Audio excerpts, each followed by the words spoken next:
Live from New Delhi to the NBF National Conclave on the Future of News. It's the first of its kind conclave by the largest congregation of news bodies, which is the NBF. The NBF today truly represents and captures the diversity of news media from Gandhinagar to Guwahati, from Kashmir to Kanyakumari. And the conclave is set to put the focus on everything which is news.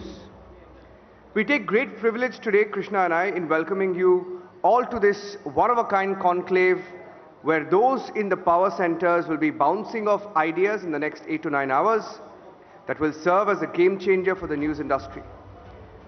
Buoyed by an unprecedented need for it during the pandemic, the news media in India is observing a healthy churn like never before.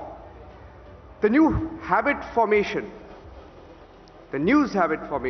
thrives at the tri-junction of impeccable journalism, world-class packaging, and next-in-class technology. Having played a pivotal role in shaping up the democratic agenda, news media in India is working overtime to stay alive to its core responsibility of offering a diversity of views. And what better can represent this change and diversity than the News Broadcasters Federation that has over 30 languages, Krishna. Absolutely incredible, Niranjan. That's the greatness of the federation, that is the NBF. I'd like to add to that, the regulatory landscape too at this moment is favorably inclined towards a cogent and credible ecosystem. But then, as always, challenges persist. Now, the interplay between broadcast, telecom, and converged entities is as much an opportunity as it is a challenge. Now, as news media that Niranjan was talking about witnesses this churn, innovation becomes the order of the day. And NBF National Conclave is a breakthrough platform to ideate, strategize, brainstorm, and set an agenda, most importantly.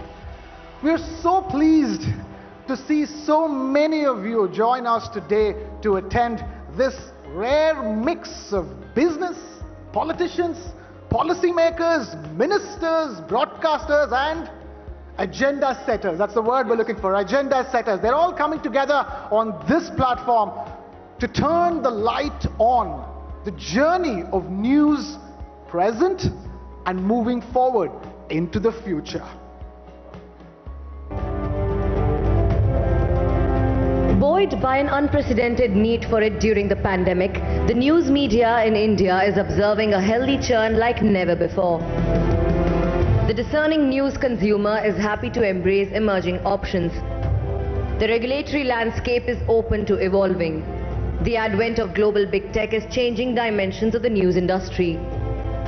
Reimagining the revenue streams, relooking at regulatory policies, building cohesive news ecosystems.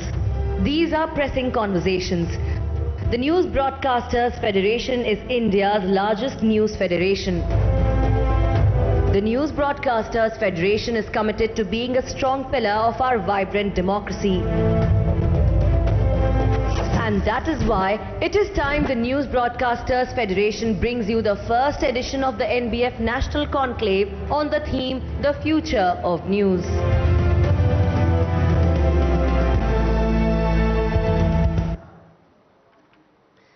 Allow us to introduce and welcome Arnab Goswami, the Editor-in-Chief of the Republic Media Network, the founding president of the News Broadcasters Federation, the country's largest association, to deliver the introductory address at the conclave.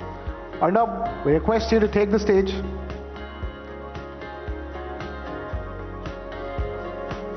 Arnab? Requesting Mr. Arnab Goswami to take the stage.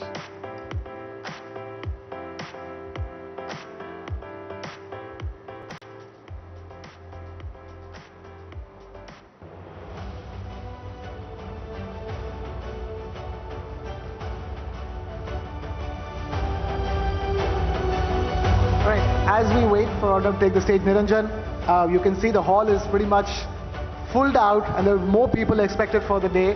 We're just eagerly awaiting the inaugural session to kick off. Mr. Venkaiah Naidu is indeed here, waiting to speak to us, to all of us as well. And Arnab as well is walking towards the stage soon. But in the meanwhile, you want to talk about other things that are most important for the day? Just to tell our viewers that in about 15 minutes from now, our first panel begins. That's the future of the news industry.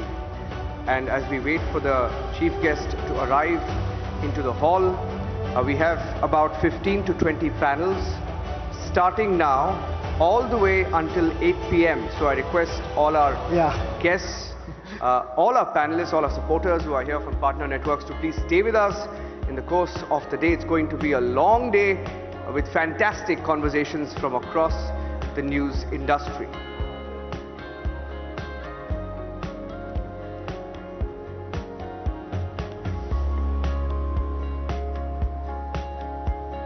We're just waiting for some of the formalities to be done before we can officially kick things off. And in the meanwhile, those at the back, requesting you all to settle down because this is going to start any moment.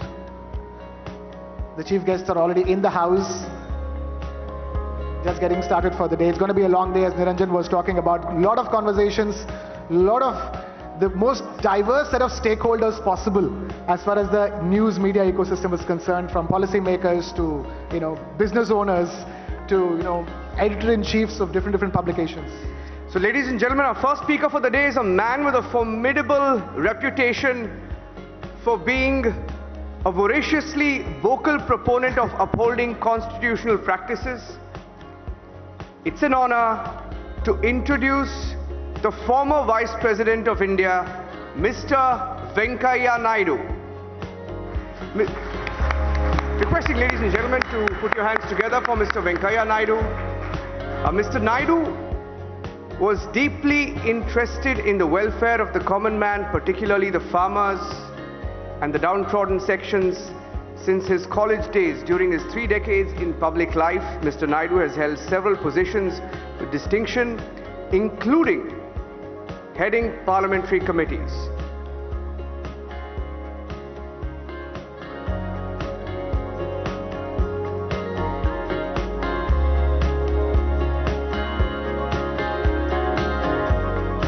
Ladies and gentlemen, once again, welcoming our first speaker for the day, a man with a formidable reputation for being a voraciously vocal proponent of upholding constitutional practices.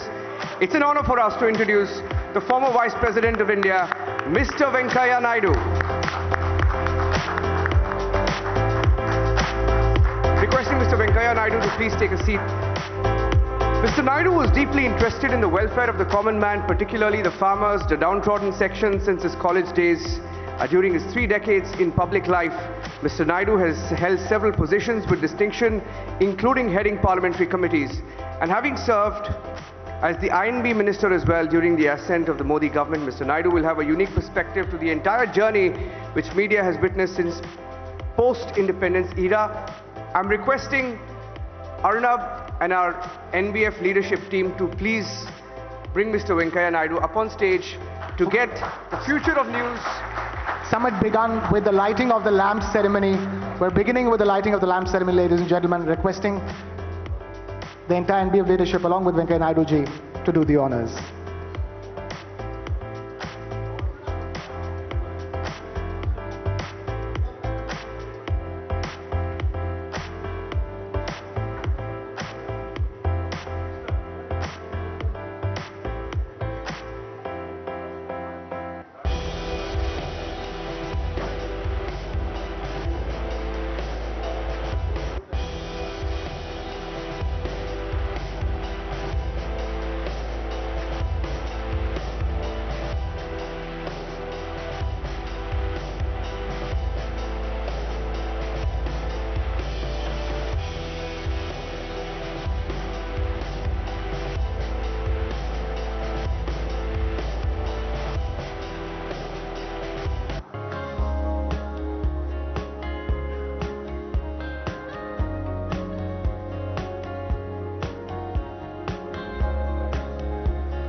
Thank you, Venkaya ji, for being with us. And I'd like Arnab to say a few words and introduce the Honorable Mr. Venkaya Naidu to give his keynote address. Arnab. All yours, Arnab.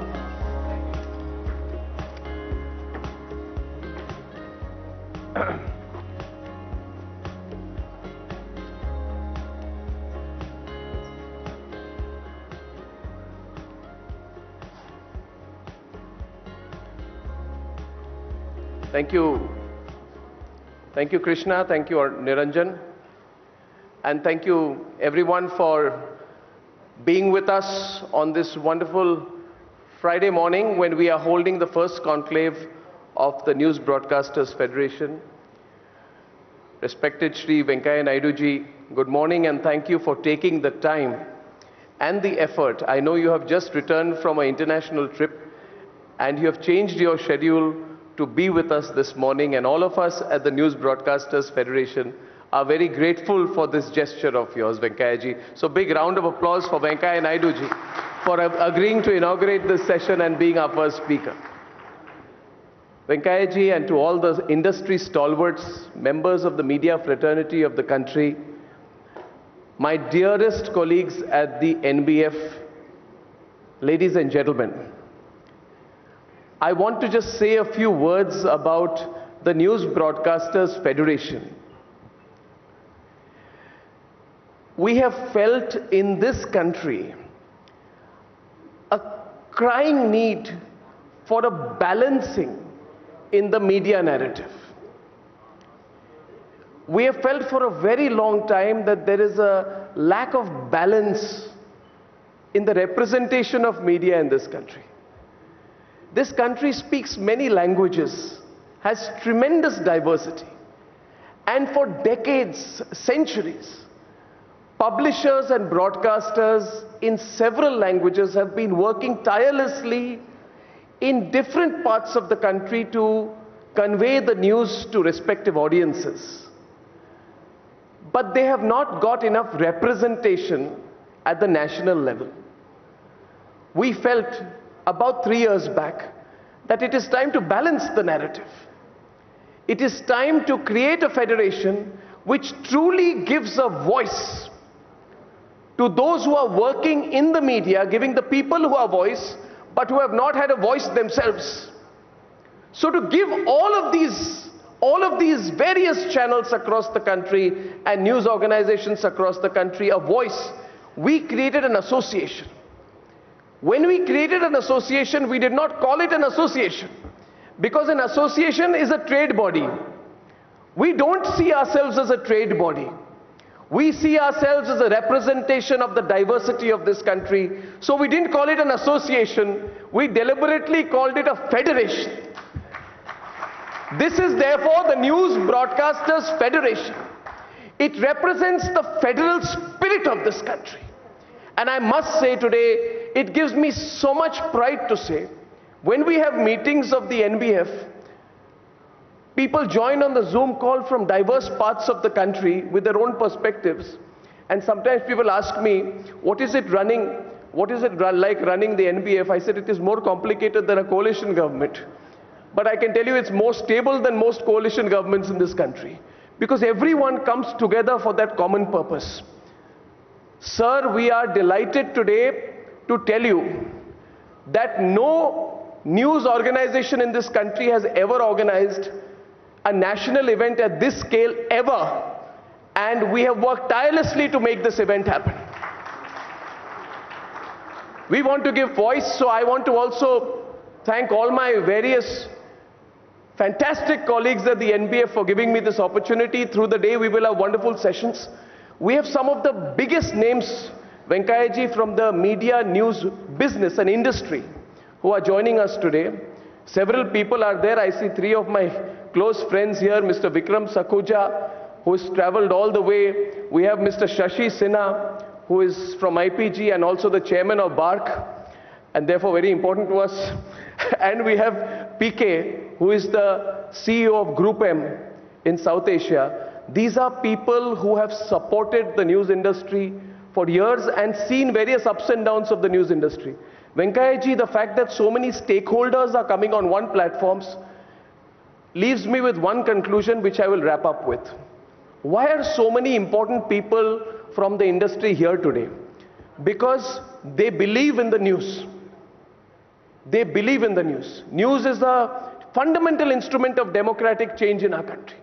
And we are here today to strengthen the news and strengthen the country's democracy. So a big thank you to all of you and a big round of applause for the News Broadcasting Federation. Thank you very much, and let's have a wonderful day. Let's have a wonderful day, and we all look forward to your speech, sir. You've been MIB Minister before you became Vice President. You are really passionately involved with the media, so we look forward to hearing you, sir. They'll soon invite you. Thank you for having me here. Thank you.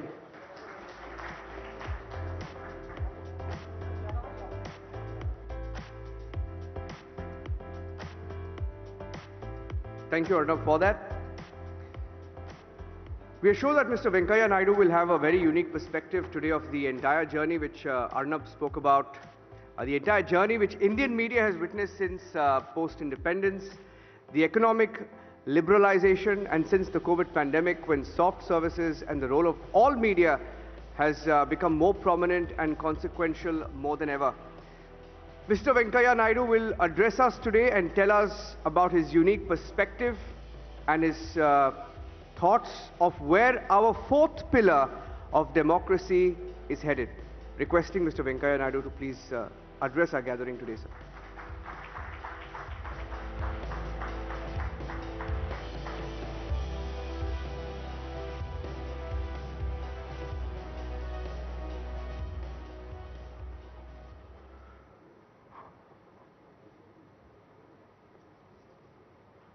Namaskar. Sri Arnab Goswami, Sri Varun Das, Sri Nika Bhuyan Sharma, Jagrati Panda, Kartikeya Sharma, CEOs of various media groups, brothers and sisters. I am very happy to be amidst you all today, this morning. When Arnab told me that there is a conference, I was a little worried because it may clash with my program. But finally, when we finalized the program to Singapore and Malaysia, as a prior commitment, it worked out so well that I could come back yesterday. And today morning, I could join you all. Just now, Arnab has explained to us that the News Broadcasters Federation is the largest news federation with over 55 members. What I find heartening is that your organization has maximum presentation from regional broadcasters across the length and breadth of the country. I got freedom on August 11th, so I will do away with this protocol prepared speech, and I'll try to speak extempore from my heart what I feel about the media and its role and responsibility. Earlier, because of the constitutional responsibility, there is a set amount of protocol, and the speeches, of course, they were discussed, but they are prepared because they say it's better to have a written speech. It was a little difficult for me, but we managed somehow. But now, as I told you, I have freedom. My views about media organizations, management is very simple. The media has to be neutral. It should neither be left or right. It should be straight, simple. Number one. Number two, the media must have a passion for the nation, and they must do it with perfection. Passion for the nation, it's like a service. So passion for the nation, take it as a mission without expecting any commission or doing any omission or giving any remission. That should be the passion. politics, media, education, health. These are the sectors where people used to take it as a mission. Lot of changes have come in politics. That missionary zeal is diluted. There is a change in the attitude of the medical profession also. We have seen in COVID how certain people have done a great service, certain people have exploited the people. And also, we have seen the media also over the years. A lot of people, they start channels. I am very happy, a lot of national, regional channels. I always feel hesitant to call it as regional. What is regional? Of course, we are a federal country. We have different states. All of us come together because we believe that we are one nation. India, that is Bharat. These languages of India, they should be really encouraged because they are the language of the people. When I became chairman of Rajya Sabha, I told them also, you can speak in any language of your choice. First to start with 22 languages in the schedule. And there is a translation. System is being worked out to make it perfect, and people started feeling comfortable. Because at the end of the day, Lok Sabha, Rajya Sabha, people in the countryside, they know only their language. Very few people know English. I am not against English, but my preference is always for a mother tongue. First mother tongue, then brother tongue, afterwards any other tongue, no problem. Because people understand their mother tongue better, easily, and they are able to articulate better in their mother tongue. That's why wherever I go, I stress on this. People should be allowed to speak in mother tongue, should understand. Now with this new technology, with this hellogram or whatever you call it as, you speak in Hindi, Telugu, and then little away you will be speaking in their mother tongue also. That is the day I want to see that perfection. Everybody must be able to speak in their mother tongue. It's channels.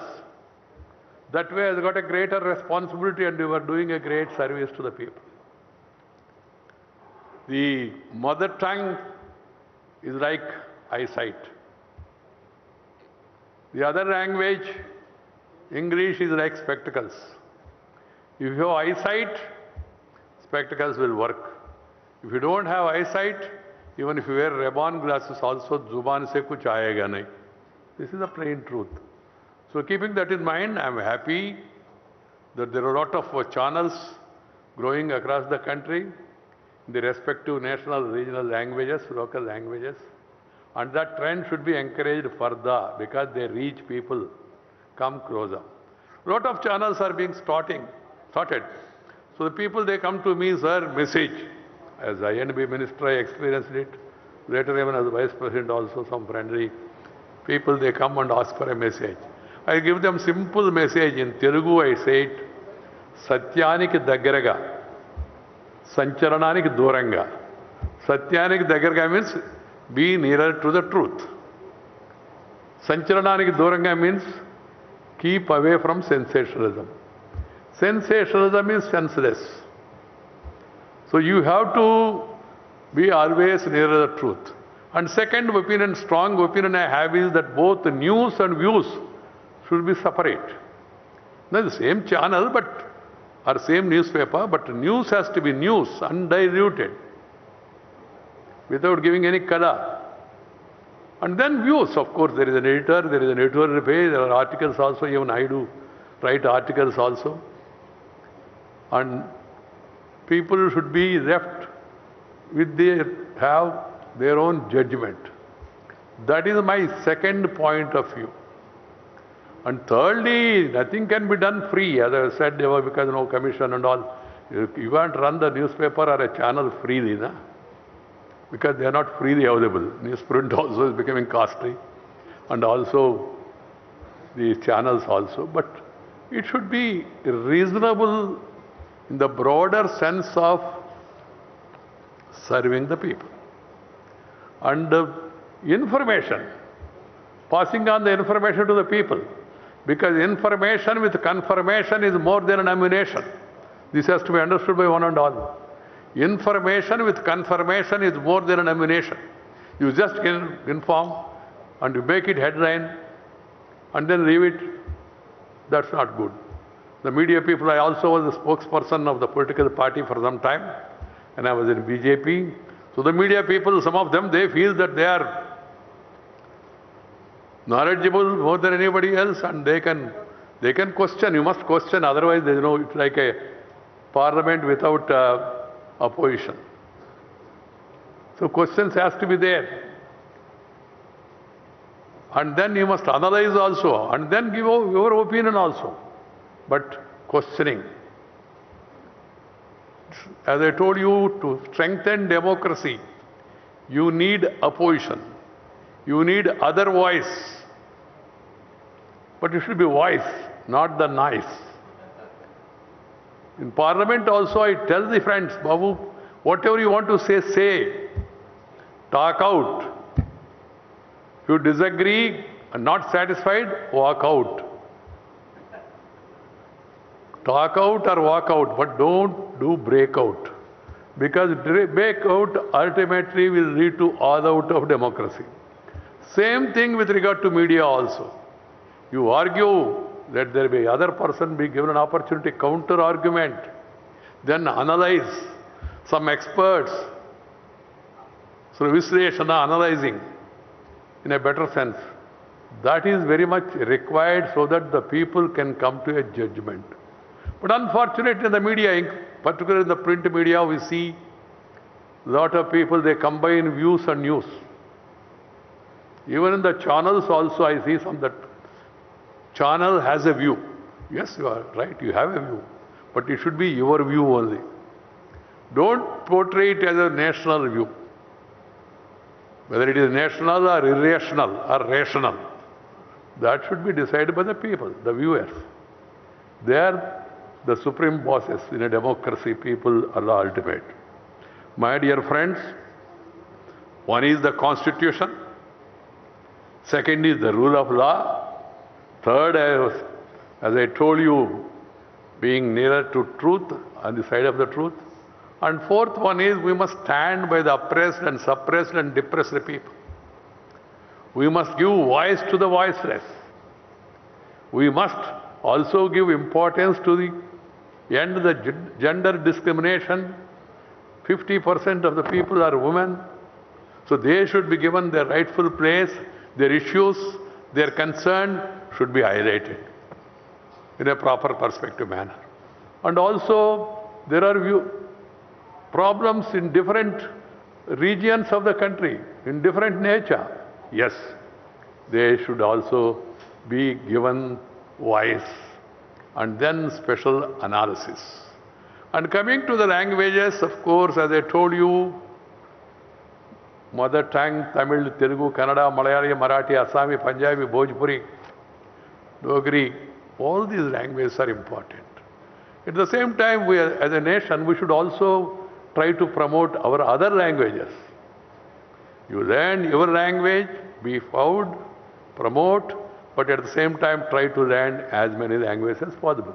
It's not possible for everybody to learn more and more languages, but try to learn one more or two more languages. Try to speak languages which are dominant in the country, which a large number of people speak. Hindi, Bangla, Tamil, Telugu, like that, many. I am not giving any grading. So this, if you are familiar with more languages, you are more comfortable. More opportunities will come to you, more information. And then, when I go to that side, deeper south, because you know political divide, some people have strong views. Why should one learn Hindi? My answer is very simple. I gave a formula to them also. One, no imposition. Second, no opposition. That should be the position. No imposition of any language. But at the same time, no opposition to any language. Why should we oppose any language? Even may have a strong, ardent admirer of mother tongues, but at the same time, I don't have opposition to English. It's an international language. In certain places, you need to know English. So we should not oppose anything. Why we stress more on that is that we must have a Indian mindset, not English mindset. Because after all, we are Indians. That is one important aspect I would like to bring to your notice. And then rule of law. Everybody should follow the rule of law. Nobody can be above law. Either a politician, or elected representative, or selected representative, or media, everybody should follow the rule of law. This federation, which is formed with a wide representation from different states and different languages of the country, it needs to be strengthened. I hope that more and more people join, come together, discuss, and also should really follow the true principles and essential principles of freedom of press, and should be in the vanguard of protecting democratic structure of the country, and also promote national integration. अलग भाषा अलग वेश फिर भी अपना एक देश, विविधता में एकता भारत का विशेषता. Irrespective of caste, creed, sex, religion and region, we are Indians, we are Bharatiyas. That sort of principle has to be kept in mind. During the COVID, the media has played a great role. The medical fraternity and the media was able to pass on the information to the people and also worked as a link. So I compliment the media and do not cross the Lakshman Rekha. Nobody should cross the Lakshman Rekha. All of us should follow the democratic principles and also abide by the Constitution. Nothing wrong if you want to change in Constitution, you can argue for that, you can put forth your point of view, because our Constitution has been changed a number of times, amended also. But at the same time, whatever is in vogue, we should respect that. This has to be kept in mind by one and all. My dear friends, I don't want to give a long lecture. This federation, this meeting inauguration is meant for discussion, exchange of views, to strengthen journalism, to strengthen the cause of the people, to exchange for better ideas, because exchange of ideas will always help us to strengthen our resolve. And we can also hear success stories from different regions and different states. And knowing those success stories, methods they followed, the others can also improve better or give their ideas to others. That's why I'm always happy with an exchange program and with a conference like this. My dear friends, of course, though I have completed my tenure on August 11th, as I said, I am retired but not tired. I'll be going around the country, meeting people, greeting people, talking with people, walking with people, spending time with the people. That is my favorite pastime. I'll continue. Thank you very much. Namaskar. Jai Hind.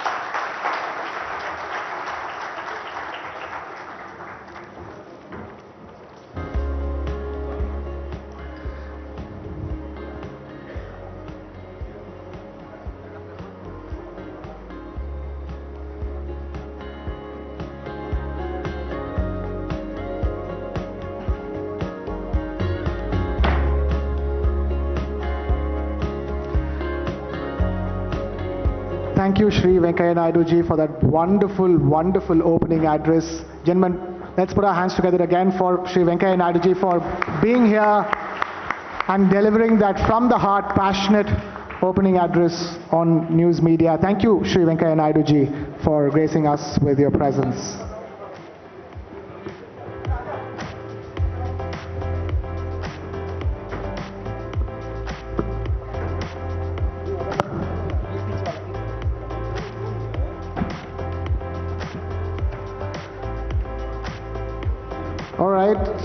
with that cracker of an opening address, it's time to kickstart the NBF National Conclave for the day. And with the first session, we're just getting ready for the first session. I'd like to invite my colleagues Uday and Niranjan to tell you all about what this first session of NBF National Conclave is all about. Uday and Niranjan.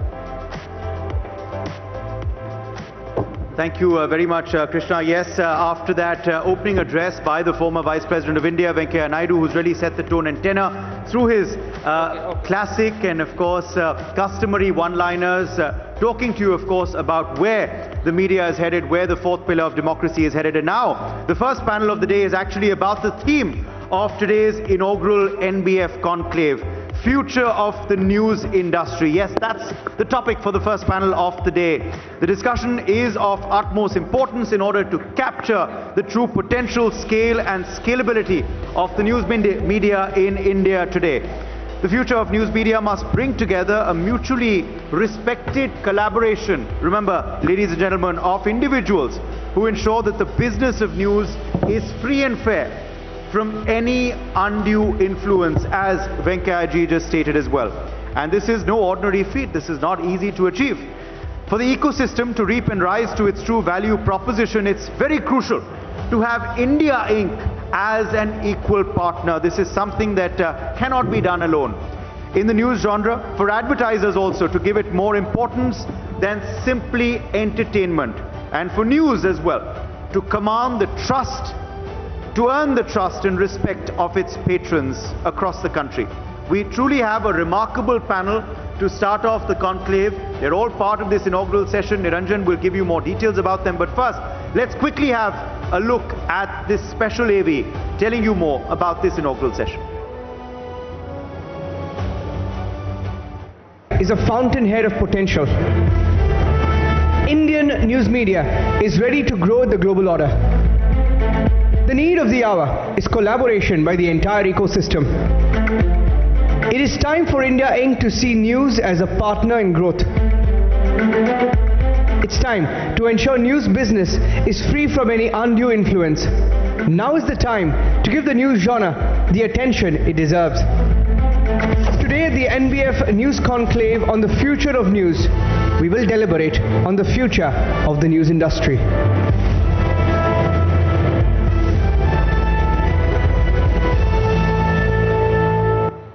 And for this session, may I invite Barun Das, MD and CEO of TV9 Network, who will chair the session on future of news industry, along with an eminent panel of speakers. They're doyens of the industry, each one of them a strategic thinker, and they've seen the evolution of the news industry. Speaking about Barun Das is an alumnus of IIT Madras, IIM Calcutta, and London School of Economics and Political Science. An industry veteran, he served in leadership roles with top media brands after having taken an entrepreneurial break. Barun, who joined TV9 Network as its CEO in 2019, has successfully transformed the network as a national news powerhouse. As for our speakers today, we have with us Prashant Kumar, CEO of Group M, a doyen of the industry who has grown with the organization for 15 years. Now, Group M is the world's leading media investment company, responsible for more than $60 billion in annual media spend. Thank you, Vikram. Thank you, Prashant, for being with us. Vikram Sakuja is the equity partner and group CEO of Madison Media and OOH, India's largest independent media agency. And in this career spanning over 30 years, he's represented several reputed brands. Mr. Sakuja has also sat on several industry body and boards committees, including ASCI, ABC, RSCI, BARC, and FICCI. Thank you, Vikram, for being with us this morning. Mr. Shashi Sinha is the elected chairman of the Broadcast Audience Research Council, or BARC, and CEO at IPG Media Brands India. He's also a board member of the Advertising Agencies Association of India and the chairman of the Media Research Users Council.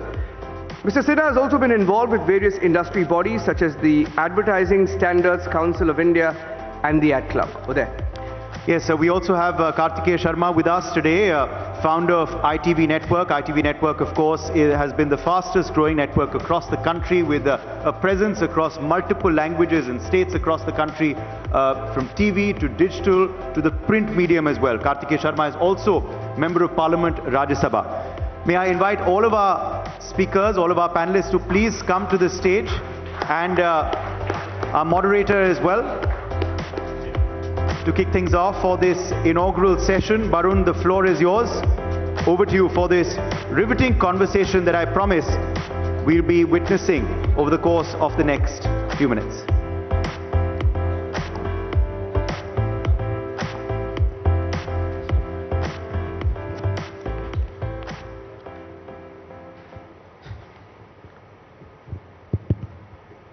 Good morning, everyone.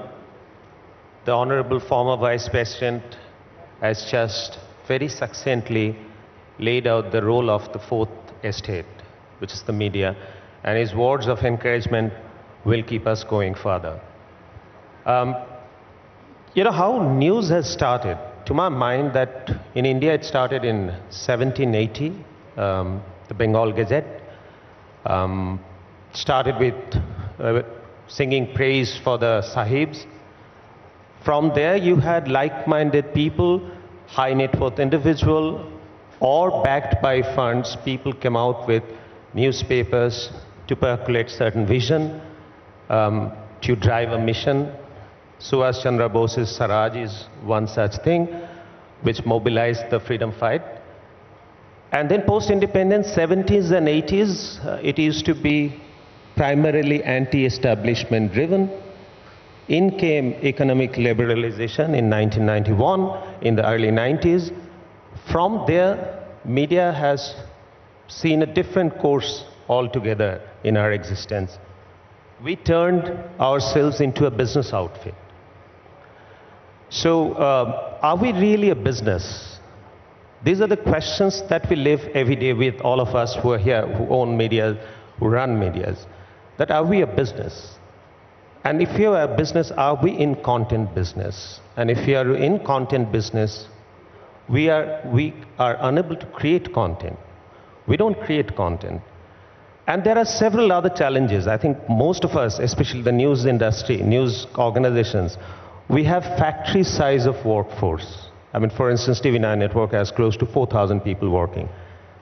And most of them are journalists. And the acumen and intelligence of those journalists will match that of the politicians. So you deal with factory size of workforce. However, you deal with intellectually sound, strong people. And then came the existential dilemma. That are we the fourth estate or are we the business? So I would open the discussion with our panelists, starting with Prashant, Vikram, Shashi, and Karthik would give the other side, other perspective of the other side. That do you think that if you were wearing the hat of a news channel head, how would you have balanced this? The existential identity, that of the fourth estate, at the same time, you got to run your business, you got to look at your bottom line, you got to pay salaries, you got to give increments the next year. So starting with Prashant. Prashant, how would you have balanced this? Yeah, thanks, Varun. First of all, good morning, and many congrats to the entire NBF for, organizing a great event like this, and wish you all the very best. It's great to see all of you coming together, right? Okay. I think, Varun, this question actually is a very common question nowadays. Every organization asks, right? Because I think it's evolving. Every year, every quarter is an evolving space. And I think from a news perspective, yes, I definitely feel news will always stay, right? News is an essential aspect of not just information, but also getting updated, right? And therefore, as you said, a content that is authentic, a content that is representing what is the truth is essential for everybody to get updated. So there is a balance of content that is required there, right? When it comes to looking at running business, I think that's where we have to look at multiple and versatile aspects of how every asset that we create can be leveraged, right? I think advertising is one part of the business, right? I think content appeal and demand of content and having a monetization model is another part of the business. I think within the content, finding opportunities to help consumers in touch and connected, and therefore leverage that for brands is probably another way to look at running models. I think the assets that every one of you is creating today beyond one single medium and leveraging it to multiple other medium gives you opportunities to expand the opportunities to monetize and therefore maximize the potential of how we look at the business. All of this, and every time I keep asking the question that how are we leveraging technology enough for business, right? I think a lot of it has progressed from reporting, a lot of it has progressed on the content aspect where we've indulged and used and leveraged the tech part. Now how do we use that for running the business more and more? The answers lie there, and this will keep evolving as well, because there will be new practices, there will be new models, there will be new products, new services that each one of us will start applying as and when we start see the evolution happening. I think it is important for us to debate on that, deliberate on that, and create innovative ways of looking at and running that business. I pass it on to Vikram. Vikram, he's given a perspective overall, but I don't think that we've touched upon that specific point. If you can elucidate us that as a fourth estate, can we also be a business outfit? Are there conflicts of interest? Great. Okay, thanks, Parul. So it's like this. We have to still carry out our responsibilities of being the fourth estate and sort of always being a pillar of the democracy. At the same time, we have to also make sure that we pay the salaries and run a profitable business. Now, there are a couple of things that in the business that we are working in news, currently the two main ways of earning money are going to be either subscription or advertising. And For news, it is advertising. It's really advertising. 5 to 7%. Absolutely. So it's all coming down to advertising. Now, the simple answer to this is going to be that if you have got to run a business, somewhere I just feel the way the Indian news, while at one level it's blooming, but at the same time it's also now mushroomed. In sense, and mushroom means that there's too much fragmentation. The reality is, whatever you might try to do, there will be a certain pot that news can earn. Now, if that is going to be distributed across 200 players, or is going to be distributed across 30 players, that's wherein the key to profitability lies. So my first point is, it's not an easy answer, but I think consolidation is going to be required in case you really want to have a thriving, profitable business. The second, and I think that's where is probably more practical for today's thing, I mean, that's the actionable point. Let's try to create more value in what we are doing and try to extract more value. Since we're talking advertising, really, the role in media, when our clients come and spend money, they use media as a distribution pipe for ads. So basically, if you have to get your ads seen, how can we get it? And TV channels is, of course, the way we go about it. And within that, we look at news, we look at entertainment, and a whole lot of others. So purely as a distribution pipe, you just put you put a value to the impressions that you're getting and the reach that you're getting, and that's how you value it. But you also use media as a way to do associative marketing. And more importantly, a higher level order than associative marketing is sponsorship. Sponsorship is essentially like whatever, IPL, Olympics. People pay a top dollar to sponsor those. Now that is because somewhere the passions that people have with those properties is so high that if some of that passion can be appropriated by a brand, it's a huge game changer for them. And they're willing to pay the premium. I dare say that news has not really, they do a lot of associative marketing. A lot of it is branding. I don't think I think it can be made a little bit better towards brand building. But the sponsorship area is one where properties that you create, they should really, really be high passion properties. And if they're high passion properties, you should be able to extract a top dollar. So my first thing is consolidate, please. Otherwise, it'll get increasingly difficult, and try to get more value out of the higher order role of media, i.e. associative marketing and sponsorship. Right. Consolidation, yes, that could be a way forward, but individually when the channel comes up, we've always seen that the purpose of launching a news channel often is not profitability. That is where the dilemma comes in. That's where the... But I thought that was your question. No, I know, not for everyone I'm saying. That for us, those who are running serious business, obviously it's a serious business. But many times if you see that 600 odd news channels which have mushroomed in the country, many one of them would not have a profitability motive. Now, Shashi, you wear two very important hats, chairman of IPG, chairman of BAR. From the pedestal, how do you see, do you feel happy about this dilemma that we live with? Do you have a solution for us? Thank you for asking the question. I have a solution, I have a practical solution. So let me, can I be heard? Yeah. Yes. So let me say first a few things. Firstly, thank you for inviting us, three of us. It's peculiar. This morning at breakfast I was thinking, we are very good friends, the three of us. Probably this is the first time we are on stage together. So thank you, NBF, probably. But therein lies a tale. You'll be surprised that the amount we collaborate with each other. We are competitors, we are bitter competitors. Between the three of us and a few others, we control 70-75%. I'm not saying it negatively, I'm saying it positively. 70-75% of the ADEX of television.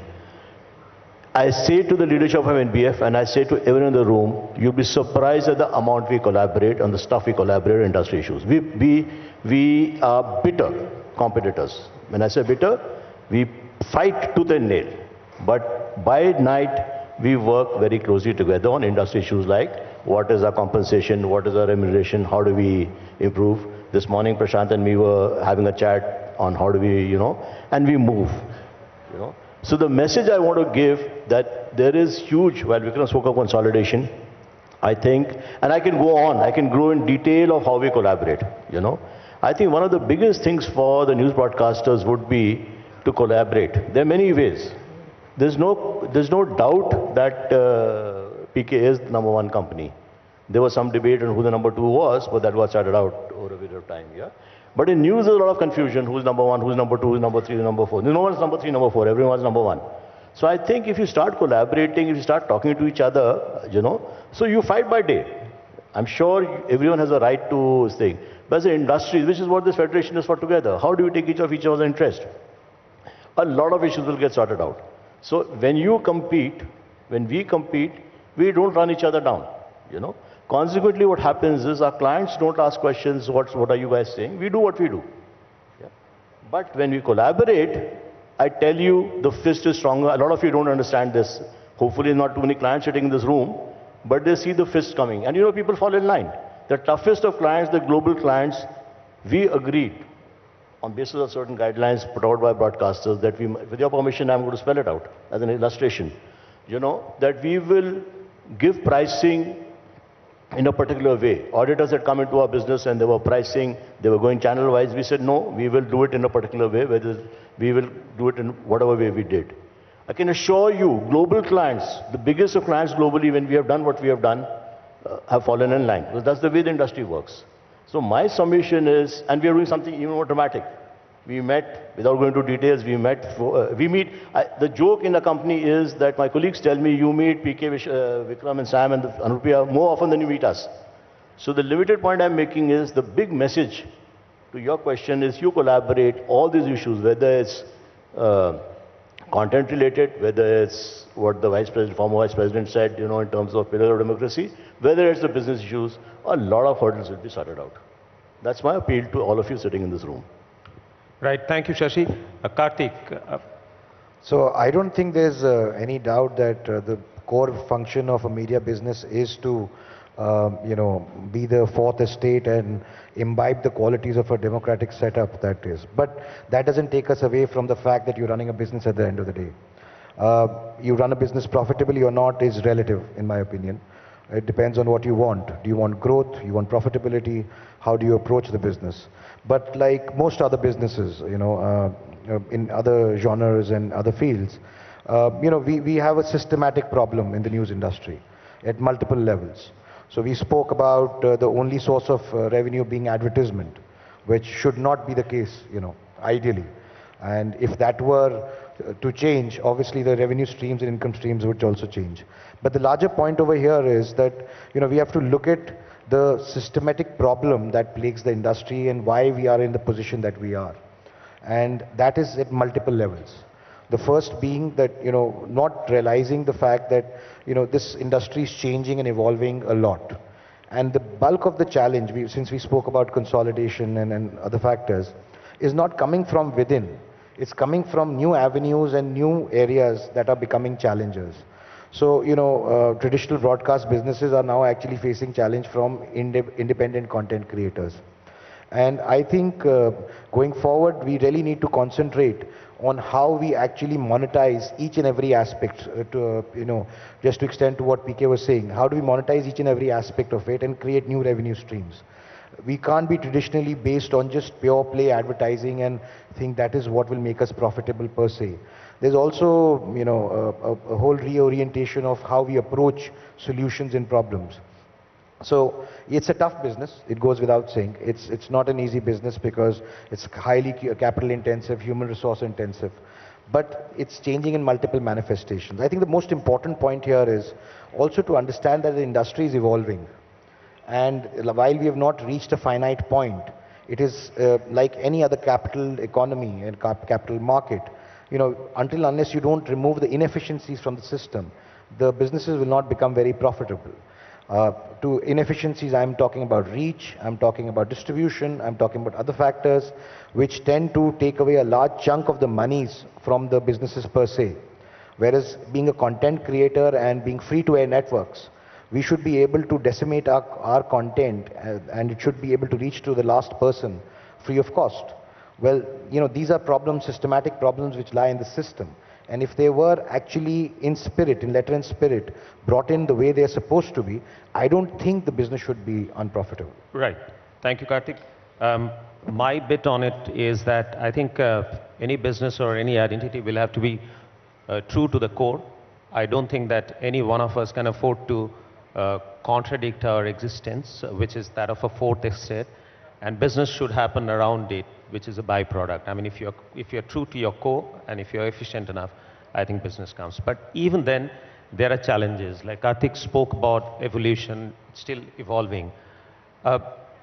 News industry always faces some atypical challenges, which is typical to us, which is not there in the industry. Like for instance, I think we say television media. Television media generalizing GECs and news. I think GEC and news, as far as business structure is concerned, is as diverse as between news and FMCG. GEC, you go the traditional way, you figure out what the consumer wants, you create that content and you disseminate that. But here, we don't create content. So there are challenges and the stagnation of growth. In fact, it's a degrowth. So the industry faces challenges, and the biggest challenge then again is that it's free to air. And as Karthik said, while it is free to air, to reach the consumer, we have to shell out from our pocket. So don't you think that, starting with maybe Vikram, that when we say news media and television media, we take a liberty of generalizing that. They are not one and the same, and the challenges are very typical to news industry. Look, I'm not sure I'll agree that from an advertising standpoint, we need to have different standards for the news genre and, say, general entertainment or sports. No, one sec, Vikram. Here, many of these questions, we've got this forum. This is a very unique forum where three of you are together. You are a very important stakeholder. But not every answer or every reaction needs to be from the advertiser's point of view. I mean, you can go beyond that and wear the hat of a business leader and respond to the predicaments and challenges that we face. In that case, rephrase your question because I think I'm hearing you say that you're finding that overall news is degrowing. Is that the question? Look, the question is news possible. It's not a question, it's a proposition. The way I look at news and GEC, I feel that they are not one and the same. And the predicaments and the challenges are unique to news industry. And yet, like as I said, that we're free to air and we still have to shell out money for reaching the consumers. No, absolutely. There's no question that news and GEC are not the same. Although some channels you might argue that they're more entertainment than news, but by and large, as a genre, it is much more. News is, of course, completely different. Just like sports is completely different from general entertainment, as is movies. So, yes, obviously, that's why we call them different genres, because they are fundamentally different. The reason why people come to them are different. So, from that standpoint, look, I think again, you've called me, I'm a media person, so you'll get that perspective. Right. You always come up with the reality here is, and I think the beauty about news is that everybody likes to seek out news. So the reach, so amongst all the TV viewing population, the reach for news is really, really high. The thing is that there's reach and there's time spent. That's right. And these two things make up viewership. So people, when during the COVID days, when people were anxious, they wanted to know more information about how to survive, I think the news genre did a human service. They did fantastic work to get the best panelists, best doctors. There was such great content that it became so sticky. All of us were spending hours on news genre just because we needed to know more. The share of news went up from 7% of all TV viewing to 20%. That's because people were hungry, and you guys filled that void with some fantastic work. But the same thing, when it gets back into normal news, reality is that people will come, take the news, spend a few minutes, and get out. That's reality. What we try to do is, oh my God, I reached 20, now why am I back down to 5 or 6? I have to go back to 20. Then you start doing things which is not true to your fourth estate, it's not true to your core. Because then you suddenly said, I've tasted blood with 20% viewership share, how do I get back? And that's when things unravel. Right, so Prashant, and I would tend to agree with you, Vikram, that if the content is good, with that kind of reach, you should have had higher viewership, the news industry, and the precedence is there. When we dished out content which is in the interest of people during COVID, a 3 times jump that we've seen. So, your bit to it, Prashant. Yeah, see, definitely none of all this are same. GC is not same as news, so are languages, so are markets. But my humble request is, there is also a customer which is our client. Advertiser. Yeah. So whatever we are doing, we are trying to help the client or the advertiser to find a progress in their business. That's why they are advertising. Correct. And if you put the fundamental aspect that as part of our thinking on creating solutions, I think all answers will come from there. It is a fact that there are solutions which only has news channels as part of the solution. It is a fact. It is also a fact, unfortunately, that some markets may not be there in a solution for a particular campaign. And sometimes, maybe some of the genres like music or sports or news may not be there in some of the campaigns where an advertiser is creating a solution, which is a co-creation, right? Now, therefore, what does this mean? It means that we have to focus on the solution, which will actually bring the advertiser again feel confident that I have to be focusing on the solution, again repeat it, and see a lot more longevity to the solution that we are able to strengthen, right? So I don't think we should base it with asking a question, are we all different? We are different. Definitely we are different, right? The solution on print is different to radio. I mean, look at media, look at within genre, right? But at the same time, if we all focus to create solutions that will create success for our customers, right? Our customers are in this space advertisers, right? We are creating solutions on that. Similarly, we have consumers where we position our content, etc. We also have, I mean, we are looking at a balance, right? I think there is strong value that can come on. And as Vikram mentioned, sponsorship he meant properties, right? If we're able to create some content which will actually help the brands to connect with consumers, I think that's a great opportunity. We're able to get tech solutions, allowing them to say that we can give you some of the tasks that you want to solve for certain markets using languages. Fantastic opportunity, right? I think this is all telling us that we have abundant opportunities to create stronger solutions to our advertisers. And that is where the answers lie on our progress. And I'm definitely confident each one of us has many more assets that can be leveraged. That's brilliant, Prashant. I think you hit the nail on the head that we are limited only by our capability to innovate. And if you're, as long as we are solution driven and not really go and ask for advertisers their buck, but provide them solutions, I think they'll be far more keen and willing. And I think because our content is far more adjustable, unlike GEC is not fixed, we are in a position to innovate more, be more solution driven. So we'd keep that in mind. Shashi, again coming back here,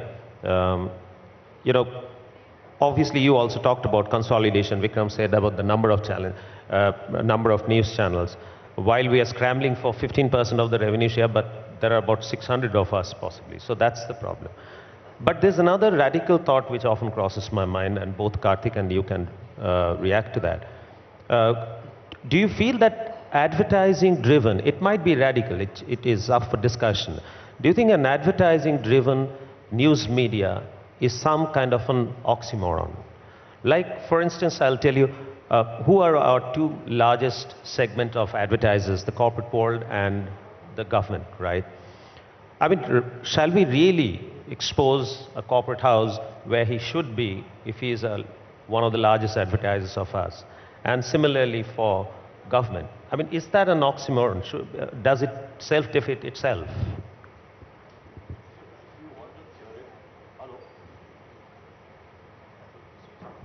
Hello? If you want a theoretical answer, I will say yes, you should keep them separate. But life is not like theory. Life is not theory. Yeah. Yeah. So you have to have, need for survival, you need business. And I mean, it will be foolish to say, because I think the senior people, practical people sitting here, so it will be foolish to say that, you need this thing. Why can't you coexist? I mean, all over the world, whichever market, I don't know which market has free press, so I'm not as bright as all of you, but it's very difficult to figure out which market is absolutely independent press, as Venkaji called out. But I'm sure a lot of these markets are advertising funded. Ratios may be different. India is probably more dominant, or news is probably no dominant advertiser funded. Elsewhere it is less, maybe somewhat less, but they are advertising funded, whether print or TV. There's no going away from that. I want to make a comment earlier to what Vikram and PK said, and I fully agree with what they're saying. Just want to make a comment or make an observation more than anything else. There's a campaign running from a news network, maybe a member of NBF, may not be a member of you, I'm not sure. But it says our reach is more than GEC's. I'm sure all of you have seen that campaign at this point in time. So I was in a dilemma. I was thinking about it, I wear multiple hats. So one hat, which I will not talk about in this forum, I was wondering whether there's any violation of process, there. So it's a bit debatable, but that's a separate discussion. But I thought it was very good for the industry. I thought, if you see from our planner's point of view, and I'm saying this because today media is a volume game. People in our company, it is my company, I don't know Vikram and PK's company, the youngsters who take the decisions, we are the ones who come and give gyan in these forums. The actual decision making is being done by our youngsters, 10-year-olds or 12-year-olds who are running plans. For them, news has become a share game. So they say, news has become a share game. So they say, listen, if I have to take news, news is never part of a plan in terms of building up a curve out of it. It is, but it's always okay. What is the share of each of these news channels? So if they say, normally they take 4 or 5 news channels in a particular genre, Hindi news or whatever, and they'll say, okay, what is the share? Am I right? Because that's how it works, that these are the 4 or 5 channels we'll take. No one has looked at news as reach. So I thought, keeping, like I said, that BARC thing hat aside, I thought it was a very interesting way of waking up our teams and the client teams saying, listen, news can be a reach builder. And if it is a news reach builder, how can we, so whether I like the idea of them comparing with GS or not is a separate matter. But I thought it was a very interesting way of looking at things.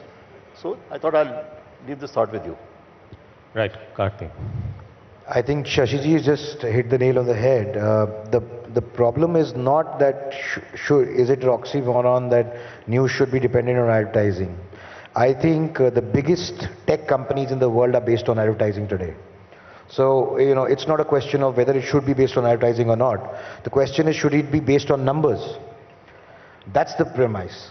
I think the biggest premise over here is not questioning advertising. The questioning of numbers is the biggest problem. And I think that's where bulk of the industry representatives who are sitting on this panel, they need to shed some light that if news is what it is supposed to be, and has to have that moral standing and all those factors that we talk about, why is it that the advertisers are only looking at numbers on news? Whereas that's not the only thing it's communicating. I mean, a channel can have 5% share, but who's to say which 5% of people are watching that channel? And what kind of TG is it bringing to the advertisers? So the slicing of the data and the kind of relativity that the advertiser needs also needs to be deep dived into, because it's a small part of the portion. Perhaps a lot of these companies are not doing that. I think that's my grouse. That's a brilliant take, Karthik. So if you could quickly react to what he's saying. While as we just established that GECs and news are completely different, news also, I think the impact of news could have been a far greater parameter to decide the efficacy of a news channel. So Karthik is saying that why so much of emphasis only on numbers? Why do you buy both GEC and news under the same parameter? Okay, now I think we're getting into the deep end of things. Things will get a little bit more hairy and interesting. Great. I think you raised a brilliant point. Look, as media planning has become more of a science, there is a reliance on numbers, reach, frequency, all that jazz. And people will look at numbers, and especially since they're professional managers who also have to sort of cover their backside, so to speak, they will be using numbers to actually come out with plans to justify, basically science to justify their plans. So that said, if I have to look, we're talking genres, if we have to look at GEC, sports, and all the other genres and then come to news, there are two ways in which we media agencies buy or do our deals. One is linked to ratings, and one is just a rate for 10 seconds that you guys are selling. I would say that actually the reality is that news, at least 50 to 60% of it, if not more, is being sold on a rate. It is not only rating. Rating is looked at, but as we stand right now, people are looking at both. Second thing is that when you come to owner-driven organizations, you'll find the owner-driven organization who doesn't have to worry about covering his backside. They'll take punts and calls very well by say, qualitatively, I believe this channel is better or with whatever, and they have a judgment. It's not a gut call only, it's a judgment. And they are willing to sort of go beyond numbers to actually take a call. So I wouldn't say it's a complete, we aren't living in a completely sort of anally number-driven land. I think it's somewhere in the middle. It is much better than it is for a whole number of genres. You need to be thankful for that. Can it become better? I think the conversations can become better. But that's where it is. I think the state of the nation right now is, it's not a completely hopeless that people are not only relying on numbers. I think another follow-up question, I think, after we go around is let's get into the numbers themselves. I'd love to get into the numbers because I think with the vagaries, with what we have from rating system, and BARC chairman is sitting here, I lead the TechCom of BARC, so we have some idea about how the BARC ratings and even for news actually happen. I think we are trying to take too much out of those numbers. Too much. And I think that's a follow-up question. But right now, to answer your question, Karthikeya, or your observation, it's not so hopeless. I think people are taking calls. It's about 50-50. Prashant, you would like to add something to this? Yeah, I mean, I agree with every point. So let's face this, I mean, every brand does not have a potential 500 million customers to reach. And that's a fact. There are large FMCG companies where, they have a larger base to attend to, in retaining customers as well as recruiting new. But there are many categories within that same category or multiple categories where they are probably looking for 1 lakh potential customers, and as low as that. We as a genre has a much larger play on the upper funnel. We have definitely have very engaging reach, not just reach on those. So there are clear opportunities, right? Even if you want to read the numbers in a certain form. The question is, how are we narrating that story, right? How are we exchanging those conversations? Every table is a negotiation table, and if it just only restrict to a currency of rate per 10 seconds, then we both are responsible, which is a buyer or a seller. So let us understand that. And today I would like to add one more point, which I think is experienced with everybody. After 2.5 years of COVID, we are in a situation, this industry, with almost 35% of the people are probably new. Now it's a challenge, but I feel it's an opportunity. We got to educate them, right? I mean, we spend in our own organization, spending enough more time. Of course, today also there are challenges, people coming to office. But at the same time, our single most focus is to continue train our people, right? So that's an opportunity for us to relate that. I mean, there are new people, there are people in new roles. In the client side, there are new people, right? So if you're able to narrate the solution in appropriate form, I think we can definitely make it much more faster, right? I mean, the result is all what we know, but if you want to look at the pace, I think that we can make a big change if you're able to attend to that as well. That's it. If I just paraphrase what Vikram and Prashant said, that essentially there are, I mean, the third one you haven't touched upon, there are 3 parameters or 3 aspects based on which you take your decision. One, of course, number. The second is qualitative, the perception, which is more in case of an English news genre, less in case of a Hindi or regional. And the third is how good is the salesman, as you said, that how good he puts it across the table and makes his point beyond numbers. And we've seen our lives that, yes, sometimes not only numbers, you look at other parameters also. Shashi, since you also are a chairman of BARC, I think one of the very critical aspects of news genre is the impact. The other genre can be sold on these 3 aspects, but impact. Is there any way you see in foreseeable future, because news is all about impact, can we incorporate that part, maybe a little bit subjectively or maybe with any kind of reference number? To tell you honestly, I haven't thought about it, but it's an interesting point. So don't want to bat without thinking, but it's an interesting point you make. Let me, yeah. Right, okay, thanks.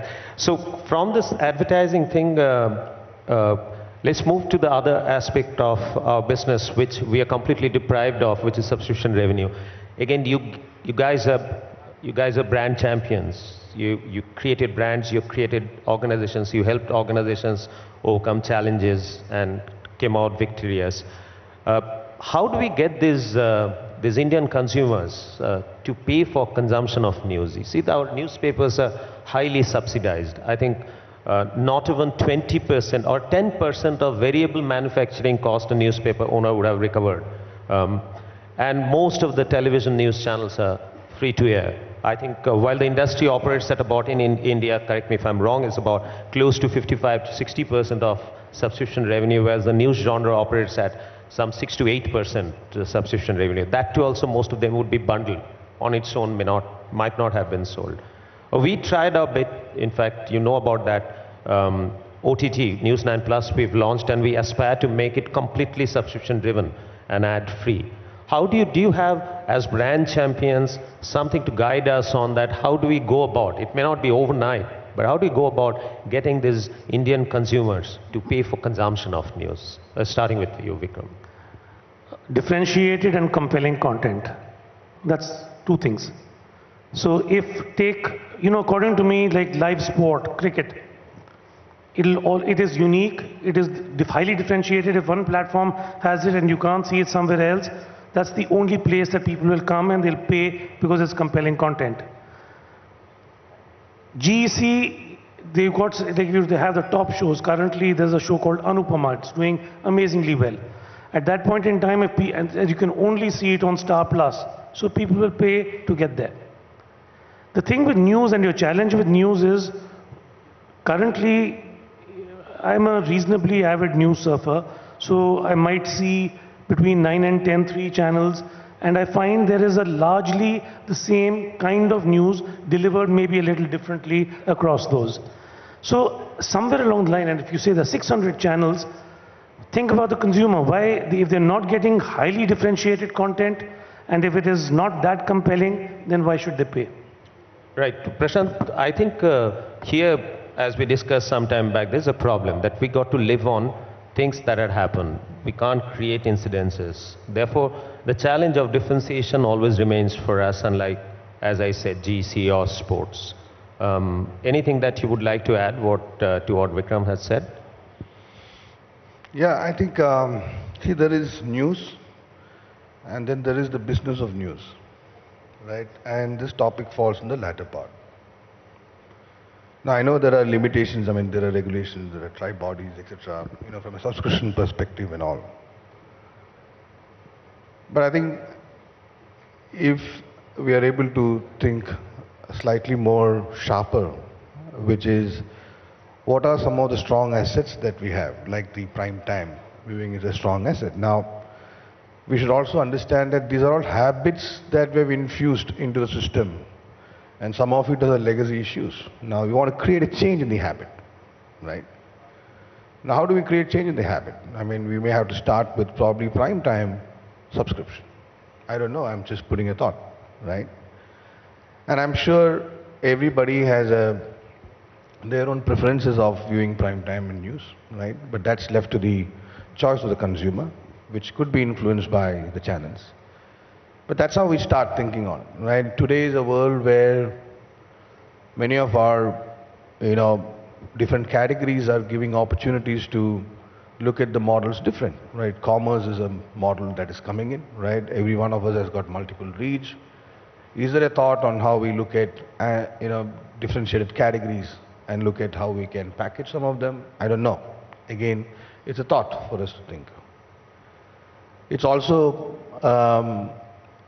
a time where we have multiple digital, assets that we ourselves have created.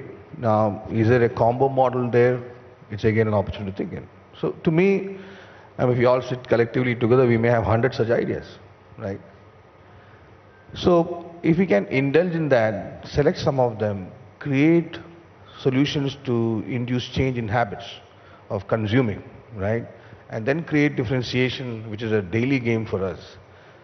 I'm sure we'll have solutions to that. Now, whether you want to hit the ball out of the park on day one, or whether you want to, do it in a substantial, in a progressive manner, I think that is left to, again, the business of news, which each one of you are focusing. That's my idea. Right. Shashi, you want to add to that? I don't agree with the fundamental premise that, it's difficult to create differentiation in news. I mean, people sitting here, anchor celebrities themselves. It's difficult. I did not say impossible. Yeah, and I give you a small example.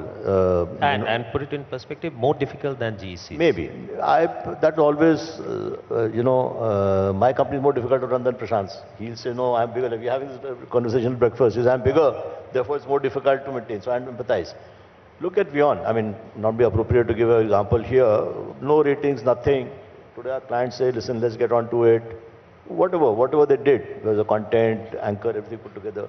So I think it's principles of marketing. If you apply all those principles for anything in life, we do it all the time for our clients, we'll apply here also. So, in my mind, I talked about converting that into subscription revenue. Subscription revenue. I don't think subscription revenue, I think before you go to the consumer, you have to first convince the government with your power if you can't convince them.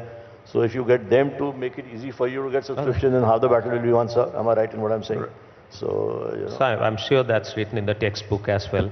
Karthik, we need to wind up. So before we come to the individual comment about future of news, anything that you would like to add to this discussion? I think the problem here is not industry specific. It's a global problem. When we look at subscription in news, I think we're getting confused between linearity of content and subscription on the digital and other premises. I speak of it on purpose because globally, if you look at it, subscription in the new manifestation is still a challenge. Whether it's The Economist or the Wall Street Journal globally, even they're finding it difficult to get subscription. See, I think we are approaching it in an incorrect manner. The way we have to look at consumption going forward is that only way subscription will be possible is if consumers think the content is worthy of paying for it. And that will only happen if there's commonality when you're consuming content. So, in other words, let me put it in an example. I think the future of news for subscription lies in communities. A common platform where people come together to use content, consume it, and will be able to actually use it to their advantage. They'll pay for it. Unless it's generic in nature, they will not pay for it. And that's a problem we have to deal with. That's a problem because it's the same for us as it is for the rest of the world. I think the biggest challenge that lies there, and if I can come back to our earlier panel, because I wanted to make a point on that, is that which numbers do we go by? I mean, numbers, when we speak of, we have two sets of numbers. We have numbers that we come through the television rating mechanism, and then we have another set of numbers that comes through digital media. And not to say that those numbers are not right, or those algorithms are not right.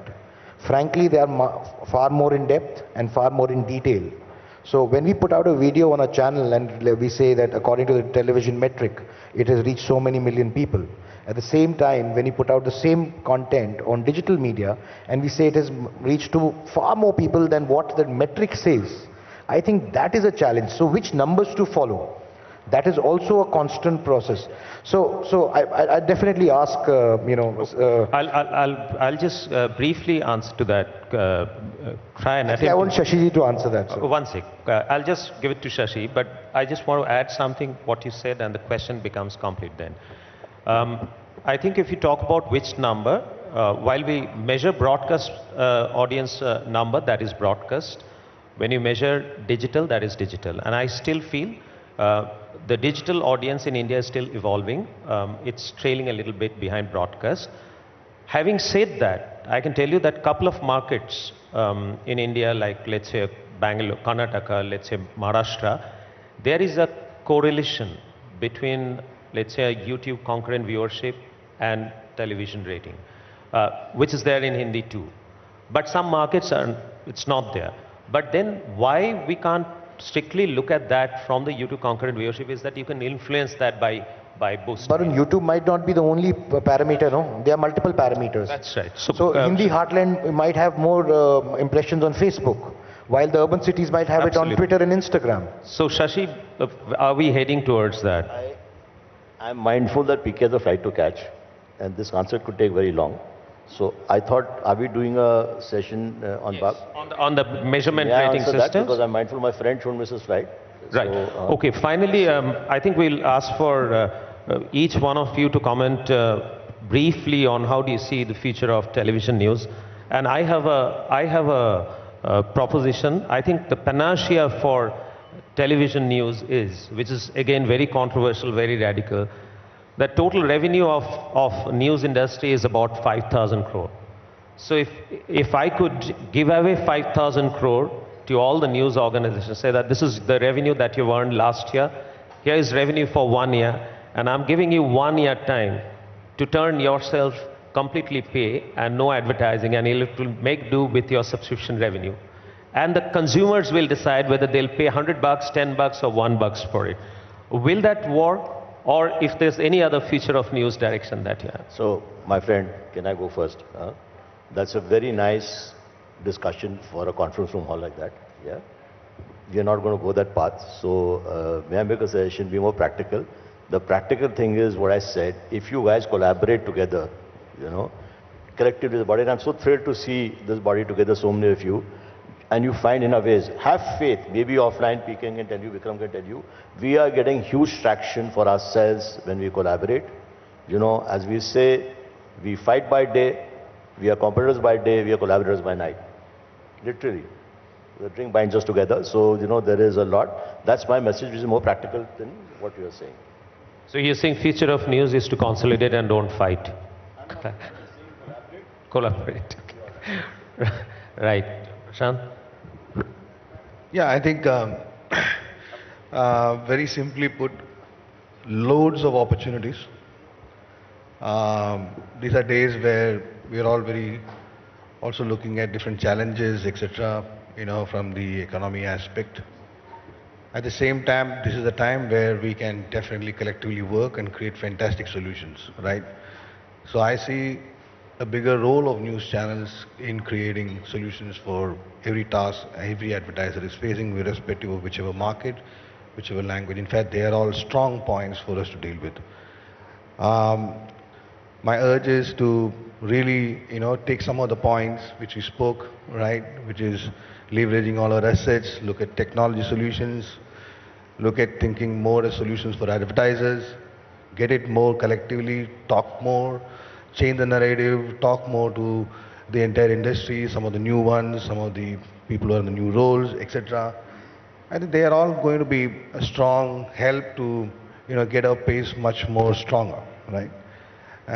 Definitely, this is only going to get more bigger and bolder. You have a lot more assets which you are creating, each one of you in different phases while dealing with the same subject, right? And but the solutions and approach can be similar and be more collaborative.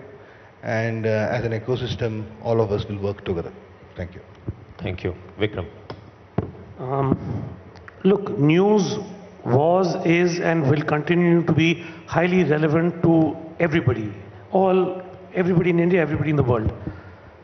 Since the question is future of news, I think the aspect I'd like to bring in is what will happen in a digital age.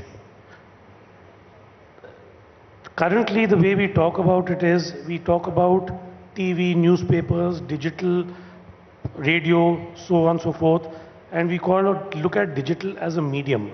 Digital is not a medium. I think it's increasingly in the future, you will start looking at mediums a little sensorially as audiovisual, text, image, voice, experiential, like that. The audiovisual parts, even today, when I'm watching TV, and in fact this morning, for some reason my set-top box was not working, so I caught my morning news online. And it was good streaming, same TV channel, but I was watching it online. Connected TVs coming in, so on and so forth. So it's going to become, from a consumer standpoint, highly seamless, whether you're watching it linear or basically online. Worldwide, if you have to look across almost all of these mediums, the way we define them sensorially, about 30% of the viewership is coming from digital, and that will grow.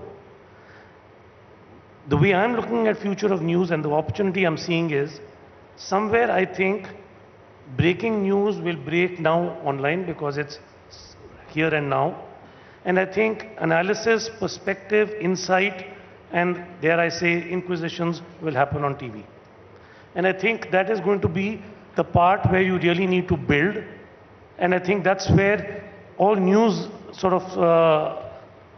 newscasters, they need to look at their digital practice a little differently from their linear TV practice. And I think in these two things, breaking news versus analysis insight. Thanks, Vikram. Karthik, your words, and if you wish to sum up this discussion. Well, I think I'd like to sum up by saying that news is here to stay. And the immediacy and the urgency of news cannot be replaced, whatever the medium be, whether it is through your set-top box or through your OTT platforms. Unlike GEC and other mediums, where the human brain has the ability to consume content when and where they want to consume, news will always have that immediacy and urgency, which is by its true nature not replaceable.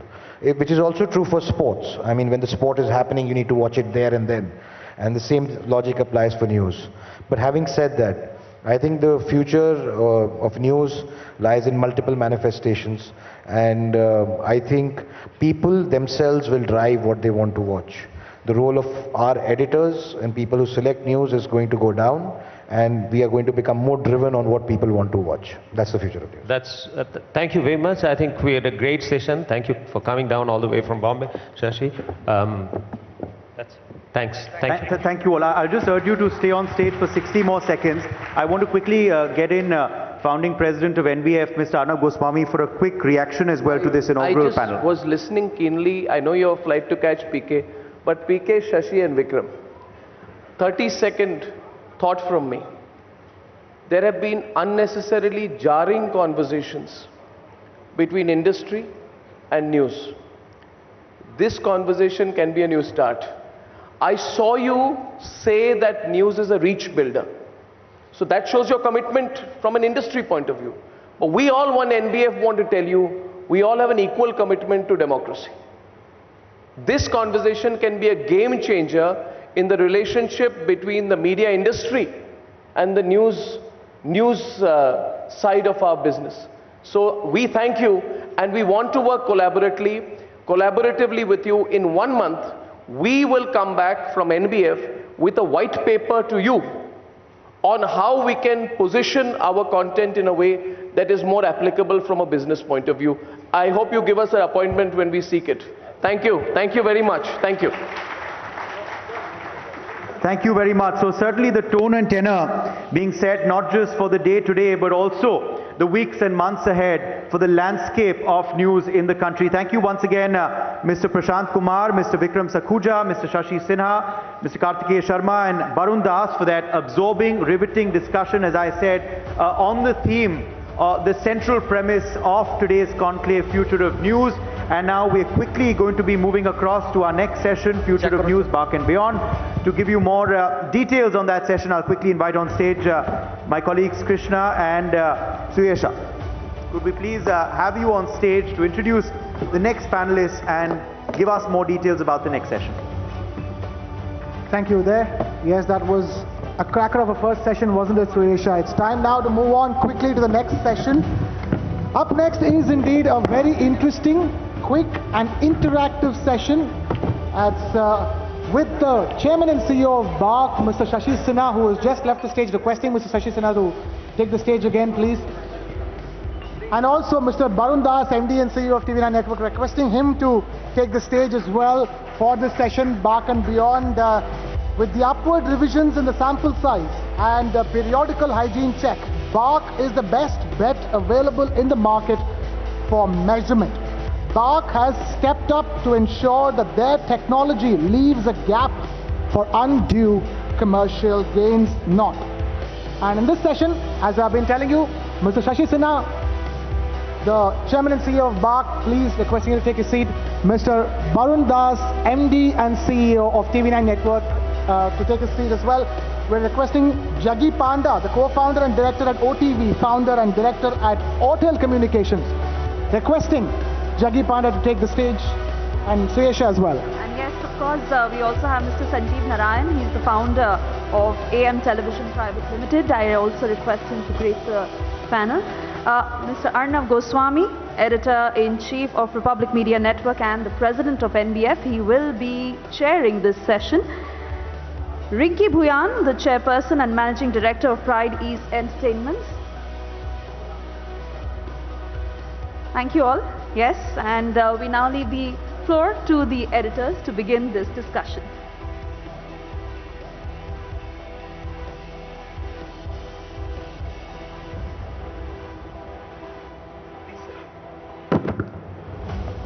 Okay, we got one empty seat in the house, so Karthik, can I request? Oh, you've just had a session, so oh, come on. We have enough issues with BARC, don't forget. Huh? And we'll open up to the house also. Where do we get a chance to sit with the chairman of BARC, the child of controversy? They say I'm controversy's child. Today you're controversy's child. Shashi, thank you, first of all. That was a great session, wasn't it? Let's have a round of applause for the last session. Absolutely brilliant. And we want to be candid. And I know this is going to be headline material. Chairman of BARC sitting with the organization and the channels who've complained the loudest to him over the last few months and years maybe. So Shashi, first question. Why have you agreed to do this? This is what you call self-inflicted punishment. I gave you a choice and you said, no, I want to do this. No. So why have you agreed to do this? So I'll tell you. The session. This session. No, not not the chairmanship of BAC. Both actually, yes. Thank you. So firstly, before we go, I want to make one clarification. I am chairman. The chairman is elected from the board and it's a voluntary position. The CEO of BAC, as was called out, is not me. You can imagine mentally Nakul Chopra there. And if there are any mental knives, please, all the knives should come to Nakul Chopra behind there. Oh God. So I carry the good karma there. To this session. On a serious note, yeah. I tell you why I agreed to do this session. Yes. I believe we must communicate. I believe this is a large forum. And I believe there is a lot of issues, some real, some perceived, as far as new genre is concerned. Yeah. So just like you have this, of putting me under the spotlight, it's for me to also use this opportunity to communicate a lot of things which I'm reasonably sure will be a discovery to your audience today, that that's not what is true about BAC. It's best to, it's easy to run away. It's best to talk. So should we open the questioning round? Anyone wants to throw the first question to... Who wants to throw the first question to? No, Karthik. Can I first respond to what Karthik has said in the previous panel? And I thought he had a brilliant idea. Can you hold your mic closer? He spoke about TV plus digital, and just to let this audience know, and Karthik, I'm sure you know, that we have worked with BAC for the... See, most of the problems with BAC are not technology or capability issues. I've been involved with BAC, well, I've been chairman for the last 6 months, but I've been involved with BAC in many capacities. This is a statement I want to make, and I'm sure most of you know this, that it's not a capability. It's a stakeholder management. It's, so for example, we have worked on TV plus digital 5 years back. We paid Nielsen 15-20 crore rupees. We had to write it off. We were ready to roll. It's all about stakeholders agreeing that, we do need a common currency of TV plus digital. There are pros and cons. What are the challenges? So, and that's going to be my theme all through. Yeah. So it's not a capability issue. It's a stakeholder issue. Okay. Shall I throw the first question at you? My first question to you is on landing pages. And you see, there is a responsibility that BAC has. You can't dodge the responsibility. Allow me to complete. You see, nowadays you have TV channels who say, we have a lot of money, we are going to throw money, we are going to spend 20, 30, 40 crores in buying landing pages. If we have the money, so be it. We'll be the #1 channel if we have a lot of money. This is an absurd proposition. Firstly, I think no channel should talk like this. I think news is about serving the audience with news, not trying to buy landing pages. Now, you have the technology to differentiate between what is a landing page viewership and what is a normal viewership, right? If these channels say that landing page is a marketing tool, then it can be defined as a marketing tool. But when that marketing tool upsets the viewership pattern in what is a very sensitive genre, where the numbers are easily affected, BAC has the ability to differentiate it. Why can't BAC put out 2 viewership, with or without landing pages? It has the technology. It has the technology to do it. And the reason I'm asking you this is because, would you want to see a situation, Shashi, where there are only people with lots of money who survive in the media business? Now we have corporate houses, biggest industrial houses of India, doing the news. Would you like to see a situation, suppose each of them decides, we'll spend 100 crores on landing pages, let's finish the business, let's destroy, then none of us who are on the stage will survive as channels. And I think you are in a very strong position. Am I speaking for NBF here? You're in a very strong position with one decision to make that change. You can go to these channels and say, if you believe in your content, then let your content get you the audience. Why don't you take that decisive step? So may I respond? Thank you for asking the question. Thank you for making the opening question. Let me give you a context and not an evasive answer, but I'll give you the real answer. I speak from the heart. Whatever gets me into trouble, but so be it. So BAC created a landing page algorithm about, I forget, 3 years back. At that time, I was not the chairman, but I was involved running the TechCom, along with, the core TechCom, the broadcaster and an advertiser. So the then CEO of BAC, and there was an oversight committee in Praveen Tripathi, various people designed the algorithm, and they came back saying that we must cut out the entire session. So if we are discovering landing page, the entire session should go out, correct? Which is in a way what you're asking for, that the entire session should go out. At that point in time, the broadcaster nominee, and there's a point I'm going to make at the end of it. The broadcaster nominee on the core TechCom was from a large GEC, and he turned around and said, they're also playing cricket. He said, are you trying to say when I get a big tournament like IPL, and if you take out whatever the landing page, the whole session will go out, the whole match will go out. And he said, this is not acceptable. You know, we are doing it as a sampling mechanism, and sampling is there if someone is staying on, so you find out what is less and you want to move out. This is one point. The second suggestion which was made, and then the advertiser member on the core TechCom, very respected and able guy, he said, listen, we as advertisers, and I remember those words vividly, you know, we do shop displays, and shop displays, if you're doing merchandising, and if someone buys because of that, so be it. So this was the interesting thing. I don't know. The interesting thing was that BARC had recommended knock off the entire session, and you know, it was shut down. So you are saying that in spirit, allow me to complete. You are saying that in spirit you disagree with the measurement of landing pages. On the shop floor issue, one counter to you. No, listen, if I go to a shop, let me complete the whole story. Okay, sure. The story is there. Now, so point I'm making, what I have where in my IPG hat is a separate point, in my point of view. But as BARC, our capability exists to lock off the entire session, correct? It was shot down by the collective wisdom of the board and the TechCom at that point in time, of which I was part of. Having said that, 10 days back, without going to, finally you must understand, BARC is represented, broadcast is represented what is called by IBDF, where all of you are members of IBDF, correct? So, rightly or wrongly, they are the ones who represent. 10 days back, with the president of IBDF, this issue came up again. And I narrated the story. I said, listen, it is your decision to tell us collectively, and then we'll carry the other stakeholders, whether you want the entire session to be knocked off or not. In fact, the algorithm for knocking off the entire session makes our life far easier than doing this business of what we are doing. So now, this is just a 10-day-old story, and IBDF has to get back. It's not a BARC decision. It's a Did you take a decision at that meeting of IBDF? So IBDF has to revert whether they want to go. As you know, this is a split house. You know, we also suggested, if you feel uncomfortable doing it for all genres, do it only for news. Correct? Yes. So my request is that it is not a issue of, and this is where when I talked of collaboration in this session, this could be one attempt.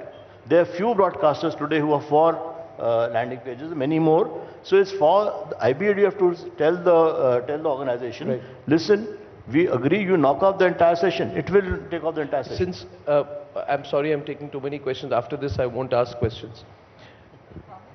I promise. Odd. You see, I'm not anchoring tonight, so I have to make up. No, I'm just saying to you, Shashi, you're a reasonable person. You have great wisdom and experience, and I know that what you're saying is very genuine. We don't have a seat on IBDF, so we are such a large federation, and we are treated like we are not on the IBDF board, whereas others who have smaller groups are on the IBDF board in multiple levels. We would like you to, because you have great clout, to correct that, or do something to correct that, maybe recommend that.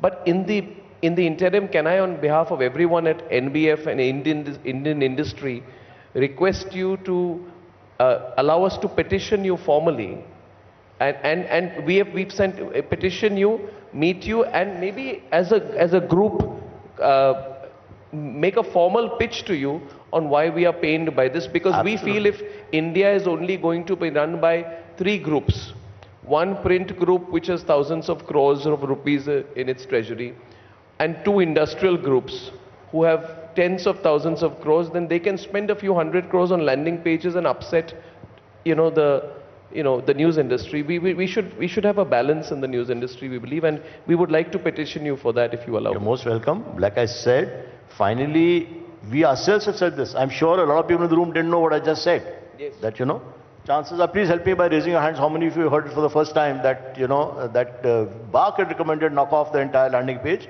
and it came back from the constituents, don't do it. So my plea to you, definitely you recommend, but I will go back to, unfortunately, IBDF is what controls the, it's on the BARC board. So I'll go back to that. So if I may say so, we understand completely where you're coming from and appreciate that.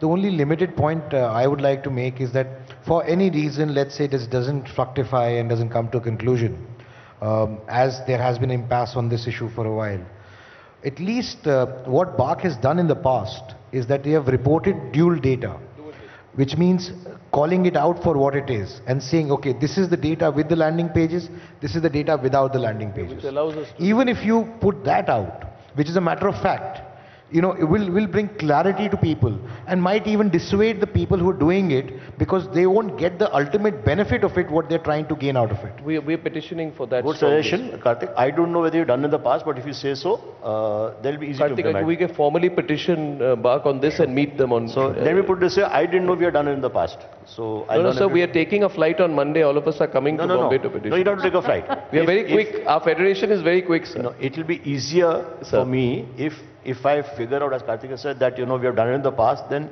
firstly, I'm quite surprised by what you said, because if we had done it in the past, why would we have gone back? Yes, sir. I'll give you a personal example. I remember when India News had 2 LCNs on DD Free Dish, and we had inquired from BARC and saying that, you know, 2 LCNs at that point of time was perfectly permissible.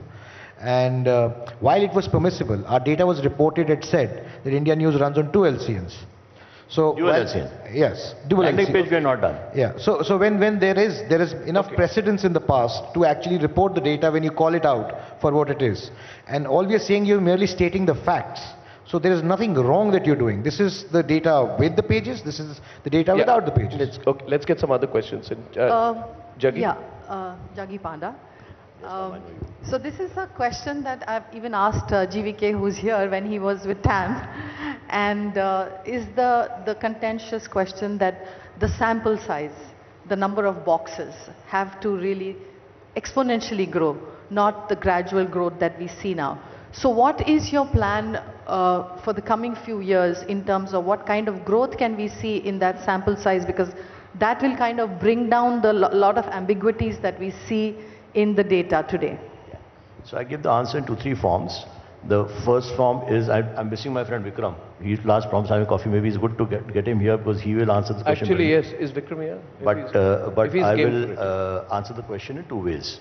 So it's a very expensive proposition. As you know, BARC is about 300 crores in terms of spends, and bulk of it comes from the GCs because there's a 0.75, 0.8% revenue which comes in from there.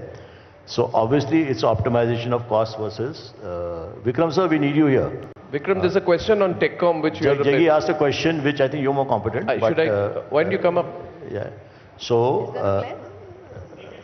I need you to come up. So it's an ambush. That's a BARC ambush. So, you know, firstly, what is the number of boxes going up? Percentage, No. So Vikram will answer the question, will number of boxes going up, will it lead to relative errors being coming down? That's the question you asked. He will answer the question, I'm not sure. And at what stage it will happen. However, there is a big discussion happening at this point in time. Vikram and me are both involved on, and sir had started this on RPD, return path data. Yeah, we are working on that. The problem with return path, and that's in my mind, a foolproof way of doing it. There are 2 challenges with return path is, return path on DTH is possible. Not all operators are agreeing in the pilots at this point in time. On cable is a monster. Yeah. And I will say something because I believe I'm a friend of the industry. So, and you understand, I'm this part, I'll say in my personal capacity, not as BARC, that if you keep out, like some people are pushing us that, you know, do only DTH and don't do cable. So time spent on cable is more than time spent on... Of course, yeah. And the implication of that is that total TV already is dropping, it will drop further. Even my question is on the same thing, like as Jaggi says it, like today we are an amalgamation of national and regional media. But when we are sitting, we are totally represent our NBF as a federation. But the same question, since I represent Northeast, so we have a population around 45 million people, so touching every doorsteps. Our issue is that we are exempted from a lot of things like in DAVP, but when it comes to the TRP, that is our bread and butter. So ultimately, logistically, we are not supported. And the same sample size of 50,000, whether it's representing the 45 million people, like how do we do it? And in an earlier conversation, as I was hearing, so when it was News Live, Assam is okay. But in an other channel, when we have the Northeast Live, we represented the 8 states.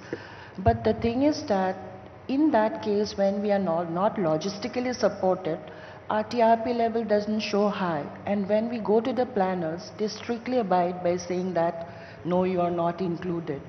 Then our existence comes into a threatening factor. Absolutely. So how do we explain that? I'll answer the Assam question. I don't know, problem is in the forum you say how much you say, but well, I made that way, so I'll say. So there are two parts to this. Assam is an easier one for fix. We have been debating. You see, today Assam is part of HSM, rightly or wrongly, you know. And when we do the relative errors, and I'm throwing this open for discussion so that, you know, feedback can come as he talks of petition. Sorry, he's one of his there. I'm here, no problem. So one of the debates we are doing internally, and it's a contentious debate, if you understand the implication of what I'm saying, or I'm going to say just now, that suppose we treat Assam separately. It's not part of HSM. So, as a reporting market. Once we treat it separately, then obviously the sample has to be representative of Assam. So, sample may go out somewhat. But when you treat it separately, then a lot of broadcasters use Assam to build their numbers in HSM, may suffer. So, that's the debate we are doing. Right now we have 2 TV channels. One is Assam based and one is Northeast based. My Assam based, which is News Live. So I said it wrongly. What I meant was that take that whole part out of HSM for discussion. Yeah. Shashi, her point is I think Chiku can mention it better, but the point being made here is about sample size and representation. Let me put it straight.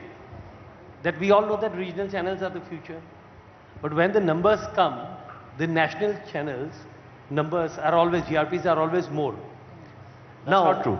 That's not true. Let me just tell you, I just want to give you an example. Since I have both the things, so I know. Now, you know that in the cable, the time spent is more. We also own a cable network, which is the largest one there. We have 25% subscribers who have not subscribed to any national channel. They only watch that regional channel in their own language. And I think this is the trend all across the country. A lot of MSOs are sitting here. So regional channels, there will be a population of 20 to 25% people who don't watch any other language. They only watch their own language. So they should always have a 20-25% advantage on the numbers. But when the numbers come, we see that in the same language. You know, if other regional channels are there, their numbers are more than what the regional... So maybe may I recommend, we take this point offline, and because I've not understood the point. My point is that if you look at Andhra, or you look at Karnataka, or you look at Tamil Nadu, and you know the numbers, whatever we see, and I cut out the market, like Assam I called out because I know the problem in Assam. So here my impression is that the overall local language viewership is far higher than the national viewership. So therefore, I'm not able to empathize with the point. Why was the reverse path, methodology not adopted when we all knew that that was there, and with broadband coming in, almost all the MSOs, so, all the DTH players, it was already two-way. Return path. So the point I'm making is that what I said earlier, return path, firstly, we'll take that 2-3 complications of return path. The first complication of return path. So we are moving, but we are moving slowly in that direction. The first return path on cable is not possible. In most markets, cable is, you can't get return path going there. They're not, the boxes are not enabled. Number one. Number two, as you yourself said, on cable time spent is more. Our concern as BARC is a stakeholder body to ensure that perception-wise, total TV doesn't drop. Minute you do only DTH, it's not representative, it's not fair, because 60% of India is cable. And you can't ensure thing drops further. You know, that's the second point. The third point is, when you get return path, you will get household data. Correct? I am a big believer, if you go with household, makes sense, but you have to attribute it to individual data. Correct? When you attribute to individual data, whatever runs we are doing just now, we are working on it. The error levels are almost 40-50%. Now that is something. I think you know what it is. Sanjeev, the numbers are very less. The boxes, sample size boxes are 50,000. No, I think the point, and they determine 130 crores. So problem is, since the numbers are less. Can you please help answering the question, the larger issue, which is why I called you, and you are the master of this. That since you have taken over as the anchor of the session, Shashi, now. You and Sanjeev, and you have taken over as anchor of the session. No, fine. But no. But Sanjeev, let him answer the question because we're getting late for the next one. Yes, Shashi. So, Vikram, would you want to answer the larger question of are 50,000 boxes nationally or 4,000 boxes in a state like Andhra or 3,000 boxes in a state or whatever the number is, it may not reveal the numbers, or in Assam, are they enough or will you take the sample? No, I want to rephrase the question. If I can add to it, Shashi. The point which was being made just before Shashi called you in was what Shashi said, and further, there is a belief that like in elections, you know, when the population demography changes, there's delimitation exercise. Point being made is you are not represented enough in all parts of the Northeast. And the feeling among our association is that the representation of BARC is pre-decided towards certain geographies and that you need deeper penetration. It's not about increasing the sample size. It's about where you will put that sample size. Am I correct, Riniki? That's the point that you are making. Logistically, you are not in tune with where the viewership is. Add to that question. I think also the other point is that, to put it in simpler terms, is that when you talk about the Northeast market, you're only referring to Assam. That's the fulcrum. I mean, if you say Northeast, it means Assam. Okay. The other states are not accounted for or neither represented. That's the point that I. Wow. Okay, it's with 200 million TV sets and with the kind of heterogeneity that India has, it's obviously to say that it's a challenge to actually be able to say what each channel's ratings are going to be with a high degree of accuracy. It's a huge challenge. And we've got some 50,000 homes that we've got a panel in. So that it is obviously a challenge. So that's just giving you the setup. Now, finally, how do we look? Let me take an analogy. Whenever, say, elections are happening and the psephologists come in, they do some fantastic work. Some of them are very, very precise, and some of them are off the mark. But you don't like completely hang the guys who are off the mark. I mean, because they're also doing an estimation job based on talking to a few people and then coming back with a certain number. So I would urge firstly to have some forbearance with the rating system, because you can't expect it to be that bang on accurate, because if psephology is also not that precise and some of them are actually very, very good. I actually think BARC also comes pretty close to what the psephologists do. They are more right than they are wrong. That's my first point. Having said that, the next question becomes the data that comes out. For any statistician, the data needs to be valid and it needs to be reliable. Valid basically means that it should be representative, so it should be representative of the universe that we are measuring. And reliable is that if it says the rating is 0.1, it should be actually 0.1, it shouldn't be 0, it shouldn't be 3. Now that for the validity of it, currently we have something that we call a baseline survey that we do, which sort of captures the entire media landscape, and from there we drive our sampling frame where our panel goes in. That is where we actually come back and choose where the 50,000 meters need to be. Would some districts or some regions be underrepresented? I'm sure they will be. Now, I guess at some point in time, the best way out is probably lobby like this, like you are doing right now. And maybe at the next point in time, we have to see that maybe in Northeast, we don't just paint with one brush, but obviously take it in and make sure that you got representation. But that will give you representation. It doesn't take away from the fact that if finally you've got, say in Manipur, you have, say, 100 boxes, and you're supposed to represent the viewing of all the people in Manipur on the back of those 100 boxes. Is that enough or is that not? Now, that is where we look at something called relative error. And it's a statistical thing, and our attempt is to bring it down. Now, the problem is that because the time spent in the earlier panel, we alluded to it, since the time spent is so less in news, each individual who's watching news is watching it differently. So it becomes very difficult for us with any kind of precision to say that if the guys, I mean, if you've got 10 people in your panel in one particular city and you're projecting them to the universe, it's very difficult to say whether the universe is actually watching that or not. So there is a relative error that comes up. I think the implication for us is that since our entire revenues and everything are based on that, I think a statistician in your organizations should look at the data with relative error. You know, the problem that we are facing today is we are looking at the data very, very minutely. We look at the data and at an all India level, you'll be fine.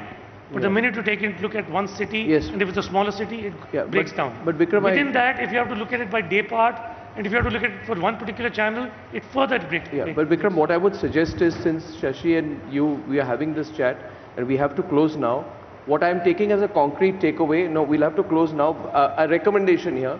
We would like to visit you as head of TechCom, Shashi as head of BARC, chairman of BARC, as well as Nakul as CEO of BARC, and petition you on two things here, which have come up in the session. One is on landing pages, and our views on it, and how we want to put it out here for your understanding. And the second is on the demographic representation of parts of the country. So we will trouble you again in about a month on this. But I must close by saying that, yes, Shashi, closing. Can I say something? Yes. In closing, yes, one point I want to make. Since I've got this audience, and some of them are not here, but I want to make this plea. Help us by helping yourselves, which is stop infiltration. You know, broadcasters, well, collectively they talk, and I hope you understand the meaning of the word infiltration which I'm using. There's a fair degree of infiltration. We are, and I'm saying it publicly, I have gone to the IBDF president and said, listen, we have a big problem in Andhra, let's fix it, you know, instead of hiding underneath. Whatever you do, 3,000 boxes, ma'am, 5,000 boxes, whatever you take, infiltration, we need industry help, otherwise we will stop the ratings. May I respond to you by saying that it is factually been proven, and I don't want to go into details, that those who are being investigated for infiltration are not in this federation.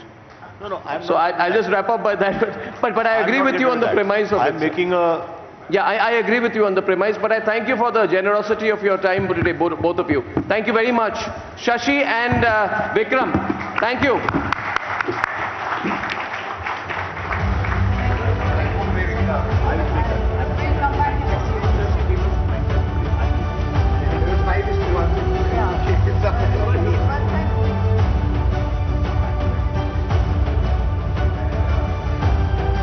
Thank you, everyone.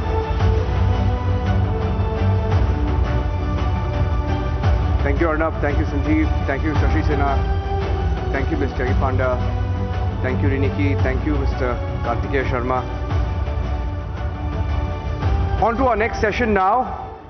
Media is often dubbed as a watchdog, but does it need a watchdog?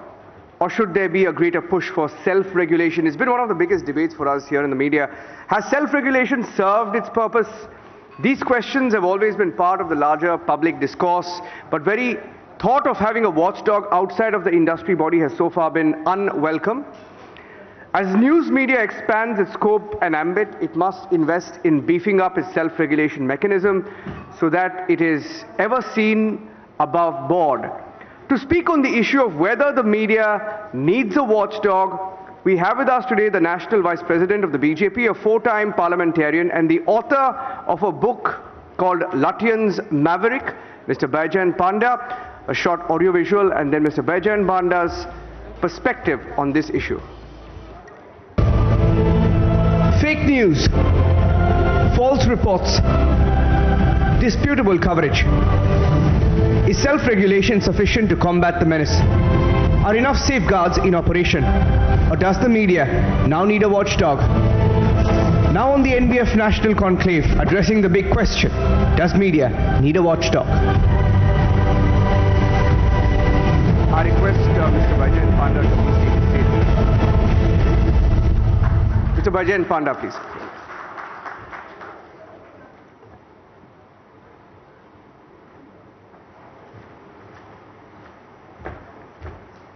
The stage is yours, sir.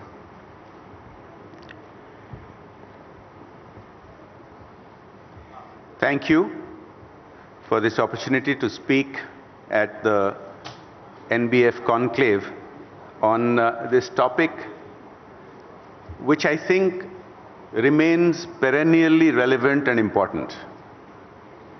Does the media need a watchdog? This is an age-old question. This is not something that has suddenly come out of the blue. And this goes back decades and even centuries, because certain elements have always attempted to manipulate, control, dominate the media in ways that are not legitimate, that are not ethical. So if we go back to the issue of freedom of speech and our constitutional guarantees of freedom of expression, right towards the last few decades of colonial rule, where there were attempts to have a modern, world standard freedom of speech right built into our constitution and our laws, those who led the nation in those last decades of colonial rule and in the first few years of independent India, they let us down because they entered qualifications to those rights which have then been subsequently manipulated over the decades. Many of you will remember, at least those from my generation, if not the younger ones, way back in the 1980s when Rajiv Gandhi was Prime Minister, there was an attempt to foist a governmental control, a watchdog over media, and that led to a furore, and that plan was dropped. From time to time, some people have tried to come up with these ideas, but look at how media has behaved itself. It's worth looking at legacy media.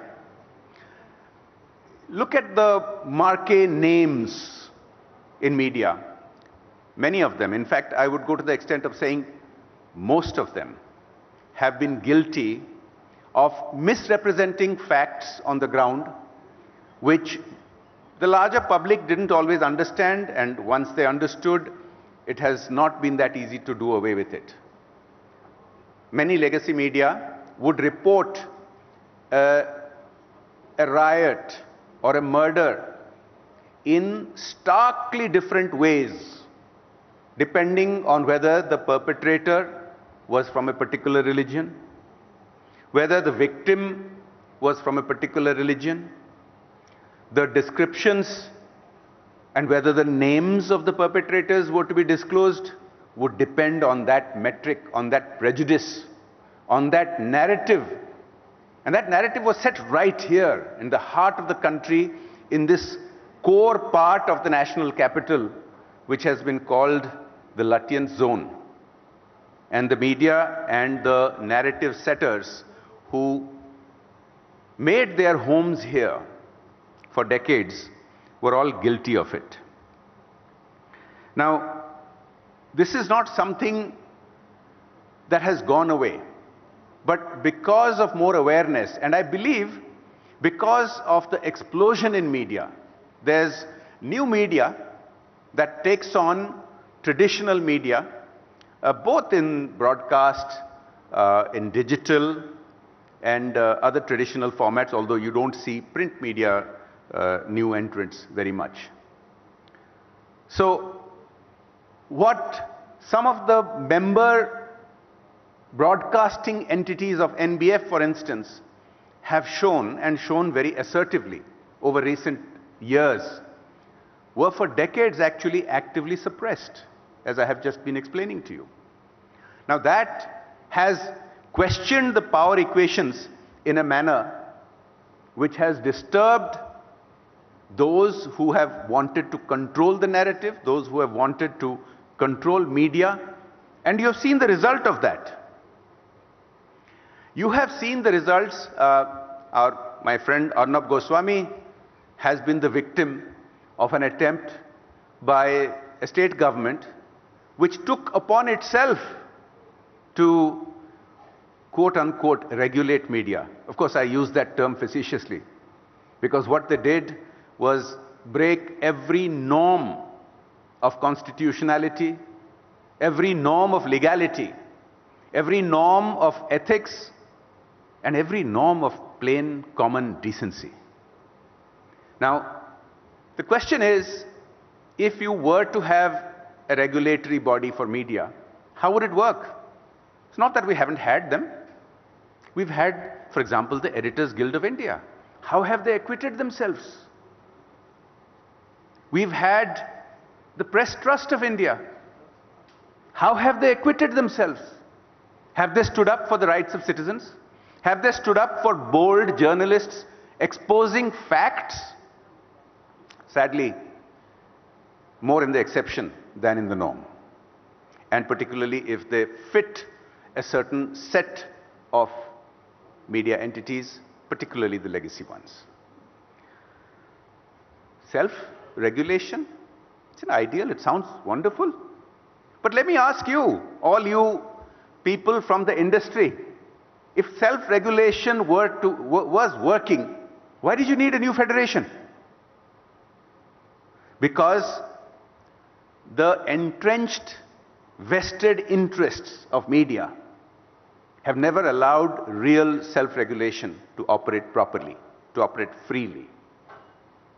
The entrenched interests of legacy and of large media, especially those with a great deal of investments from around the world, have always believed in creating dominance in ways that would not be approved of as a level playing field, where they have been anti-competitive.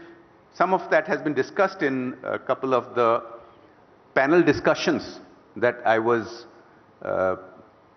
pleasantly surprised to listen to a little bit earlier. Now, I don't want to speak for very long because I believe the point is succinct enough that we don't need to keep beating a dead horse. But I would be remiss if I didn't refer to a very blatant example of some sections of the media's egregious behavior, which begs the question of, do they need regulation and in what manner?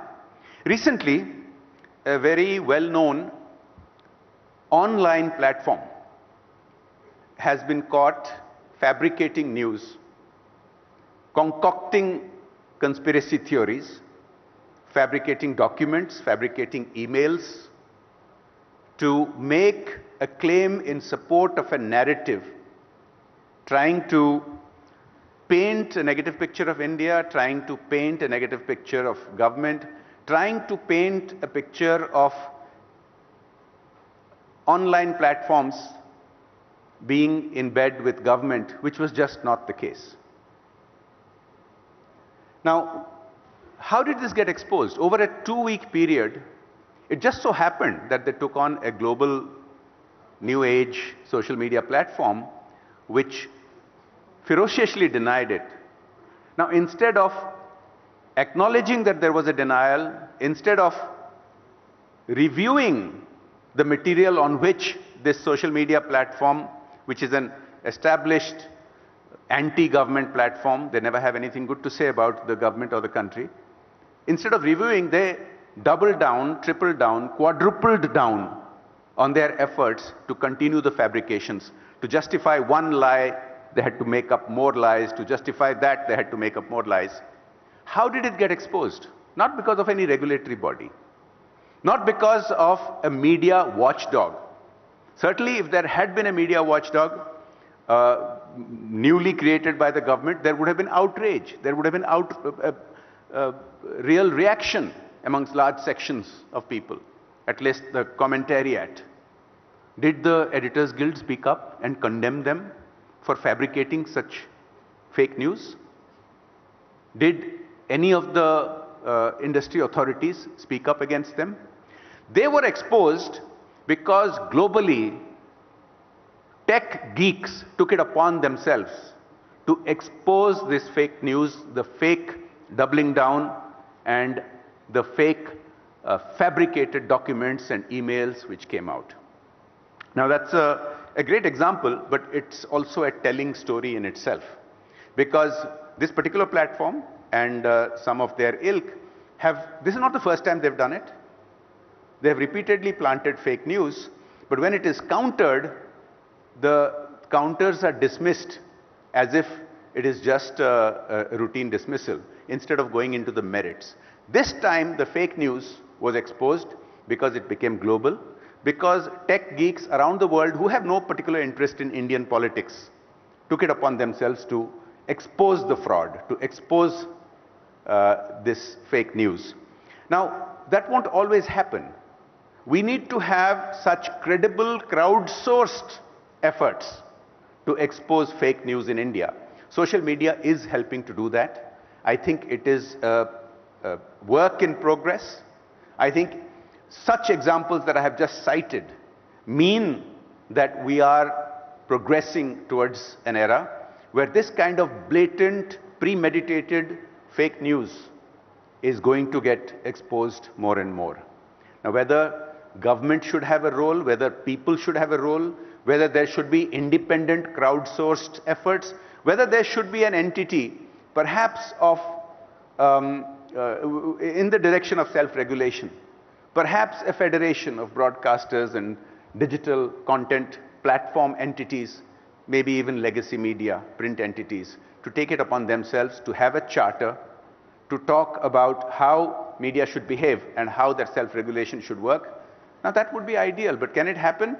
I throw this open as a challenge to those of you in the industry to try and help make it happen, because otherwise there will always be calls for regulation because of these kind of premeditated narratives and conspiracies, and that's not healthy for the media in the long run. Thank you very much. It's been a pleasure to speak to you. Jai Hind, Jai Bharat.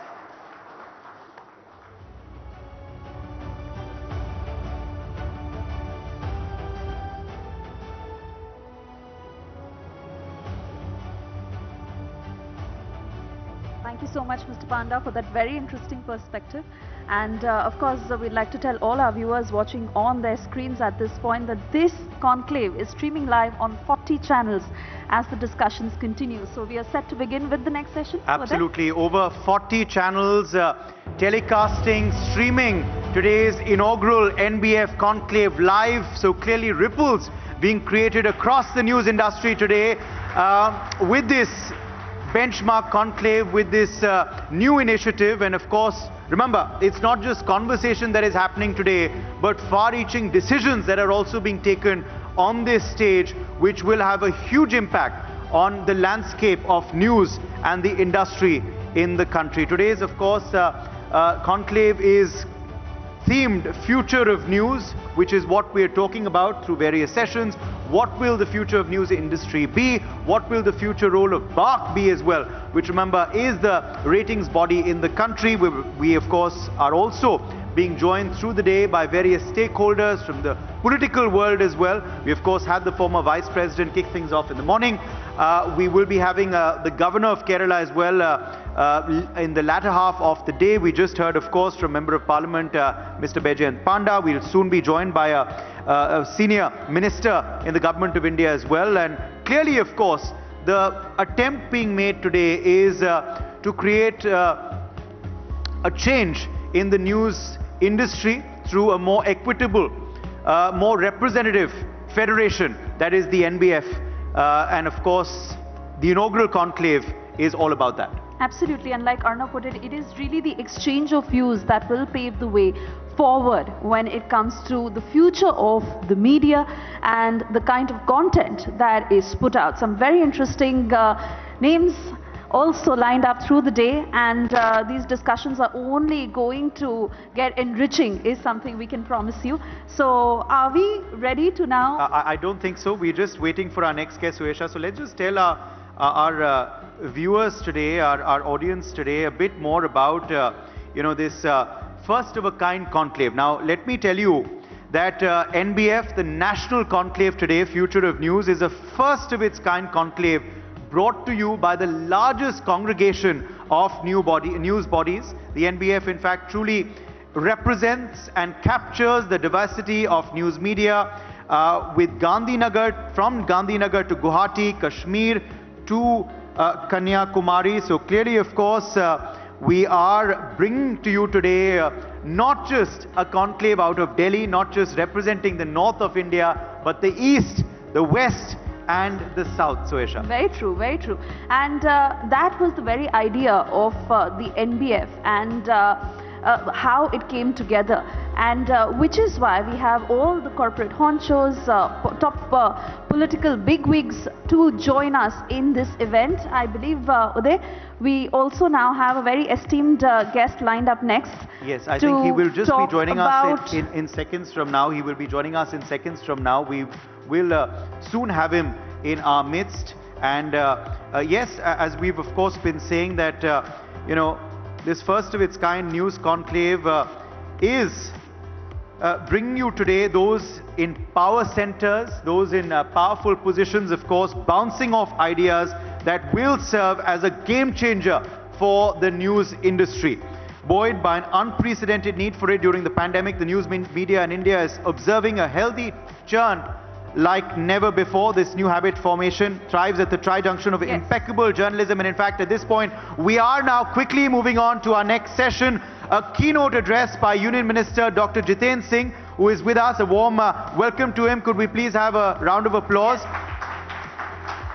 Dr. Jiten Singh ji will be speaking to us about what the future of news reaching 1 billion homes would mean and look like. India's digital revolution has seen the transfer of cable TV to D2H, which has unleashed India's satellite technology, harnessing potential from a sole antenna being adjusted.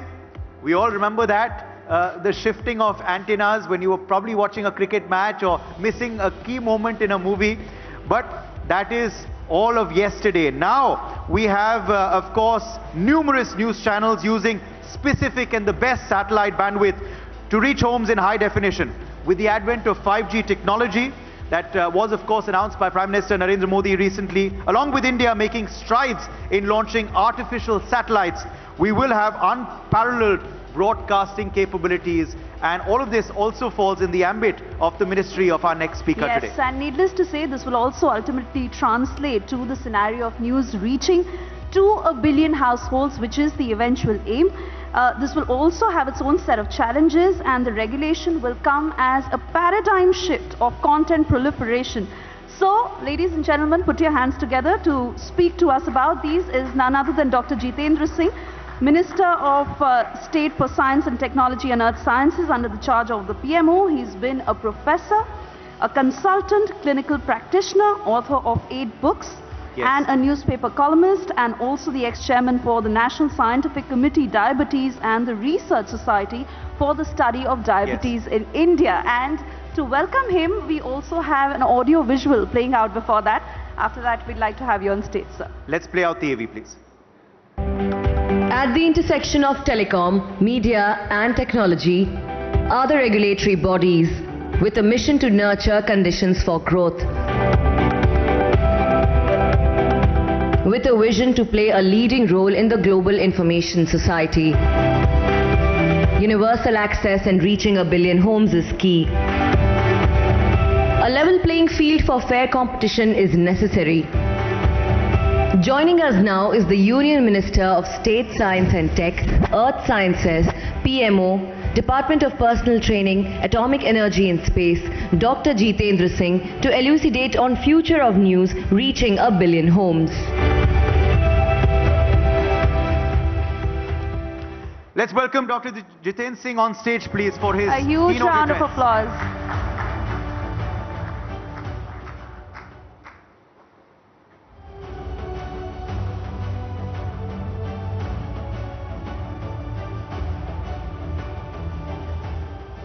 Thank you for your kind introduction.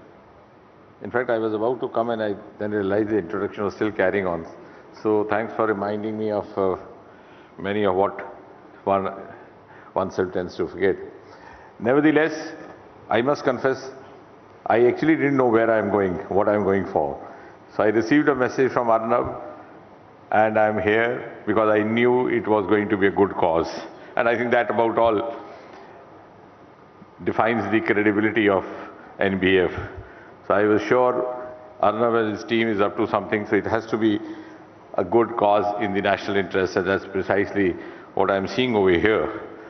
And I was just now told that it's 3 years old, and I must also have, think I have no hesitation saying that Arnab and his team have, and the entire lot of this federation has actually sought to change the narrative in news reporting and also news comment. Somehow, though it doesn't seem very flattering saying, in the bygone years, there was a trend of sounding intellectual by being slightly anti-India.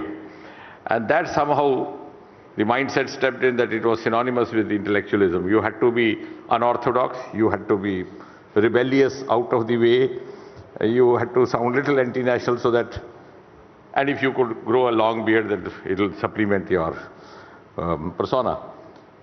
But I think that's very amazing. I've been saying this even for many years now, because I'm glad that now the NBF has taken up this cause.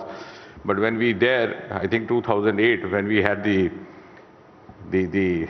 much widely publicized this Amarnath land agitation, and this was one of the only channels possibly which was supporting the cause, the channel which was then being managed by Arnab.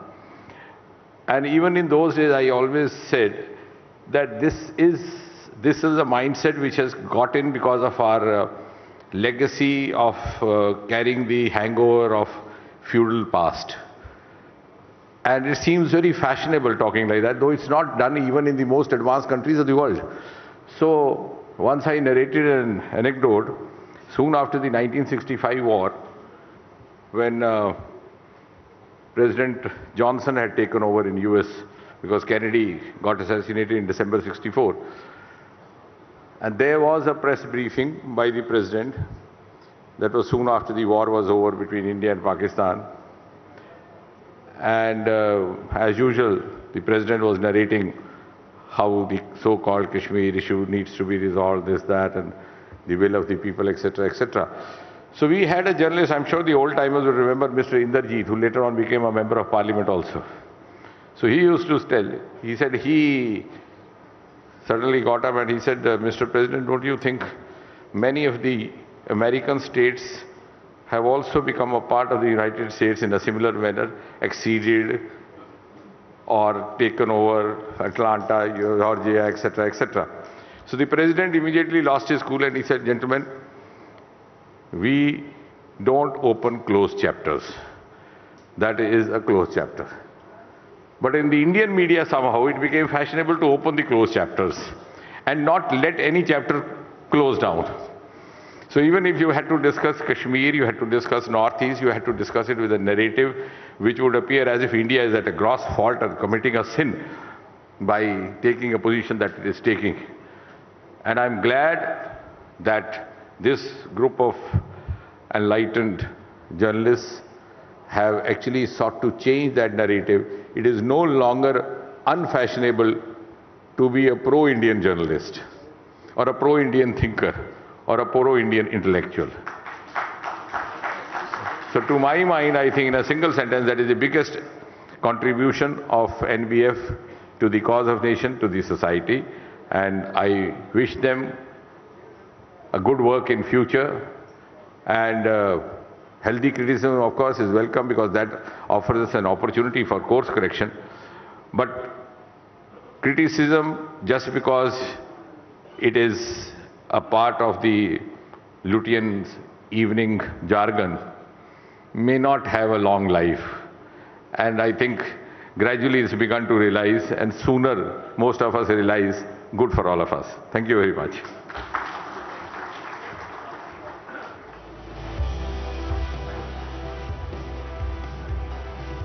Thank you very much for that address, Dr. Jiten Singh, and for gracing us with your presence. Could we once again have a round of applause for Dr. Singh? I would now like to invite Niranjan on stage to give us more details about our next very, very interesting session lined up at the NBF Conclave. Niranjan.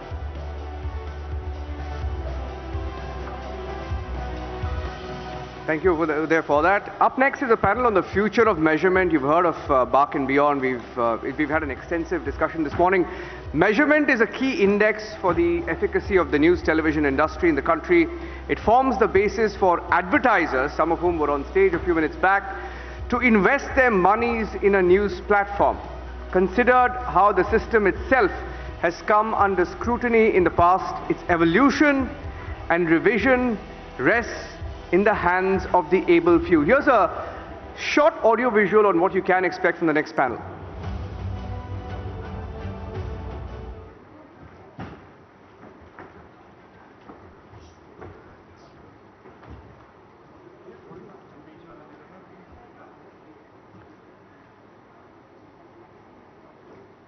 All right, may I invite Mr. Shankar to moderate the session? Shankar of Fourth Dimension? Shankar. And joining Shankar as speakers on this panel will be Mr. Shashi Vempati, who's the former CEO of Prasar Bharati, the ex-CEO of Niti Digital, who has also served as an independent director on the board of the Indian Broadcasting Foundation in the past. A technocrat at heart, Mr. Vempati constantly writes on politics, public policy, and emerging areas of technology like artificial intelligence and broadband convergence. Joining Mr. Shashi Vempati on the panel will be Mr. L.V. Krishnan, who's the CEO at TAM Media Research. His expertise in the body has held the central media research body for the Indian media industry carve a niche for itself on the global map. Pankaj Mishra is the founder and CEO of Chrome Data Analytics and Media in 2009, which has 6 proprietary distribution tools used by over 100 channels across the industry. And we also have Mr. Narayanan, the CEO of Alliance Nexus Advertising, joining us on the panel. Anil Airur, the Group CEO of Flowers TV, also with us on stage. And Angad Deep, joining us on the panel. Angad, please come up on stage. Shankar, over to you.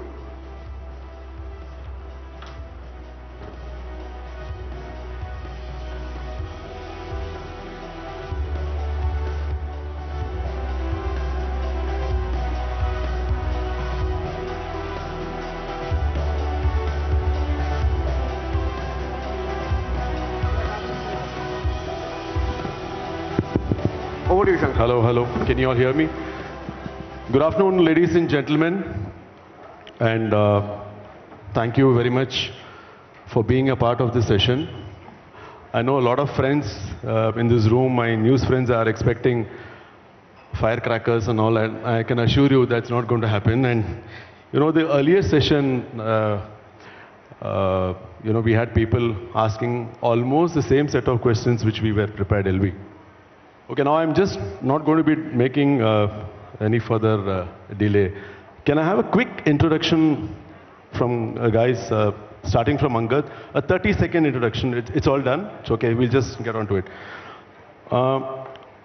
Okay, I just have 2 questions since we have just 40 minutes. The burning issue today in news as a genre, I'm talking from a business perspective, not from content. Okay, content is to be dealt separately. See, most of us, we run, the news channels here. I'm having this question for Narayanan from Alliance. Okay, then we'll just take a roll. What I would like to ask you is, Naru, news today is still bought on CPRP. Okay, for people here, CPRP is basically cost per rating point. Somewhere I feel that on behalf of agencies, on behalf of you're a very strong representative of media agencies, you've been really unfair to us. Okay, the first point is you set a benchmark for CPRP. You have a national template of 1800 or 2000 or 2500. And you bias on that basis. As such, our genre is so small. Okay, ultimately when it comes to a point when you have to bias, the rates, other than a few national channels, I'm talking on behalf of both national and regional, our rates just don't increase. Okay, and a national CPRP of 2000 for a channel which does about 30-35 GRPs, then you can imagine at what rate you would want to buy. Okay, now the point what I want to ask you, is this basically you're trying to, you are actually in a mood not to increase rates. to avoid giving us a rate increase, you have these new terminologies of, national CPRP and so on and so forth. This is posing to be a big problem for us because 80% of the news channels today are FTAs. Our survival depends on people like you. So over to you and then we'll just go. And I'm expecting some gossip reply from you. Huh? We should go. We're all going live. Firstly, good afternoon to all of you. It's great being here. Coming to the question specifically, my response to that is, firstly, news cannot be bought on CPRP. I think from whatever experience of 30 years and across media, and especially at Alliance, is one of the largest buyers of news in this country. I can clearly say that news is always on ERs and kind of, CPRPs is as a byproduct, by the way, in wherever it comes in. That's one way of looking at it. The other way, I just wanted to bring in a perspective where even if you look at the BARC ratings, by virtue of ratings, news channels delivered much more than news. Music channels delivers much more than news. But reality is whenever there is a burning issue or whenever there is a good cause or a great cause, the whole nation sits up and watches news. So I think that's the reality, which we have to accept it. So news channels cannot be ignored even for a normal FMCG plans and even of kind of a regular plans. So I think one needs to also go beyond ratings, and specifically I can give you some examples of key brands who have built, given the agency I represent, Alliance, there are a lot of brands which are built completely on news. I can give an example of Asian Shoes, which is a very challenger brand in a competing footwear, fiercely contested market, leveraging on only one program for 2 years or just in a prime time slot. And that's built great business for them.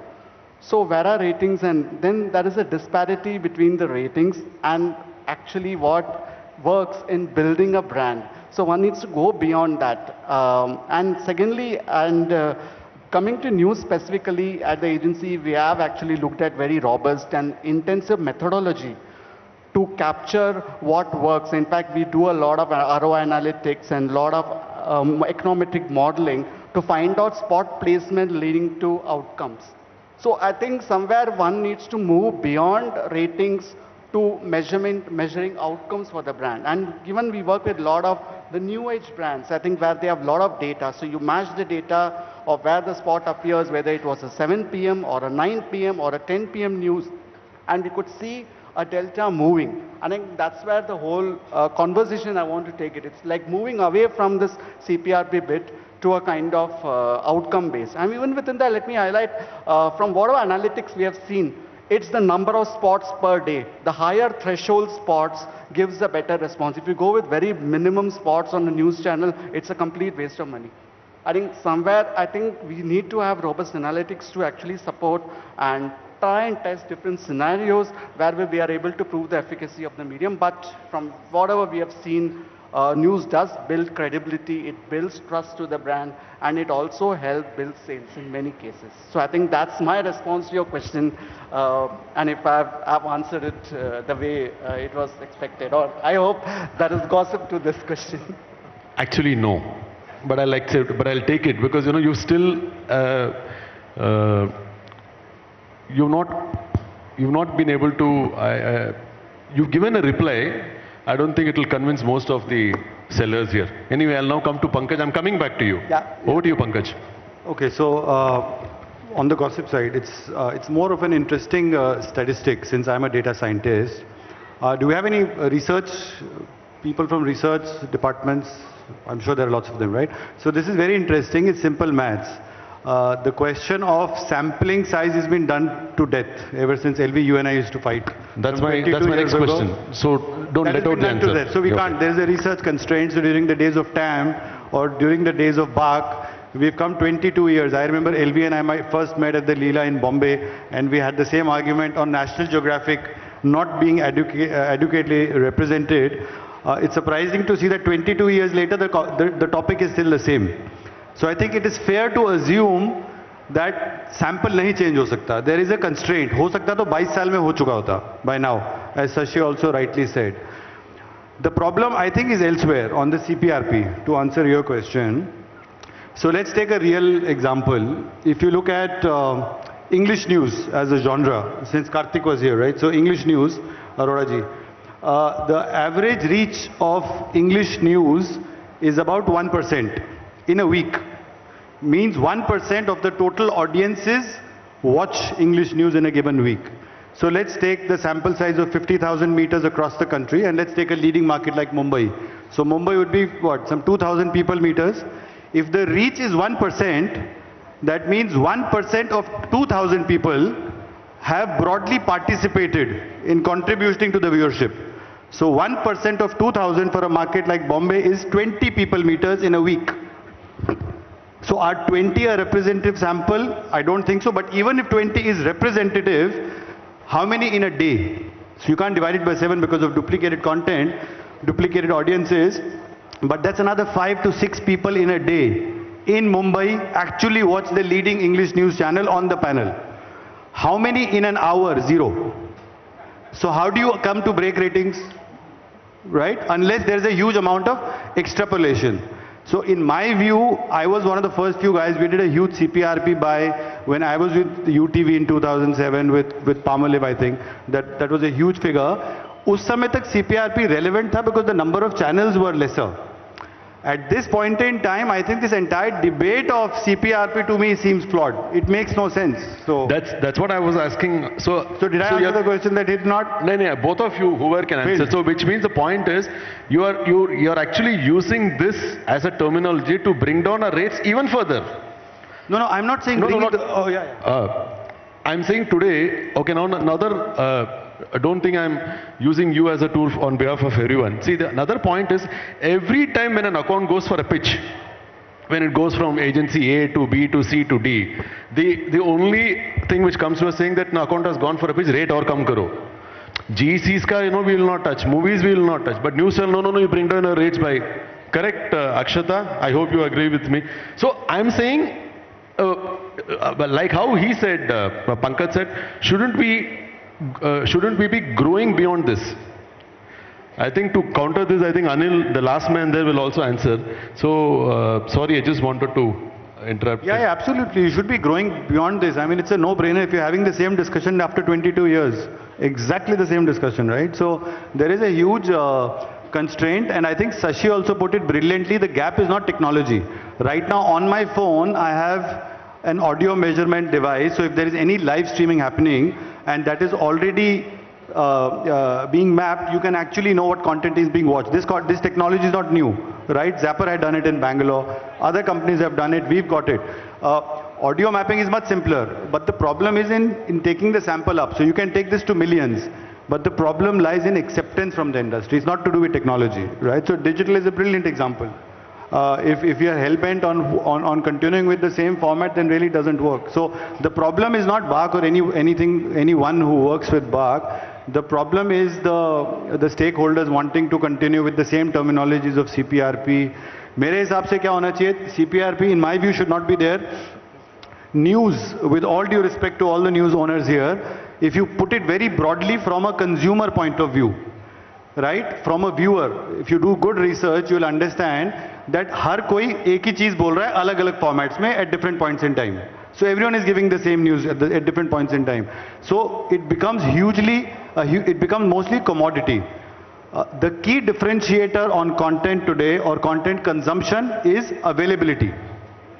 How many homes are getting it? That's why FTA content gets much higher reach than pay TV. So I think the best measurement here is to take the availability of content across some 161 million homes, one. Two, the availability of content on digital, right? So what's being watched on YouTube, on the browser, on an in-house app, or a Z5 or an MX player. You marry all of that data, you have a very strong indicator of how many people are watching which content. And then you have some kind of a quality survey to rate it in terms of quality. As simple as that. I think that will be a much stronger parameter. And then you can come out with better derivatives of CPRPs. Yeah, I think I agree with what Pankaj just now said, that you have to move beyond these older metrics. Take a 360 view, TV plus digital. Also, I think in India we've not done enough on innovation in content pricing. Think of new models, flexible models of pricing content, especially with so much more consumption happening online with on an on-demand basis, where I'm not tuning into linear all the time. There can be different ways of pricing content, and I think that would give you that diversity, and that's probably where you can demand that premium or value. I think what TV9 is doing with the OTT model for English content, news content, I think is very interesting. I think those are the kinds of experiments that you should build on to take this industry beyond these, older constructs which probably made sense a decade back, don't make sense anymore with increasingly hybrid consumption, which is not necessarily, real-time linear. It's more on demand when I want to watch it and on the kinds of devices that I want to watch. LB, for a moment, think you're the same old media planner from Chaitra and HTA. Have a heart and answer. Okay, I think news is all about being regional, actually, okay? Local and hyper-local in nature. Okay? In that kind of circumstances, you need to think about, as a body, think about what is the next step that you need to go into, actually. One is having an overall industry measurement at a national level, etc. But given the fact that your reach is all about regional and local, is there a way you can create measurements in those hyper-local areas effectively, cost-effectively, at the same time giving you ROI on your businesses, actually? And that's where technology comes into play, actually. While technology is available, I don't think the industry has used it effectively in nature. RPD is a beautiful, strong solution that's available in the marketplace. Okay? Return path data through the set-top boxes. Return path data through the mobile devices. Return path data through your broadband connected television sets, actually. The world is changing. The audiences are changing. As penetration of set-top boxes has happened since 2018, when the government finally rolled out fully 100% the set-top box regime, 100% of the homes in the country are connected, actually, except for a few homes in Chennai, probably. Now, is there a way to exploit that? In the last 6 years, we have had experience using return path data on Tata Sky set-top boxes, actually. Okay? It is incredible. The difference between BARC and return path data is not the fact that the trends are different, actually, but it gives you granular data. Data at a microscopic level, actually. Because you have around 100,000 set-top boxes only in Manipur itself, actually. Okay. So with that kind of a scale, you can dissect consumption data on television even more effectively in nature. Somebody like, say, Sanjeev, for example, who owns cable network, actually, or Jaggi, for example, in Orissa, okay, why not move on to the path of creating set-top boxes that enable you to provide data itself? So you're not then going back again and again to one single body and saying the fact that why is the data not representative of my area? Why is the fact that I'm not able to create usefulness that can give ROI for my business? Okay. Enough of it. You've already spoken about it 100 times, actually. There's no response to that. Move on with your life, because it's your business at the end of the day, actually.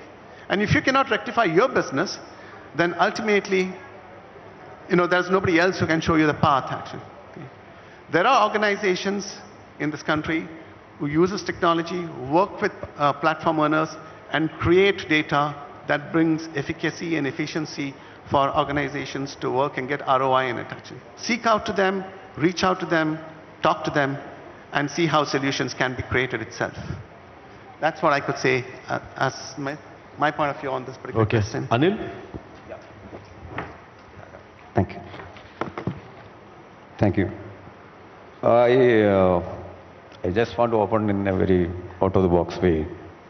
So when we spoke about news, we say news industry. So why we say as news industry? So we should understand this when you are talking about CPRP. See, I will read about the quote about industry.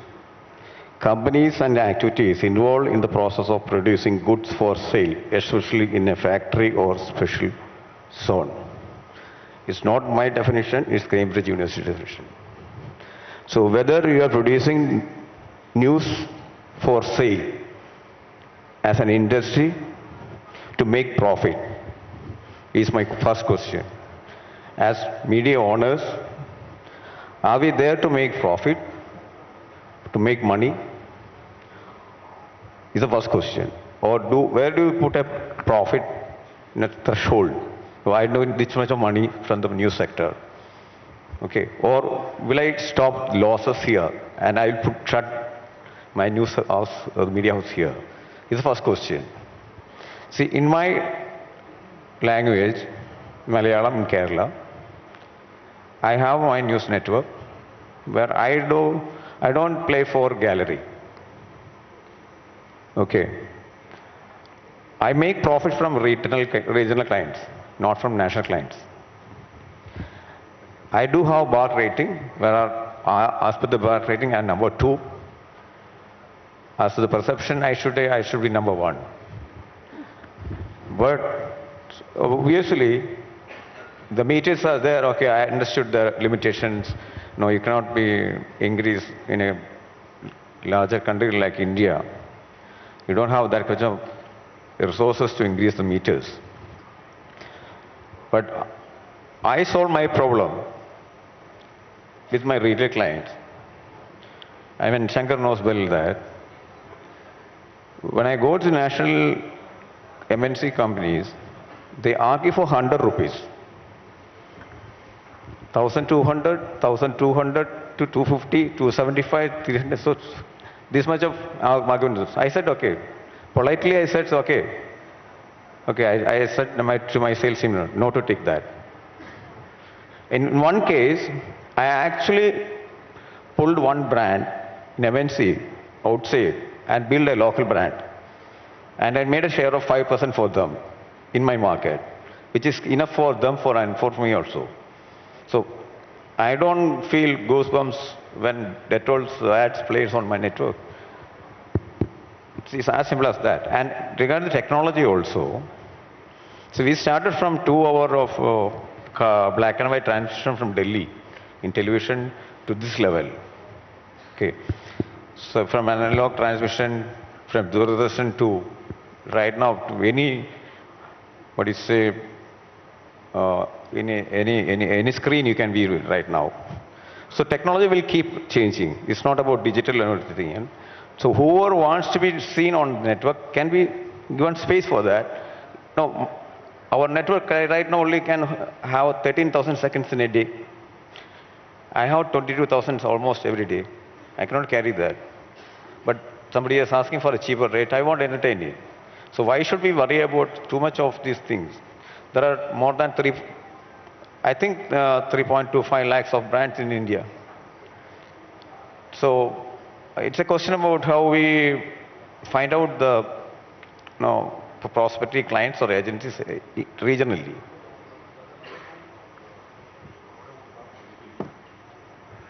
Thanks, LB.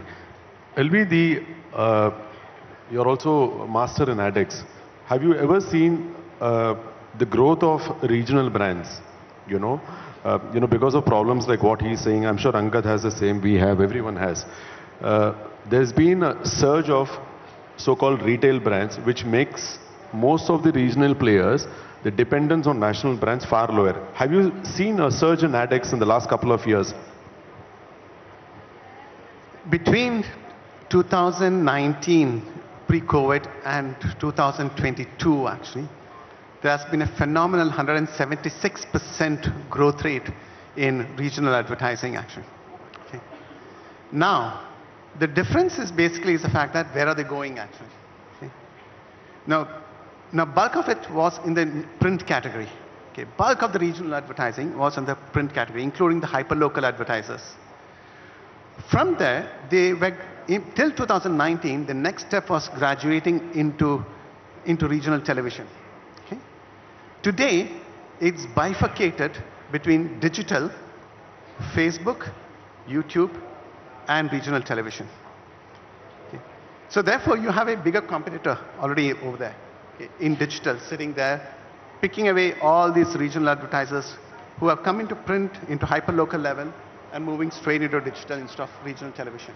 So that's the threat that television and specifically news have. So it's great that there's a growth of 176% over 4 years, 3 years, but that is getting bifurcated across 2 different platforms. How much of that would be on television? Close to 35–40%?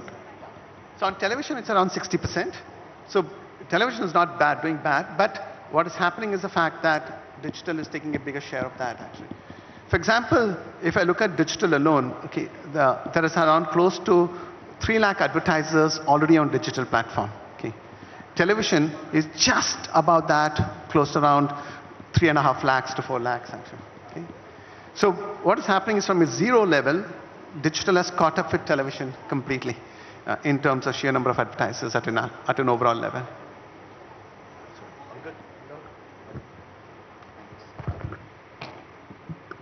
Hello. I really feel that running a regional news channel on the new CPRP basis is highly difficult. Because running a regional news channel has a lot of cost involved in it rather than a national channel. Regional channel has to bear a lot of the other costs, has a lot of huge staff. They have to hire, I would say, a lot of HODs and all to compete with it. So CPRP market should be, so CPRP shouldn't be considered in the regional news market. Sorry, Angad, my point was not on. No, I'm not CPRP. saying, no, but I'm generally saying it on Shankarji's point. Yeah. He's actually answering my question. You know, we have to actually run the viral videos to increase the CPRP on the break markets and all that. And considering Punjab doesn't even get the corporate clients, Punjab regional channel. Most of them are covered by the national channels. So we have a huge problem for that. No, I'm avoiding my first question because Jaggi had asked it in the last session on panel, so I don't want to repeat the same. And we've had enough gyan on panel and all that. So my next question, I think Kaur wants to take it. See, we are actually in a market today, you know, we have this multi-device fragmented video consuming and all of that. Keeping those things in mind, is the measurement of today, LV, I think I'll start with you, is the measurement of today outdated, or we as an industry, are we keeping up to pace with the change? And the second point, I guess we have, each one of us can take about 4 or 5 minutes. The second point is, okay, Niranjan is saying something. Second point is, what are the new measurement metrics, LB, should we as an industry expect in future? Quickly in 3 minutes. Okay. If you ask me frankly whether the present measurement is in keeping pace with the changes in the industry happening in, obviously no, right? Purely because of the fact that audiences have moved on actually. Linear television is no longer the benchmark, and OTT platforms have come into play, streaming has come into play in a big way. For example, we get data from around 3 lakh hybrid set-top boxes actually, okay? 300,000 hybrid set-top boxes spread across the entire country. And what we see is 50% depletion of time spent. Reach is still there for linear television. 50% depletion of time spent on linear content. And where is that 50% going to, the time spent going to? Actually, it's going into the OTT segment actually, or to the streaming segment. Okay? The overall consumption of television or content, not television, content in the home has jumped up by 30% actually. Okay? So video as a platform has terrific future actually, super future. Okay? News within that is an extensively high future actually. Okay? Short form of video. Okay? But where is it going to? From linear to streaming. And in streaming, short form video is taking shape in a big way actually. So what is happening is 2 phenomena are happening. One, the idiot box, which we used to call the television as an idiot box actually. is now a smart box or intelligent box because it's doing everything for you actually. And second, we always call television as a family television actually, right? Family device. It's becoming more personal device actually. When I say personal device, in the prime time, the audience who is watching it, which used to be around 3.5 to 4 members per home, is actually reduced to around 2 to 2.5 members actually. The rest 2 members are in front of television set, but not watching television.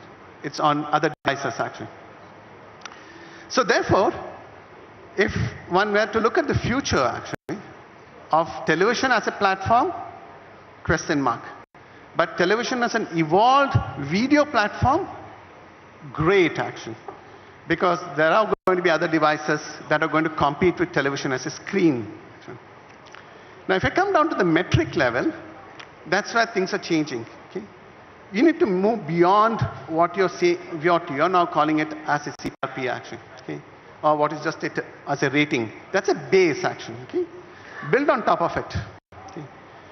We have been working on certain amount of data coming up from a metric called attention. I don't know whether I can project 1 or 2 slides on the screen actually for everybody to have a look at it. Yeah. So this is an attention device actually. Okay?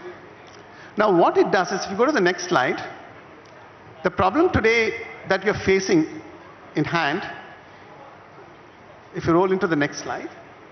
Next slide. Yeah. The problem that you face today is the fact that the device that is there, which is giving you ratings, is giving you ratings with respect to, at the best, what is getting watched in the home. Okay? And then it requires an additional equipment to know who is watching it actually. Okay?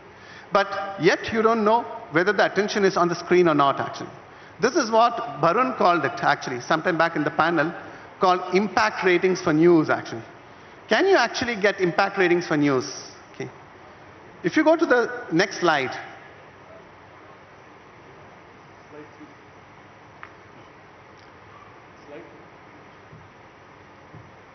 Yeah, next slide.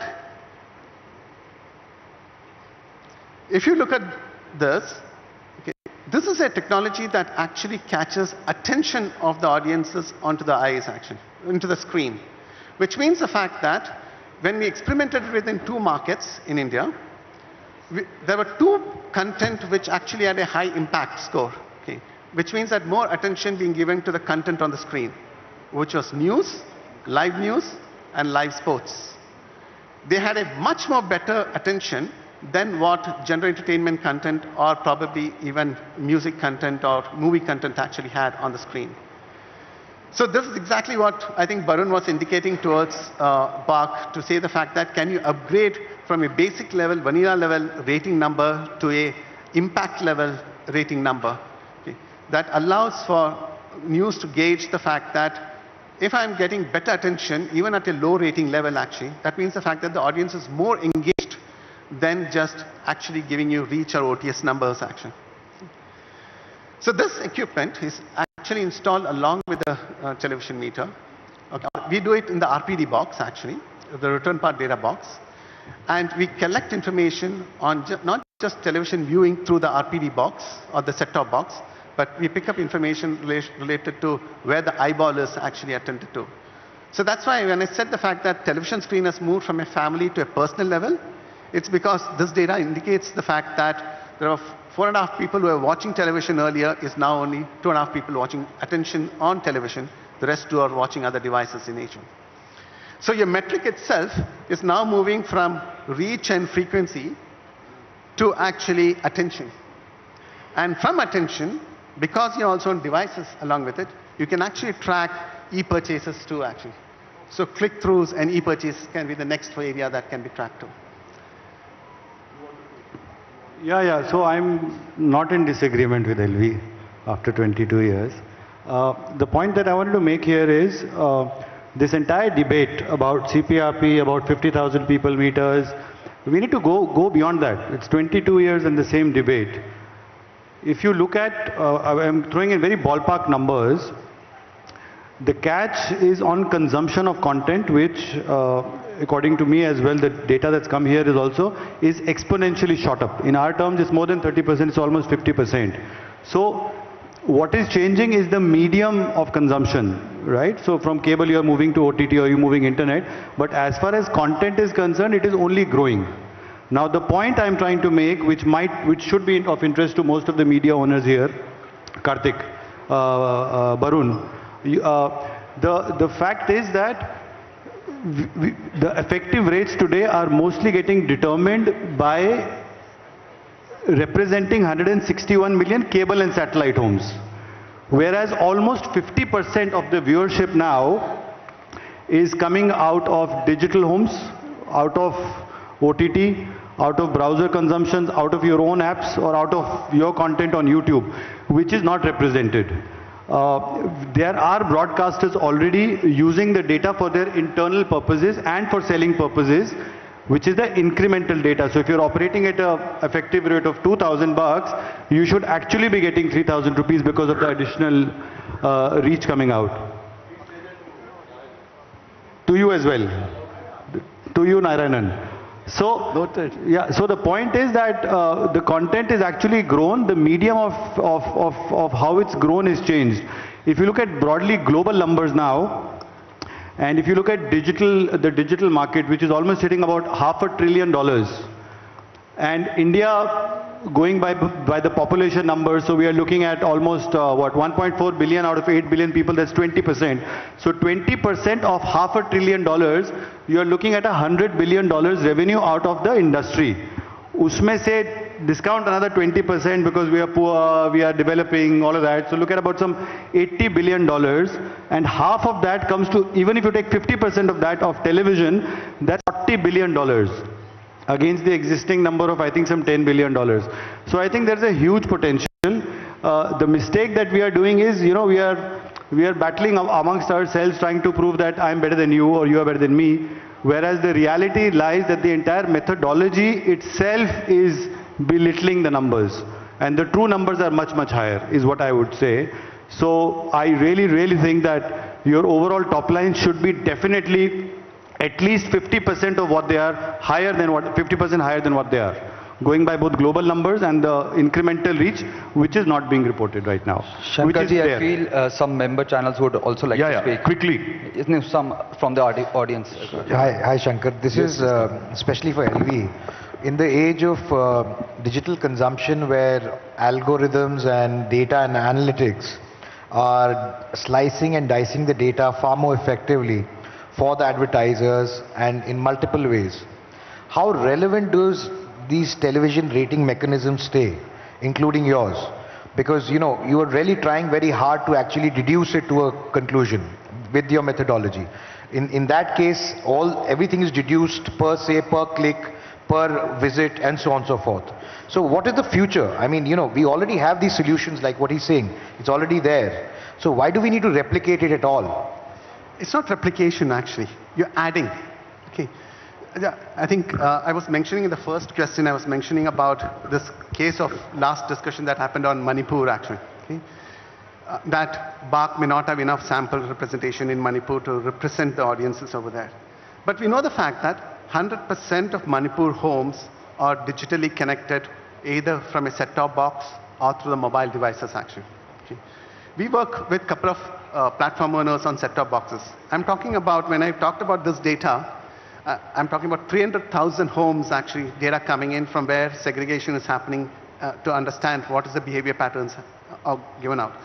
So when you have around 100,000 homes of Manipur getting completely taken away by return path data, which is 1/10 of the cost of investment of even 10,000 people meters in that particular market, actually, why not use it, actually? Okay. It just requires a middleware in those boxes to upgrade that. At the end of the day, news is all about local, regional, hyper-local in nature. And if you want those advertisers to come into play and not be on any other genres, actually, the data from these kind of devices can actually give you much more interesting thought than actually having a cost of implementing a panel with high sophistication new boxes put into play. But you would agree that it's limited to the television screen only and it's driving the data? No, it goes beyond that. It goes beyond that, actually. So what happens is when you do cross-screen measurement, actually, for example, the first cross-screen on audio, we are working on it to release it next year, actually, early next year, which will give you indication between radio stations listened on FM with streaming stations being listened on mobile, actually, together in each one. Okay. So what it gives you, therefore, is an amplification of consumption pattern between two devices, and it can go beyond two devices as more devices enter. For example, connected TV. Okay? So the minute the connected TV coming in and smart boxes goes off, actually, set-top box goes off, it's picking up data from the connected TV and adjoining it with the mobile content and checking out what exactly is the behavior pattern. So pardon my ignorance, I need to ask another one because so all we're talking about is how to measure linearity of content. Ultimately, it all boils down to what is the viewership when content is streamed in a linear manner. No. And that is the focus, right? Is that what you're saying? No. What is getting viewed by the customer, whether linear or non-linear? It's a video consumption, actually. It removes linearity and non-linearity out of the box completely. It's just video consumption, whether it's going to be on YouTube, the consumption is, or whether it's through the cable operator or the DTH or the connected TV part of it, actually. So all across platforms, it will report it as and when. Exactly. So it's not at a particular point in time, it's an ongoing process. Exactly. इसमें दो चीज और हैं. Just two more things from our limited experience. Pankaj, quickly in 120 seconds. Anything which comes to a panel, right, has its own limitations. The moment you open it and democratize it and it runs into millions, the data is much more accurate. If you look at any form of measurement basis iOS, it's all blocked. And if you look at anything on Android, Google is monopolistic. So you'll crack some kind of a technology, in 3 months it's gone. The only thing that is working now across almost 1 million respondents, the incremental reach that I spoke of, is mostly a hybrid model.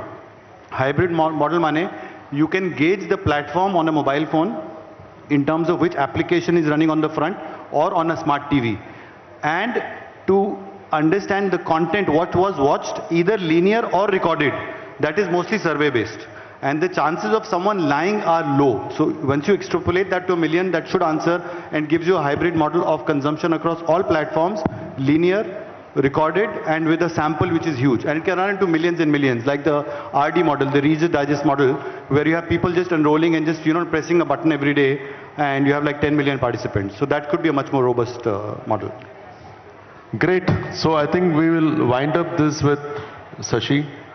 120 seconds. Yeah. So as consumption is going hybrid, I think measurement needs to go hybrid as well.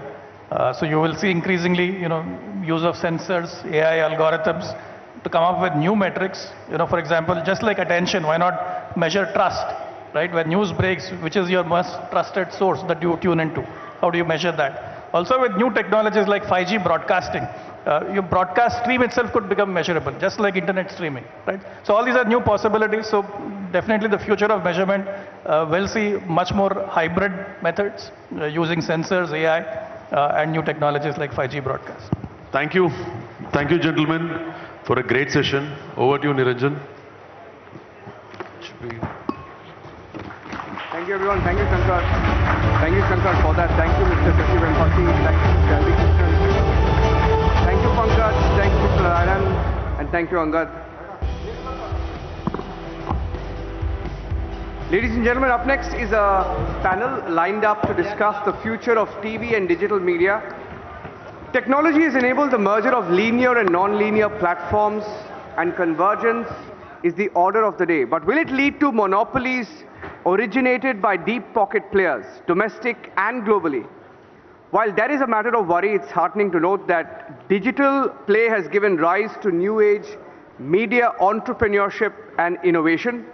New formats are on the anvil, and storytelling has got a new lease of life.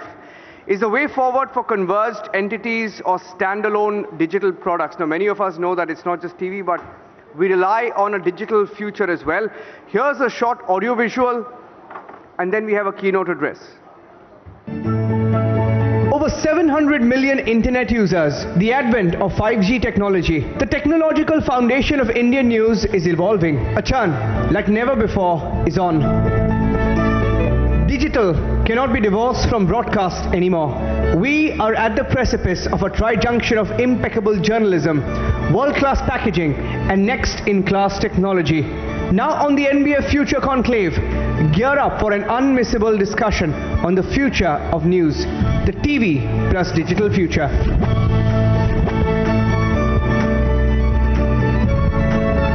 And to set the context for this panel, may I invite on stage Mr. Vikram Sahai, who is the Joint Secretary in the Ministry of Information and Broadcasting, also an IRS officer of the 1992 cadre.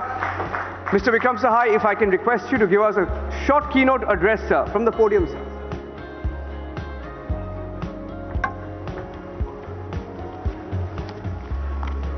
Stage is yours, Mr. Sahai. Good afternoon, everybody, and let me thank the NBF for having invited me and to share my thoughts on the future of news, TV and digital for this very distinguished audience. I'm very happy that the NBF has organized this national conclave, and especially having called the channels of the vernacular languages, because vernacular languages hold a very, very important space in this very diverse linguistic population that we have. And I think with the wide viewership they have, they are no less important than the news channels, English news channels, in fact more they are. Well, it's been a pity that over the last 2 years, we have not been able to have such large gatherings and meet in such large scale because of the widespread pandemic. And even though the problem is far from over, I think it's been a real magic and marvel how we have been able to overcome it with the grit and determination of the government and the foresightedness. And I think the great work which our frontline workers, doctors, paramedics all have done, the scientists and pharmaceuticals, and the vaccination drive which has been almost unparalleled internationally. And here I would say the role of the media was very, very important. It was not far back when the United Nations had said that this is like an infodemic, the type of fake news which is spreading around pandemic. And while the government took very good swift steps for that, I think the media played a very, very important role in trying to ensure that the news which is going on to the people about a disease which was very less known, very less heard of, was the correct, factually correct and balanced. And while the ministry did, I remember I would talk to people at 10 p.m. in the night, tell them this is the decision, please convey to the people. And that is how the media played a very, very important role. And kudos to all of you who are here for having being so responsible during real difficult times which this country faced. Well, I must say in both crisis times and good times, the television and print are here to stay and stay for long. While there is a discernible shift towards digital media, and all of us are aware of that because of the powered by technology, but to a very large extent, the good news that is coming on traditional TV platforms, on newsprint, the same thing is going on the digital version. So the chunk of good news, the chunk of the balanced news, whether it's on digital also, it is coming from the traditional media platforms. And therefore, even though there is a mushrooming of the standalone digital news outlets on the intermediary platforms like YouTube, etc., I think the responsibility and the credibility of the traditional news platforms stands intact. And in times to come, their responsibility would grow even further. Today I read in the newspapers, there was a report by the CSDS, the Center for Studies on Developing Societies. They had done a survey, and they said that maximum news consumption of people in this country is from the television news channels. And they also said that Doordarshan was most trustworthy. So we felt happy about it. That is not to take away anything from the private news channels.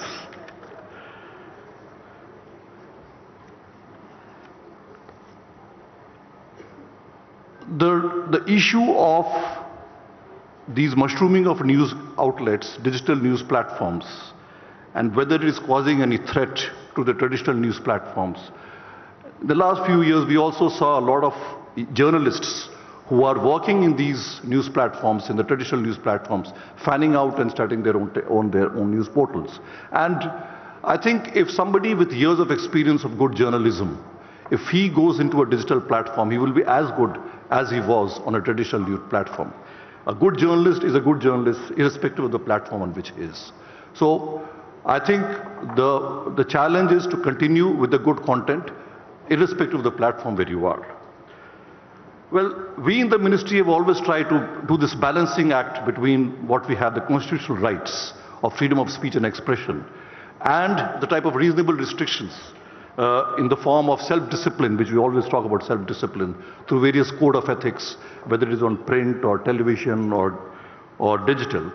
And this balancing act has led to a situation where we developed this three-tier regulatory mechanism. And I must compliment the NBF. NBF was among the first to reach out to the Government of India, to the ministry, and say, yes, we want to register ourselves both for the three-tier mechanism of television and the three-tier mechanism of digital media. And that reaching out by NBF said two things. Number one, not only to the government but to the citizens of the country, that we believe in law, we uphold the law, we respect the law, and we value the citizens' views. That is the message which NBF gave, and we are thankful to them for having done that.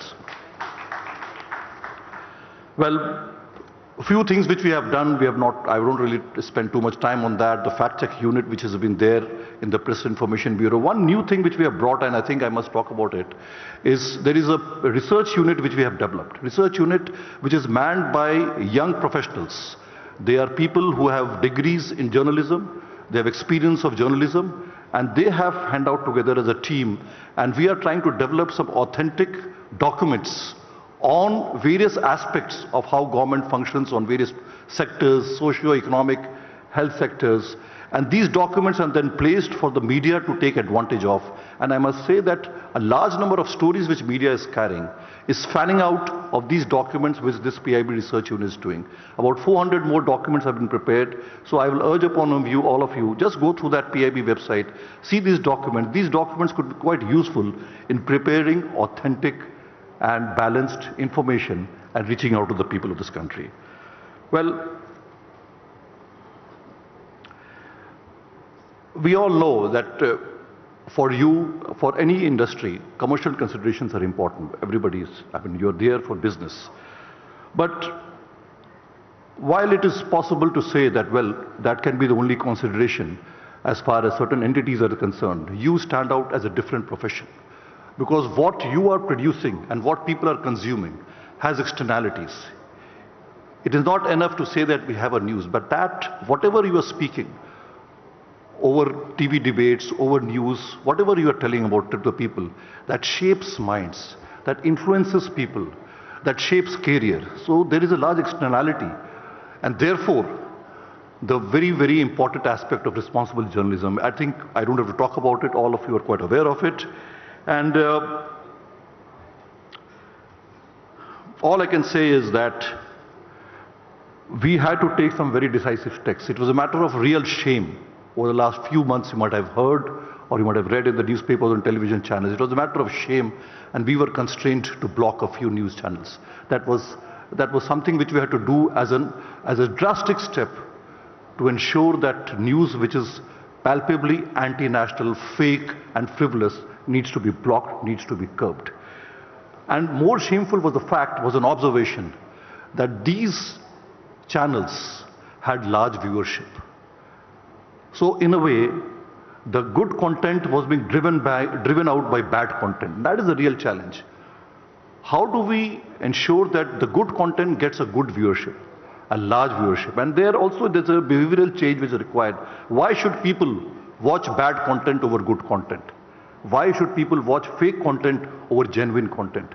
So there is a behavioral change pattern required, but at the same time, as long as the good content is there, TV will continue and TV will prosper. Thank you so much once again for having invited me. Thank you. We request you, Mr. Sai, to please take your seat on the stage. You're part, of course, of the next special panel discussion. We are going to be looking now at the future of news, the TV and digital future. Yes, everyone is talking about the digital medium. Is that really the future of news? We will be talking more about that in the next panel, Krishna. That's right, and for that fascinating panel, let me call upon the people who are going to be on stage, apart from Mr. Vikram Sahai, I'm going to invite Mr. Manoj Gairola of News Nation to please come on stage. Ms. Litisha Panda, Business Development Officer of OTV, to please come on stage. And we are also inviting Mr. Uday Reddy, the founder and CEO of Yup TV, which is one of the world's largest internet-based TV service and on-demand service provider for South Asian content, offering content in 14 languages. That's Yup TV and Uday Reddy. And I'm also inviting Mr. Rajat Wahi, Senior Director, Partner, Management Consulting at Deloitte. He has over 25 years of experience in CPG and consulting and has worked with global firms at senior management positions. Wonderful having him over here. Now the floor is all yours, leaving it up to the moderators of this session, Mr. Manoj Gairola and Ms. Litisha Panda, to take it from here on. Thank you.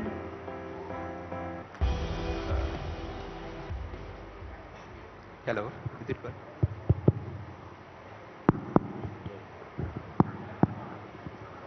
Yeah, good morning to all of you and welcome to this session of NBF Conclave.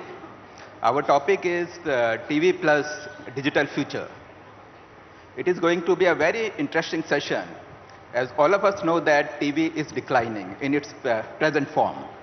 It is losing subscribers and digital news consumption is increasing. When I say digital news consumption, it means news consumption through mobile phones, computers and connected TV. It can be through OTT, it can be through apps, Google, Facebook, or any other social media platform. For TV broadcasters, the biggest challenge is how to generate revenue in digital space. For a media company, there are generally two sources of revenue. One is through subscription and one is through ad. Everyone loves subscription revenue. But it is very difficult to ask your subscribers to pay for news, especially in this space. CNN learned it the hard way. The company launched CNN Plus, a live streaming app. It invested close to $300 million. And this app was closed down. It was shut within a month of its launch. And in India also, I think one or two media companies have launched similar kind of app. And these apps are not doing well. Then another comes ad revenue. The biggest problem in digital space is that for ad revenue, we have to depend on big tech firms. It is mainly Google, Facebook, or other platforms. Because it is these big tech firms who carry our content to our subscribers. And we have to continuously struggle with their with their policies, algorithm, etc. And generally they collect, in many cases they collect revenue from client and share with media companies. That is why there is always tussle between media companies and these big tech firms. So these are the challenges for TV broadcasters. And I would like to start with Mr. Wahi. So, Mr. Wahi, what do you think is the way forward for TV broadcasters? So thank you anyway for having me on this interesting panel. So I think your points you made are very, very valid. Clearly we are moving to a digital age, a lot of digital advertising. I was reading some data in terms of the growth that the digital media has seen. Depending upon what report you read, between whether it's today if you look at the total advertising revenue, digital is accounting for between 33 to 45%, growing between 20 and 30% again, depending upon the reports you need. So it is clearly here to stay. And I think that my sense is that as the as the consumers take on media and they absorb their consumption through mobile phones. Mobile phone usage is going up in India. It's 4.5 or almost 5 hours a day today that consumers are spending on their mobile phones. So I think all of these trends mean that the advertising, that the news media also needs to adapt in terms of about the content, right? Because the digital is here to stay. It's not going to decrease. It's only going to increase. Today it's 45%. Maybe it'll become 50%. But it's, in my view, it's not to say that it is at some point going to completely take over from the TV advertising, because it's like I give the example of retail in India. Today, there's a lot of noise about e-commerce becoming a large player, but after everything we look at it, almost 95% of Indian retail is still brick and mortar retail, and e-commerce only accounts for 5% of total. Even in developed markets today, in markets like the US, e-commerce accounts for only 25% of total retail. 75% is still brick and mortar retail. So I think similarly, there is going to be there is a current tussle. But at the end of the day, it's going to be about content. It's about how you reach your consumers. How do you make it easily accessible to them? Whether it's short news, relevant news, integrity, honesty, all of that stuff. So I think yeah, it's about going to be how do you adapt your content based on the way they will consume, and you know that 5G is going to transform that even more, faster, quicker. So from that perspective, I think that's the way I see it. But the basic question is how to make money. So Uday, can you enlighten us on this thing? Hello. So before answering, I would like to give a perspective on technology itself. So the technology when started, it was a broadcast, one to many, right? That's where cable and satellite has come. And today, TV also is digital actually. And if you see today, if you look at Amazon, I think post Diwali, you may be seeing 50 million smart TVs. So it's all digital. So what is going to be different is the digital gives accurate metrics for advertisers. You know, every 10 seconds, your heartbeat comes, who is watching, what content is watched. So it's unlike BARC or TRP. I mean, the digital side for advertisers, there's a lot of accurate metrics available for the monetization purposes. And you have seen what mobile has done to landline in India and what mobile data has done, disruption. And if you go back, I come from telecom background and then went to media, but what Symbian OS and Nokia used to have 70% market share. So I see that going forward, there will be a lot of disruption in the news industry. It's going to be digital, it's going to be hyper-local. So I come from Telangana, it's Karimnagar district, Huzurabad. So the younger generation, the millennials, are watching extremely hyper-local news. They don't care about what's happening. The amount of time they spend on hyper-local is high.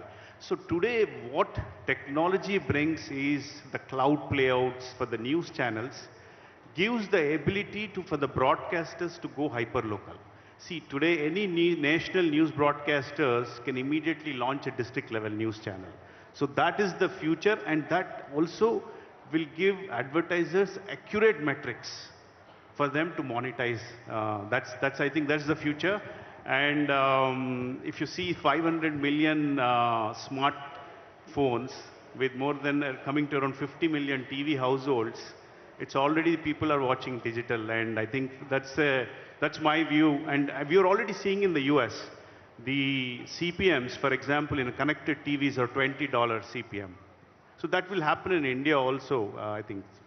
That is the question I wanted to ask you. What is your take, Litisha, on it? I would like to continue. Like, as rightly you pointed that, yes, as a consumer, I only know streaming services, digital platforms, right? But as a second generation media entrepreneur, I'm worried. Because when you say advertising, I can't survive on only digital advertising revenue, not in India, not at the moment. And in fact, as a regional advertiser, I definitely cannot survive on digital advertising revenue. So especially, I think this conversation I was having just before our discussion, that it's become like a caste system. English is at the top of the CPM rate. Then there is Hindi, then there comes other regional languages. In fact, this is for everybody's information, Odia just got monetized on the big tech platforms. So imagine we being a 25-year-old company, being first and a pioneer in every stage, in digital, in television, everything, and yet still struggling for the CPM rate because you know, you're either being treated as second-class citizens or I don't know. So how to bridge that gap in digital advertising, because technically in India, I don't think anybody can survive on only digital advertising revenue. So I would like to know how do we survive is, my question would be that, to learn from you. I think that's the today's view. So we have seen how connected TV advertising in the US, now it's like $25, $30. And the fast networks have come, free ad-supported television.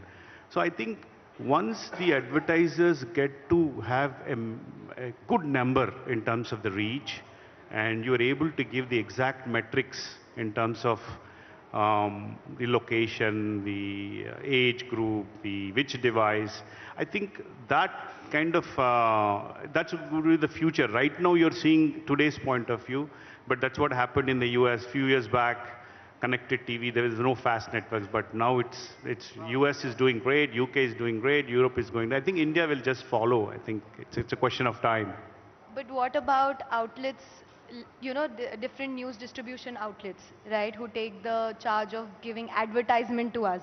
There is no transparency in that. There is no transparency in terms of, if we are giving you our content to display on your platforms, where is my revenue? Where is my share of revenue? And how do I know which ad you're playing on my content, so that you can give me royalty at least, for the least? And advertising revenue share is as it goes. But it's just so unclear at the moment that even if we have to make this change, there needs to be hope. I'm sure that, of course, there is hope by looking at different countries. But at the moment, we're moving at a lightning speed.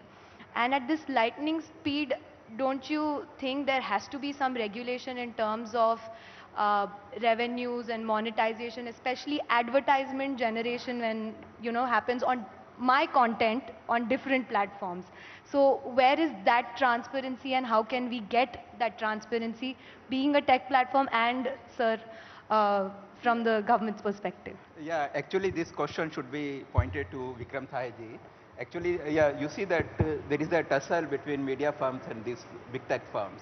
And in many countries, governments have intervened and they made policy.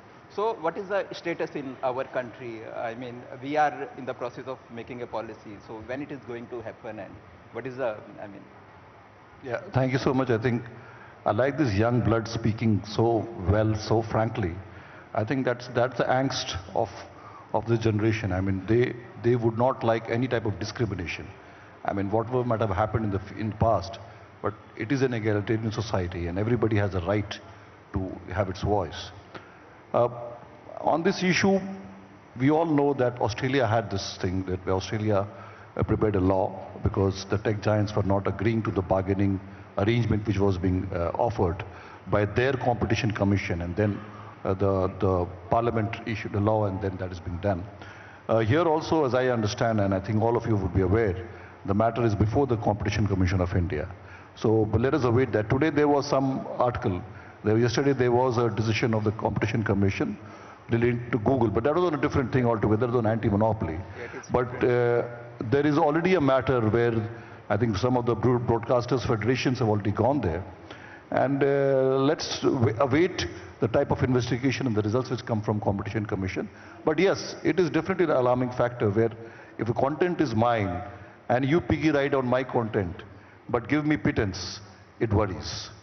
But let us see how it shapes up, but we are quite concerned about it. Yeah. Yeah, so Mr. Wahi, what do you think? I mean, what is the experience in other countries like USA and Europe?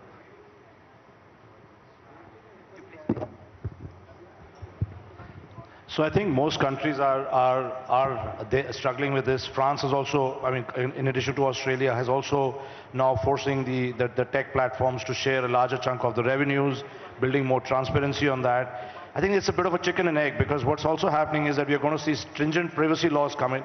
So while a lot of tracking will happen in terms of who you are, what you're watching, but the privacy laws will also create more firewalls, which will also make it more difficult to do targeted marketing, etc. down the line. Because a year ago we were talking about a much bigger spread in terms of being able to access every consumer, who they are, what they buy. But a lot of the privacy laws will stop that. But I think the key conversation today is that more and more there has to be a transparency in terms of being, what is being spent on any platform, any media. And the same is happening on news today. We get so many WhatsApp groups which are circulating news on various platforms directly to us. Everybody is watching that. Nobody's getting paid for it down the line. So some level of regulatory mechanism, and again, it's always a very tricky, it's a very slippery slope. How much do you want to regulate this? Because social media today is what's going to drive it. If I look at social commerce, expected to reach $25 trillion in the next 5 years. Today it's only roughly about $4.5, $5 trillion globally. So this is going to become more and more Insta, WhatsApp, advertising, spread of news, etc. on these platforms. And I think we need to be able to, and I think most governments are maybe 2 or 3 steps behind because tech is definitely ahead of the curve.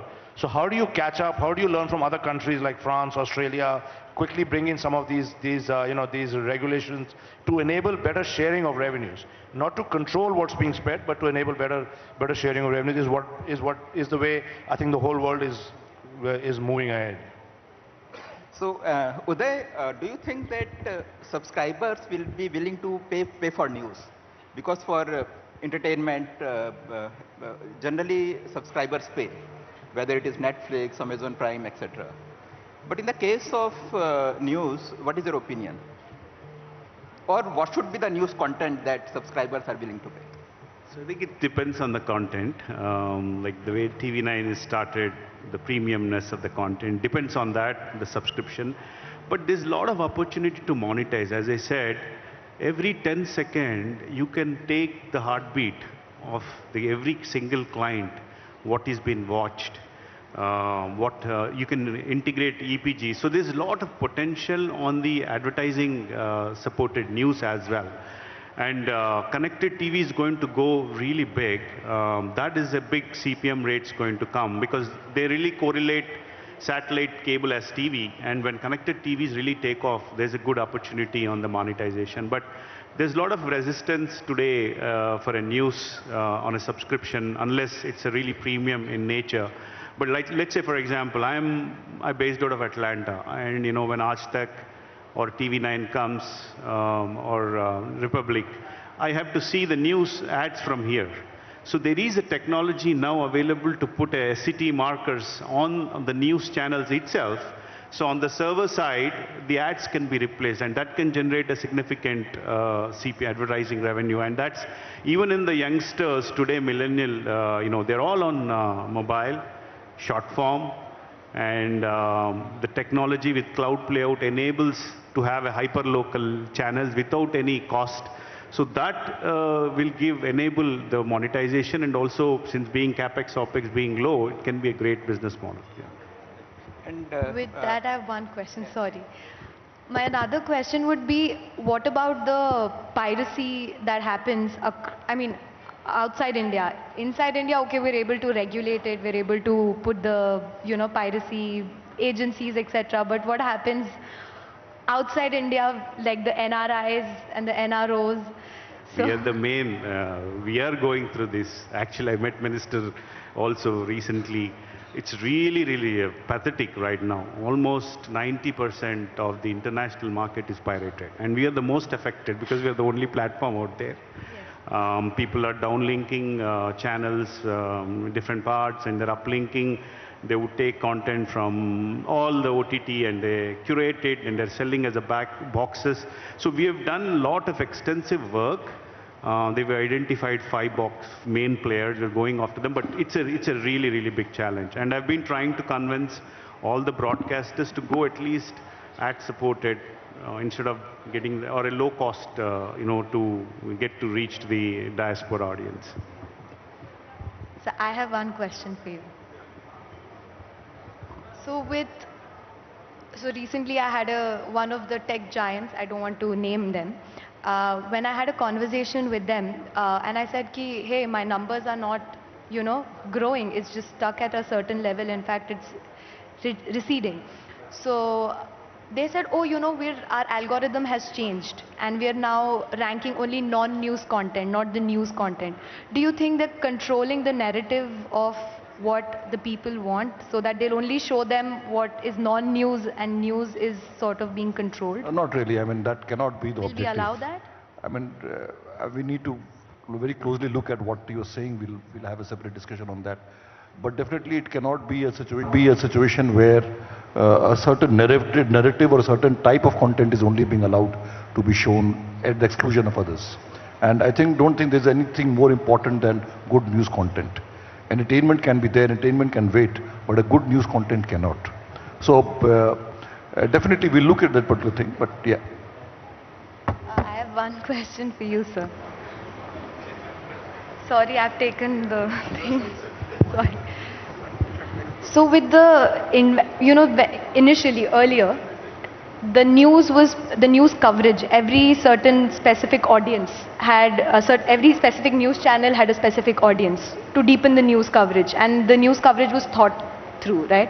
Right now it's become so inexpensive, it's become very casual. Now everybody has the social media as a, they don't even look to media channels to go and say, hey, we need information. So what are the kind of tools and what are the kind of technology that we can equip our journalists and the media industry with, so that we can survive that bit? So I think today, whether you are tracking your news journalist performance, there are large platforms available today. Again, these are large tech platforms today who can work with you, create the analytics, create the infrastructure to say how should they be able to track the performance, how should they be able to improve their effectivity, how can they also learn and get direct feed from other platforms. So enough is available today. I think in my view today, you can't do it alone. You have to partner with large tech platforms and bring them on board and say, okay, like a Google Cloud, AWS, bring them on board with you and say, okay, this is an ecosystem we want to create. We want to be able to connect with our journalists better. We want to be able to give them real-time data and also enable and improve their performance. So I think it can be done. Lots of tools are available, and we can obviously discuss it and share some thoughts with you on that. Thank you. Yeah, I think we had a very interesting and informative session, and thank you very much for attending this session. Thank you.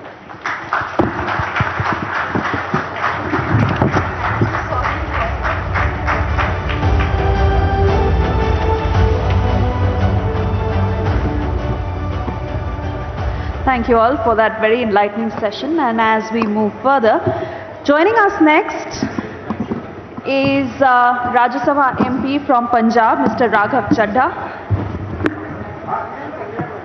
As we also thank all of you for being a part of this. Continuing, Mr. Raghav Chadha is the National Executive Member of the Aam Aadmi Party, a young legislator. Mr. Chadha will give us insights into how he perceives the change in the Indian media scenario, the proliferation of digital media and the prominence gained by digital platforms like YouTube, WhatsApp and other news applications and aggregators. Internet becomes the most used medium of news dissemination, and the regulation of the web faces opposition or for freedom's sake. Mr. Raghav Chadha, also exchanging pleasantries, set to join us. I'd like to have you on stage, Mr. Chadha, giving us insights on the evolution and changing nature of news. And for this session, I'd also like to invite Mr. Rishabh Gulati, who will join us on stage with Mr. Raghav Chadha, Mr. Rishabh Gulati, Managing Editor, NewsX, in conversation with Raghav Chadha. Ladies and gentlemen, let's have a huge round of applause for our next session. He's the youngest MP in the Rajya Sabha. Let's give him a bigger round of applause. Regardless of politics, it's a life achievement, and he's going to be around in politics for a very long period of time. Raghav, thank you so much. It's a pleasure to be here. It's a very unique experience because my thanks to the chairman of NBF, the vice chairman and the entire committee, that we are an industry where we have a service to perform. But as an industry, we have many common issues. And it's great to see a lot of stakeholders have come together, including Raghav Chadha. So Raghav Chadha, now you've been a national spokesperson for your party for very many years. How has your relationship and understanding and experience with the media evolved from then to now? Look, I would define my relationship with the media over the last one decade of my being in public life as kuch khatta, kuch meetha. It's been a mix of both. And the journey started when I was, I think, only all of 22 or 21. When at that point in time, I didn't even get a full beard. And news anchors as well as co-panelists never took me seriously.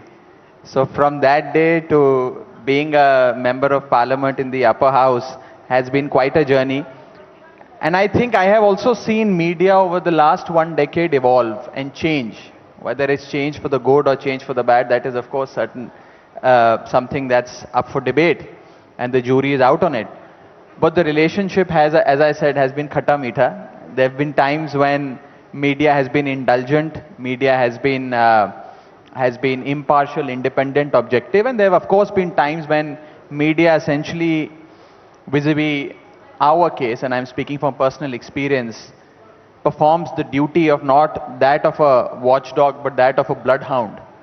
And I've seen, I think, both extremes, both sides of the spectrum. Yeah. But Raghav, you know, having watched the evolution of the Aam Aadmi Party, it's literally a revelation that has happened in the past decade. But there was once an energetic activist, Arvind Kejriwal, who was given a lot of exposure by the media. And it's the media who amplified his causes and did make a contribution to who he is today. Look, there have been times in this country where pressure groups and social movements have got a lot of attention of the media. And that section of media, most certainly, that represented the sentiment of the people. And as a result, of course, since you refer to my leader, Mr. Kejriwal, as an activist in his earlier avatar, of course, during the India Against Corruption days, there was reportage and coverage around the movement and the cause of the movement. And that was primarily because it resonated with the people. It was something that the people also felt that was being echoed. And the cause of the movement met the cause of the people. However, when we became a political party, and let me disabuse you of this notion, we received perhaps the first and the worst media blackout. In our 49-day first government in the year 2013, you would remember, and if we were to rewind back to the December of 2013, you would find that my leader, the Chief Minister of Delhi, at that point in time, had registered an FIR against a leading industrialist of this country. He had shot off a letter to his anti-corruption branch and a FIR subsequently was registered. As a result, that leading industrialist, who's also a big media baron, ensured that Aam Aadmi Party and the government of Delhi is blacked out from the media. So the 2015 election that we fought was despite the media blackout and in spite of no media coverage. So despite and in spite the media, through sheer grassroots support and political electoral hard work at the ground, we could come back with the highest ever majority that any political party has received. Well, in a democracy, that's what matters. But it's an evolutionary thing, as I'm sure the party has been evolving. What is your assessment? Is there a neutral media? Is there a right, left, and center of media? But overall, does it give a balanced approach? Look, to say that there is a section of media that is tilted towards the left, there is a section of media that is tilted towards the right, etc., essentially showcases that rather than putting facts, events and news, opinions are being put forward. And as a result, having opinions is also not a bad thing. Every journalist can have an opinion. Every newsroom can have an opinion. But when that opinion, unfortunately, transforms into indoctrination, that is where the problem begins. And when agenda is driven, when propaganda is unleashed with the intent of indoctrinating people or manufacturing opinion at the mass level, that is where the problem begins, and that is what I feel a section of media is practicing today. However, some are left, some are right, some are centrist, and therefore there is a balance I don't agree with. Today, you have a particular ideology and a particular point of view of the government at the center which enjoys brute majority. And as a result, they wish to impose that ideology and their views on a large section of media, and for them to carry that point to every nook and corner of this country. My only submission here is that media should not become a carrier of the government line. Media should reflect the public sentiment and not toe the government But line. Raghav, doesn't it cut both ways? Because, you are the opposition, or at least the challenger in some of the states, but you're also incumbent now, you're government in 2 of these states. So does that not change? Is it just perpetual opposition or complaint against the media with the center? What about your governments? You also are in government now. No, absolutely. And I mean, we witness both sides. When we are in opposition in states, we witness, as I say, the role of the media, and also in 1.5 or 2 states where we run successful governments. However, the larger point, Rishabh, is that today, rather than being a bloodhound for the opposition, it is important to be the watchdog for the government. I mean, we are not in power at the center. People who are not in power are being blamed for, issues like inflation, unemployment, so on and so forth, or transgressions by foreign countries into the Indian territory, rather than the government. So therefore, I think it's high time that a section of media which is practicing a different kind of journalism needs to speak truth to power. No, there's no doubt that your positioning has evolved and the party is maturing in a different way, but there is opposition, and then there is opposition for opposition's sake. That just because the central government is doing it, we need to be critical of it. Is there a role in the media that if something good is happening, that as part of Team India, it should be able to applaud the good as well as No, absolutely. If anything that is good that has happened, certainly the opposition and also the national media and all platforms of media must be constructive and appreciative of that. There is absolutely no doubt. And opposition for the sake of opposition is something that I personally and my party personally doesn't believe in. For example, I'll give you a recent example, recent past. When the Prime Minister launched the Swachh Bharat Abhiyan, the first Chief Minister in the country, or the first political party to wholeheartedly support as well as participate in that Abhiyan, was my leader, Mr. Kejriwal, and my party, the Aam Aadmi Party. So therefore, if there is a constructive policy, something good is happening, it's incumbent upon us, on the opposition and on the media, to participate in that and to take the word forward. However, it is also important for a large section of media today to introspect. And I feel, as somebody who's been in opposition for a fairly long amount of time, who's been at the forefront of national media also in that sense when I have to represent my party, that a section of media is only looking for gaps and pitfalls for the opposition and not for the government, which was not the case previously. It is not, you certainly should correct the opposition, but those in power, those who control the levers of power, are more accountable and answerable. No, the introspection is open to media for sure, for political parties. Your logics and strategies evolve, and I'm hoping evolution takes place on all fronts. But let's just change the tack, because media bashing has become a very common forte. It was perhaps during the first few days of the COVID lockdown that, as a country we realized that you can't wait on Twitter, you can't wait on a YouTube explaining video 1 week later, you have to watch live news. And there was a purpose and a role that was being served. So with the advent of the new generation of media, this concept of live TV and its importance, have we reinvigorated it a bit? TV media is here to stay. TV media is certainly one form of media that has a potential to influence the minds of a significant part of our population, and the penetration of TV media is only increasing in this country. During COVID, of course, TV media played a very constructive role in the sense that they were able to drive home the awareness points vis-a-vis a pandemic or a raging pandemic. And that was certainly one of the biggest utilities of national media, and I certainly applaud all sections of media for that matter for their constructive role during Okay, COVID. so now, Raghav, all parties, perhaps better than the media industry itself, yours and others, you have extensive social media teams and a social media outreach. Yet some of the worst excesses, both named and unnamed, happen on social media. Yet it's TV media that's generally bashed, but social media, criticism doesn't often come from politics. Look, social media is a completely unregulated form of media. It's a place where everyone is free to express one's opinion. As long as people are using parliamentary language and are not crossing the line of decency, I think every opinion should be welcome. And I would say that while all of us are in public life, even editors, leading journalists like yourself are also in public life.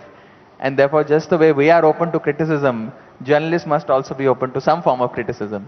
Yeah, but I think it's something that we're all trying to understand. Raghav, let me take on the other tack, because I've seen in my career the evolution change in political parties. There was a time when you spoke to political leaders personally and invited them into debates. In TV channels, it's become centralized, and even in political parties, I think all, bar none almost, have become centralized. Oftentimes, it is junior spokespersons. Very rarely do we get to interact with members of parliament representing their parties on TV debates. I know the number of channels is increased. And in the centralized places, sometimes the party is not represented, the party is boycotting certain channels. How do we then have an effective debate if the parties themselves don't provide people who can make and argue their point well? Look, first of all, I think parties that have a centralized mechanism of assigning spokespersons and panelists for several panel discussions and debates is a very good form of management.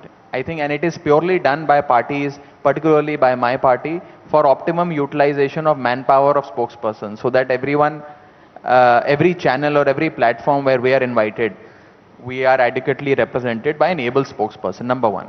Number two, with those who become senior and those who get promoted, there are new entrants in every organization that must be given an opportunity to perform.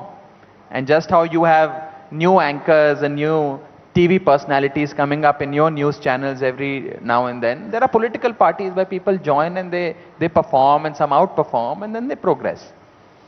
As far as access of journalists to politicians is concerned, while senior members and MPs, so on and so forth, may have limited, some of them may have limited their media interactions.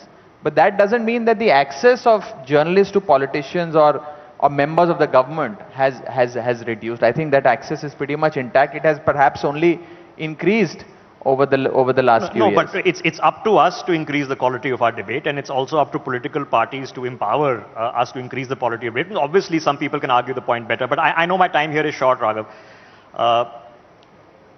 In essence, what is the job that you perceive of media? Are we supposed to just be critical of government, primarily central government, or is there a constructive nation-building role also to be played here?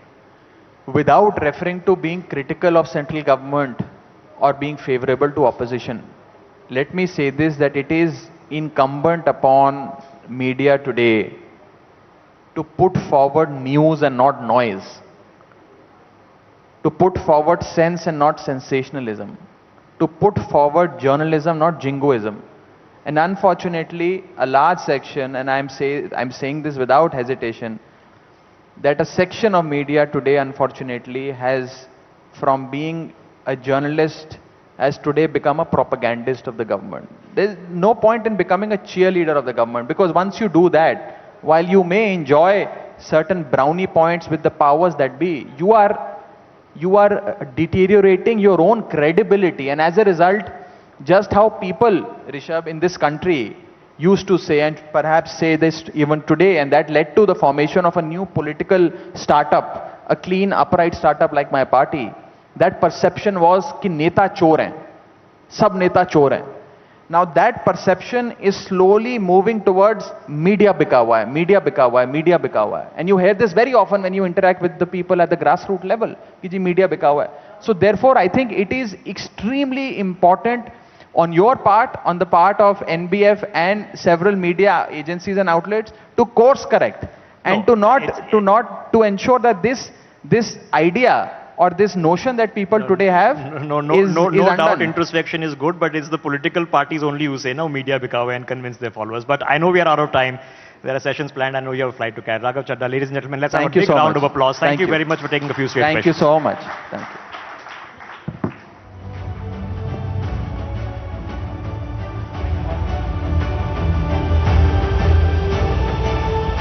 Thank you, Rishabh. Thank you, Raghav. Rishabh and Raghav, thank you for that. Ladies and gentlemen, just want to give a loud shout out to the official broadcast and technology partner for this event. They are LiveView and Lamhas. LiveView is the #1 choice for the live news and dynamic sports coverage by almost all broadcasters worldwide. A little bit about the News Broadcasters Federation. Hardeep Singh Puri, before that, ladies and gentlemen, Union Minister Hardeep Singh Puri just entering the venue, should be inside in a few minutes from now. Please stay seated. I request all our panelists to be seated. Kindly be seated before our next guest.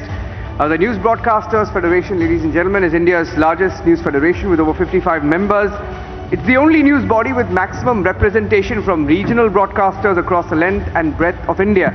Now, the NBF and all its members are united in their commitment to ensuring that news media must truly serve as a strong pillar of our vibrant democracy.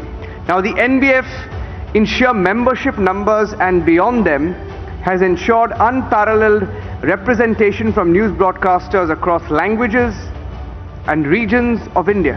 Now, NBF is also the first body of broadcasters in India that truly represents the vision and concerns of regional, vernacular and national media that constitute the changing face of media in India.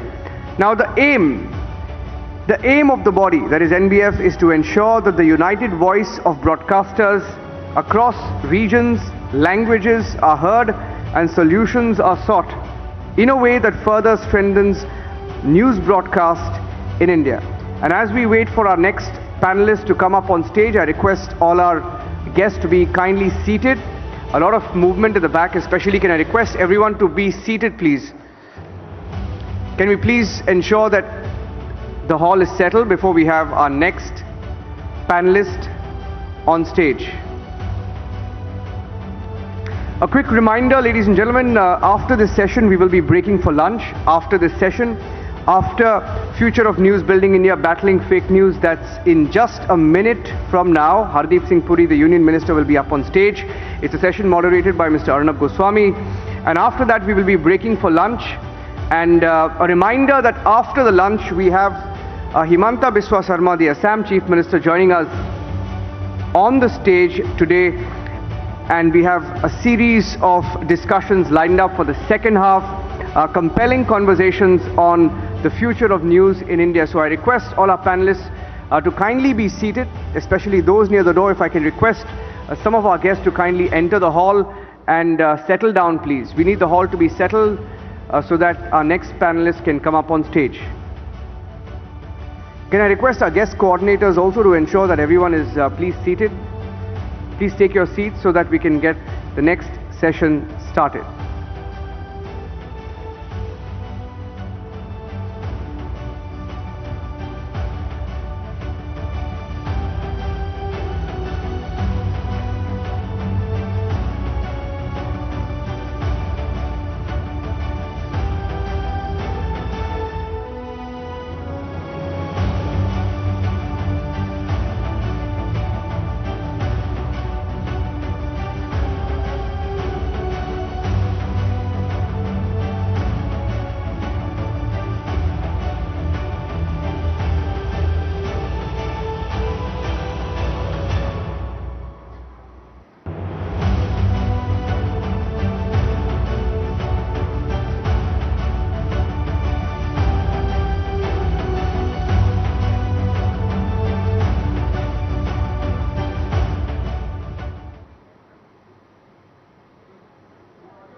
ladies and gentlemen, while we wait for our next panelist, I'm requesting all our panelists to please take a seat. All our guests in the auditorium to please be seated.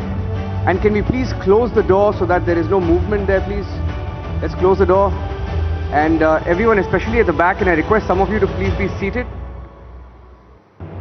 And please do keep quiet, maintain silence while panels are on so that there is no disturbance on stage. We're just waiting for our next panelist to come up on stage. And a few audio visuals of our partner networks up on screen now as we wait for Mr. Hardeep Singh Puri to join us.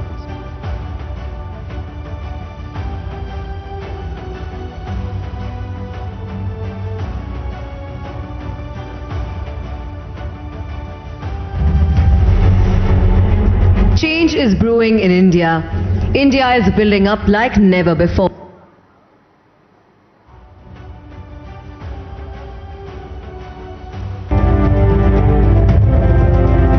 Buoyed by an unprecedented need for it during the pandemic, the news media in India is observing a healthy churn like never before. The discerning news consumer is happy to embrace emerging options.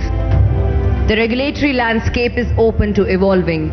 The advent of global big tech is changing dimensions of the news industry. Reimagining the revenue streams, relooking at regulatory policies, building cohesive news ecosystems. These are pressing conversations. The News Broadcasters Federation is India's largest news federation. The News Broadcasters Federation is committed to being a strong pillar of our vibrant democracy.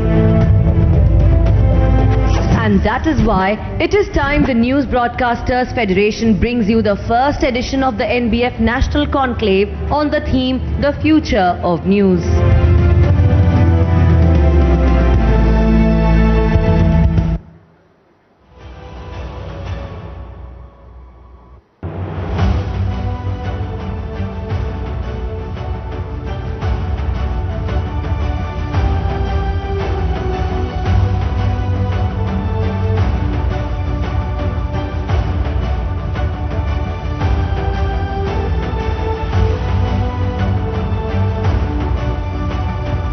We will be joined very, very shortly by Union Minister Hardeep Singh Puri, who will, of course, carry on the conversation on the future of news. In fact, the theme that Mr. Puri will be speaking on is Building India, Battling Fake News. So, very, very important session, Suyasha, that, of course, Hardeep Singh Puri will be speaking on in a few minutes from now. Remember, he, of course, is the Union Minister who is in charge of building the new parliament, of course, building urban centers of excellence, and that's why, of course, he will be speaking on Building India, but he'll also be talking about the menace of fake news, battling fake news. This is something that is much talked about, particularly before elections, during elections, and this is something that the Union Minister will be sharing his wisdom on as well. Absolutely, and in fact, this is one issue that is most talked about when it comes to tackling with fake news, not just on social media, but even otherwise. It has resulted in some very, very untoward incidents that has rolled out. And in fact, the insights that most of the ministers and politicians who have been on this stage or there are sharing today when it comes to tackling news, when it comes to the future of news, and when especially the next session that we are looking forward to. I'm being told that the Union Minister will arrive here any minute now, and as we wait for him, of course, it's been a very interesting round of sessions since this morning, because also the media is standing at a very important juncture in the day and age that we are, and some very, very pressing issues are part of the News Broadcasting Federation, extremely important. And once again, to reiterate for all our viewers there, yes, that 40 channels is where these discussions are streaming live since this morning as we talk. Absolutely, which is why we are creating ripples as we speak, not just, of course, as I told you earlier, broadcasting in Delhi or in the north of the country where we are coming to you from, but from the east to the west to the south. This is being telecast there. These conversations, of course, and remember, are not just going to remain mere rhetoric, but are actually translating into action. Yes. As we speak. Session after session, we have seen commitments of change, commitments of Collaboration. The NBF founding president Arnab Goswami said earlier too that the NBF is going to get to work immediately as they have by organizing this inaugural conclave so soon after its founding, by actually petitioning BARC on some of the key issues that industry is facing. Remember, the News Broadcasters Federation is India's largest news federation currently, with over 55 members. You can see there, these two walls on the sides of the stage are filled with the logos of the various channels that we represent and of course that are partnered with the NBF. And remember, it draws its maximum representation not just from English or Hindi media, but from regional broadcasters across the length and breadth of the country. The News Broadcasters Federation that provides a voice to not just national or regional channels, but really penetrating into the interiors of the country and putting out everyone's voices. That is the primary aim of this federation. All its members united in their commitment, like we've been hearing since this morning, to ensure that news media must truly serve as a strong pillar of our vibrant democracy, must serve the true purpose of being the fourth pillar of democracy. And sheer membership numbers is why this federation truly sticks to its aim and agenda and the motto. Let's do one thing, Suesha. Why don't we speak to some of our eminent audience members as well over here? I think we do have some mics that we've also managed to get. My colleague Niranjan is also here. Suesha is also here with me. Let's try and speak to some of the eminent members of the audience here on what they feel about this dialogue and the central themes being discussed today, plus what are their takeaways from today. I'll try and speak to some of them. A lot of in fact, member channels from across India are here. So let's try and talk to some of them while we wait for the minister. And so, how's your experience been at the NBF, and what are your first thoughts looking at the conversations this morning? Hello, good afternoon, everybody. I am Group Captain Devnath from Indian Air Force, retired, of course. And it has been a wonderful pleasure, very pleasurable meet here. Good to know that NBF is propagating the views of media channels. I thought nobody in India can ignore them. The good times are coming. Media is a balancer of opinion. Being from armed forces, I request media that they must project good things about Indian Air Force, Indian Army and Indian Navy, so that young boys and girls join us. We are looking forward to fresh ladies joining us. Special welcome to ladies of India. Tomorrow's armed forces depend upon ladies. Welcome, join Indian Army, Indian Navy and Indian Air Force. Thank you for that, sir. We always say forces first. I see Mr. Ravi Kumar here, I think from News First. Let me ask him, a member channel. Mr. Ravi Kumar, you're from Karnataka. So why did you join NBF, and what makes regional channels believe in NBF? In fact, I'm happy and to be part of NBF. News First is doing really good, and we have a regular interaction with Mr. Niranjan and Arnab whenever there are issues in Karnataka and even in national issues. So, the lot of our issues, basically, whenever we have issues, we need to address to the government or to the other bodies. So, we require a forum. I feel NBF is one of the best and most effective forum where we can discuss our issues and address our issues with the concerned authorities. Like, national conclave, whatever the conclave which is happening right now. I feel these kind of conclaves will help us to understand a lot of perspectives at the national level and the regional level. I suggest these kind of conclaves should happen at least once in 6 months, so that the members of NBF can meet and discuss the issues related to the media and news channels. So we had a very good session in the morning. I expect some more sessions in the afternoon also. I am eagerly waiting for those sessions. Thank you, Niranjan. I should say, Mr. Ravi Kumar, the more interesting or the more fiery ones are coming up next with all the politicians lined up. Let me speak to some more member networks at NBF. Sanjeev, fondly called Chikuda. I'm coming to you, Major, next. So Sanjeev, Chikuda, what is your takeaway from the sessions this morning? why don't you tell us why is NBF critical for Indian media? Especially when I say Indian media, I speak about regional media, national media, media cutting across different corners of India. See, first of all, I'll have to say, today is something happening which has never happened in this country. We are going live on more than 40 TV channels. We are competitors on our own places, but we are friends end of the day. And when there is a common cause, we all come out together. This was how NBF was formed. And when we had formed NBF, our whole aim was to make the voice of regional. See, most of us are from the regional channel. We wanted our voice to be heard in the national scenario. So that is why it was a mix of regional and national. And today, here we stand, and I would like to thank all our members, for their support. Had it not been there, we would not have reached today, and this conclave is only the beginning where we stand. Yes, the media has to open. It cannot be confined to a limited number of people or a limited number of channels, which was earlier. Let me be very blunt. It was. They were ruling the roast. Whereas there were other channels languishing in the country. So you can see that we have today so many channels over here, and their voices were never heard.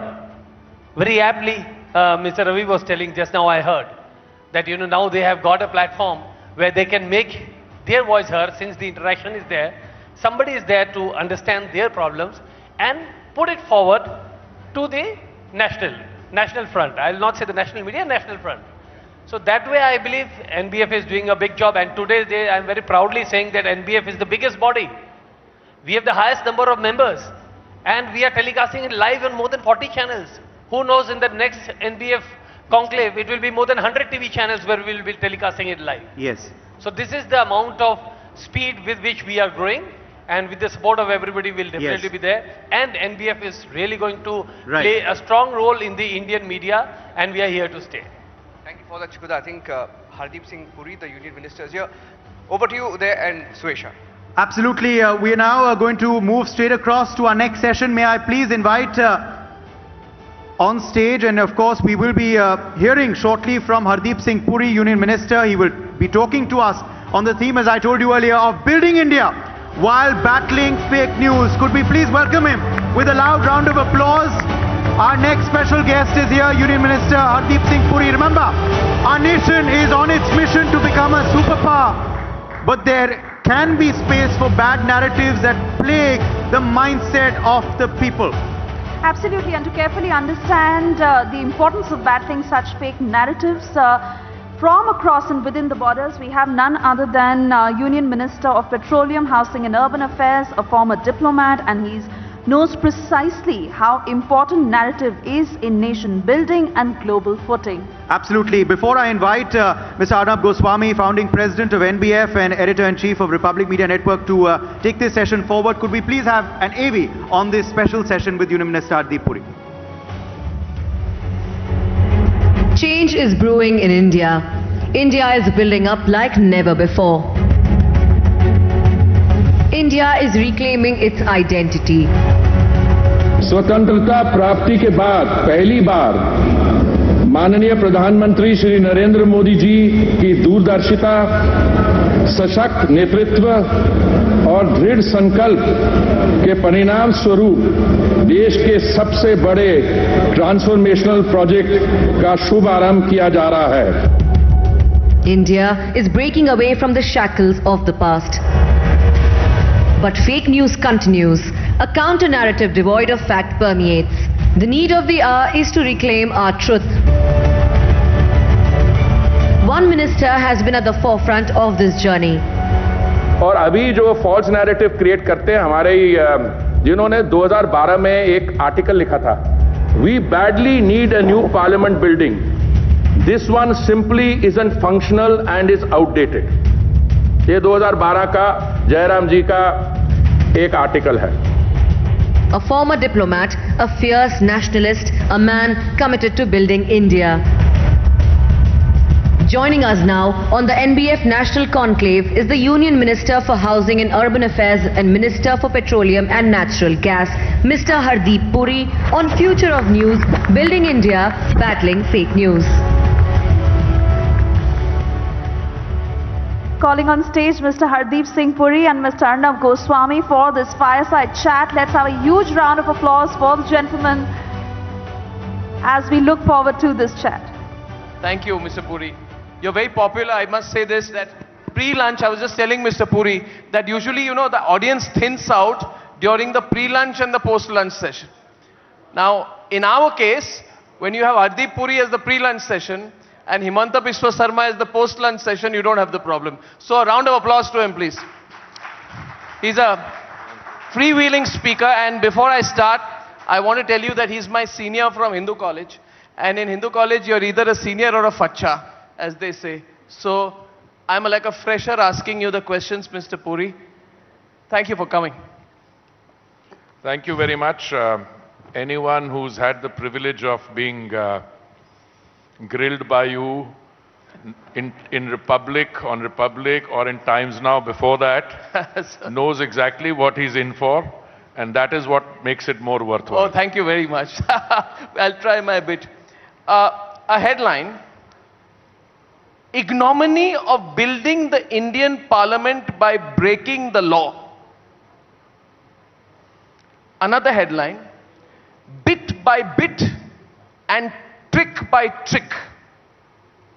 Mr. Puri, they're calling you a trickster. Bit by bit and trick by trick, how the Central Vista became a reality. And one last one. Sitaram Yechury. 20,000 crore central government money spent on the new house for the Prime Minister and other beautification schemes. Should I continue, or would you like to start? No, should I provoke you a bit more? No. These are the kind of headlines that you've attracted in the context of our... See, this is a news federation. In the context of the ongoing debate on fake news, etc., I'd like your response to this, please. Thank you, Arnab. First of all, thank you for having me on your show this afternoon. I don't know whether this is pre-lunch or post-lunch, but I'm ready to be served here, you know. Look, I've been a student of the false narrative for longer than I can remember. I've also written a book in which I deal with the issue of the false narrative. But I think what we are facing here is not a false narrative in terms of an alternate set of facts. Arnab, I really think what we are dealing with here is a motivated, not properly thought through set of attacks against the government and in particular against the Chief Executive, the Honorable Prime Minister, on something on which if somebody had introspected and reflected on it, those who are producing that false narratives can only be losers. Let me explain. All those quotes you give, and there are many more that come to line. First of all, legality. My issue is who owns the land? The government owns the land. Where are government offices situated? In the capital city, many are situated outside and the government pays 1,000 crores by way of rentals.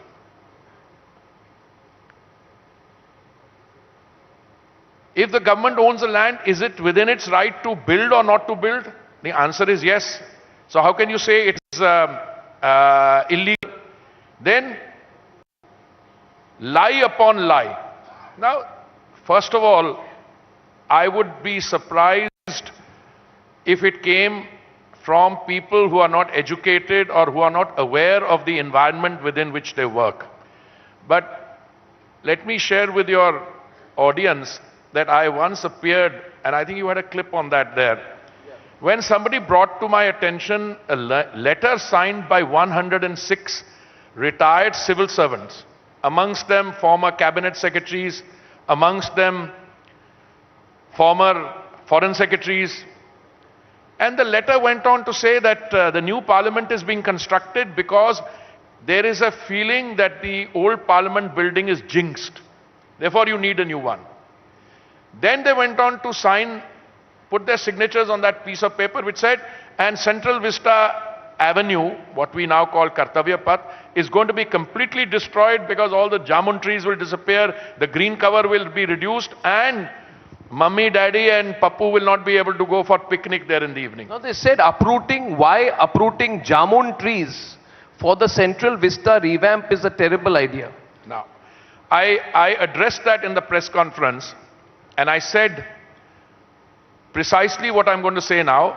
I said, ye kaun padhe likhe विद्वान है जिन्होंने अपना signature ऐसे कागज पे लगाया without either reading the contents or this thing. So it became fashionable to attack the government.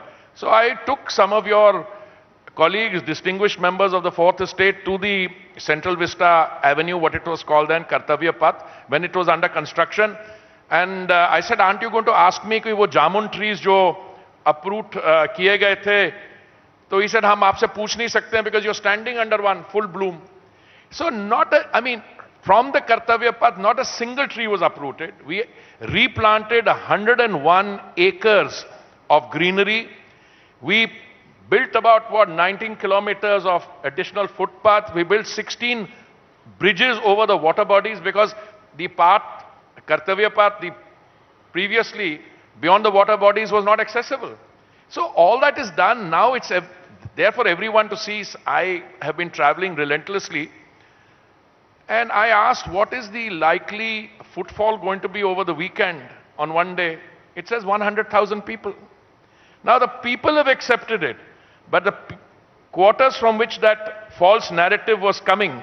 Yeah. One of your colleagues, one of our friends. Why do you keep referring to them as my colleagues? Because you indulged them. Yeah, like you indulge me, sometimes you indulge them. But no, okay, I should withdraw that. I should withdraw it. No, but somebody is fixated on that domesticated pet, which has grown into a angry lion. Yes. Now, 3 angry lions. 3 angry lions. So I had to write a polite letter saying, look, my friend, the original Sarnath lion is on the ground. Its height is 1 meter something. When you take an emblem and you have to put it on top of a parliament building, it's not on the ground level, it's at 33, 34 meters high, and it is 7.8 meters instead of 1 meter in terms of length. So you take something like this, obviously the mouth will also open up, and what you thought was a domesticated pet earlier now looks like a normal lion. Yeah. But they go on and on. But I have a question for you. See, Mr. Puri, there are 78 channels part of this federation. I want to tell you about 3 years back we started the federation. We said these channels must have a voice. And we said we want to de-Lutyanize the media in India. Lutyens being not a demographic or a geographical idea, it's a state of mind. Mindset. So we are all de-Lutyanized in our mindset. Question to you, sir. These people can't even agree on how much you spent. Somebody says 20,000 crores. Anand Sharma says 25,000 crores. Somebody else, Randeep Surjewala, says 13,451 crores. They can't even agree on how much money you spent. But why do you care for them so much? In the sense, allow me to complete. One more side.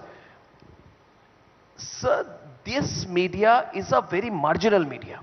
These websites, with respect to them, who sometimes react to you are very tiny, very small, and the only thing they enjoy is your response. And they like saying the odd thing, tweeting the odd thing. In terms of mass reach and mass impact, they're negligible. Sir, before you have 78 channels. Each of them would reach to crores of people each. There are some networks here who reach 400, 500 million people on a monthly basis. Do you, since this is a federation of channels across India, do you feel too much emphasis is given to 1 or 2 websites or 1 or 2 channels that operate for a small and limited audience out of this city? Sir. I should be very careful before I answer that question. Sir. On the importance of the media, the importance of a federation, entirely I agree with you. Okay. In any democracy anchored in the rule of law, which believes in free speech, clearly whatever anyone says is important. But why does it become important, and why do I need to respond? Because if I don't respond, then who was it? Goebbels, who said that if you take a lie and repeat it 1,000 times, someone might start believing it. Why I said initially that they had not thought this through, because one day the building will be ready. And then the question is how much you spent or how big is the angry lion will be clear, whether the jamun trees are there or not. I make the limited submission to you and to your viewers that a government which is sensitive to what is said is better off than a government which is insensitive. People say that, you know, there are certain tendencies which are, you know, authoritarian. I have lived 39 years in countries abroad. I was a member of the Foreign Service. I don't know of any other country at any given point of time where the ruling democratically elected government is abused so roundly and in such vicious terms, and people say that democratic things are under this thing. The only time that democratic credentials were under threat in this country is when civil liberties were curtailed in 1975. Today, anyone can get up and abuse anyone. So I think good defamation, libel laws is the answer. But for a minister of the government, and today I must say, Modi ji's ministers are like chief operating officers in departments. Now, excellent, where you have to take cognizance even of criticism. Now you come to the question of cost. By anyone who knows anything, this is an open tendering business. So we have what are called budget estimates. And after the budget estimates, there is a system of floating tenders. Very often, the budget estimates are very realistic and the tender is close to that, but it is always lower. I mean, if you can get a parliament building built, I don't remember offhand, but I think 1,200 crores. Correct. How is the Prime Minister's house, whenever it's built, going to cost 20,000 crores? I mean, it stands to reason. The total cost of the project, which means 8 new central secretariat buildings, all that. But we will only know when the tenders are done. We are at a very initial stage yet. We've done Kartavya Path. I think the budget estimate was, what, 600 crores or something like that, and we've got it done for, what, 450 or so, as far as I remember. So, as I said, this is not just make-believe, but they tried to create a narrative to somehow say that during the COVID pandemic, the government was being wasteful and building. I went hoarse trying to tell them that the COVID management is a completely different thing. And look, again, the facts speak for themselves. We have, rather the system, the Prime Minister's operation have resulted in 219 crore vaccine doses to be distributed free almost to all our citizens. Whenever I go into a public debate, I ask people, is there anyone amongst you who's not had 2 shots? Not a single. And I ask, many of you have had 3 shots? Hands go up. And what was the opposition saying then? Mr. Jairam Ramesh, one of the gentlemen whose quote you read, said the government is not completed the clinical trials for the domestically produced vaccine, Covaxin. Otherwise, government must have applied its mind, government must have done something. Now, I'm not sure if that argument being advanced then was designed to facilitate the import of expensive foreign vaccines. You're saying political parties can become a conduit or lobbies for corporates? Well, I'll give you another example. There is a Yuva Neta. Now, you don't require much imagination. How old is he, sir? Looks 25, maybe 50, I don't know. He turned around and said, Modi ji, hamare bachon ki vaccine kahan hai? And me in my normal style, I said, Rajasthan mein jahan aapki sarkar hai, uske wahan pe aapne कूड़े में फेंक दिया, और पंजाब में आपकी सरकार है, उस समय थी, वहां पे आप मुनाफाखोरी कर रहे हैं. So that vaccine, when we are talking about false news, false narrative, it's not anything I deal with. Anything I deal with, it comes. Because there are... changing? Is it changing? Because I saw recently things are changing, like a magazine that is constantly against India and keeps abusing India, maybe to reach out to a particular audience, has now started accepting that we are one of the fastest growing economies? You know why it's changing? Why? Because the reality is asserting itself. You're right. You're right. But I'm 100% sure. But I get angry. I'll tell you why I get angry. I'm told this is Bloomberg. I'm not sure. Look at this headline, gentlemen. And by the way, Mr. Puri, your next answer, it will be my last question. Open it up.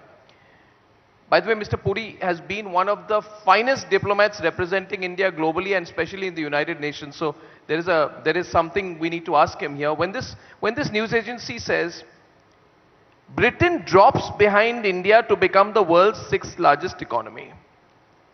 Look at this. Britain drops to become the 6th largest economy. I thought the one that is becoming something is the one which is... No, see the next line. See the next line. The former British colony jumped past the UK in 3 months to become the 5th largest economy. They are describing India after 75 years as a former colony. I'm talking to you about mindsets. You've talked to me about falsities, information war internally. But I also believe there is a greater battle externally. And I believe it's time we need a counter. I truly believe this country needs a stronger counter, but I'd like your thoughts on it. But before you throw this open, I have just one small comment. Please.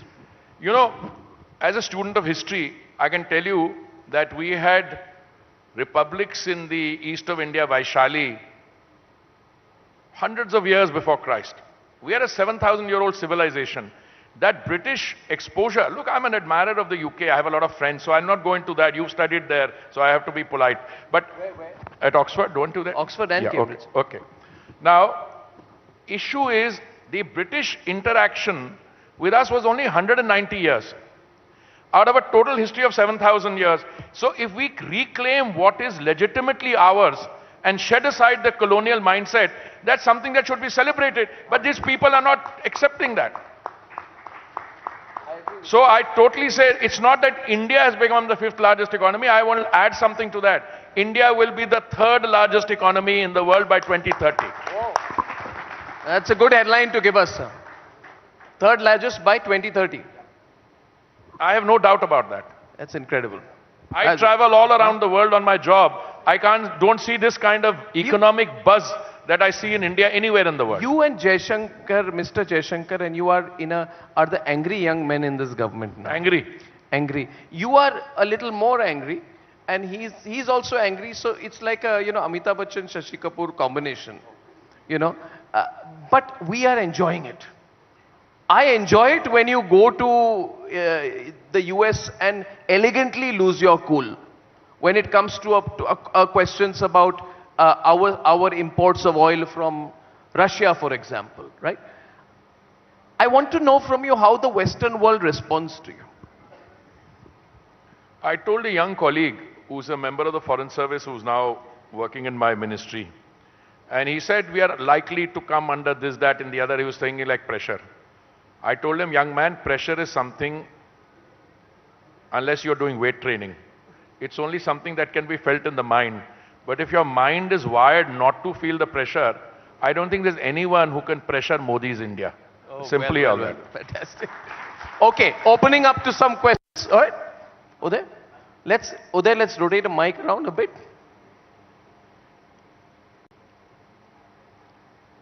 You got a mic rotating? Okay, I'll take 3 questions. Okay, any of the NBF members, anyone wants to put a question here? We'll put a couple of questions here. Anyone here? Anyone internally? Okay, Karthik's putting a question, then I'll take the mic behind.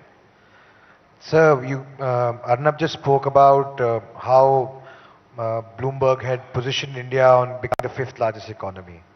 Do you feel that the foreign media is fair to India in the way we have progressed in the last 8 years, and India's position in the world globally has become more formidable?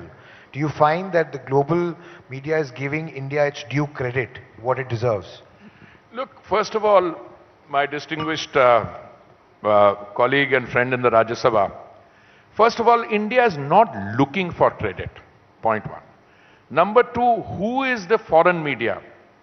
Now, most of the people I know in the foreign media who have any knowledge of India are the Indians working for the foreign media stationed in Delhi. Okay? Now, they have habitually got used to looking for that narrative where something is going wrong. Correct. It's been part of their DNA. Snake Arey charmers bhai, wo logic. barish aa gayi. One colleague of my dear friend, the host, one day it rained incessantly and there were 2 or 3 inches of water which collected in that underpath and Kartavya path. He said, and this MP, who's from a state neighboring here, said, 6,000 crores down the tube. Because down the tube, is a play on words. Why? Because 3-inch barish aayi, you collect hogi, the whole central vista is destroyed. And they showed some old pictures. Okay? When it was under construction. Now, the chief operating officers of the department have to swing in. So I was abroad, I called the CPWD Director General and I said, yaar, wo kya? Kehta nahi, the camp photo to ye hai. To maine ki ye kaun si photo? To purani thi, whatever. Nahi. And then somebody working with him was so illiterate, he turned around and said, we have just uploaded it from Google. But the uploading time is you can upload an old photo and the time which will be shown will be when by that time it's gone over the world. By that time it's gone all over the world. Look, there is a sneaking streak, admiration and appreciation for what India has done. Even our worst critics will tell you India's COVID management, its healthcare sector reform, its contribution to sustainability, green energy, is second to none. Plus the economy is growing at 7% for heaven's sake. At a time when the largest economy is in a quarter-to-quarter recession, when countries in Europe are today in financial straits. So there is admiration.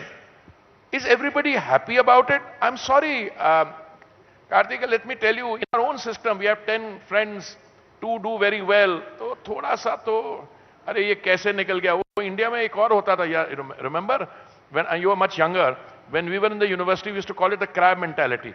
If a crab tries to grow up, all the others combine to pull him down. Yeah. So itni kharab nahi hai, but the fact of the matter is, why do you have countries lining up to visit India? Why is the Prime Minister on a personal level in a very dynamic, interactive summit diplomacy thing with all the leaders of the world? And the facts speak for themselves. There's a large country which is completely in lockdown, the major cities. And here I don't see a single one of us wearing a mask. Yeah. One more question. Just one more. Let me take it back, Karthik. One more. Pass it on to any one person, please, in the audience. Yeah, I know you've got lots of questions, but... Lots of hands are coming up, but yes. Mr. Puri, can you just tell about this Ukraine-Russia war going on? How long it will continue and what are the political... You should address that question. Mr. Jaishankar, okay, we'll pass that question we'll take to another my colleague or to one more question. The presidents of the 2 countries or the others involved in supporting them. Sir, I come from the 6th largest economy in the world. So I'm a little ashamed to be in front of you. But may I ask, you have covered this subject of battling fake news with great, really very, very good attitude to it.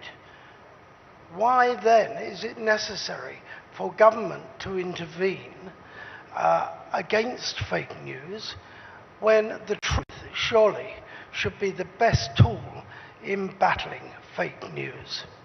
Thank you, sir. Thank you. I'm not entirely sure whether I understood the question. If I think there may have been a sound issue involved. What is why does the government need to have a role at all in countering fake news? Shouldn't the truth speak up for itself? Yes, is more or less truth is the best defense in all cases.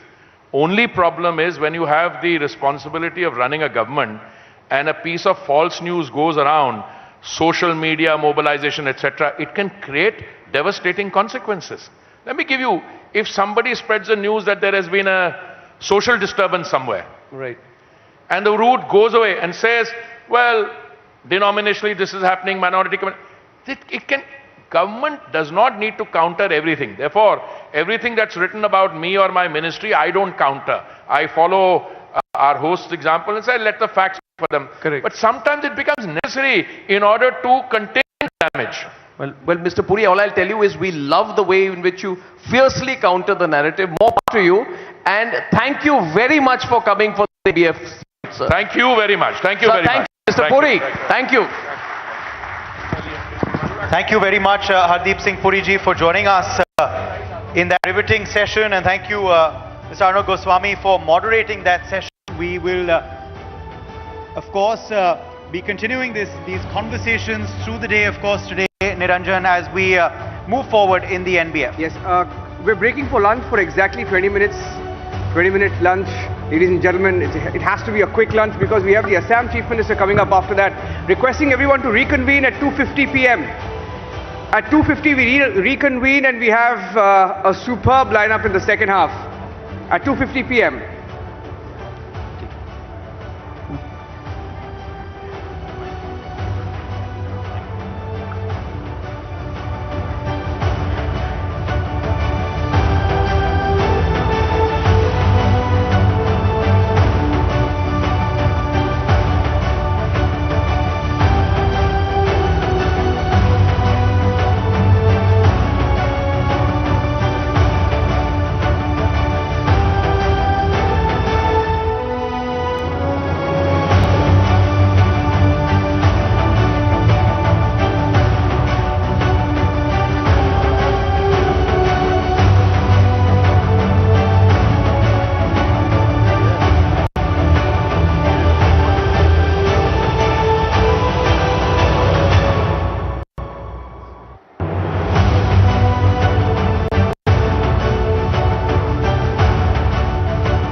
Oh.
पहले मुश्किल होगी ना।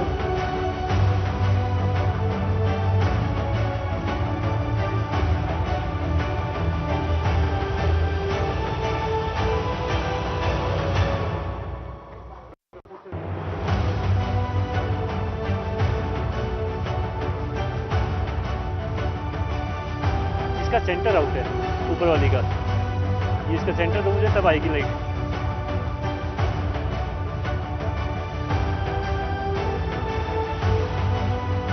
ऊपर वाली देना था sir, खड़े होके इससे ऊपर जो खड़ी है।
Hello, hello, hello, hello.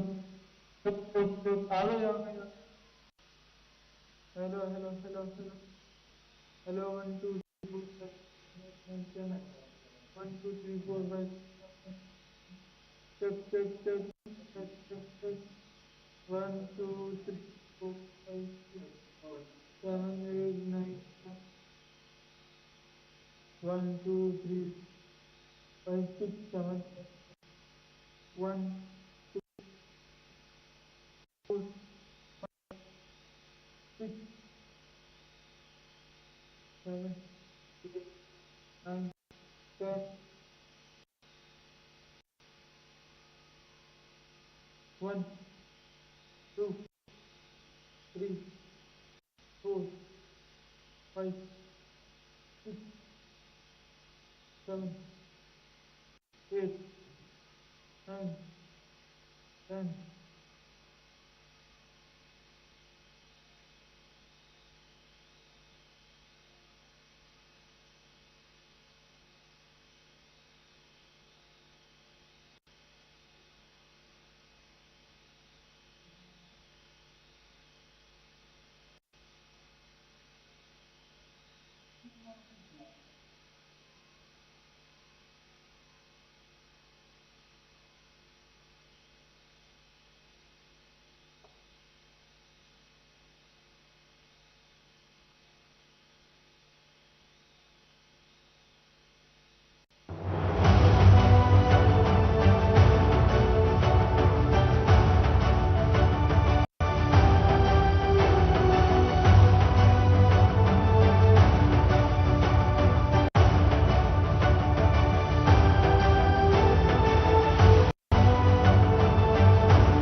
me, Parambir Singh and Sachin Vase felt threatened by me. I gave a damn about them then and I give a damn about them now. The nation gets to know. Arnab speaks frankly on Duologue with Barun Das. This and more on India's first OTT video magazine, News 9 Plus.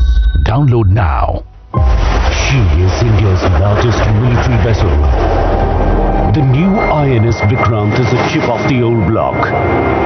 Air warriors recount INS Vikrant's 1971 glory and her role in Pakistan Army's surrender in Bangladesh. INS Vikrant, the Bangladesh Brahmastra. This and more, streaming on India's first OTT video magazine, News 9 Plus. Download now. 1 out of 7 Indians are fighting mental health issues. But talking about it is still a taboo. What's scarier? You may be one of them. India's looming mental health crisis. Demons in the head. This and more. Streaming on India's first OTT video magazine. News 9 Plus. Download now. 22 years since the IC-814 hijacking, a mysterious killing in Pakistan raises alarms. This seems to be a person of interest who was killed in Karachi in very mysterious conditions. The Ur mystery, one of the 5 hijackers gunned down.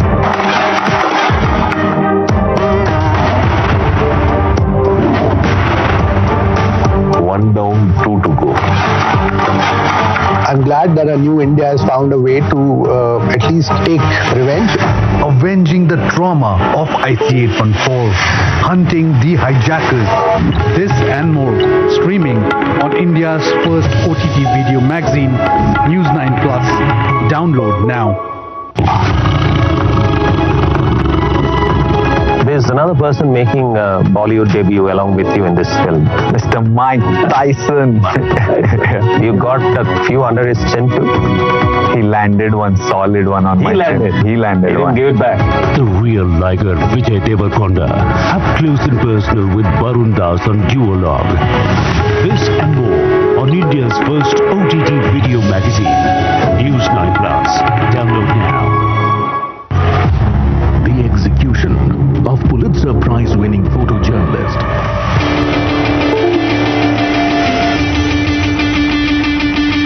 12 news channels. Right East Entertainment Private Limited is Northeast India's largest media network, bringing news and entertainment to the people of the region.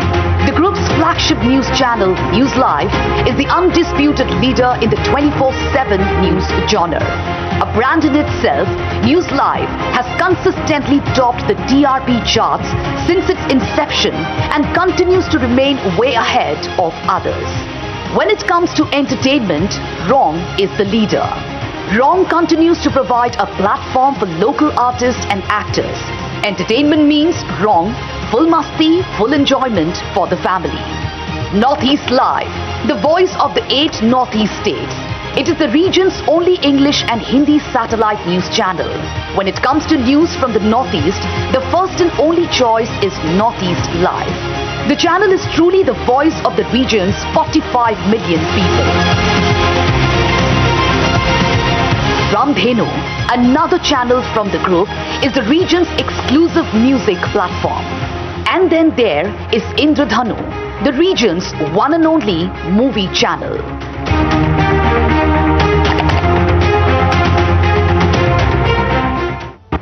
Right East Entertainment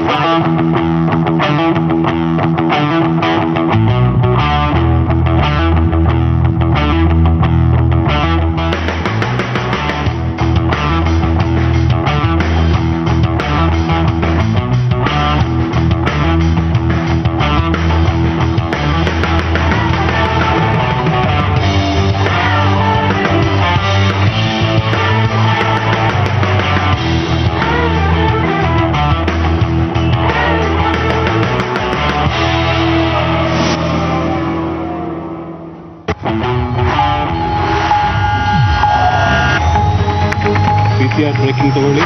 Okay, Des. Audio ready na? Ready. Anchor ready na? Breaking play. Fine. ರಾಜ್ಯ ದೃಶ್ಯ ಮಾಧ್ಯಮದಲ್ಲೇ ಅತಿ ದೊಡ್ಡ news desk.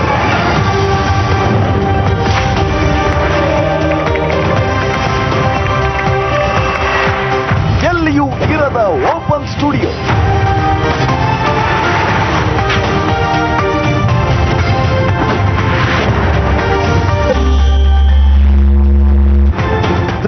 Graphics ನೊಂದಿಗೆ ಸುದ್ದಿಗೊಂದು ಹೊಸ touch.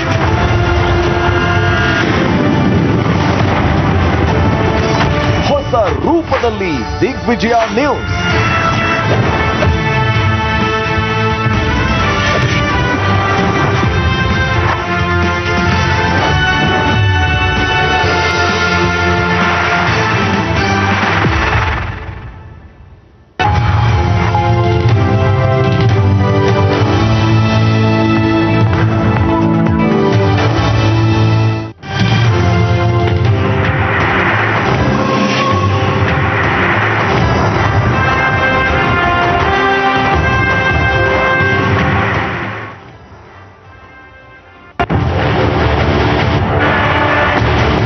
India news Punjabi खबर जगत के मोरी चैनलों के विचों एक है जो मुफ्त तौर के उत्ते पंजाब ते हरियाणा दीयां खबरों को कवरेज करता है। साल 2013 तो चैनल की शुरुआत हुई। पत्रकारी की बुनियाद के उत्ते लिविंग इंडिया न्यूज़ ने हमेशा डट के पहरा दिता। यही वजह है कि अज दोवां सूबों के विच लिविंग इंडिया न्यूज़ लोगों का हरमन प्यारा चैनल है। ਅਸੀਂ हमेशा लोगों तक सही ਤੇ ਨਿਰਪੱਖ खबर पहुंचाई। इसलिए लिविंग इंडिया न्यूज़ है सच्चाई की ताकत। 1605, the world read its first newspaper. 1920, the world heard its first radio news. 1980, the world watched its first 24-hour news channel. 1990s, the world started clicking on the first few news websites. 2022, the future of news is here. This is News 9 Plus. With stories that go beyond the headline. Storytelling that keeps you hooked. Path-breaking cover stories. Pulsating documentaries. Premium entertainment to binge on. Beyond breaking news and above the noise, India's first news video magazine is here, presented in an all-new OTT avatar.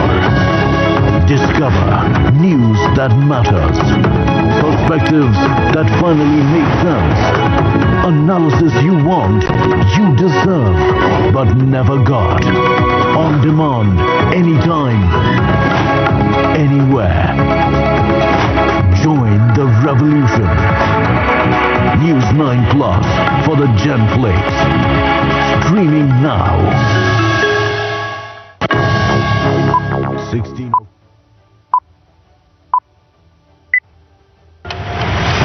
The fastest growing Kannada news channel when others are stagnant. 35% reach in a year after launch. 50% greater reach than any other channel launched during COVID. Number 2 on YouTube. Over 2 million subscribers. Over 1.75 billion video views. Already amongst the leaders in super quick time. So what makes News First tick? The most robust infrastructure. The most dynamic workflow. The most promising and experienced.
12 news channels, telecasting in 7 languages.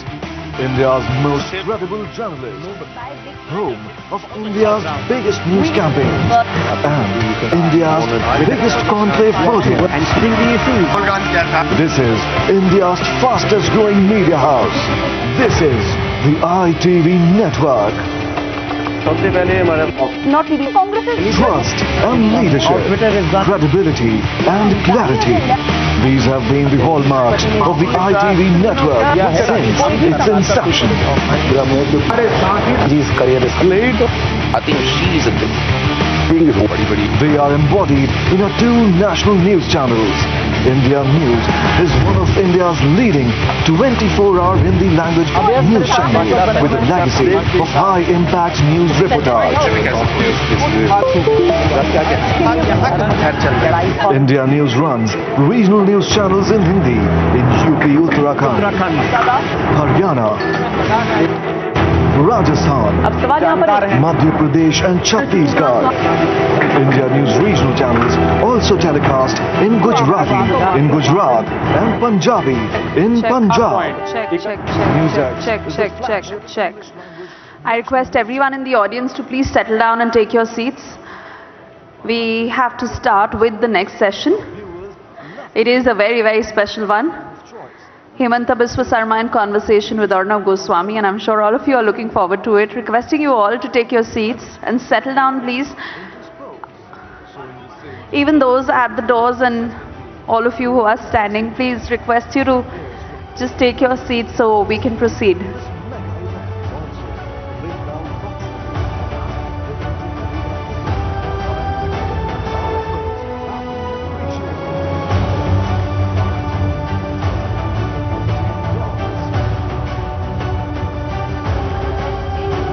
I'm sure all of you are feeling satiated after a good lunch and some very good sessions we've had in the morning, and we can promise you that will continue in the second half, but requesting you all and the teams there,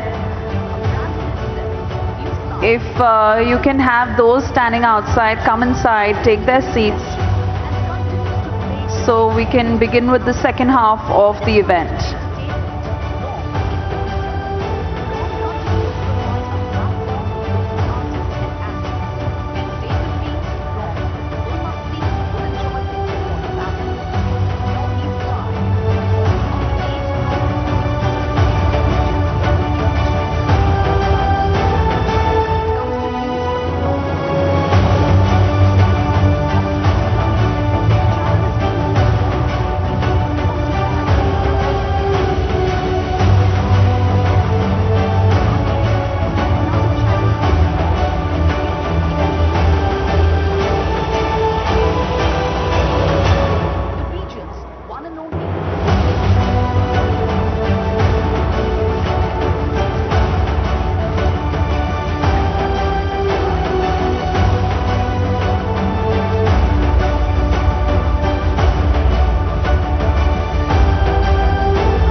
The doors, please, and those of you who are standing outside, if you can just come inside. We want to begin in the next 1 minute.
Welcome back.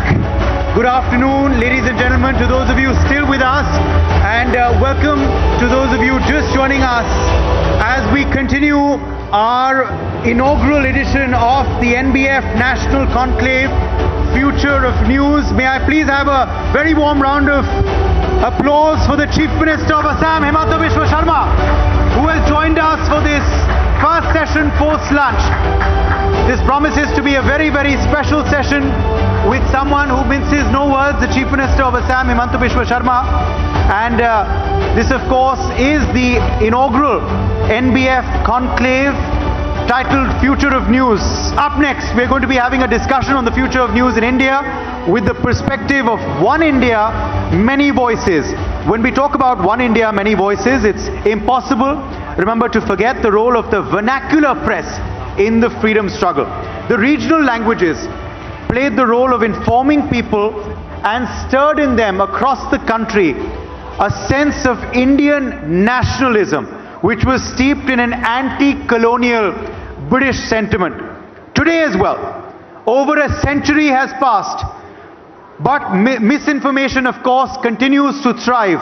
However, through this, the cancerous proliferation of regional news media, which is also happening across the length and breadth of the nation, it has become very important to trace a common link, bypassing all editorial differences to that common ground of local reportage and breaking stories in the interests of the nation. It's very, very important to re-emphasize today that this conclave is broadcasting in over 40 channels, not just in the north of the country, where we are physically coming to you from, but to the west, to the east, and to the south, and in multiple regional languages as well, not just English and Hindi. To set the tone and tenor for the next session, let's please have an AV before we call the CM of Assam and Mr. Arnab Goswami on stage. News has no barriers. News cannot be limited to big media conglomerates operating in big mega metros. News media has embraced domains and genres with ease and perfection. Editorially diverse and unrivaled, Indian news is made up of many voices. मैं जानता हूँ as a minimum कि Assam should be in the top 5 state of the India, and India should be the world strongest, mightiest state in the world. इतना ही philosophy है. An outspoken leader and believer in the India story. Joining us now at the NBF National Conclave is the Chief Minister of Assam, Himanta Biswa Sharma, for a fireside chat on future of news. One India, many voices. May I now invite Mr. Arnab Goswami for a fireside chat with the dynamic Chief Minister of Assam, Dr. Himanta Biswa Sharma. Mr. Sharma's work in Assam and efforts to instill a sense of nationalism have inspired leaders across the Northeast. Mr. Sharma will tell us how each of these voices of the vernacular media speak the development and people stories of India and the challenges they face in this age of misinformation. Please, Dr. Himanta Biswa Sharma and Mr. Arnab Goswami on stage. And as an Assamese, মই খুব গৌৰৱ অনুভৱ কৰিছোঁ যে Mr. Arnab Goswami is here with our very own Dr. Himanta Biswa Sharma.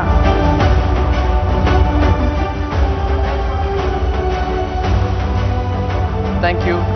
Thank you. Let's have a proper round of applause for Himanta Biswa Sharma. Not only one of the most popular, dynamic, controversial, but also one of the best performing chief ministers in the country today. We're very happy and proud to have you with us, sir. Thank you very much. Please, sir. Please, thank you. We deliberately kept you for a post-lunch session. No. You know why, Himanta? So that everybody become bored after the lines, everybody becomes sleepy. No, because two things. You wake up people. Secondly, you get the audiences back. That's the reason. And you know that you've become a viral sensation over the last few months increasingly. Have you noticed any clip with some of his comments gets the highest traction? Is there any doubt about it? Any doubt? I think that is for my broken English and broken Hindi. Your broken English and Hindi? No, you're perfectly fine. You're perfectly fine in both. But great to have you with us. Thank you so much, Arnab. So, Hemantada, the News Broadcasters Federation. First, I want to just tell you why we had this federation, because we felt, and I keep repeating it, we felt the need to deluteinize the Indian media. We felt almost frustrated that 4 or 5 channels who nobody watches and 2 or 3 websites claim they dominate the media landscape in the country. And we have worked very, very hard to get 78 channels under one platform. All of you politicians run coalition governments, but you will never have as large and as functioning a coalition as this federation. But you are almost acting like Atal Bihari Vajpayee. 78 news channel and still it is going strong. But we are going to last a long time. I think you should and you must. Thank you. But I want to get you on this thought. You are from Assam. You are now center stage in national politics. How do you view the media in this country? A broad question to start with. How do you view the media landscape in India from where you are, from where you have been and have come, and as you look towards the future of this country? You see, our country is going... Can you just hold the mic a little closer? Yeah. Our country is going through an interesting political phase. There are people who are trying to strengthen country. There are people who are trying to make India a Vishwaguru again. But there are people within the country who wants to see India as a very, very weak country. Even in media, I see both the trend. One part of media who is strongly advocating the cause of India, cause of nationalism, Bharatiyata everywhere. But there are media who believe that covering China is more important than covering India's sacrifice of Indian army. There are media who believe that how much China has advanced towards India wrongly, you give focus on that. But do not make headline that how much Indian army is doing, how much they are sacrificing for protecting India's sovereignty. You don't give the headline when India become India's economy suppress even British economy who ruled us for hundreds of years. But you give publicity when Indian rupee for some reason weaken by 50 paisa, 1 rupee on that day. I mean, there are people who are constantly opposing the growth of India as a world superpower. So, what I see in politics, what I see in intellectual world, the sharp division, I see that in media also. But there are those who say that the media is not being critical enough. They say that you should instead of talking, for example, about the strengthening of the dollar, you should talk about the collapse of the rupee. Now, it can be a subjective thing, whether the rupee is collapsed or not, and how much it is because of global trends, American capital, whatever is happening there. But they say you're not being critical enough of this government. And more so, since there isn't enough an active opposition in this country, the role of the media as the opposition becomes more critical. First of all, I don't think that media, somebody has voted media to be the voice of opposition. I think that media's role should be to promote India, irrespective of political party. But today, certain media, in the name of opposing Prime Minister Modi, actually they are opposing the country. Even somebody got gold prize in gold in Olympic, they don't want to promote that pride moment for the country also, because they feel that it might ultimately give some credit to Narendra Modi also. So, in my view, that media must promote India, must promote Bharatiyata, and should not be influenced by Western thought, Western culture, and Western type of that no, media should play this role, media play that role. Nobody has defined कि media को विरोधी का role play करना है. किसने बोला? What is this Western type in your view? Can you elaborate? I mean, there are a Western democracy had set certain standard. that how people, institutions should behave. We should not follow that. We should follow the standard which for long India has developed as our own. During the freedom movement, Indian press supported freedom of India. Today, there is another freedom movement going on in Assam, in India, because we want to get freedom from poverty, we want to get freedom from illiteracy, we want to promote India as a superpower. In my view, Indian media should aggressively promote Bharatiyata, India's nationalism. Are you actually indirectly trying to tell the media to promote the BJP? Is that the attention? Is that the intention? No. If BJP is promoting Indianness, if BJP is promoting nationalism, then what is harm in supporting BJP? Are you trying to appropriate nationalism politically? No. I mean, it is all about how you think. Today, the country has banned PFI. Everybody realized that PFI is an element which poses challenge to India's integrity. Now, what is harm in supporting that move of government? Because whether in BJP or Congress, we want that PFI should have been banned long back. So if today the government of the day has banned PFI, then media should be unequivocal. No, but earlier for the last 6 months to 1 year, the argument was you were not targeting the PFI, you were trying to indirectly target the minority community. That is the problem. Indian media should be with the country. Indian media... Is being anti-PFI being for country? In my view, yes. As long as you write against PFI, you are contributing to the growth of the country. You should write right and left against the communal forces. Then you become actually Indian. I don't want that you should write against, if somebody is doing corruption, definitely you write. But if somebody is posing threat to the country's sovereignty, then you must work in tandem with the government. Are you putting politics first or nation first?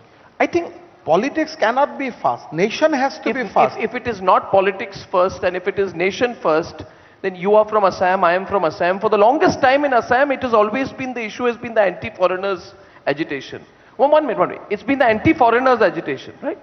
But when your government says bring in the CA, right? When your government says bring in the CA, change the legislation, you are saying that Hindus from Bangladesh should come, but they are also foreigners.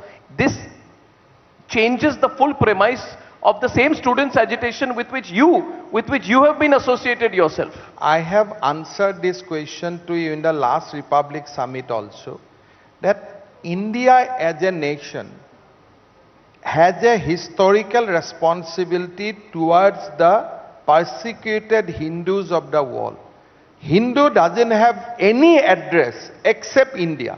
So the problem in Assam we can resolve, that whether Assam has a great share of the burden, that we can resolve in the country. But as an Indian, no one can deny the rights of persecuted Hindu to come back to their own motherland. That you cannot deny. But this line you have taken for the last 2 or 3 years. I think I am stand by that line for from the day I started politics. If you see my assembly speech when I was in Congress also, I strongly advocate that line. Kahan jayega besara log? Can Hindu go to Arab? Can Hindu go to Pakistan? Can Hindu go to certain other country? Hindus has to come here. All media has to work with government in that on those cases. If you oppose CA, ultimately you are telling what? That persecuted Hindus should not come back to India, rather they should change their religion in Pakistan. No, I am saying on the basis of religion you can't give entry into a country. I think India is a country which has developed on the culture and ethos of Sanatan. You can't deny on the culture and ethos of? Culture and ethos of Sanatan Dharma. You can't deny that it was a Hindu tradition. It was a Hindu civilization, and you can't deny that. India is today a secular country because in our Constituent Assembly, the Hindu thought process has taken over. So you and I are from a state you are heading a state which is believed to have more than 35% Muslim population. Are you not isolating them when you say that? No. When are you not isolating them? No. I don't think that Indian Muslim has any problem, because Indian Muslim also knows that till Mughal comes to India, India was a Hindustan, India was a state based on Hindu culture and thought. So how can I write the history completely different? You are a son of Colonel Manoranjan Goswami. Now how you can deny that? So whatever may be the political context, everybody has to say that India's destiny was shaped by our great sages, our great Vedas, Upanishads for 5,000 years. Thereafter Mughal came. But that is your political line. No, thereafter Mughal comes, that is also part of your history. But in the context of today's panel, this is a media event, that is the line a politician can take. It is not a line the media can take, because the moment, allow me to complete. I think media will write history differently. That Veda was not born in India. Upanishad was not written in India. No, that's not what I'm saying. So what line media will I'm trying to say that the line that you are taking, Mr. Sharma, is great, and I'm sure this audience, a lot of people will applaud for you. But the media cannot take that line. The problem, or rather, I'm playing devil's advocate with you. How can the media take that line? Problem with the Western media, or so-called Indian media influenced by Western thought, they think that India has born in 1947. They did not realize that India is a country with the 5,000 years of civilizational thought and civilizational process. They think that country has born just in 1947. That was the basic issue. And I strongly believe you in the name of criticizing Prime Minister Modi, don't criticize India's growth story. Don't dilute the achievement of Indians. Don't do that. That is what my advice to the media. No, you're talking about the media. By the way, when you talk about nation and nationalism, your friend, you know which one? Yes. Which one? Who is taking great trouble nowadays in walking the street? I mean, I am clear about my friend and foe. I was checking. No, but your friend does not believes, and he actually went to a foreign university and said India has never been a nation at all. He said, and I was appalled. How can an Indian politician go outside India and say my country has never been a nation? No, but he said it was a gift of the British. India never existed as a nation before the British gifted it to us. And then if you saw, a young bureaucrat corrected him and said, you don't know about Chanakya, you don't know about Janpads, you don't know about nationalism in this country. But that's the problem. So you don't blame the media for it, you should blame your friend. No, Arnab, I don't want to blame my friend, because election is in Gujarat, he is working in Andhra Pradesh. I don't want to blame him, because that is his USP of thinking. So the problem is that this country has born, according to me, in 5,000 years back. Chanakya spoke in detail about India, Bharat. There are problems with various media groups and various Western influenced Indians. They think that India has born as a country in 1947. They think that this is written in Constitution. But the same kind of people has written Constitution in India, and the same kind of people written Constitution in Pakistan. But the people, those who has written Constitution for India, they were Hindus, so they have produced a secular Constitution.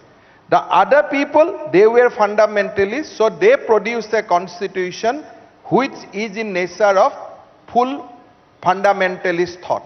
So today India is secular country. Today India respects everyone because of our civilizational thought process. In 1962, when the Chinese crossed and when they went through Nepal and were on the borders and almost entered Assam, Nehru went on radio, I think, and he said, my heart goes out to the people of Assam. Which means the Prime Minister of India at that time almost gave up Assam, or was willing to give up without a fight. That is one situation. And the same media at that time and even now says, no, you know, strategic mistakes, etc., but has never quite blamed Nehru for it. Now you put this to the present context of Doklam. When the Chinese tried to get the heights, and when we moved the guns, and when we outstared them, and when Mr. Doval actually met the Chinese equivalent of the National Security Advisor, bargained with him and got them to back off. We see the change in approach. And yet it is that the narrative in India has not quite changed, or nobody's quite, I mean, I can say that I'm speaking for a lot of the media, they still find mistakes in the government's handling of its China policy. So I would like your view on that, both from the point of view of Assam, your state, and nationally. And in the context of the discussion that we are having. I'll just go to 1962 for a brief while. Please. I have seen the Nehru speech completely. Nehru in that speech, he said that countrymen, now we are losing battles. Everywhere we are losing. But don't worry, we will win one day. So you must read the entire speech. That is more dangerous than what you have quoted. He said openly on the news, openly on that broadcast, he said that as of now we are losing everywhere. But don't worry, there will be time will come, one day we will win. So that was the exact meaning of his speech. I am quoting him.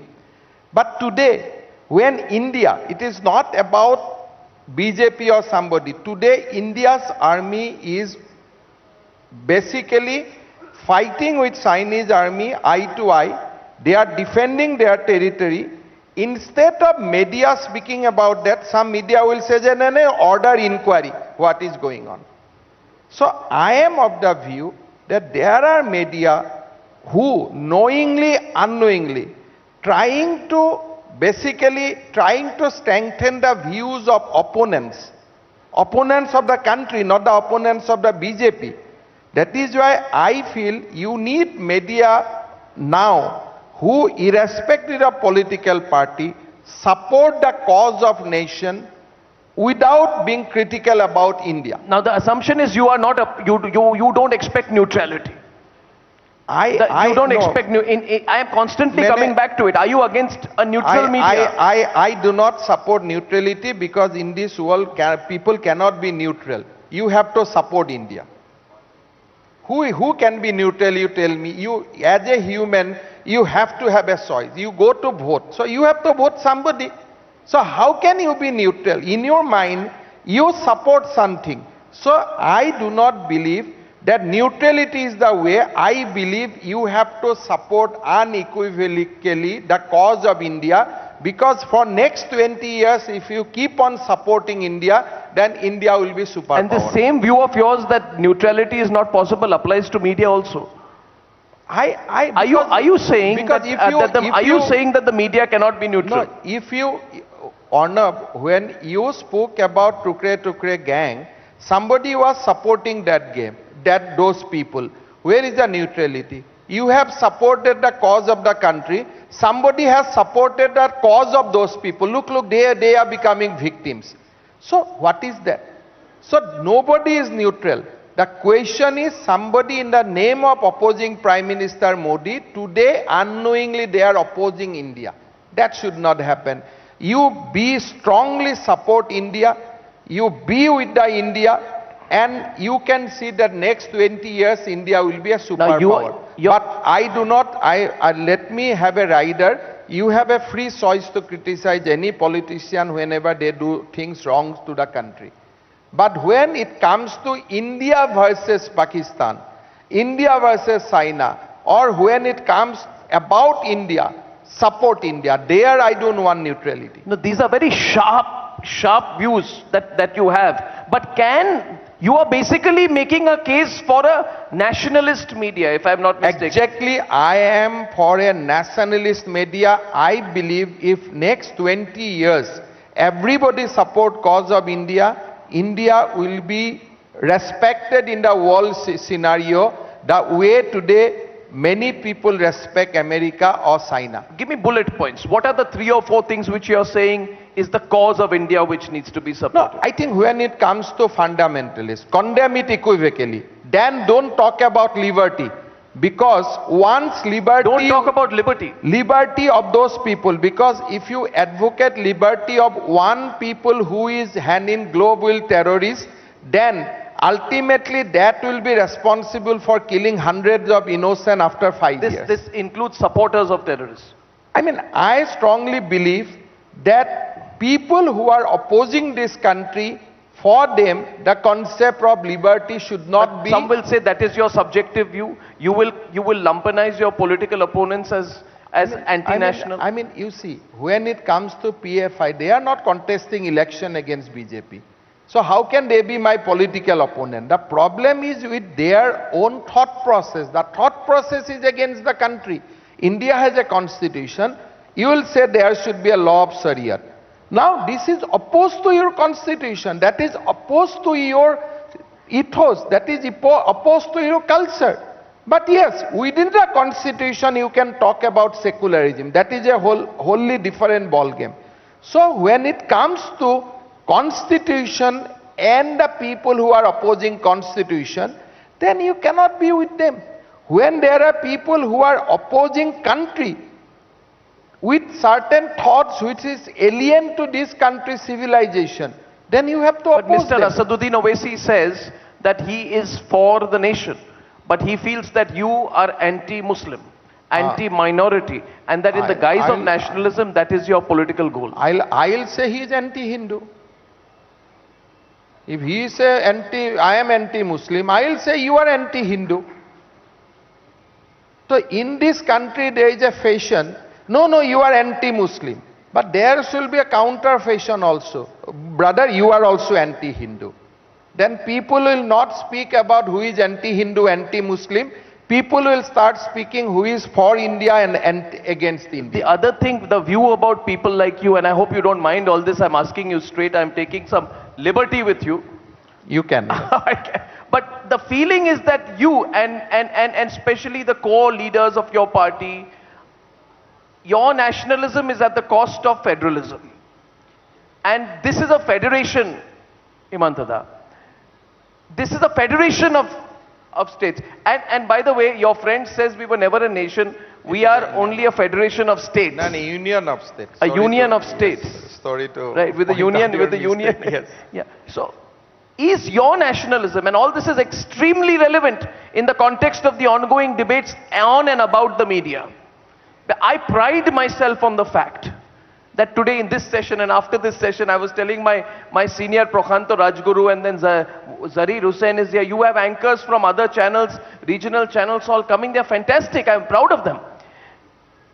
Is your nationalism accommodative enough to allow the birth, creation, continuance, encouragement of an aspirational regional identity as well? Or are you going to annihilate the regional identity, which is the kind of positioning which is happening? You know how it is in Tamil Nadu now, there's an ongoing debate about how you are a threat to the identity, I mean, the Tamil identity. I want your response to my that. whole view is, when you talk to Tamil language, it is not only the language of Tamils, it is also an Indian's language. Tamil will also a language for Assamese people. Yes. So when you talk about Assamese language, it is also a language for Tamil people. We have to create the environment of this country that every regional language are the carry tradition of this Bharat Varsh. Yes. You have to create that psychology in our country that development of Assam means also development of Tamil Nadu. You have to, when a Tamil boy gets an Olympic medal, there must be jubilation in Assam also. So federalism means that it cannot be basically we are states within the country. And we must remember we are Indian first, then we have our regional identity. You strengthen your regional identity, but not at the cost of Bharat. You're coming back to that again and again. It's like a recurrent theme in everything that you're saying here today. And you also give a rider. You are among the breed of politicians now who are now coming, a new breed of politicians who say we are unapologetically and openly nationalist. That is at the core of our identity. I'm not asking you what is the role of the nationalist media. I want to know what is legitimate criticism and what do you consider illegitimate criticism. Now, you have said criticism is allowed, but you are going to add a rider to it. No, that I will allow legitimate criticism. This difference Who defines that? Does Himanta Biswa Sharma define that? This difference is very simple. You don't have to analyze that. You criticize Narendra Modi, but don't criticize Rafale deal. Don't criticize the Rafale deal. Don't criticize Rafale. Because if you criticize Rafale and postpone acquisition of Rafale by the Indian Air Force, indirectly you are helping whom? You are helping your enemy. So there must be a distinction in your criticism. Do not criticize the country, criticize individual. But today, when you want to criticize an individual, actually you are criticizing country. No, this country has achieved nothing in last 10 years. Why you want Rafale? You talk about poverty. But these are two distinguished things. You need to eradicate poverty. At the same time, you need Rafale. Rather, you need fourth generation aircraft for the Indian Air Force. So, in the name of criticizing, is your governance beyond criticism? Is your running of the country, your running of the state, are you beyond criticism? Do you come with an assumption? I am very, very simplistic on that. You can criticize Himanta Biswa Sharma, you can criticize Arnab Goswami, but in the process, you don't demoralize the Indian Army. That's the difference. You have to draw that finer line that, okay, we'll criticize up to this level, but if we criticize furthermore, then Indian Air Force will be as a media person, I'll tell you the criticism is that you're not sharing enough information. Your government, the argument is that you're being opaque, you're not sharing enough information. You're not accessible enough, you built a wall. No. A government should call certain people, give them breakfast and divulge all details about Indian Army. So that kind of transparency you want. Who are you, brother? Why I have to divulge you about the Indian defense secret? So that's the kind of. No, you're taking an extreme case out there. That's not what I meant. No. I am on extreme. My line of thinking is extreme. How can you say that as a politician? You're saying you're extreme. I have right to speak. I am saying. So simple. Tell me, we don't worry about it when you say things like this. That my line of thinking is extreme. Very simple thing. You criticize every individual. You scrutinize the lifestyle of individual, you scrutinize the political thought of that individual, you criticize party, you go for post-mortem of BJP, all fine. But do not criticize the country. Do not criticize the Bharat. When there is a Doklam, you have to support Bharat. You cannot support indirectly China. You cannot meet Chinese ambassador during that critical period. So that are the finer distinction media has to draw. I'll take 2 or 3 questions from the audience now, Himanta. Okay, any questions for Himanta Biswa Sharma? I see a lot of hands go up. Okay, we're going to take 2 or 3 questions out there. Can the mic be rolled up? Can the mic be rolled up quickly, please? Who should we go to first? Please go on. Yes. Move among the audience quickly. So Mr. Sharma has made this unapologetic argument for a nationalist media, which is very interesting in the context of our federation particularly. I see one hand there. Yes, sir, go ahead. Himanta da, we appreciate your nationalism and patriotism. However, my question is very specific. You are doing a lot of work to modernize madrasas in Assam. Now let me know if the Muslims are supporting you, if they are with you. Are they assisting you? This is very important because no Muslim has come on the roads, against you. Thank you. Okay. Today morning we arrested 4 more PFI. Total PFI we arrested in Assam now stood at 40. But there is a murmur of protest in Assam.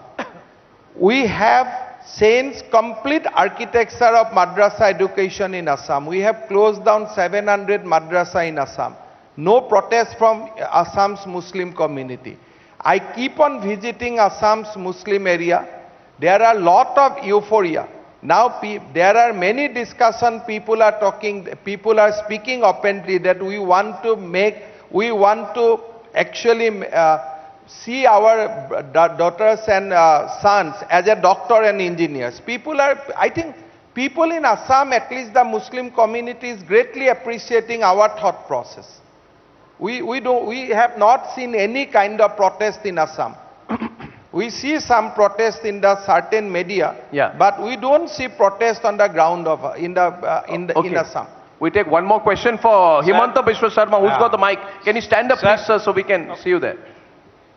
Sir, you said that criticize the individual, not the objective. Like you say, criticize Modi ji, but don't criticize Rafael.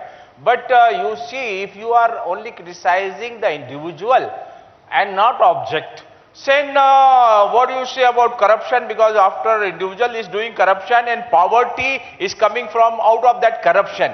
So how you can justify that? Don't criticize the things, criticize only individual. When Indian Air Force clarified that Rafale is the need of our, and in Rafale deals we have maintained complete transparency, then debate should stop there. If you keep on debating thereafter also, you are basically demoralizing a cause of the country. Okay. No, that's my view. I mean, my view is, as long as politician says that this is a transparent deal, don't believe. But the moment your armed forces say, who are going to lay down their lives fighting for the country, then you have to stop. Well, we appreciate the fact that... So you have to stop somewhere, otherwise this country will be weakened. I mean, I am saying whether it is a Rafale, nuclear weapon, fourth generation things, once army says that this has been done transparently, no hanky-panky, we stand by that, then debate should end. Okay, now that includes Rafale. I will close it at this with just one last comment. I have observed Mr. Sharma's political career for a long time. He's consistently on this one line today. I think he's come with a thought that he wants to push for a nationalist media. You made that your consistent theme throughout. And I think I appreciate the fact that he stayed true to the theme throughout his presentation. So, Arnab, I only say one thing. India's contact with Pragya or Gyan for 5,000 years. This Western media we used to know for 100 years. So do something which we have done consistently for 4,900 years. Do not be influenced by Western media. Well, this federation is completely true only to the Bharatiya spirit. And I think you know that, and I thank you very much for it. Himanta Biswa Sharma, it's fantastic having you. Thing. Today, why you are popular among the masses of the country? Because you have the capacity, you have the courage to speak about Tukre gang. You have not cared how much in British newspaper will criticize you, how much America will criticize you. It doesn't matter. Doesn't matter. It doesn't matter the least to us. The way all the media should follow a strict nationalist cause, India will be superpower in 20 years. There will be no poverty, there will be nothing. Fantastic. Do not weaken the country from inside. Thank you, Himanta da. Thank you. Thank you so much. Thank you for a fantastic presentation in our post-lunch session. Pleasure to meet you. Thank you.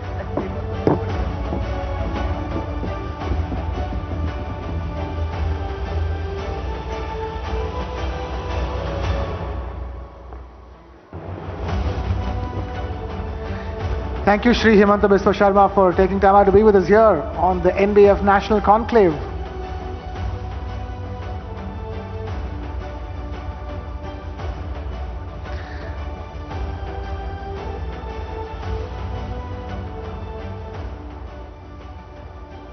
I request everybody to just settle down because we have a very exciting next session coming up as well with a very special guest who's about to join us. We have the Honorable Governor of Kerala, Mr. Arif Mohammad Khan, about to join us. He's just walking in, about to take his seat. Requesting him to take his seat.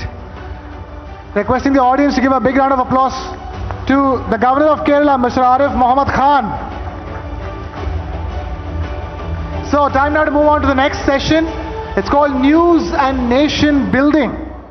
Now, news and nation building are complementary, but by nature, the news media is supposed to play the adversarial role that loves an anti-establishment stance. But it's time now to forget all of that and get on with the chief guest of the moment. I request the Honorable Governor of Kerala, Mr. Arif Mohammad Khan, to please take the stage, to take the podium and deliver that keynote speech. Over there, sir. Over there. Please requesting you to take the mic.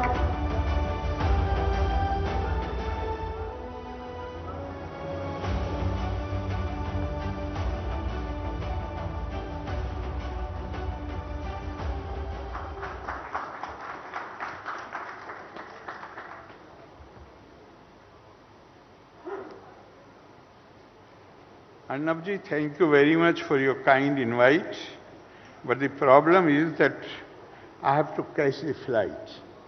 And I was scheduled to come here at 3:30. Now it's already 4. So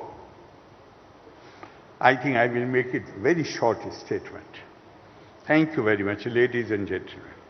There cannot be any doubt that media plays extremely important role, not just in India, but in every democracy. And constitutionally speaking, freedom of speech is established as a cornerstone in Indian democracy. In a democracy, it is duty of every institution to empower people, to enable them to take an informed decisions. And that empowerment surely comes through the media. So questions are raised whether media is performing its role as it should. And they follow the norm of being free from any bias or prejudice and truly uphold independent press.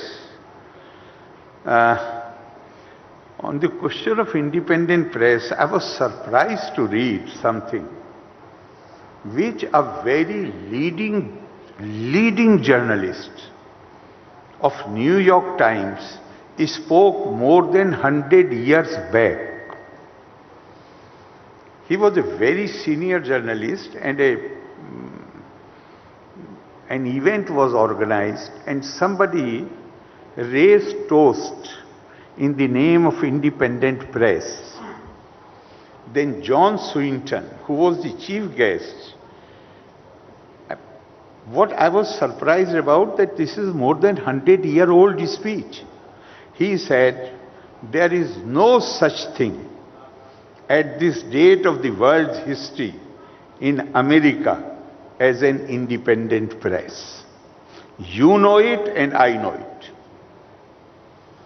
There is not one of you, these are not my words, these are of John Swinton. There is not one of you who dares to write your honest opinions. And if you did, you know beforehand that it would never appear in print. I am paid weekly for keeping my honest opinion out of the paper I am connected with. Others of you are paid similar salaries for similar things, and any of you who would be so foolish as to write honest opinions would be out on the streets looking for another job. And he goes on, there are a few more paras, and the last para is such which I would definitely not like to read to this audience. It's so strong. So these are the actually, it has been said that the greatness of a society does not depend on the enforcement of the positive laws and not just free choice. There is a gray area in between, which is called obedience of the unenforceable. Obedience of the unenforceable. Certain lines, or if I say that in our own Indian term, maryada, that line has to be respected. And that when it comes to maryada, it cannot happen through some enforcement agency.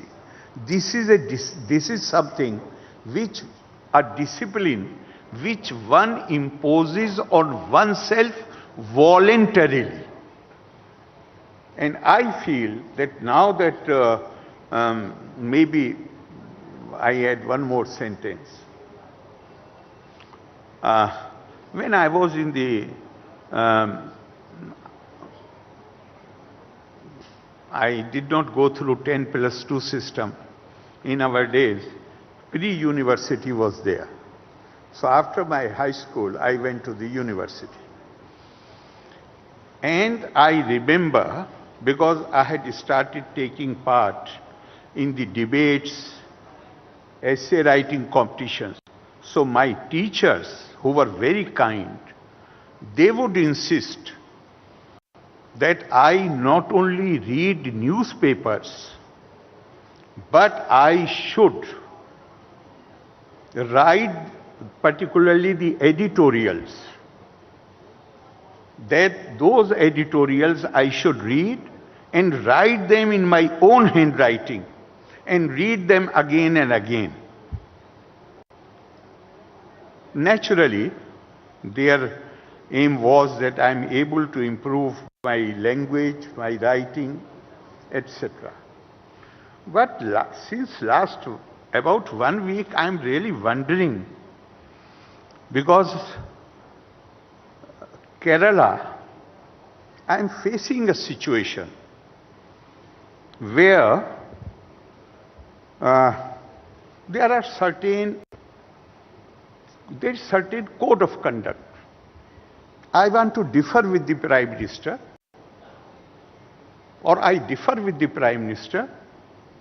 In 1986, I resigned my job before I started criticizing the decision which he had taken. No minister can criticize the head of the government. But a minister in Delhi dared to criticize the head of the state. If you recall, because most of the people here must be from the media background, it was during the time of Gyani Zail Singh ji. And the situation had become so tense. Finally, that minister had to be dropped from the cabinet. And here, since CAA, I am governor of a state where government and the opposition both were opposed to CAA. I am representative of the president. An act which has been passed by parliament, which has been signed by the president, I thought that it is my duty, my dharma, to defend that. And this was about 3 or 4 months after I assumed my duty as governor of Kerala. Immediately a campaign started. Every day statement, I am here to implement BJP RSS agenda. I am here for this purpose, I am here for this purpose. I wondered that if the ministers cannot criticize the head of the government, how dare they criticize the head of the state? Therefore, last week, I put a Twitter. I said, if any minister makes a statement which aimed at lowering the dignity of the office of the governor, it will invite action, including withdrawal of pleasure. One may agree, one may disagree. But I am so surprised to see channels, newspapers, Everybody, in fact, I consulted every dictionary whether pleasure is synonym of sacking. But everybody is saying that I have threatened to sack the minister. No. I even consulted the Black's Law Dictionary. Nowhere pleasure is a synonym of sacking. Because as governor, there are two parts of my oath. One is to defend, protect and preserve the Constitution. Second is to serve the people of my state to the best of my ability. If I see something happening, for instance, my state is the only state where every minister has a right to appoint 25 persons in his personal staff, and they become entitled to lifelong pension after serving for 2 years. Whereas a man in the army, he cannot become entitled to pension before he has completed 10 years of service. Therefore, what I said before this Twitter, I said that I have taken oath also to serve the people of Kerala to the best of my ability. If I see government doing something which I consider is injurious to the long-term interest of the people of the state, and I do not have the legal power to stop it, at least the least that I can do is that I must inform the people what they are doing. Through this withdrawing pleasure, what I meant was, I will withdraw my pleasure. It is for the Chief Minister to if he wants still to retain the man, he can retain it. But let people discuss what these people are doing. But I am so surprised. Channels are saying that I have threatened to sack them. Newspapers in their editorials are saying that I have threatened to sack them. I have not. I have said I will withdraw my pleasure. Both the words are not synonymous. So therefore the only thing that I can say is that I am a great believer in the obedience of the unenforceable. And there are two lines from one of our scripture which says that Sattasya Vachanam Shreya. It is very well, in fact desirable, needed to speak the truth. Satya dapi hitam vade. But that truth should be spoken which serves the larger interest of the people. Yad bhut hita matyantam etat satyam matam mam. What is beneficial, what serves the interest of Lok Sangra, Lok Kalyan is the best truth. I hope and pray that when all these 68 channels from all over India have come together, it will become much easier to prepare some guidelines, to impose some self-discipline, to see all these issues, because ultimately every institution in democracy must aim to serve the public interest. Loka samasta sukhino bhavantu. Jai Hind.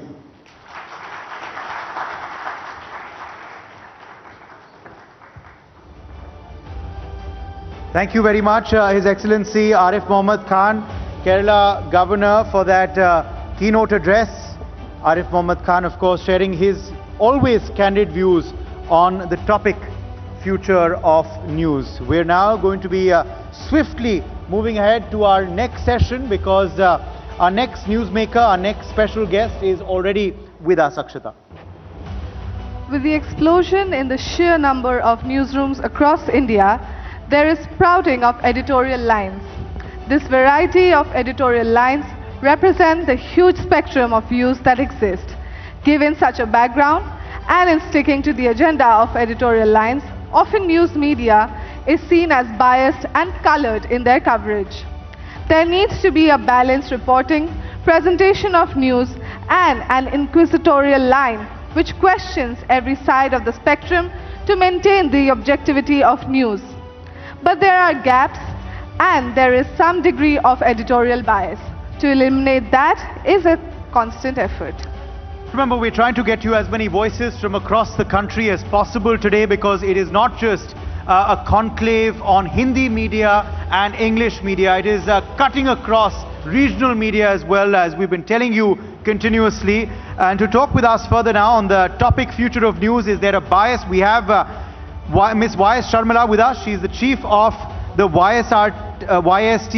She, remember, launched the YSRTP in fact, July 2021, having experience in handling political campaigns. She has an insight into how the media covers politics and the apparent biases they hold and project as well. As the saying goes, it's important for us to be fair, but no less important to be seen to be fair as well. Well, Niranjan Iyer, the executive editor of Republic Media Network, will of course be with us for this fireside chat, along with Ms. Y.S. Sharmila, chief of the YSRTP. But before we invite them on stage, let's quickly play out an AV setting the tone for this next special session. Objectivity is in the DNA of news. Editorial subjectivity is a reality too. At the crossroads, there are often claims of bias. Is there a gap? Is there a need to course correct? Or are the allegations simply by those who are cornered by news reportage? Now on the NBF National Conclave, it is the YSR Telangana Party Chief, Y.S. Sharmila, for a fireside chat on the future of news. Is there a bias?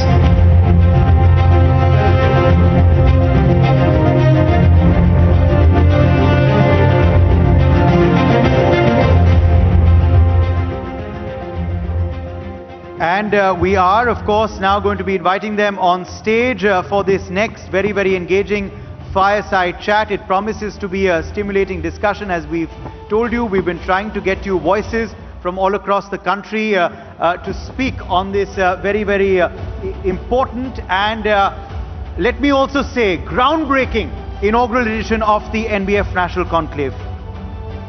The theme, of course, of today's Future of News. All right, we're ready for the next session. Loud round of applause for Ms. Y.S. Sharmila and the moderator, Niranjan. Niranjan, the floor is yours. Over to you.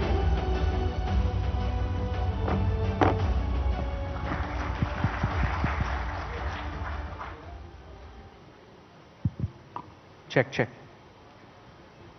Thank you, Sharmila ji, for coming all the way to... It means a lot to us at NBF. And Y.S. Sharmila is the founder and president of the Yuvajana Shramika Raitu Telangana Party. She is the daughter of Y.S. Rajashekar Reddy. Correction, Niranjan.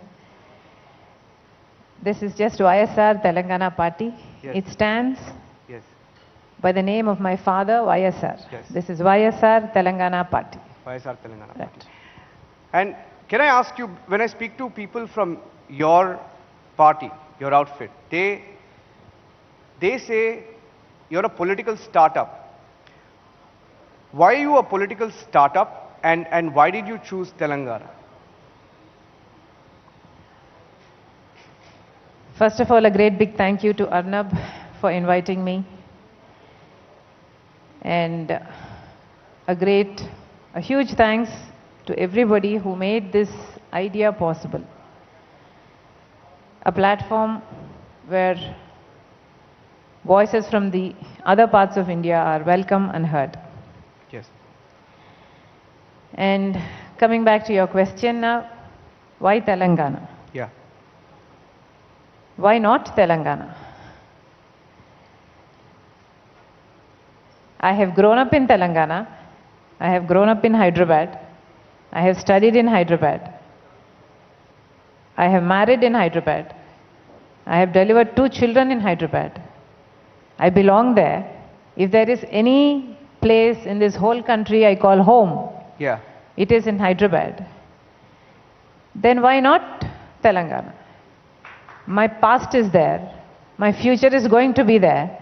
My life is there. Why not Telangana? You've decided it's going to be Telangana. It has always been Telangana. And it will always be Telangana. Yes. Why not? Looks like that. Hello, hello, hello, mic check. And actually, a huge round of applause because Y. Sharmila has walked 2,700 kilometers, has paused the Padyatra to be with us here in Delhi. Okay. A lot of people, Sharmila, a lot of people, and in the media, of course, sometimes it's the front page, it's the second page, it's, you know, every feature story is on pictures of a leader who has perhaps covered 1,000 kilometers. But not a lot of people across India know that you've covered 2,700 kilometers. Why are you doing this Padyatra and what are you trying to do with this Padyatra? I mean, of course, we remember your late father was very popular and he had ground support. When you meet people, what do they tell you? Why is it important to meet people?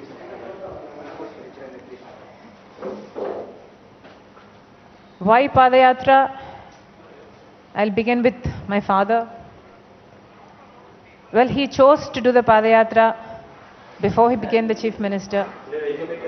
And when he did that Padayatra, he established an amazing connect with the people. And that connect was so strong. I think his soul actually connected with his people, so much so that it became the blueprint for his governance. When Dr. YSR, my father,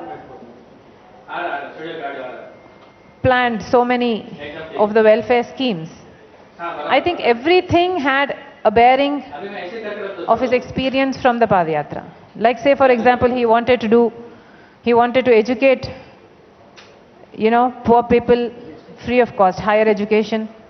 Many people who couldn't afford to be doctors or engineers, by just his fees reimbursement scheme, many lakhs of people could study.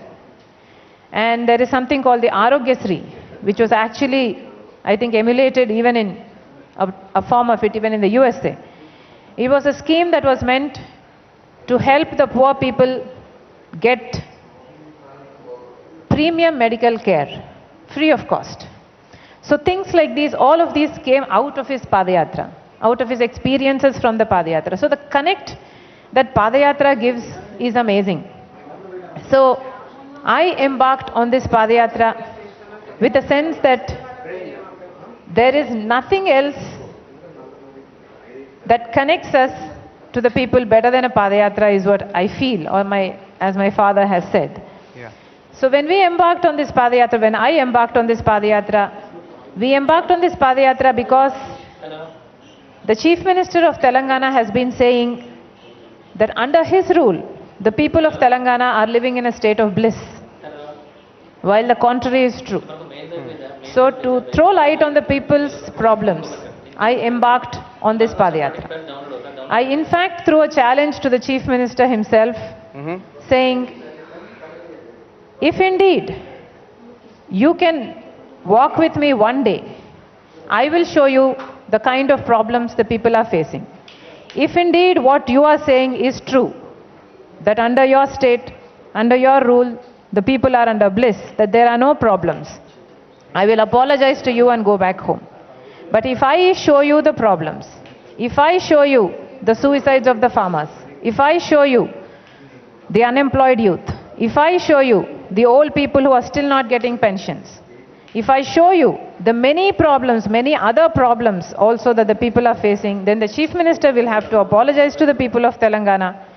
And he has to resign and make a Dalit a Chief Minister. This is what he claimed to do before he became the Chief Minister. So, I think the people is where the true test lies. That's where the rubber meets the road. So I think this is what we are trying to achieve here, throw light on the people's problems. And I urge the media also, like you said, somebody who's not even done 500 kilometers is getting amazing publicity, amazing coverage. But I've covered 2,000. You think it's disproportionate? Of course it is. Of course it is. Why do you think it's disproportionate? Because of your, I don't know, your bias. Again, yes, bias. The question is there a bias? You think there is a bias? Of course there is a bias. Of course there is a bias. Of course there is a bias. I have covered 2,700 kilometers of Padayatra. Then why am I not getting the coverage? See, the problem is not you covering me. What I'm trying to achieve here is to throw light on the problems of the people of Telangana, their plight. So really, with a sincere heart, I implore the media, please come and throw some light on the plight of my people in Telangana. Okay, let me ask you a question. You've been traveling to Delhi often. You recently came to Delhi, you claimed there's a scam, nobody's talking about the scam, nobody's talking about corruption. Why do you feel like that? I mean, is it true that you came and met the CAG on these scams? Yes, actually, in fact, just this morning we have met the CAG to complain about the same corruption. Now this corruption we are talking about, I call this the biggest scam of India. This is the biggest scam of India because it involves money to the tune of 1.2 lakh crore of rupees. How did you come to that conclusion on the figure? Because the money that was spent on this project, according to government figures, it's right on there on the paper. It's not a project that's yet to be done. It's a project that's already completed, commissioned. It began in 2016, declared finished in 2019. So this is the kind of money that's already spent on this project. It's called the Kaleshwaram Lift Irrigation Project. And the money spent on this project is 1.2 lakh crores of rupees. This project was just meant to irrigate 18 lakh acres, but just irrigates less than 1 lakh acres. So the whole project itself the engineering of the project is flawed. This is the same project. This project was actually the brainchild of my father, late YSR. When he was the chief minister, he planned this project at the cost of 38,000 crores of rupees to irrigate 16.5 lakh acres of land. But the current chief minister said he would irrigate 18 lakh of acres at the cost of 1.2 lakh crores of rupees. So why is it hiked by so many times? It's 3 times more than what one chief minister wanted. Have you asked him these questions? Has he answered these questions? Has anybody from his party answered these questions? Anybody from? From his party answered these questions. The BRS. You're referring to the BRS, right? No, yeah, the BRS, correct. No, nobody answers these questions because it is blatantly, it's just right there. It's very obvious that the corruption involved in this scam is so obvious. They don't have the courage, they don't have the face to answer any of these questions. Actually, why don't they answer these questions? Because the media doesn't question them in the first place. I'm asking you all. Why don't you question KCR? Why don't you question We question TRS? every government. We question every government. In fact, we are not very popular Of course with a lot not. of No, governments. no. The local media is biased and the national media doesn't cover us. So there is nobody questioning Mr. KCR. So there are no answers. I'm asking you why. Why don't you ask the questions? Okay, let me flip it this there way. are two reasons why you may not be answering these questions, there are 2 reasons why you may not be posing these questions. One, probably the national media doesn't know about it. If it doesn't know about it, it's a shame because it is the biggest scam of India. And another reason may be that you don't care. If you don't care, I'll tell you why you should care. You should care because the funds that went into this project actually came from central financial institutions. Yes. Money to the tune of 1 lakh crores came from institutions like Rural Electrification Corporation, like NABARD, like PNB, like Power Finance Corporation. 1 lakh crore of rupees came from all of these institutions into this project. So this is not notional money that I'm talking about. This is not money on paper that I'm talking about. This is actual money that went out of the exchequer into the hands of the contractor and from there siphoned off. Yeah. So this is the money of the people of India. This is actually taxpayers' money. Do people talk about this when you go on a Padyatra, for example? Do people talk about this? Is there awareness within the people? Well, some people do talk about it. Some people can see the results of this project because a project that was meant to irrigate 18 lakh of acres is not even irrigating 1 lakh acre of acres. The government itself says the last rainy season, all they irrigated from this project was 57,000 acres. So it's obvious that this project is a fiasco.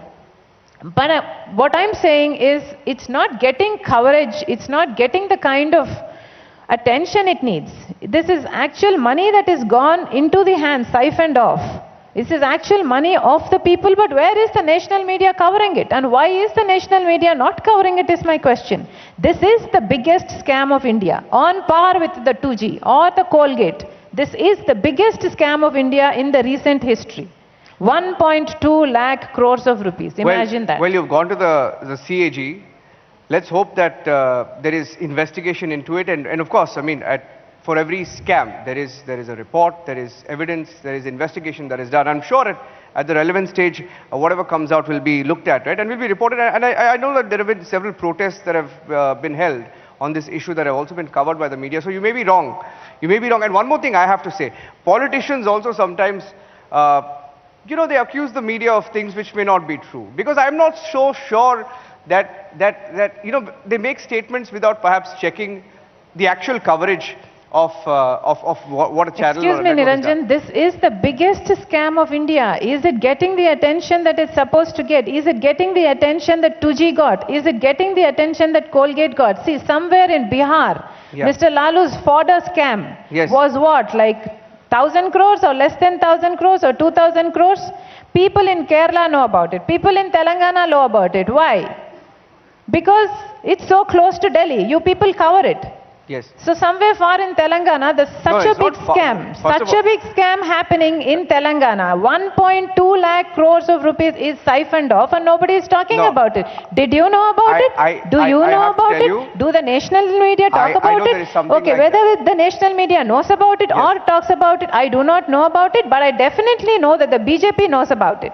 Because people from the BJP party, the minister himself, Minister Shekhawat, himself, the Minister for Water Resources himself, he comes to our states and says that Kaleshwaram project is an ATM project for the Chief Minister. Mrs. Nirmala Sitharaman herself comes and says this is a ridiculous project because the numbers doesn't... Exactly, I'm saying the BJP knows about it. No, the BJP knows about it.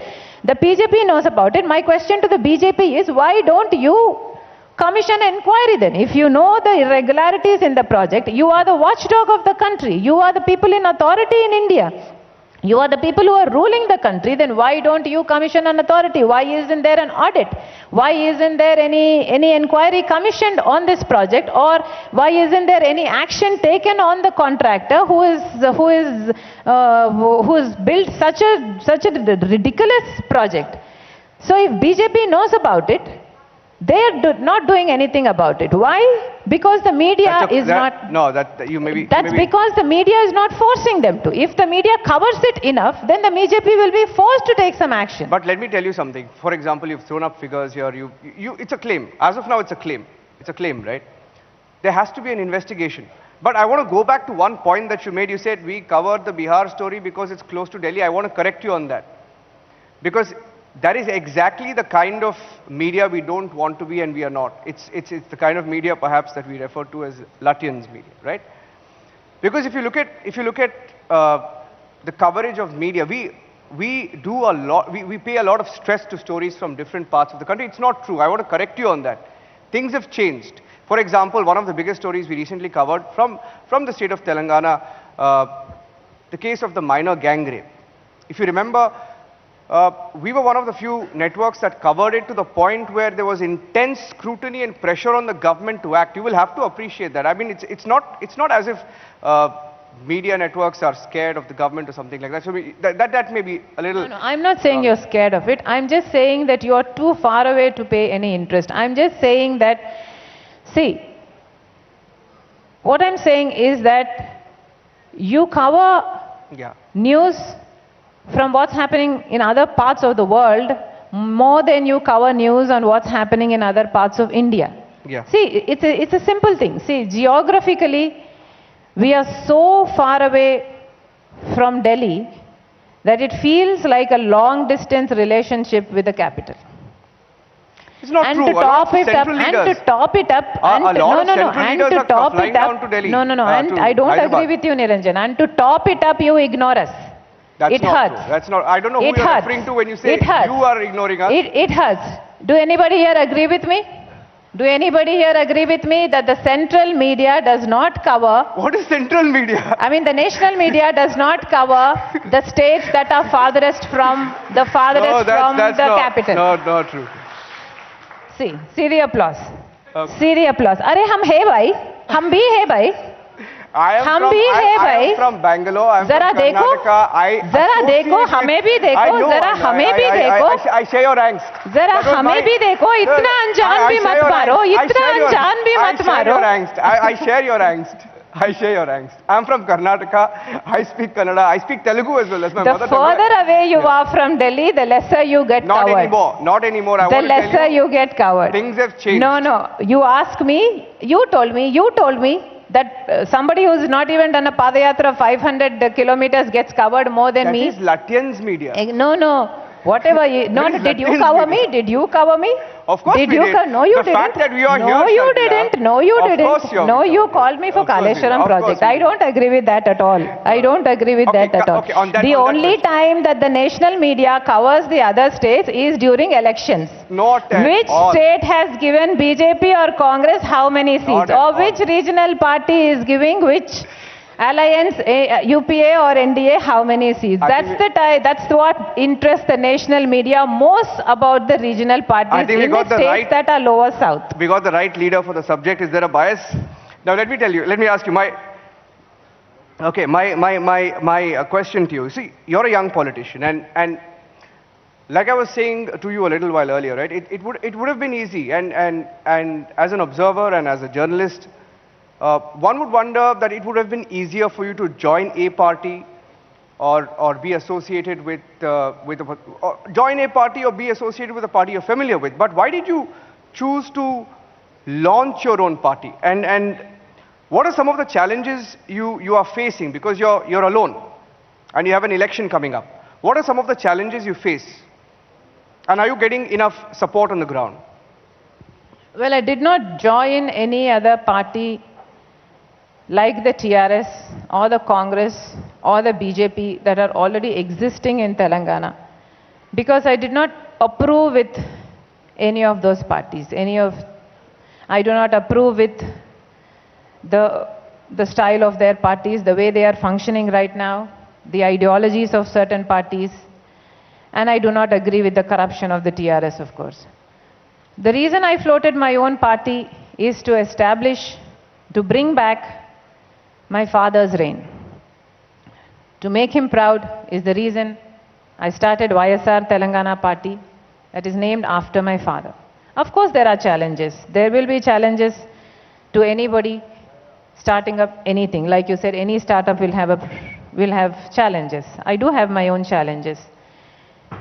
And as a woman, I have a little more challenges. Yes, I understand that. Yes. Why don't you speak about that? Because very, very rarely do politicians actually speak about the challenges that they face. You mentioned as a woman, I find it more challenging. Why do you say that?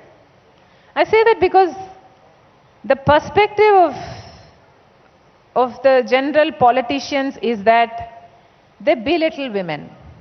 Like say, for example, I have floated a party.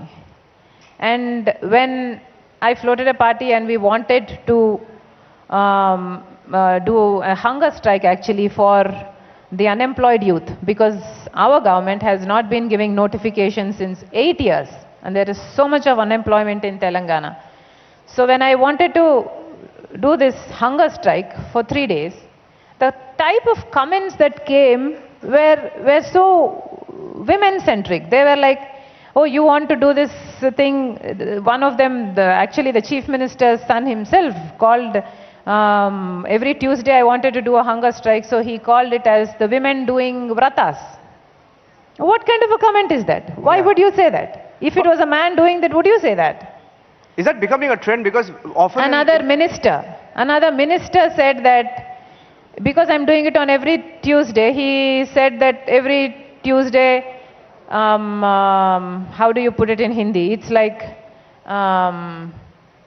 Mangalwar Sali kind of a thing. Oh. Those are horrendous. They actually hurt. What kind of comments are these? Just because I'm a woman? Is that what you mean? Of course there are challenges. It was fantastic to have you with us on the NBF National Conclave. Vice Sharmila, thank you very much for coming all the way. And are you going back to the Padyatra tomorrow? Yes. All the very best. And thank you so much for taking the time out to be with us. Thank you. Thank you, ladies and gentlemen. Thank you for that very passionate session there, YS Sharmila. Ms. YS Sharmila, of course, Chief of the YSRTP, speaking to Niranjan there at the NBF National Conclave. And we are, of course, now staying with the southern states and moving swiftly to our next session, which is titled Future of News, Media and Opposition. Remember, as we've been emphasizing at this conclave today, we are clearly, of course, making a splash because this conclave is airing on more than 40 channels as we speak. We are re-emphasizing the fact that we are simply not a federation of national media channels, but regional media channels as well, which all form part of this NBF. The inaugural edition of the National Conclave of the NBF is focusing on the theme of future of news, and that of course is the focus of our conclave today, the multiple sessions as well that we have been airing today. The News Broadcasters Federation is India's largest news federation with over 55 members. It is the only news body with maximum representation from regional broadcasters across the length and breadth of India. The NBF and all its members are united in their commitment to ensuring that news media must truly serve as a strong pillar of our vibrant democracy. The NBF, in sheer membership numbers and beyond them, has ensured unparalleled representation from news broadcasters across languages and the regions of India. NBF is the first body of broadcasters in India that truly represents the vision and concerns of regional, vernacular and national media that constitute the changing face of media in India. The aim of the body is to ensure that the united voice of broadcasters across regions and languages are heard and solutions are sought in a way that further strengthens broadcast news in India. Okay, and we are in fact now actually going to be going across to another very, very interesting session, which is titled Future of News, Federalism and Free Press. And in fact, in this session, we have a gamut of political guests straddling the length and breadth of the nation. All the guests in this next panel are stalwarts in their own individual capacity, in their own individual political party, and actually, as I said, are from all across the nation. We are quickly now going to be moving to our next panel, which is titled, as I said, Future of News, Federalism and Free Press. India's mosaic of ideas and ethnicities is best catered by its federal structure. Mirroring this is the rise of regional news media, which no longer operates within its traditional sense of boundaries. The power center has diffused from the concentration and narrative building set only by the Hindi or English-speaking media. Therefore, industry estimates which show a steady growth of regional media channels comes as no surprise. Indeed, Akshata, there are of course a whirlwind of challenges that still need to be addressed to keep the media free at a federal level. What are those challenges?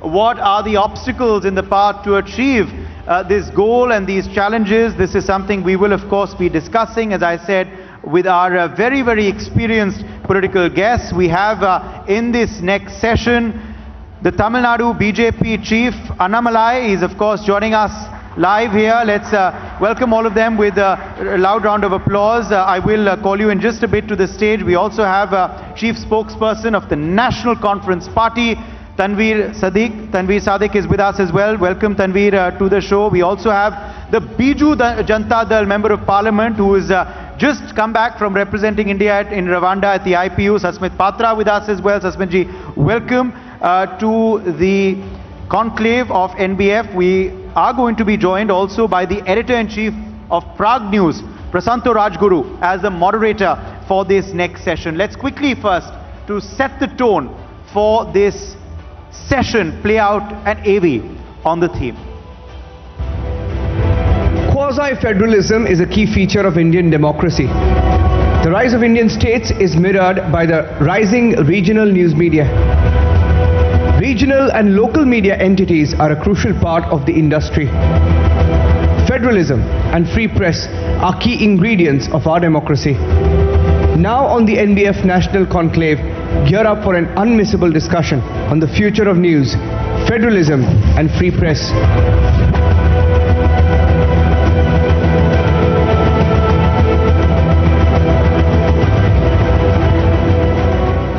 And let's welcome them with a loud round of applause. May I please invite on stage Tanveer, Sadiq, Sasmit Patra, Annamalai and Prasanto Rajguru.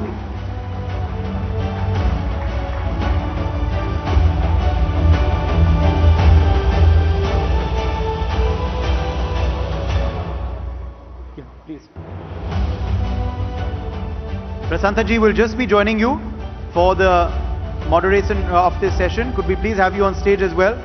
Mr. Rajguru, the floor is yours.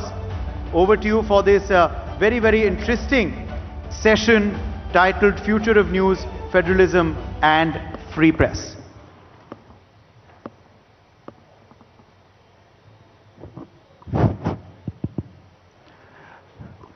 Good evening, ladies and gentlemen.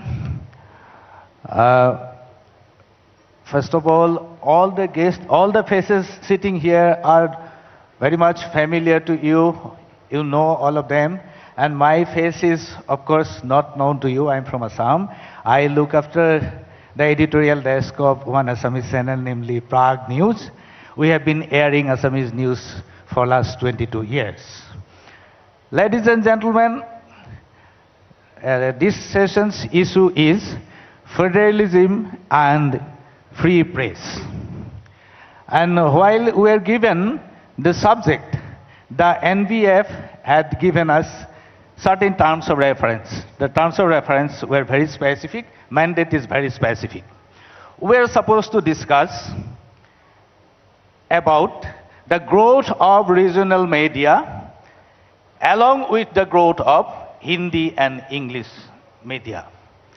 And NBF is very clear that the national media, quote unquote, does not exist at all.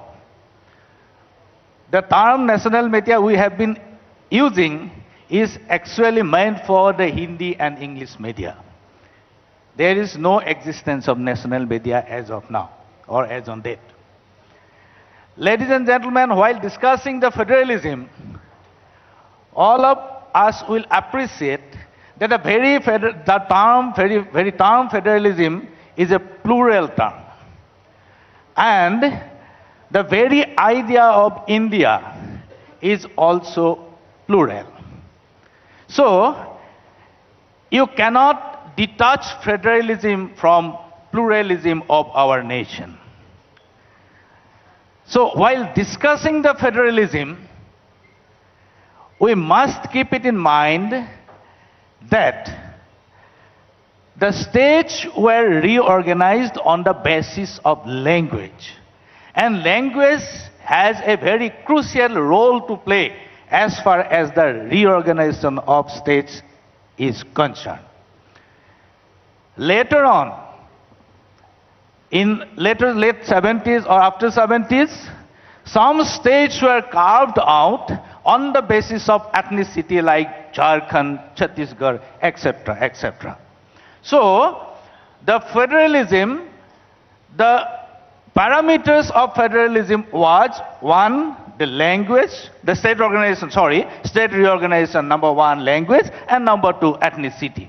That reflects the plural and federal character of India.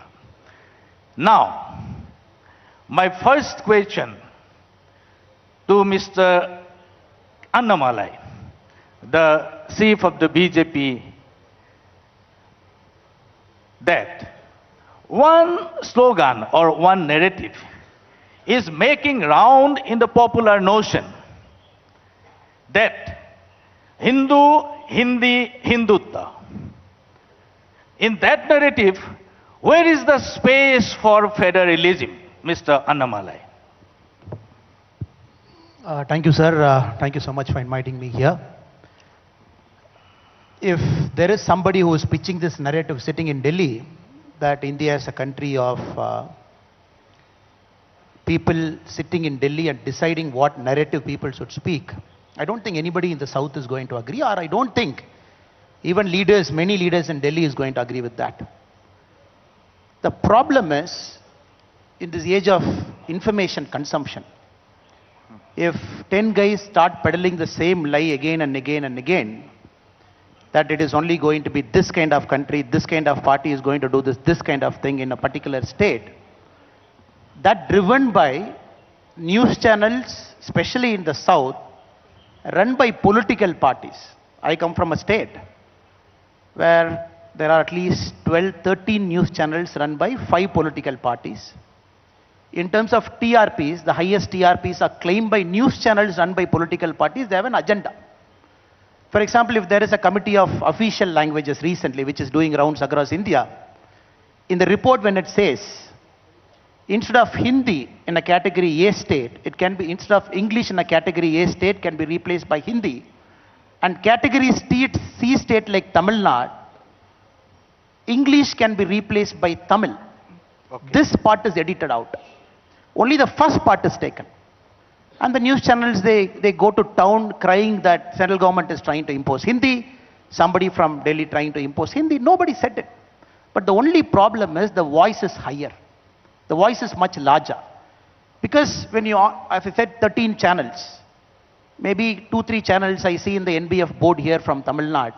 That is why they have chosen to join this NBF federation. I think they are also leading channels from Tamil Nadu. That needs to stop. It is not somebody is doing it. The noise some regional news channels create, that is run by political parties to suit their agenda of divisiveness, right from 1960, the same divisiveness you keep speaking over and over. Some bureaucrat in Delhi writing some Hindi letter to somebody in Tamil Nadu, immediately announce that as the central government's policy of everybody writing Hindi to the state of Tamil Nadu. That needs to stop, sir.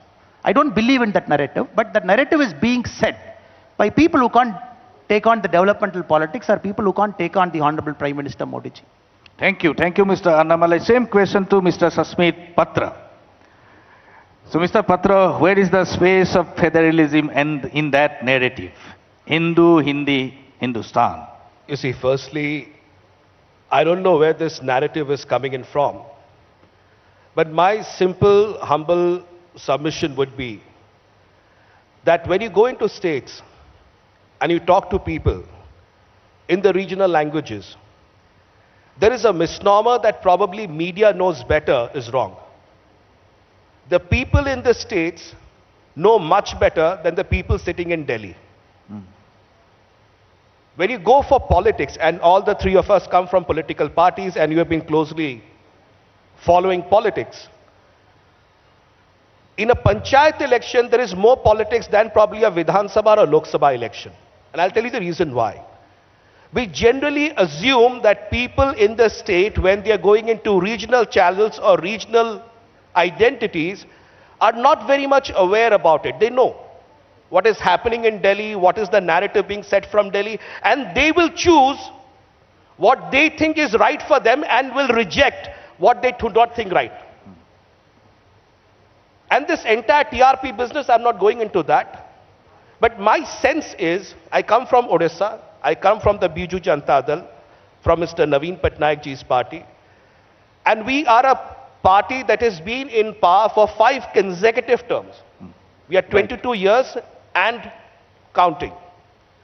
And in this period of time, you've had the Congress party and you had the BJP. So you had a national narrative that was always there and will be. But despite that, why does Odisha choose a regional party? It's not because of the narrative being set by Delhi, but in terms of governance that is set by the state. So ultimately, what is the narrative is probably gets you 2 or 3% or 4% of the margins of population. The larger population, whether it's Tamil Nadu or Jammu Kashmir or Odisha, know very well what's right for them and they'll choose it. Irrespective of whether television channels in Delhi or Bhubaneswar think otherwise. So therefore, narrative setting and narrative imposition is counterproductive to the same people who are setting that narrative, whichever media it is. Over a period of time, they may watch that media because that media seems to have entertainment value. But they will not take that media seriously when they decide on their preferences and choices in governance. That would be my 2 cents. Thank you, thank you. Tanvir, your take, please. Thank you very much, NBF, and all of you here to invite us. You know, I personally believe that, you know, it is the strengthening of federal structure and the recognition of diversity of this country that somehow strengthens the country and shows the vibe, the whole strength of this country. The fact that we all, whether it is from Tamil Nadu, Odisha, you, all of us from different background, different religion, different states, come together on a stage. The only thing that binds us is a country called India. I think there is nothing else to it than a huge country like this. But you know, I come from a state of Jammu and Kashmir, and I think I have been at a total opposite of what federalism means here. I will not go into how the Article 370 was abolished or revoked. We shall come to the question later on. Article 370. No, I'm just telling you how we have been on the receiving end. The fact that federalism, there was a prosperous state. Because see, this country will only grow when the states will be strengthened. True. And I believe when the state of Jammu and Kashmir, when it was downgraded from a prosperous state to a UT and then divided into 2, I think that is something that the whole country should have woken up and said, this is wrong. I mean, I'll not, like I said, 370 is a part of it, but this was something that strengthened the federalism structure here. Unfortunately, the media celebrated it. And media said that this, I mean, there was not a single voice who said, look here, Jammu and Kashmir has been downgraded to a UT, that is wrong. And that also without the mandate of the people. This is something that actually hurts us. Because do you decide the states by how many seats they have? Or do you decide that if Jammu and Kashmir is a part of this country, then of course what is good for Maharashtra, UP, Tamil Nadu or any other state is as good for Jammu and Kashmir. So this is something that we have been on the receiving end, and I feel that this country can only grow if the federal structure is strengthened.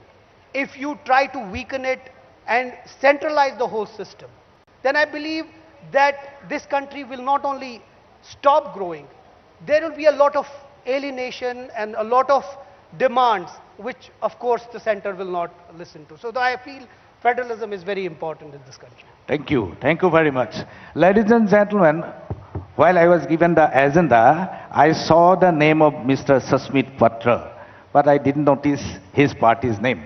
So I was of the idea that Mr. Sambit Patra is coming. So, so finally I found Mr. Sasmit Patra. Glad to see you, sir.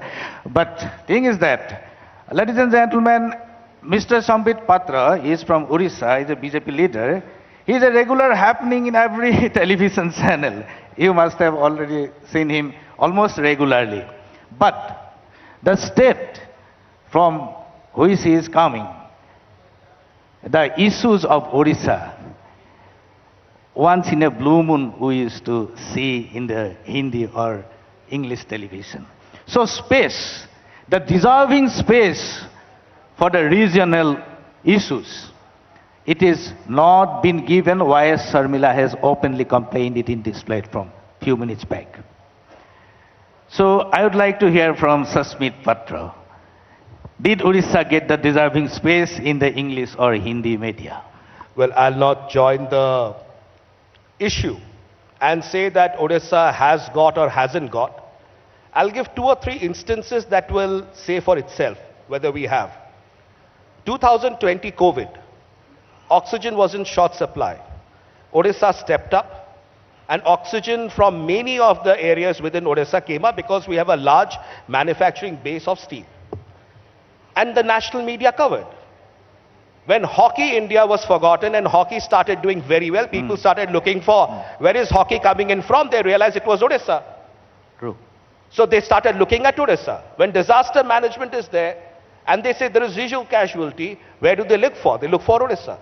So I think if the stories are compelling from different states, if the stories hold water, and if the stories hold the national imagination, the national media cannot afford to ignore. And I'll tell you the simple reason why. The national media can afford to ignore for a certain period of time, but today you have social media. So even if the national media forgets or affords to ignore, the social media will also carry those stories in parallel, and people will start looking for those stories, and the national media will automatically start getting onto track. So earlier there was a situation, we had only the newspaper, the radio, the TV, they were the only media. Because what is media? Medium. Medium was what? For communication. Today you have multiple communication platforms. Yes.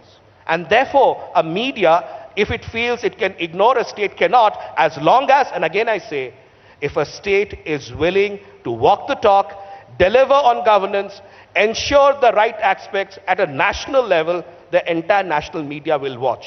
They watched in oxygen supply, they watched in hockey, they watched in disaster management, and they'll keep watching.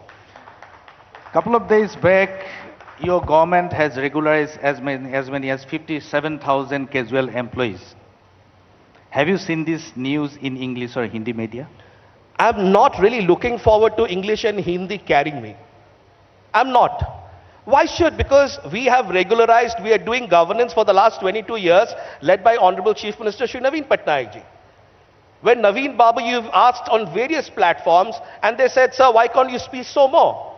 He says, let my work speak for itself. Why should my words? And that's the secret source of success behind Biju Janata Dal and Naveen Patnaik. He doesn't speak, his work speaks. We talked about oxygen and hockey. Did he go to town and put up full-page newspaper ads? Have you ever seen a full-page newspaper ad nationally coming from Odisha and from Mr. Naveen Patnaik? Never. But you listen to him, you want to know what he says, and you want to know what he does. That is important. Mr. Annamalai, your take please. Is your state, Tamil Nadu, is getting the adequate and deserving space in Hindi and English media? I think more than the deserving space, I would say, many a times when the debate from Delhi happens, it doesn't happen with the correct narrative. When regional party in Tamil Nadu talks about the Dravidian development model, and people don't have the patience, people don't have the understanding to get into it, behind it, see it, what it is. When Tamil Nadu talks about the center being against it, when DMK keeps making that statement, of course we get a space. It is not about the space, it is about the complete non-understanding of the issue at hand, not seeing from a Tamil Nadu perspective, not debating the actual points that is in the ground. In fact, I would say, with respect to the state of Tamil Nadu, it is overrepresented many a time, not especially from the Delhi, from the media space. I don't think any other state has got the number of channels that we have. Our state is a leading pioneer which has managed to marry news to a general entertainment to a corporate. If you see a corporate belonging to a political party owns a media, and not only is it a news channel, it will be a general entertainment channel also, which will showcase a movie. Then at 8 o'clock, they'll put a news. They have taken it to a different level. They know how to hook the audience, present the news. So the fine lines of separation is not there between corporate, between a political party, between a news. It has all merged. And from the Delhi perspective, it is all the wrong narratives that people talk from the studio here, which actually doesn't resonate with the state of Tamil Nadu. That is my 2 complaints here. Your take please, Mr. Tanveer Sadiq, very briefly, that did Jammu and Kashmir get the adequate space or the deserving space in English and Hindi media? Unfortunately, we've been deprived of democracy from the last 4.5 years. So whatever is happening right now is done by Raj Bhavan. So, and again, it brings again the federalism and how the news channels have been biased towards us. The fact that if you read the local newspapers, you will have only big pictures of the LG there, while as it should have been a democratically elected government. The fact that all along, and I'll not blame the present dispensation, right from Congress rule. I feel Raj Bhavan has been all along used to weaken the democracy. And especially since I come from Jammu and Kashmir and I belong to the party headed by Farooq Abdullah. So I believe when the media should have woken up and said, look here, this is wrong. It is not Raj Bhavan which should run the affairs of the state, but it should be a democratically elected government. Like I said, Congress has its track record and it's pretty bad. So is now whatever is happening right till the 2019. So I believe I know Arnab Goswami has done more than shows on Kashmir than probably all the 75 news channels have done. And he knows Kashmir very well. Unfortunately, I expected him to have a debate on democracy because I know he fights for democracy on his channel. But unfortunately, when we don't have friends here in Delhi who don't speak about democracy, you may have reasons to believe that probably my party or we don't have the same ideology as other political parties. But we are Indians. We believe in the Constitution. We believe that this country can only grow when the states are strengthened. Unfortunately, the narrative that is, I'll tell you on a different scale. A government is formed by people where the people vote for them. They give the mandate to the government to govern for 5 years. Then if they do wrong or right, it is decided after 5 years. But during those 5 years, it is the role of the media to tell the government what wrong they are doing. Because for the right reasons, they've already been elected. It is for the wrong reasons that you need to tell them, look here, this is wrong. And there where you should stop. Unfortunately, we've been, like I said, on the receiving end, not only from the media, but also from the people because of the narrative that has been caused. So unfortunately, you may claim a lot of development in Jammu and Kashmir, but it is the duty of the government there, an elected government, not the Raj Bhavan or not the non-elected people. So I feel it's been very unfair when it comes to Jammu and Kashmir. Thank you very much, ladies and gentlemen. We are already behind the seedle and I have been asked to wind up. So thank you for being with us. See you. Okay, thank you very much.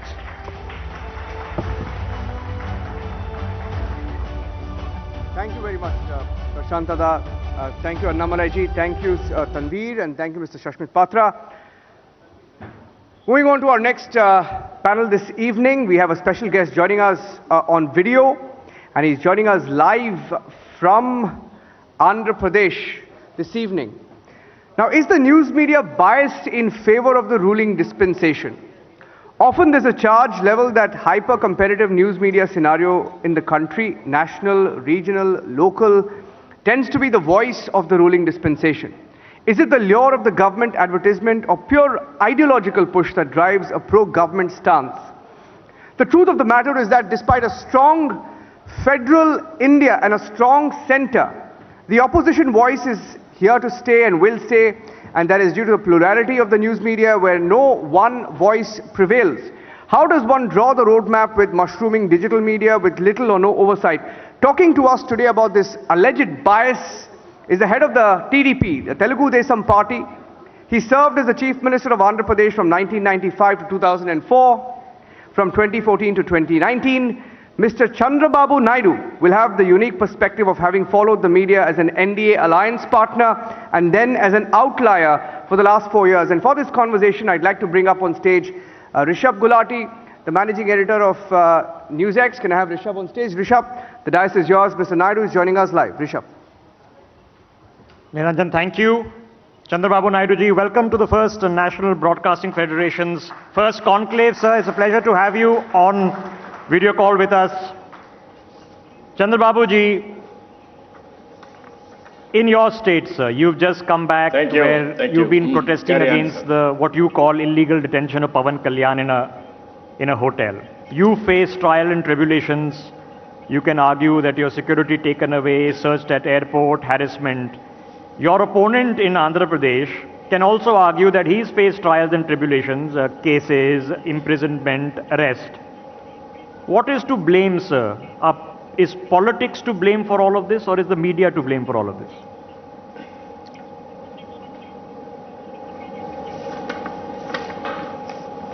No, respected Rishad and friends who are all there, and also Arnab Goswami, editor Republic TV, and Niranjan, and friends, ladies and gentlemen. This is a unique opportunity for people like us to express our views. This National Broadcasters Federation is organizing National Conclave. Especially, they have given me a subject, media and opposition, what is happening in Andhra Pradesh. I am very happy to express some of my views for you. Go ahead, sir. We can hear you. Always, media is very, very crucial. Yeah, there is some resound. That's why.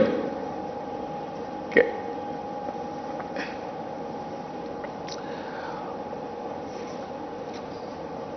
So you're not able to Resound.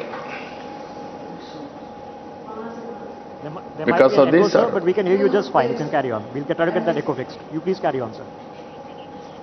Yeah, okay, thank you. In democracy, always there are four pillars. One is legislature, executive, judiciary, and media. In democracy, always opposition parties or political parties are playing different roles, especially opposition, other political parties. This is how democracy has to function smoothly. Everybody should have freedom to express and communicate and expose the public issues. Especially media and opposition has to work together. In history, if you see, media played so many times very, very vital role in exposing corruption. Even opposition parties always will collect information and will expose in assembly and outside all platforms. That reports, media will take it up and then they will communicate to the people in an effective way. In Andhra Pradesh, all these things are becoming very, very bad condition, bad to worse. If you see here, there is a reverse. One is, media is not giving adequate space for opposition parties in different levels. It may be national level or state level, all these things. Even other issue, if you see here, governments are giving so much of money for advertisements. Thereby, they wanted to carry only positive news and no opposition party news. This is another very, very bad trends are going on. As a matter of fact, I was in opposition for the last 3.5 years. Earlier also I was in opposition for 10 years. We were in ruling 22 years, but 19 years we are in opposition. But first time we are seeing this type of governance or political party which is totally snubbing all political parties and also opposition party especially. They brought one GO 2430. If you see here, this GO is very clear. Powers to department HODs to file cases on media through GO number 2430.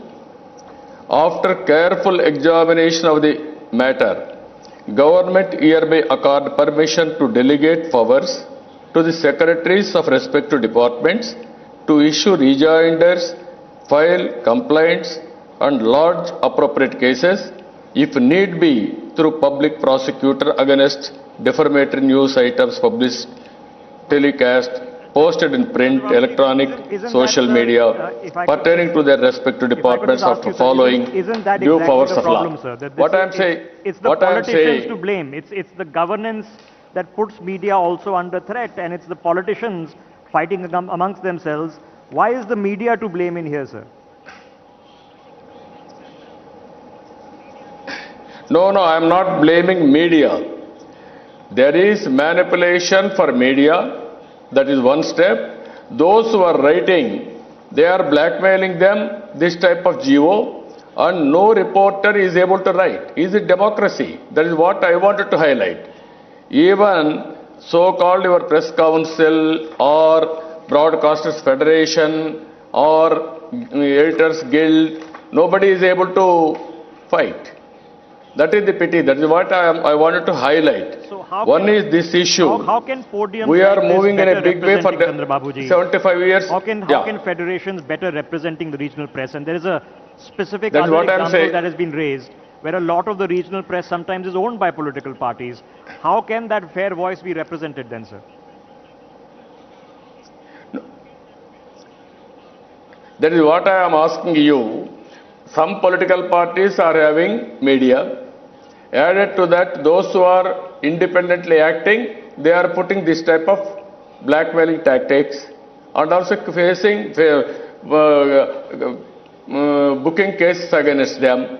How can they act? Finally, what is happening, opposition role or communication has become practically very difficult. One example I am telling you. Recently in Visakhapatnam, Pawan Kalyan, Janasena president, he wanted to visit that place for a program, Janavani. When he landed there, they wanted to put restrictions on him. Then they attacked, and also in turn, he was totally harassed day in, day out. Very bad incident.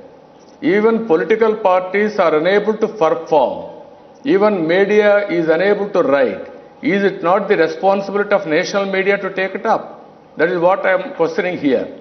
But this is it where, true, if you Chandrababuji, protect that democracy, all politicians in power, then including only we yourself, can do all these and things. you've been alliance at the center, Please. you've ruled the state for more than 20 years, sir. They lobby the media and pressure the media, but sometimes it's convenient for oppositions, in opposition's sake, to say that the media is not with us. The first question I asked you was about Pawan Kalyan. The problem is the politics. The problem is not the media.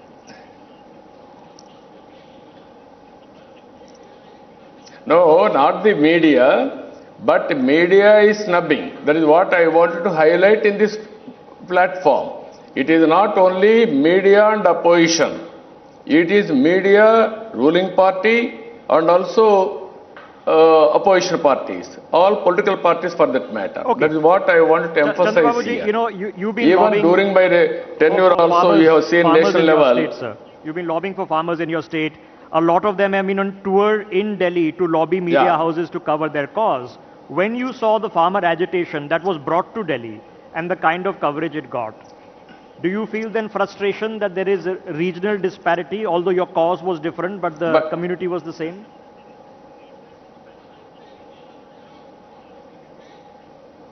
No, what I am saying, even there also not adequate coverage at national media. Sometimes media at a national level, you are giving priority for some issues, but genuine issues. One is Amaravati farmers. You are unable to focus. This is what I wanted to emphasize here. This is the historic fight they are doing. Government has given right for them. Court has upheld. They wanted to go for protest, they want to go rally, Padayatra. Even Padayatra, they are unable to do it.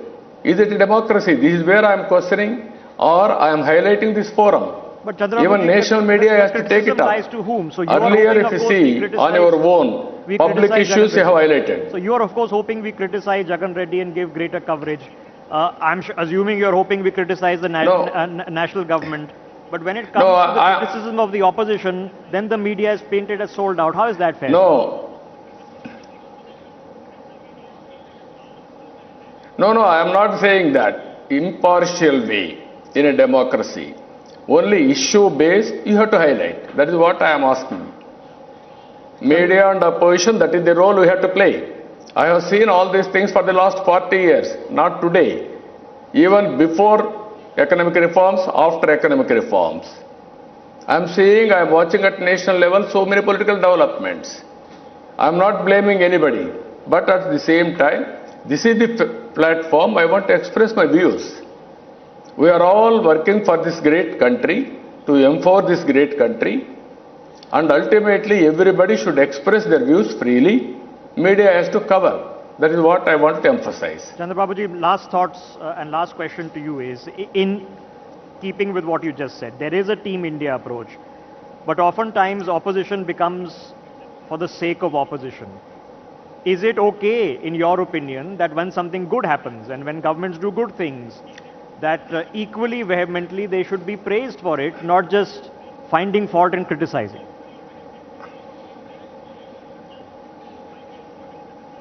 No, I am very clear. India is a great country. All of us has to remember this. After economic reforms, India is moving very fast.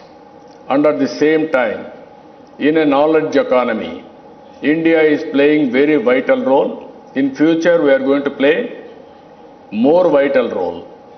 In knowledge economy, IT is the backbone. That India is very strong. If you see all Indians all over the world, they are doing extremely well. Another 25 years, they are going to do further better. Why I am saying all these things? There is a great time for India if all of us as team work together, irrespective of our political differences. Finally, India will become 100 years Independence Day, either 1 or 2. This is going to happen. For all these things, India is having a demographic advantage. No other country is having. This is where I want to emphasize. Minor differences will be there, but broad principles, how to empower people of India is very important.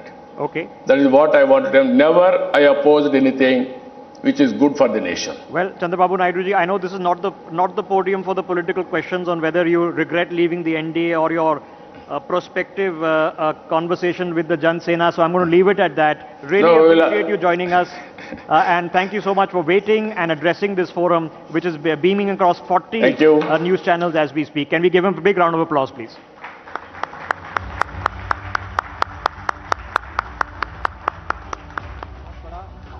एक ऐसा पहुंचाए, आप सब जुड़े, आप सबका बहुत बहुत धन्यवाद.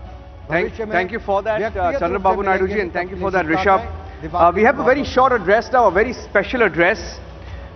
Speaking to us via this video message will be Mr. Anurag Thakur, India's current Minister of Information and Broadcasting.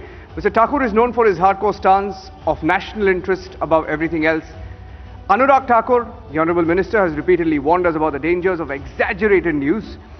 And we know Indian media is uniquely placed to present a global template for diverse growth of the media. And though the media in India is served best when it remains free from any government control, it is incumbent upon the government to ensure, at one hand, a level playing field, while at the same time giving space to new age media innovation and entrepreneurship. Addressing this challenge of balancing the delivery of traditional news with maintaining the sanctity of information disseminated via new and upcoming media, Mr. Anurag Thakur will talk about the administrative challenges of his ministry and the various perspectives in Indian media, which is kept in mind as India embraces digitization. An address by the Honorable Minister for Information and Broadcasting. नमस्कार. News broadcasters federation के सभी सदस्यों को मेरी ओर से दीपावली की, धनतेरस की बहुत बहुत बधाई, शुभकामनाएं. 55 से ज़्यादा सदस्य, और चाहे रीजनल हो या नेशनल हो, एक बहुत बड़ी भूमिका देश में निभा रहे हैं. और किसी भी लोकतंत्र के लिए वहाँ का मीडिया एक बहुत बड़ा, एक ऐसा प्लेटफॉर्म होता है जहाँ से सही खबर सही समय पर जन जन तक पहुँचाने का काम किया जाता है. और जैसा मैं जानता हूँ, न्यूज़ ब्रॉडकास्टर्स फेडरेशन ने न केवल खबर पहुँचाने का काम किया है, आपके सदस्यों ने जन जन तक सही खबर भी सही समय तक पहुंचाई है. और आज मैं आप सबको धन्यवाद भी करना चाहता हूं कि आप सब एक प्लेटफॉर्म पर इकट्ठे हुए हैं और इस लोकतंत्र को और मजबूत करने में मदद करेंगे. जन योजनाएं जो हैं हमारी, जनता के लाभ के लिए उनको आप जन जन तक पहुंचाते हैं. और यही नहीं, जहां पर चुनौतियां हैं, जहां पर सरकार को घेरने का काम है या जगाने का काम है, आप वहां भी पीछे नहीं रहते. एक सजग प्रहरी के रूप में आप लोग काम कर रहे हैं. मैं इसके लिए आपको बधाई देता हूं. मैं क्षमा चाहता हूं, मैं व्यक्तिगत रूप से नहीं रह पाया. मैंने अर्नब गोस्वामी जी से कहा था कि मैं आपके सभी सदस्यों से मिलना चाहूंगा, लेकिन हिमाचल में चुनाव है और आज नामांकन में मुझे 5 स्थानों पर रहना था, मैं नहीं आ पाया। लेकिन जब भी आपकी भविष्य में बैठक होगी, मैं उसका हिस्सा बनना चाहूँगा। 2 बातें मैं यहाँ पर रखना चाहता हूँ कि इन्फोडेमिक, ये पैंडेमिक के समय कहा गया, और ये भारत ने दुनिया भर में एक बड़ी चुनौती के रूप में देखने को मिला कि सही खबर की बजाय एक फैब्रिकेटेड खबर के कारण लोगों की जानें तक चली गई। ये दुष्प्रचार जो है, ये सरकार को ही नहीं, समाज को भी बहुत नुकसान पहुंचाता है। मैं आशा करता हूं आप इन फैब्रिकेटेड और फेक न्यूज़ पर रोक लगाएंगे, और जैसे पीआईबी फैक्ट चेक करता है कि फर्जी खबर पर हम लोगों को जानकारी भी देते हैं और आगे भी देंगे, अगर फर्जी खबर को आप भी रोक लगाने का प्रयास करेंगे तो अच्छा होगा। मैं आपको विश्वास दिलाता हूं, सरकार की ओर से अगर आपको कुछ भी चाहिए हो, हम वो करने का प्रयास करेंगे। सेवा ब्रॉडकास्ट पोर्टल की अगर मैं बात करूं, अब ऑनलाइन ही आपको सब कुछ जानकारी भी मिलती है, आप एप्लीकेशन भी डाल सकते हैं, आप किसी को दफ्तर आने की जरूरत नहीं। हमने इसको सरल और सुलभ करने का काम किया है। टेक्नोलॉजी पर हमने नए नए कदम उठाए हैं। मैं आपके सुझाव आमंत्रित करता हूं, क्या और बदलाव आप हमारी पॉलिसीज में, नीतियों में देखना चाहते हो? भारत कंटेंट का हब कैसे बने, न्यूज़ का हब कैसे बने, और भारत जहां अन्य क्षेत्रों में एक लीडर के रूप में उभर रहा है, इस नए भारत में मेरे मीडिया के भाई ब्रॉडकास्टर्स भारत को एक लीडिंग रोल में कैसे ला सकते हैं? कृपया करके आप अपने सुझाव भी दें, और आइए इकट्ठे मिलकर भारत को इस क्षेत्र में भी लीडर बनाएं। टेक्नोलॉजी हो, सॉफ्टवेयर हो, प्रेजेंटर हो, न्यूज़ रिपोर्टर हो, या आपकी तरह मीडिया ऑनर्स हों, आइए भारत को दुनिया के सर्वश्रेष्ठ देशों में न्यूज़ ब्रॉडकास्टिंग में अव्वल दर्जे पर पहुंचाएं। आप सब जुड़े, आप सबका बहुत बहुत धन्यवाद। भविष्य में व्यक्तिगत रूप से मिलेंगे भी, तब के लिए शुभकामनाएं। दीपावली की बहुत बहुत बधाई। On to our next session then, Future of News, News Beyond Lutyens. As Indian media positions itself as an equal in the globalized world, it's important to self-reflect, be open to external scrutiny, and ask itself if it is taking all the stakeholders along in the journey. Now, the big question that the media needs to implore is whether or not it has done justice to mirror the aspirations of India beyond the 8 mega metro cities. Now, is there a narrative that caters and echoes the walls of the Lutyens circle, or is it investing in the editorial beyond the big cities of the country? Absolutely, that certainly is the big question that we must ask, and it's time for editorials to set agendas. It's time for editorials and editorial teams cutting across the various gamuts of the media to invest in editorials beyond big cities. It's time for them to serve the news for the viewer at large, wherever they may be. Reimagining news is the need of the hour, with a pan-India view on issues that make a difference to the public at large. That certainly is the need of the hour, Krishna. And to discuss this, we do have a very, very special panel with us today. Absolutely. In fact, I will request our teams to also bring Rajya Sabha Member of Parliament and BJP senior leader who has arrived. Let's quickly try and bring him also into our main hall over here. Sudhanshu Trivedi ji. We have Rajya Sabha Member of Parliament and senior leader of the BJP, Sudhanshu Trivedi ji, joining us for this special session. We also have Samajwadi Party National Spokesperson Ghanshyam Tiwari live with us today at the NBF National Conclave themed Future of News. We also have, in fact, CPI senior leader Atul Anjan with us as well. Today we're privileged to have 3 very, very experienced politicians, 3 very, very experienced and erudite speakers from 3 different political parties, of course. And moderating this session will be Zarir Hussain of News Live. And of course, remember, it certainly is going to be a very, very interesting and important session. Let's first, though, before we hear the live conversation on Future of News, News Beyond Lutyens, play out an AV on the theme of the session. It is time to look beyond the confines of the national capital. It is time to recognize the India story is scripted beyond just Delhi. It is time for an appraisal. It is time for news broadcasters to look beyond investing in big cities. Has the news media got its focus right? Is it time to move on and reimagine news coverage from a pan-India lens? Discussing this and much more at the NBF National Conclave is an esteemed panel on the theme Future of News, News Beyond Lutyens.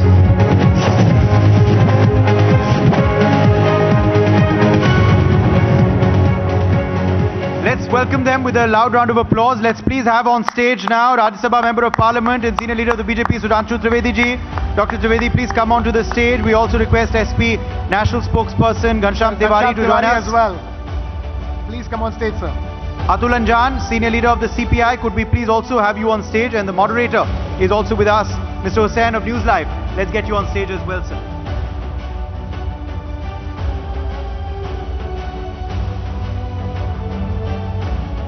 And we are, of course, going to hand over the floor to Mr. Hussain. And the rest of the gentlemen as well. Yes. Over to you. Let's take this conversation all yours. forward. A very good evening to all of you. That has been always the grouse that news beyond Lutyens. That has been always the grouse from, say, people in the east, northeast, and down south. And I think in this just about an hour back, it has already been deliberated at length. Assam Chief Minister Dr. Himanta Biswa Sarma has clearly spelled out how the media, Lutyens media, has seen the Northeast or has covered the Northeast. And a little while back, via Sharmila has expressed her anger and dismay that her 2,000 odd Padyatra has not been covered well. I would like to ask before that just one small thing that a friend of mine told me. He's a software engineer working in one of the top MNCs in Bangalore, and in their cafeteria there were 3 television news channels on display. 2 were in English and 1 in Kannada. And in all those channels, there were Mumbai floods being shown. He said that I've got full sympathy and I really sympathize with the people out there that are facing the hardships. But he asked me, we face about a month of floods in Assam every year, annual feature. But why don't we get the coverage? As a journalist, he had asked me. And honestly speaking, I didn't have much answer to that. So I'm looking for an answer. And as our friends out there said that there has to be some agenda set by the Lutyens media. The media editorial decisions has to be made. So let me begin by asking Mr. Ghanshyam Tiwari, a young politician. You have taken part in a lot of debates, but I'm very curious to know, have you ever taken part in any discussion related to Northeast, or just because I come from Assam? So I'm very interested to know, have you ever taken part as a national spokesperson in some discussion in a mainstream media on the Northeast? Good evening, friends. Thank you so much for NBF, its organizers, Arnab, and other esteemed members of NBF team for inviting us here. And let me start by paying my prayers to the late Netaji. There is a prayer that is held across Uttar Pradesh for his departed soul. As far as your question is concerned, I think let's talk from the moment right now. In 2022, this is in the last 6 years of my being on television, I have participated in the least number of debates. And the reason is that I very vocally told people who would people who invite guest coordinators here, that I don't participate in Hindu-Muslim debates. That reduces 70% of debates that happen on television channel. I don't participate in debates ki Modi ji mahan hai. That reduces another 20% of debates on Indian national television channels. And then the remaining 10% of debates that exist, you can define whether they represent Northeast or whether they represent Tamil Nadu, whether they represent Andhra Pradesh, Telangana. My father served Air Force. I grew up traveling across the country, largely living in southern states. And even the Doordarshan at that time would cover the entire nation. The CSDS has today released the survey of who are the viewers of various news channels. It is absolutely clear and that in this version of news is a business. It's a business where advertisement is played out. You have to ask who the advertiser is. You will play out an advertisement as per your viewers. If more than 50% of viewers of a channel, as the CSDS Lok Niti survey, are of one leaning, then you advertise products for that leaning. Now the question is, what is getting advertised? As I said, 70% Hindu-Muslim debates. Who wants to advertise Hindu-Muslim debates? There's no journalist here who will say that prior to 2014, every week they will do 3 or 4 Hindu-Muslim debates. What happened? That after 2014, they are forced to do every week 3 or 4 Hindu-Muslim debates. So if the advertisement becomes the idea of conflict in society, the advertisement becomes not the price of milk in Delhi, or the fact that in an exam, you tell me, sir, if a government organizes the exam, and 100 students apply for it, what is failure? If 40 students do not even reach exam centers. In Uttar Pradesh, when the media played its usual agenda, 36 lakh students applied for an exam. In a government, we are talking about Modi ji giving some job bonanza. 36 lakh people. Do you know how many people did not reach the center? More than 16 lakh people did not reach the center. So we don't know what the agenda is, but we know who the advertiser is. And for that, I have brought the newspaper. This is Indian Express, one of the more centered newspapers. Look at the Indian Express. The one that fell right now is economy, by the way. That's how limited the economy is. This is the first page of Indian Express. So when news platforms become businesses that advertise, you must ask who the advertiser is, and that will tell you what the news is going to be. Thank you. Sudhanshu Trivedi ji, I remember Mizoram Chief Minister Zoramthanga, he very articulately described saying that New Delhi only listens to the sound of bullets, because at that time insurgency was at its peak. But now with insurgency on the downslide, things are a little bit looking up. But let me ask you, do you agree to the fact that the more we are away from, the farthest from Delhi, the coverage in terms of the media coverage gets lesser? That's why Sharmila a few minutes back had complained. So do you agree to that fact that Delhi mainstream media cannot see beyond Delhi in terms of news coverage? Actually, the problem with Lutyens zone was not geographical distancing. It was a consistent distancing from the soul of India. Mindset? I'm just telling you. If there is something in Northeast happening which is having a potential of having a negative impact on the national consciousness or national integrity of India, then it's a news. And even if something happening in just 50 kilometers away from Delhi in a village which is having potential of putting a negative impact on the social fabric of India or the national pride of India, it's a news. But if something positive happening, it's not a news. That's why I want to put forth a fact. He was asking about the advertisement and funds and others. I would just like to say, now look at the decades 60s, 70s and 80s when Lutyens zone has reached to its zenith. What was the sources? Mitrokin's archive, KGB and the World Part 2. The details are there. Yuri Bachmanev, who was here, a KGB agent who was working here as a journalist, now he has disclosed what was the sources and how at the time the media and those who are considering themselves as an intellectual stalwart. I am not disrespecting anybody, but quote unquote in the words of Yuri Bachmanev, he was saying they were the useful idiots for us. It was his word. because we were just watching that how useful he can be for which agenda. He said that he was given an agenda to destroy the Indian culture, though he subsequently became admirer of that.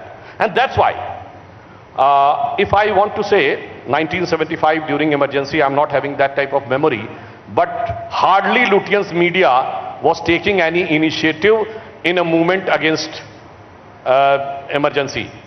But that created a history. Now, from my memory, late 80s, entire Lutyens media was against BJP, and BJP kept rising. 89 we got 86, बस हो गया, इसके बाद नहीं. 91, 120, अरे बस maximum हो गया, इसके आगे नहीं. 196, 196, हो गया, इसके आगे नहीं. Entire Lutyens media was against Balasaheb Thackeray in the decade of 90s. He kept on rising. सब कहते रहे बीजेपी की सरकार नहीं बनेगी Lutyens media में. We formed the government. Entire decade of 2000, Modi ji के खिलाफ, मोदी जी बढ़ते रहे, मोदी जी कभी नहीं आएंगे, आ गए. एक बार हमारा भी साथ दिया था 2004 इंडिया शाइनिंग, और हम नहीं आए. तो now it is for Lutyens media to introspect कि आपके पास वो कौन सी जादू की छड़ी है कि आप देख ही नहीं पाते हैं, या जो आप देखते हैं वो हमेशा गलत ही देखते हैं. This is the basic problem that they have now stuck into an era which is pre-2000. So I would like to conclude with a sentence. After we first time got a clear majority on 16th of May 2014, so I am quoting 18th May 2014, London's which was Guardian, Sunday Guardian of London, because Lutyens media respects the foreign media. Sunday Guardian of London has said that 16th of May 2014 should be considered as a date on which Britishers finally left India. Because from 1947 onwards, in the various systems, thought process, all things were going on mostly which were the carrier of the British colonial legacy. For the first time, that type of organization has got the power which has no connection with the previous British colonial legacy, and Lutyens zone was nothing but a hangover of the previous British Raj, and when the Raj Path has become Kartavya Path, so I think that Lutyens should try also to relook at their own path.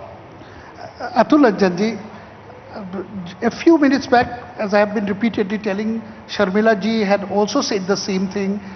South, then East, Northeast. Sikkim generally comes to the forefront only when there is a Doklam-like standoff. Arunachal Pradesh, Assam Chief Minister has rightly said a few moments ago, saying that only when there is a standoff that the media shows or covers it.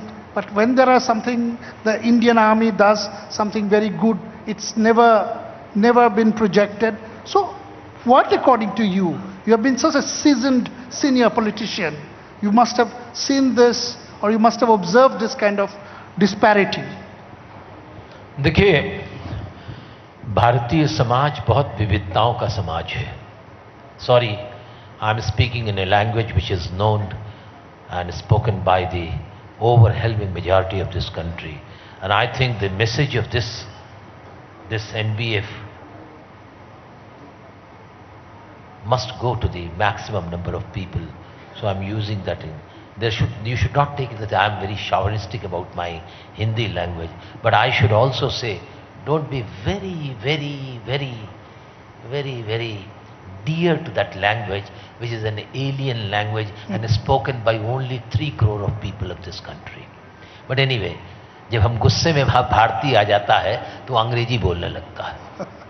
भारतीय जब गुस्से में आता है तब अंग्रेजी में बोलने लगता है. लेकिन समस्या समाज की ये है, समस्या समाज की ये है, भारत के अंदर जितने राज्य हैं उन राज्यों की समस्याओं को भारत का न्यूज़पेपर, भारत के इलेक्ट्रॉनिक मीडिया कवर करता है. एक जमाना था जब टीवी नहीं था. कौन जानता था फिजो को? कौन जानता था नागालैंड के आंदोलन को? कौन जानता था आईएम को? कौन जानता था लालडेंगा को? ये प्रिंट मीडिया था. अब आप कह देंगे कि वो बिल्कुल किनारे पर था. नहीं, सारे देश जानते थे, वो मीडिया के थ्रू जानते थे, और बड़ी एक्सक्लूसिव स्टोरी आती थी. एक जमाना था जब अखबारों को पढ़ते थे लोग, समाचार पत्रों को पहले पेज पर पढ़ते थे, ये क्रिकेट में हो गया, ये हॉकी में हो गया, दुनिया के पैमाने पर ये हो गया, भारत का विकास दर ये हो गया, प्रधानमंत्री ने कहा। आज पहले पेज पर एक अधनंगी लड़की, कहां है महिला वो तमाम कार्यकर्ता, एक अधनंगी लड़की मर्सिडीज के सामने खड़ी होकर के प्रचार कर रही है कि 30 लाख रुपए इस वक्त मर्सिडीज पर हमने रिलीफ दे दिया है, आओ लूट लो मर्सिडीज को। कहां है वो लोग?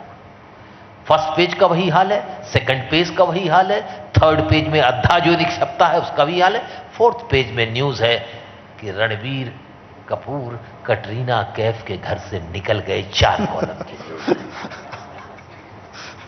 तो आप देखिए ना क्या है स्थिति।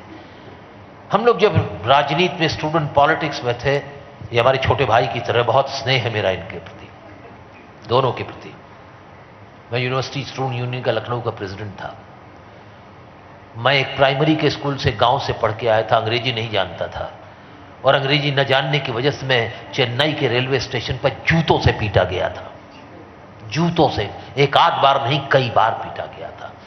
सुनीता सत्यार्थी जयपुर विश्वविद्यालय छात्र संघ की अध्यक्ष थी स्टूडेंट यूनियन की, वो हिंदी बोल रही थी, वो पीटी गई थी। वो दौर था कुछ और, वो दौर था कुछ और।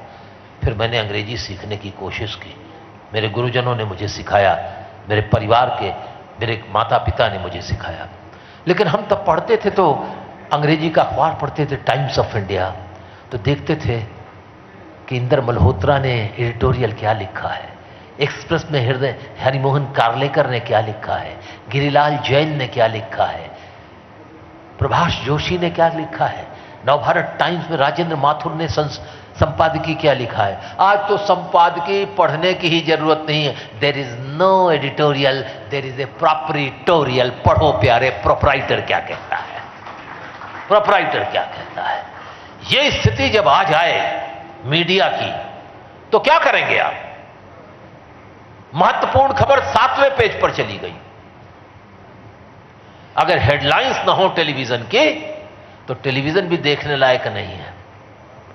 बदलो, बदलो। आप कह रहे हैं लोगों की गरीबी, गुर्बत, बिहार में क्या है और नॉर्थ ईस्ट में पानी आ गया, सिक्किम इतना खूबसूरत ऑर्गेनिक स्टेट है, उसके बारे में कौन लिख रहा है? कुछ नहीं लिख रहा है। बदलो अपनी जहनियत को। एनबीएफ ने एक काम किया है, अर्नब जी इस काम को और आगे बढ़ाओ। What should be the content? Content क्या होना चाहिए?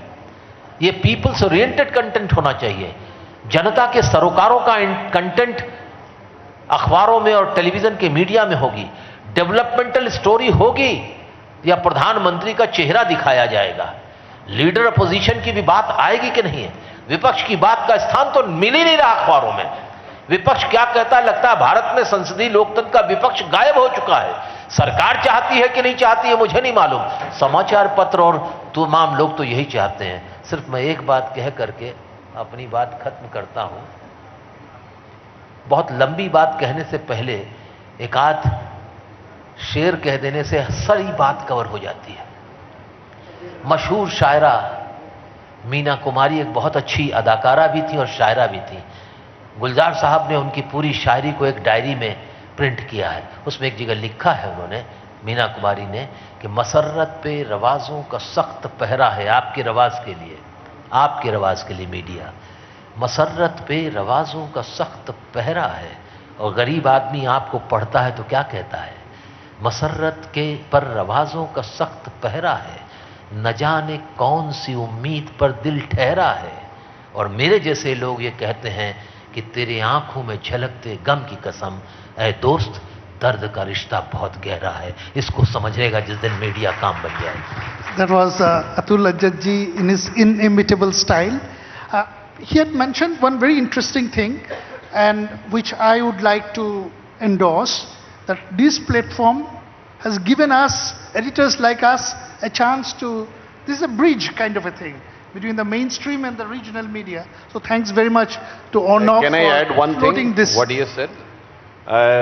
अब इन्होंने एक शेर कहा है, तो लुटियन जोन वाले जिस जुस्तुजू में अपने दौर में चलते रहे, उनको भी मैं एक शेर में कहना चाहूंगा कि कश्ती भी नहीं बदली, दरिया भी नहीं बदला, पर इन डूबने वालों का जज्बा भी नहीं बदला। है शौक सफर ऐसा, एक उम्र हुई हमने, मंजिल भी नहीं पाई, रास्ता भी नहीं बदला. Again, like, this is turning out to be a shairi kind of a session. But and one more thing, on the issue of representation of the opposition, sir. Now we are sitting in this era. 2/3 is the representation on media is of the opposition. Never was when prior to 1998, when BJP first time came in power. और एक दौर तो ऐसा आया था जब पूरी तरीके से मीडिया को रौंद दिया गया था. अब जब आपने कहा तो सबसे बड़े शायर हुए गालिब, उसके बाद हुए शेख मोहम्मद इब्राहिम ज़ौक, और उसके अलावा साहिल लुधियानवी. तो उस जमाने में तो आपको ध्यान होगा, आप लोगों की तो युवावस्था की बात है, हम लोग होश संभालने से पहले की बात, क्या कहा जाता था इमरजेंसी के बारे में, ऐसा कंट्रोल कर लिया गया कि अब तो गालिब, ज़ौक, साहिर, मीर सरकारी और शायरी की हो गई तासीर सरकारी. यानी सरकारी तासीर में लिखना पड़ता था. और आज प्रधानमंत्री जी को आलोचना छोड़िए, कटु आलोचना छोड़िए, घटिया से घटिया शब्दों का प्रयोग करके, मौत की कामना करके, मौत का प्रकार बताकर यह कहा जाता है अभिव्यक्ति की स्वतंत्रता नहीं है. तो मेरे विचार से those who are trying to project these type of narrative from the Lutean zone should again try to introspect. That's why they are unable to understand exactly the place where they are standing. Yeah. I think one point I just want to mention it here. In 1975, when the emergency was imposed, ये हिंदुस्तान में ही था, भारत में ही था संभव, जब तमाम अखबारों ने एडिटोरियल्स ब्लैंक कर दिए थे. भूल जाते हैं आप. विरोध का क्षण उस वक्त भी हिंदुस्तान के पत्रकारों में था. Nikhil Chakravarty, Hiranmay Kalelkar, Indian Express, Ramnath Goenka, Times of India, Inder Malhotra, वो भूल जाते हैं. प्रतिरोध की शक्ति तब थी, लेकिन आज हो तुमको जो पसंद वही बात कहेंगे, तुम दिन को रात कहो रात कहेंगे. Well, I think it is important that this term Lutean media is reflected upon in the light of what happened in the most terrible years that India has faced in the last 3 years, especially COVID. How did Lutean, or whatever you call, I prefer the call somebody made, that lumpet media. How was it covered? Who told that Tablighi Jamaat was responsible for COVID? How was it covered? When the entire world was fighting that how should governments respond to COVID, we made it a communal virus. Who did it? Can anyone answer? Can anyone appreciate that?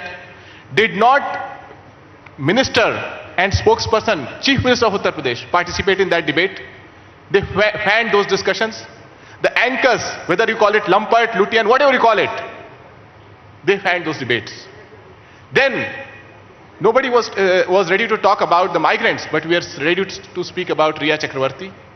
Who was distracting the nation in crisis? I believe that Lutean's media and this term is used to distract people. Use of history is a way to distract people, because you don't want to tell that India ranks poorly on hunger index.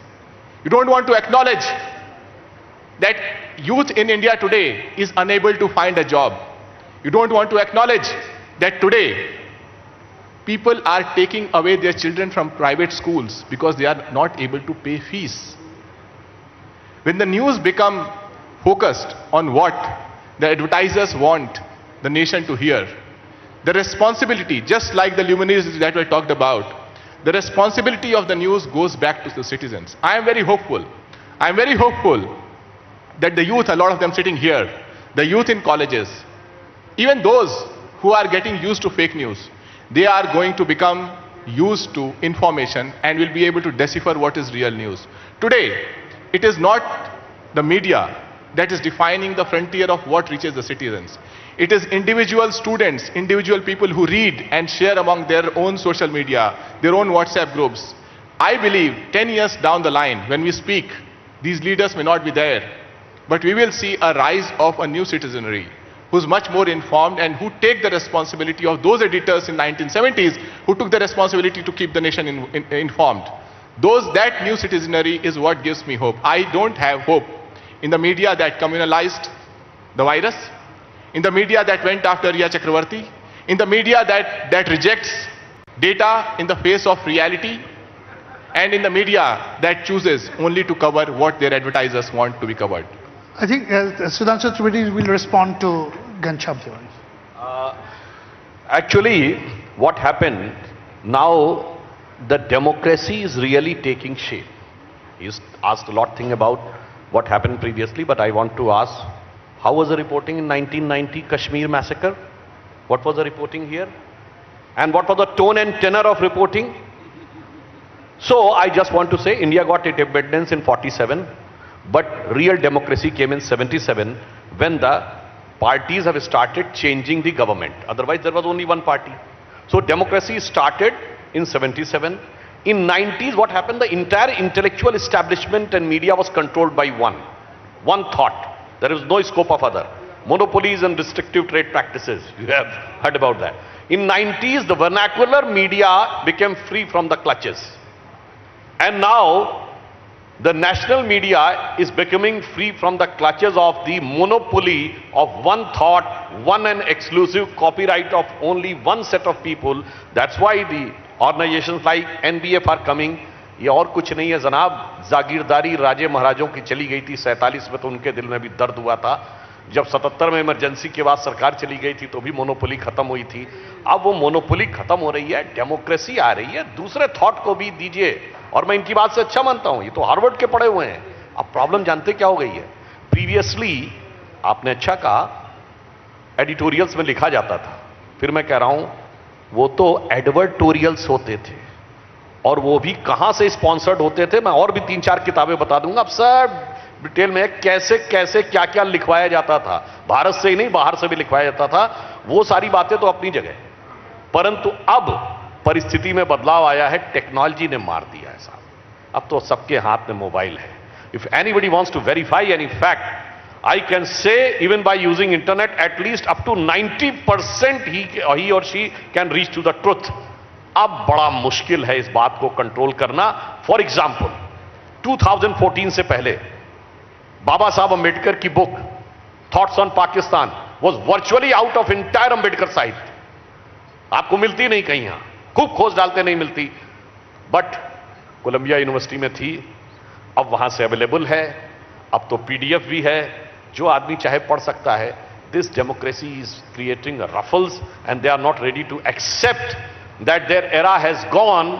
Like राजे रजवाड़ों का era 47 में गया था, 75 साल के बाद इनका एरा जा रहा है, जिसे वो एक्सेप्ट करने को तैयार नहीं है. इसलिए ओपन माइंडेड होकर. और लास्ट में आपने बात कही कि कंट्री के डेवलपमेंट और इसकी बात डिस्कस होती है, तो मैं पूछना चाहता हूं, अगर हम 5th लार्जेस्ट इकोनॉमी बने, अभी आईएमएफ की रिपोर्ट के अनुसार हम 6.1% ग्रोथ, बहुत ज्यादा नहीं है, but highest among all major economies of the world.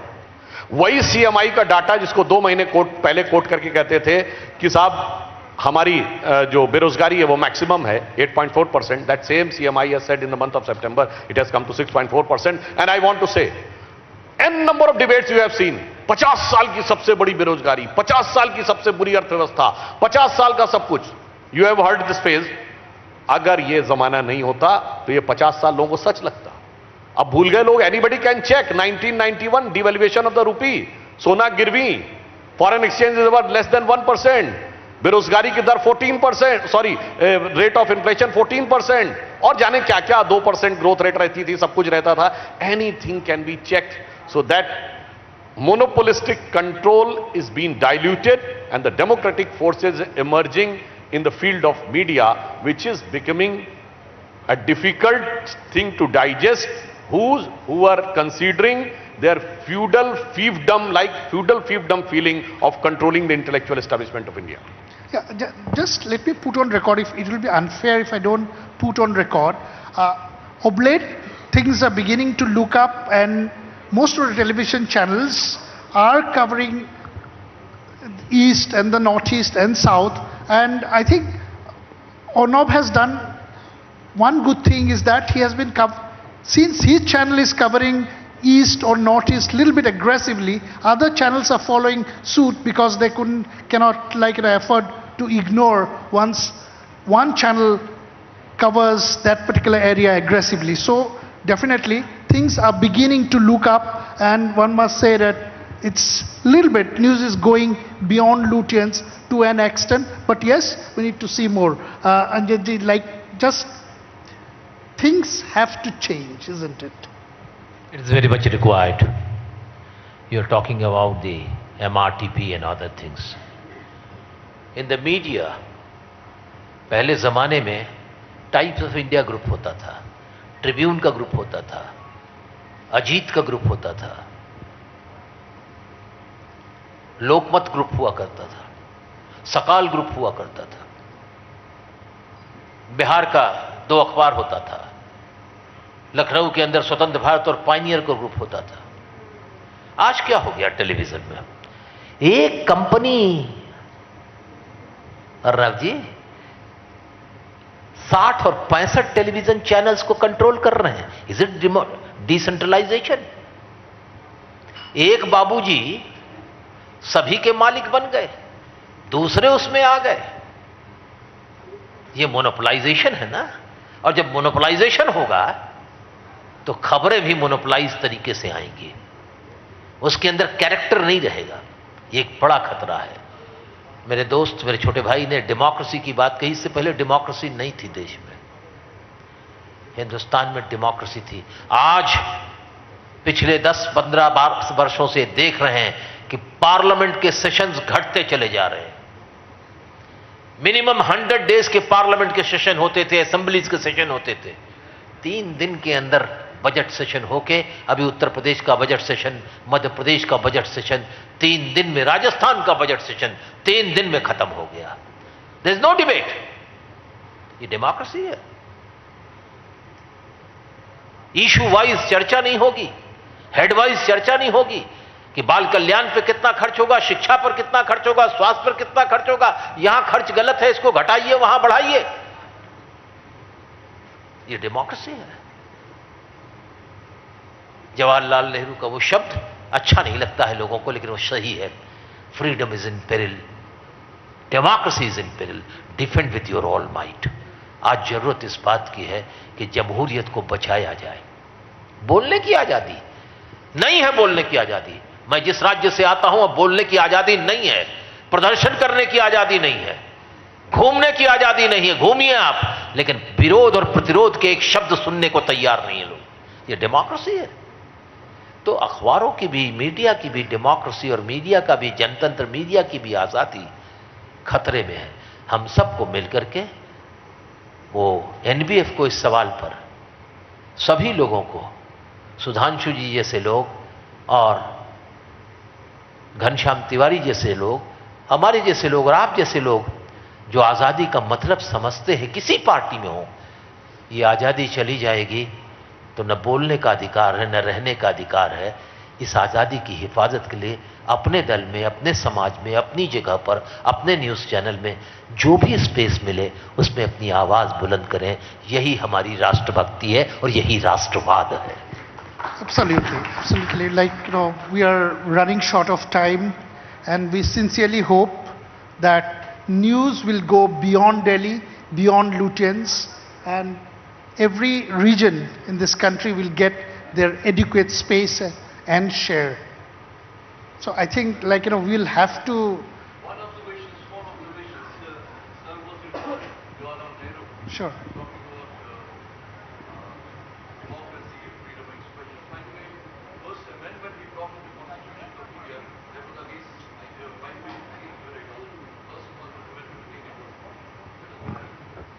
कुछ परिवर्तन हुए होंगे।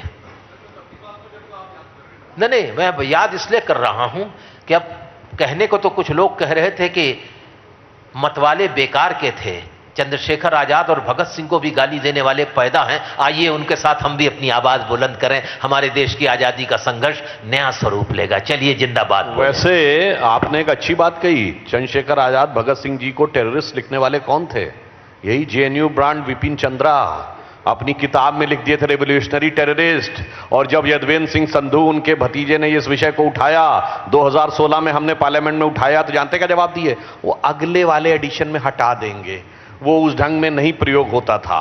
और one more thing on the remote issues, north east में बोडो प्रॉब्लम सॉर्ट आउट हुई, सेटलमेंट हो गया, amicable solution. Then even the Bodo language issue has been also settled. They have also agreed that the Bodo language will be implemented and with the Devanagari script. किसने appreciate किया कि settle down हो गया? नहीं। On the contrary, एक दूसरी बात बताऊं, आपने कहा अगर विधानसभा में खड़े होकर कोई कुछ बवाल कर देगा, बहुत हेडलाइन बनेगी, लुटियंस में बड़ा चर्चा का विषय बनेगा। बट इसी देश में मार्च 2006 केरल, बहुत दूर है ना, केरल असेंबली 1998 कोयंबटूर ब्लास्ट के main accused terrorist Abdul Nasir Madani, जो तमिलनाडु की जेल में था, उसको छोड़ दिया जाए, इसके लिए special session of Kerala assembly is brought. All 117 MLAs, all Congress, all communist voted in bloc in favour of that, no discussion. एक आतंकवादी के पक्ष में प्रस्ताव पारित हो गया। कभी किसी ने चर्चा सुनी? यहां यही था, कौन सी चीज दबानी है, कौन सी चीज उठानी है। वो मोनोपोली खत्म हो गई, क्योंकि सर उस जमाने में सबका मालिक एक था, वो एक ही तय करता था दिल्ली में बैठकर कि क्या छपना है, क्योंकि उस दौर में एक और भी अच्छाई थी, वो रिपोर्टर जाता था, डेस्क पे जाता था, डेस्क से एडिटर पे जाता था, रात में अखबार छपता था, सुबह डिस्ट्रीब्यूट होता था, 12-14 घंटे का वक्त होता था सरकार के पास। और ऐसे भी जर्नलिस्ट रहे जिन्होंने खुद लिखा, खुशवंत सिंह जी जैसे लोग, जिन्होंने कहा कि मेरे ऊपर मुझे सरकार ने, मैंने उनको ये इस चीज में सपोर्ट किया तो मुझे हिंदुस्तान टाइम्स का एडिटर बनाया, मुझे राज्यसभा दी। ये तो ओपनली उन्होंने लिखा हुआ है भाई। और इसलिए आज के जमाने में मौका ही नहीं है, 12 सेकंड में तो न्यूज यहां की वहां चली जाती है। तो अब जो भी आप जिसको भी मालिक कह लें, आज मालिक कोई नहीं, आज मालिक जनता है और मालिक टेक्नोलॉजी। मैं तो समझता हूं कि 1 मिनट, कई मुख्यमंत्री लोग अपने ऊपर 40-40 मुकदमे हैं, मुख्यमंत्री बन जाएं, सीरियस मुकदमे हैं, हम अपने आप अपने मुकदमे वापस ले लें। ये भी यही है जनतंत्र में, ये भी यही जनतंत्र में होता है। रेवोल्यूशनरी टेररिस्ट जब लाला लाजपत राय को मार दिया इंपीरियलिस्टों ने, तो कहा यस, HSRA के डॉक्यूमेंट पढ़िए, उन्होंने कहा यस। इसलिए मैं कह रहा हूं कि मेरे पिताजी भी 18 साल उस मूवमेंट में HSRA के जेल में रहे। उन्होंने अपने को कहा yes we are revolutionary terrorist, we are revolutionary. छोड़िए उन बातों को, अब क्या होगा क्या नहीं होगा, आज की बात करो, इसकी बात करना छोड़िए। बहस इस बात की नहीं है, बहस इस बात की है कि बिल्ली काली है या सफेद है, इस पर बहस मत करो। बिल्ली चूहा खाती है कि नहीं खाती है, ये सवाल। वैसे एक बात कह दूं, और मैं आपसे कहूं 22 करोड़ लोगों ने, 22 करोड़ नौजवानों ने, अभी पार्लियामेंट में जवाब हुआ, अखबारों में नहीं छपा, 22 करोड़ लोगों ने 1,64,000 नौकरियों के लिए अप्लाई किया, कहीं अखबार में नहीं छपा। संसद में केंद्रीय मंत्री जितेंद्र सिंह ने जवाब लिखते हुए कहा कि 1,64,000 नौकरियों के लिए 22 करोड़ नौजवानों ने अप्लाई किया था। छोड़िए, तो सर 40 IAS की नौकरियों के लिए 5 लाख हर साल अप्लाई करते हैं। छोड़िए, जाने दीजिए। देखिए इसी एक लाइन में अच्छे लोग हर पार्टी में होते हैं। अतुल अंजान जी के पिताजी फ्रीडम फाइटर थे, he is from A freedom fighter family होते हैं। सोमनाथ चटर्जी इनकी पार्टी के नेता थे, उनके पिताजी हिंदू महासभा में थे। अब कई बार क्या होता है, व्यक्ति भटक कर गलत रास्ते पे चला जाता तो भी उसकी अच्छाई नहीं खत्म होती है, अच्छे संस्कार दिखते हैं और यह विचार है। सावरकर जी 1910 के पहले अच्छे थे, बाद में बदल गए, अच्छी बात है। वैसे 1910 में कांग्रेस का अध्यक्ष कौन था जब सावरकर को सजा हुई थी? विलियम वैटनबर्न, ब्रिटिश सरकार का सेक्रेटरी। तो कहा था गौमांस खाना बहुत अच्छा। Debate on this. Thank you very much Atul Ranjan ji, Sudhanshu Trivedi ji, Ghanshyam Tiwari, thank you so much. Very gripping kind of an analysis and observation. Thank you once again for this wonderful discussion. Thank you Atul Anjan, thank you Mr. Trivedi, and thank you Ghanshyam. On to our next panel now. We have two very special guests.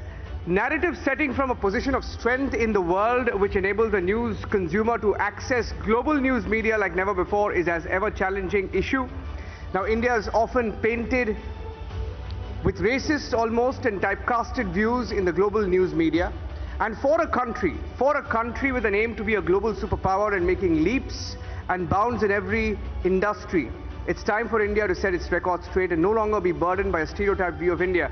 We have a very special conversation now with two erudite speakers on this discussion. Mr. Kanchan Gupta, Senior Advisor for the Minister of Information and Broadcasting, and Mr. Pawan Verma, former diplomat, author, columnist. We have Sandeep Unnithan moderating this session. Sandeep, over to you.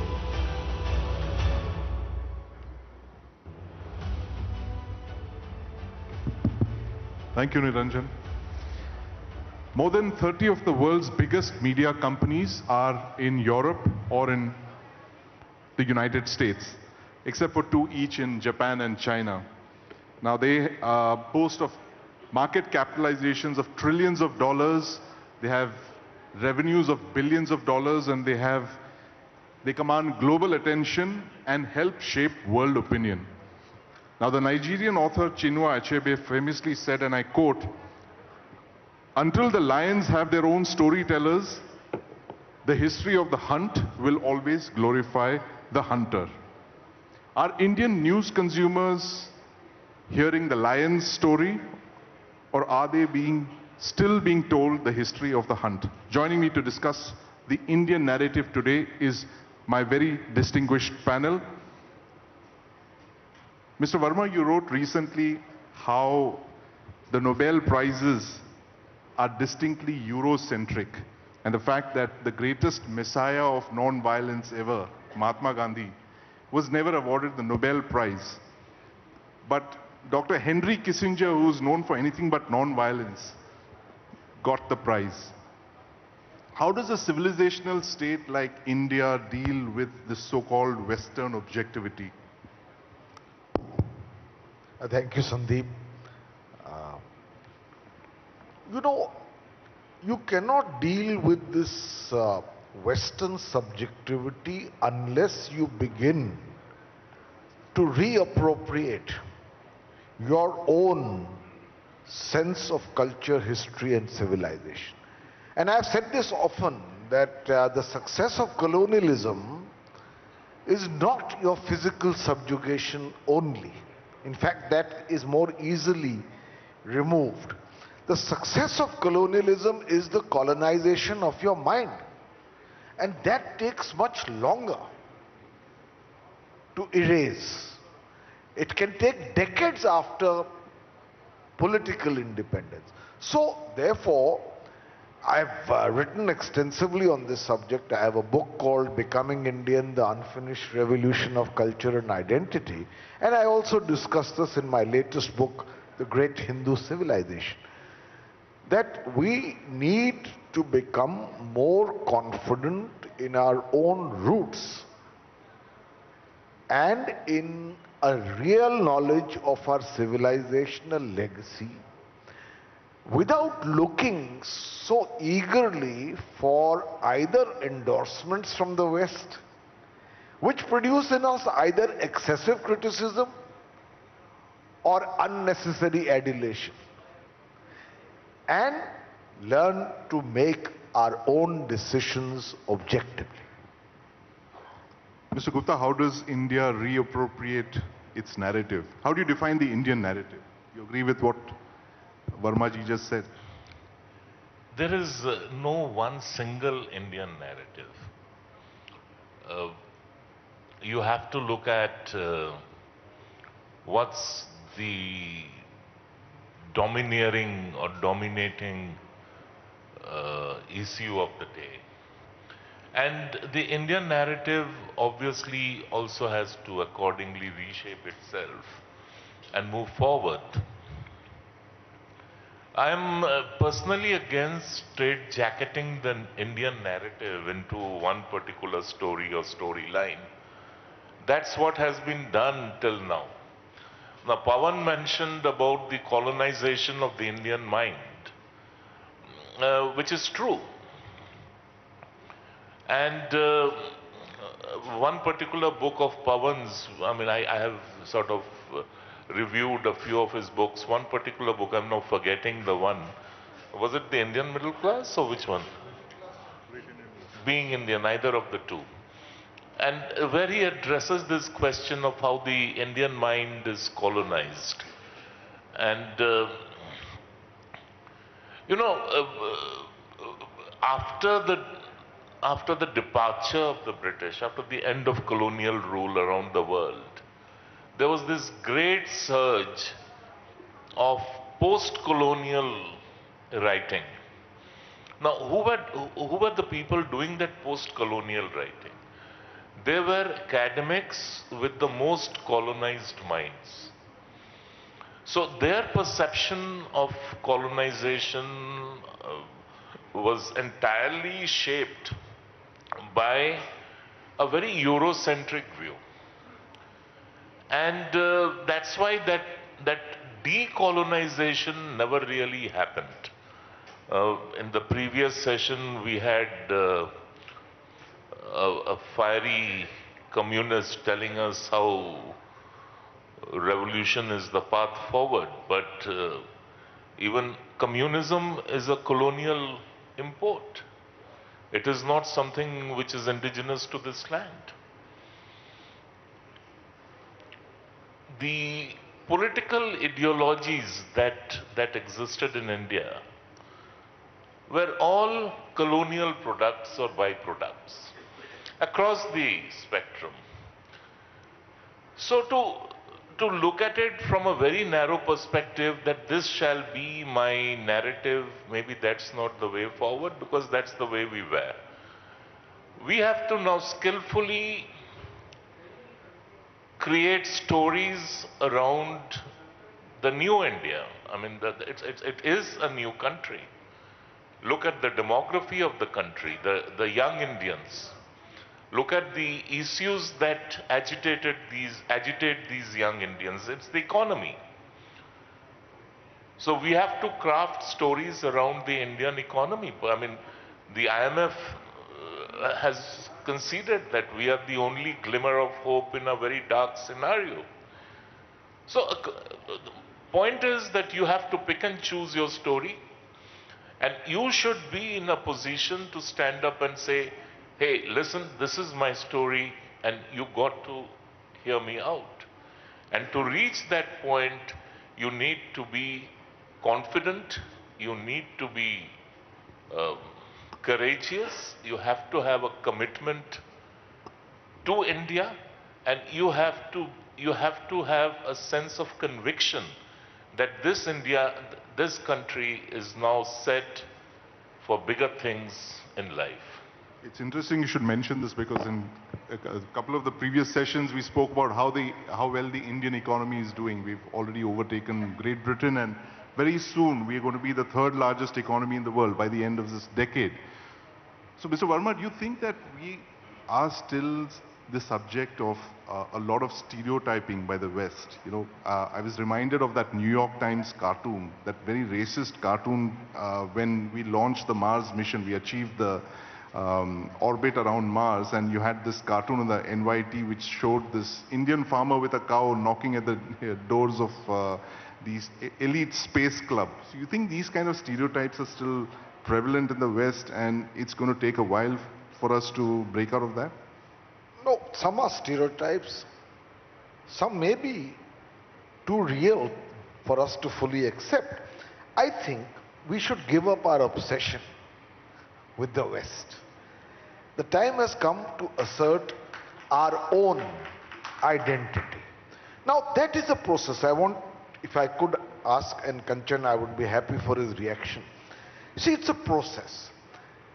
In 1947, there was a strong school which believed that the way forward has to be interpreted in terms of Western modernity. I'm a great admirer, contrary now to some biases, of Pandit Jawaharlal Nehru. But in a sense, and I've written about this, so I don't need to shy away from stating it publicly, he has written more than once that his impatience about getting rid of the deadwood of the past. He tended to conflate much of the past with superstition and prejudice. rather than understanding that our civilizational legacy has seen peaks of refinement as well, not that it is blemishless, and that there is no point throwing the baby out with the bathwater. So a lot of the history that was written was already tinted by a certain desire to push away from our roots. And that needs to be interrogated, rightly. Again, there was an attempt, and probably well-intentioned, given the background of 1947 and the partition, and our conscious adoption of a multicultural, plural and secular state, of portraying, for instance, the Islamic period of our history in a manner where it almost seemed that the invaders came in a tourist bus and offered some biryani here, and we gave them some laddus, and a Ganga Jamuni Tehzeeb built. The truth is, it creates this kind of glossing over historical narratives creates its own backlash. We must accept the extent of damage to the civilizational legacy of this country until then by the damage to our temples, to artifacts and to centers of learning. I mean, Nalanda burned for 1 year after it was set ablaze. I mean, the Nalanda library, it was so rich with manuscripts. Having said that, now this is where I'm coming to the point where we need the right balance. You have to acknowledge it, but you have not to allow today the acrimonies of the past to be resurfaced with an attempt to correct history by force. You can't do it. You must accept it, move on. South Africa set up the Truth and Reconciliation mission, and it moved on. That is one. The last point I want to make is that recognizing and reappropriating your past should not lead to chauvinism and over-glorification of the past at the cost of other narratives which are equally important in the making of India. So against neglecting that past, and partly I've written my book, The Great Hindu in Civilization, to acknowledge the sheer profundity and exuberance, intellectual celebration of that period of history. But from there, I say it with respect also, but you cannot go to the Dinanath Bhatra school of history, where you say everything that is happening today was happening in our ancient past. Airplanes,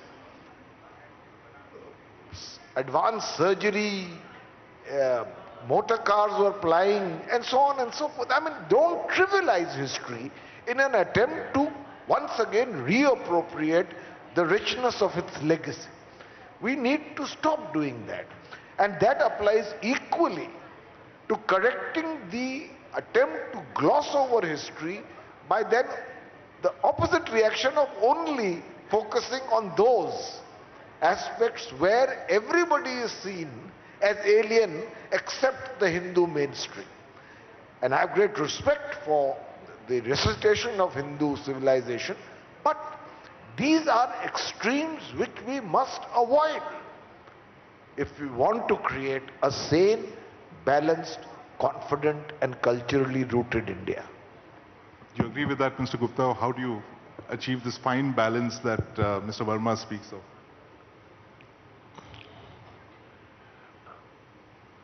You know, it's very easy to say just accept and move on.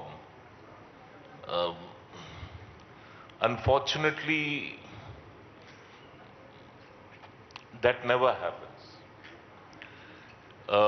Number one. Number two, let us just wind back to the point where he began.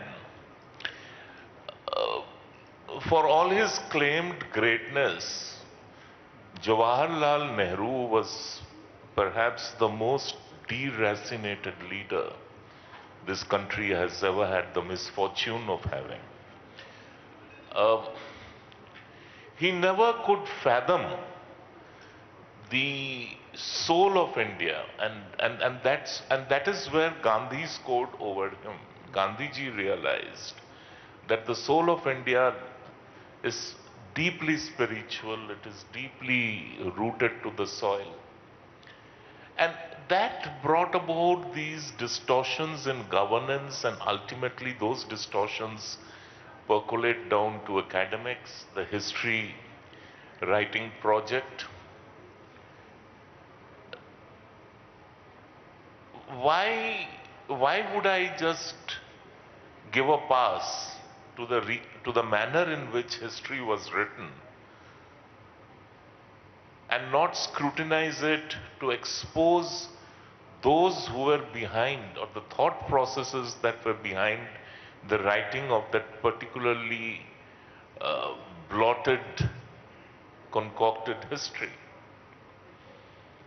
It's very easy to say that, we have to accept and move on. Why? Why is it that a road in Lutyens, Delhi should have been named after Aurangzeb? Why is it, Pawan just mentioned, the sacking of Nalanda? Why is it that we still have a railway station and a town named after Bakhtiyar? Why is it that I am expected to grin and bear it? Now these are questions which the multitudes now have begun to ask, and there are no convincing replies. You can't just say, I will not change the name of Bakhtiarpur because that is going to hurt sentiments. My big fat toe. Here was a man who sacked perhaps the world's oldest library and definitely the world's largest library of that time. And that sacking was preceded by a very particularly brutal massacre. And yet we are reluctant to accept. If you accept, then change. If you don't change, then that means you neither accept nor are you willing to concede that you were wrong. No, but my contention is slightly more than that. When you talk about looking for something as simple as inspirational Indians, why is it that the dispensation which India has had till now never tried to make someone like Ishwar Chandra Vidyasagar into an inspirational figure? Because he was a Sanskrit teacher. But look at his social achievements. He is the man who got widow remarriage legalized in this country. He is the man who introduced formal education for women and girls in this country. Now we were never told this story. How many beyond Bengal are aware of these stories?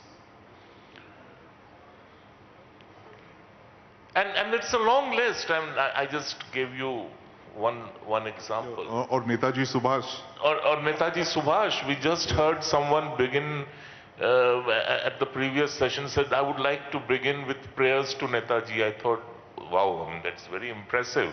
He meant Mulayam Singh Yadav, but today is the day. How many of you in the audience are aware that today, on this day in 1943, Subhash Chandra Bose declared the formation of the provisional government of Azad Hind? Hands up, please. How many of you are actually aware of this fact? See, you have your answer. And when this happens, there is deracination becomes a fashion statement, it becomes a way of life. And this great hoax of Western modernization then becomes the substitute. And that is something which we must agitate against. And I personally feel media can play an effective role. And I'm glad that on two recent instances, media played quite an effective role. One on the very stupid debate on whether the lions of the new lion capital atop the new parliament building, whether they look fierce, whether they look angry. Excuse me. And the other one was when they finally got around to dropping "Abide by Me" from the beating retreat. And the chest beating that happened, as if India's fundamental character, fundamental identity was getting despoiled, it was getting destroyed by dropping that hymn. So that is the extent of colonization of the Indian mind. And lastly, although not really connected, but let us also not over glorify media as it existed. I think Arnab does a far more fierce and fearless job than many other editors did when we were growing up. I was in high school when emergency happened, 1975-77. And there is this great myth that the media and the press fought against it, which is just not true. Every newspaper crumbled. Ultimately, even Indian Express crumbled. There are these myths that newspapers carried black boxes as editorials. One newspaper, Indian Express, carried it, and after that, the emergency regime came down so strongly that even they crumbled, which led to L.K. Advani's famous comment as INB minister after the emergency, that he said that when asked to bend, you chose to crawl. So hopefully that era is over, and media today is way more independent. It is definitely more conscious to news consumers, what they want. Nothing wrong with that. I mean, after all, you are producing news for consumption. And so long as the demand is not for pornographic or salacious content, if it is for good content, which resonates with your viewer, with your reader, you should do it. That should be the way forward towards creating a truly Indian narrative. You mentioned the emergency, and when I was growing up in the 70s and 80s, I heard about this phrase called the foreign hand. And then much later, one hears of how foreign governments and intelligence organizations engage in narrative building. There's a lovely book out by Vikram which talks about this. Mr. Verma, do you agree with this, the fact that the ultimate goal of nations is to actually build narratives, and we all prey to one narrative or the other, whether it's the... You see, every nation should have narratives.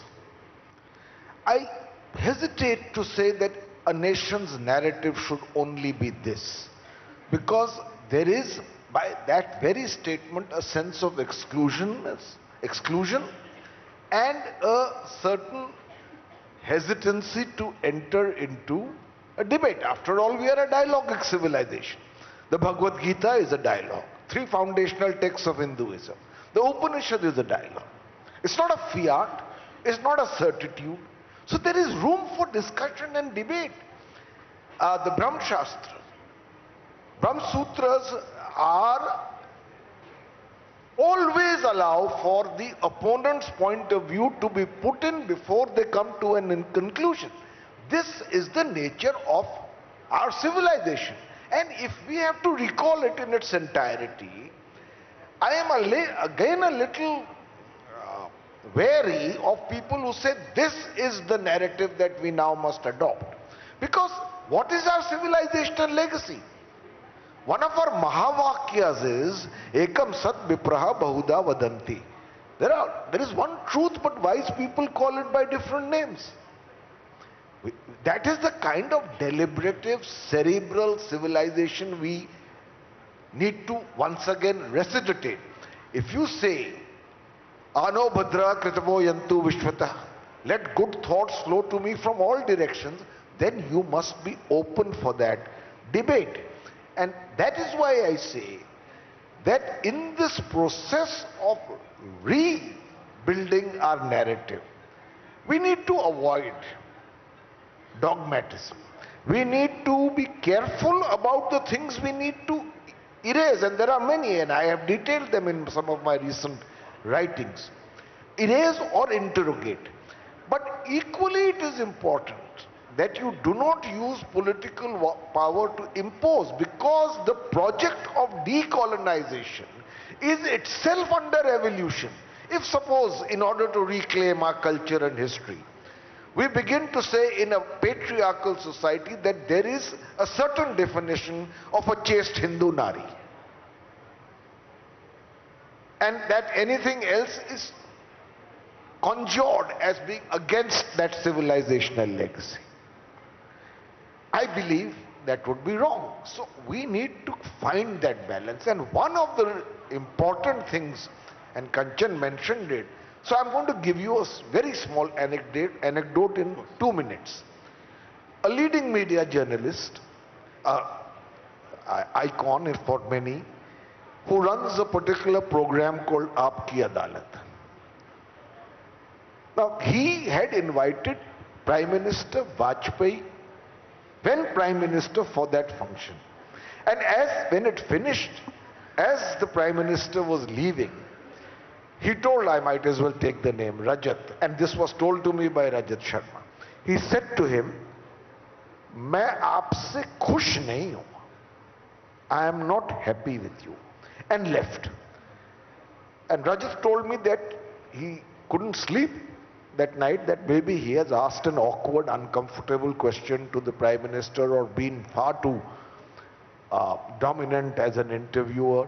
So next day he asked for time, and 2 days later he met the Prime Minister at the Prime Minister's residence, and Vajpayee ji on his lawn having a cup of tea, and as Rajat came, he said, "Sir, maine kuch आपने कहा आप खुश नहीं हो." उसने कहा, हाँ रजत जी, and they are friends, आपने अपने पत्रकारिता के धर्म से बगावत की. You have betrayed your dharma as a journalist.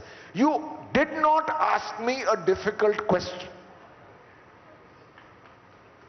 And this is important today. Where is that sense of tolerance in the imperative for change? For getting a new narrative, you must allow space for dissent, for questions, for interrogations, and that process becomes fragile and dangerous when you do not allow anything but your definition of what change needs to be allowed. Can I just weigh? Of course. Disclosure, I was Atalji's OST, as Pawan knows. I translated his poem, so we had become good friends. And Atalji was given to these enigmatic statements. Someone who also worked in the PMO one day came late for a meeting, and Atalji looked at him and said, "Aap late hua?" So he said, "Sorry, I was having a bath or something," he said. "Acha, aap nahate bhi hain?" So I would discount his off-the-cuff remarks. See, no, I work for Government of India, so I have no hesitation in saying this. My job is to push an India story that shows India in the best of colors. Now, if I try to show India in the worst of colors, I would be dishonest to my job. My Prime Minister's job is to sell the best of India to the world. My government's job is to amplify that part, that bit. And that's why I said there is no one narrative. Today, the best narrative for India, the only, and I would suggest the only narrative for India which should be focused on is the economy. Now, never mind the Cassandras, all the, कौन था वो RBI का governor? Raghuram Rajan. Raghuram Rajan, who after finding 1 million faults now says that India should not get into manufacturing to save the environment. So, never mind Cassandras. And you are in the bright spot today.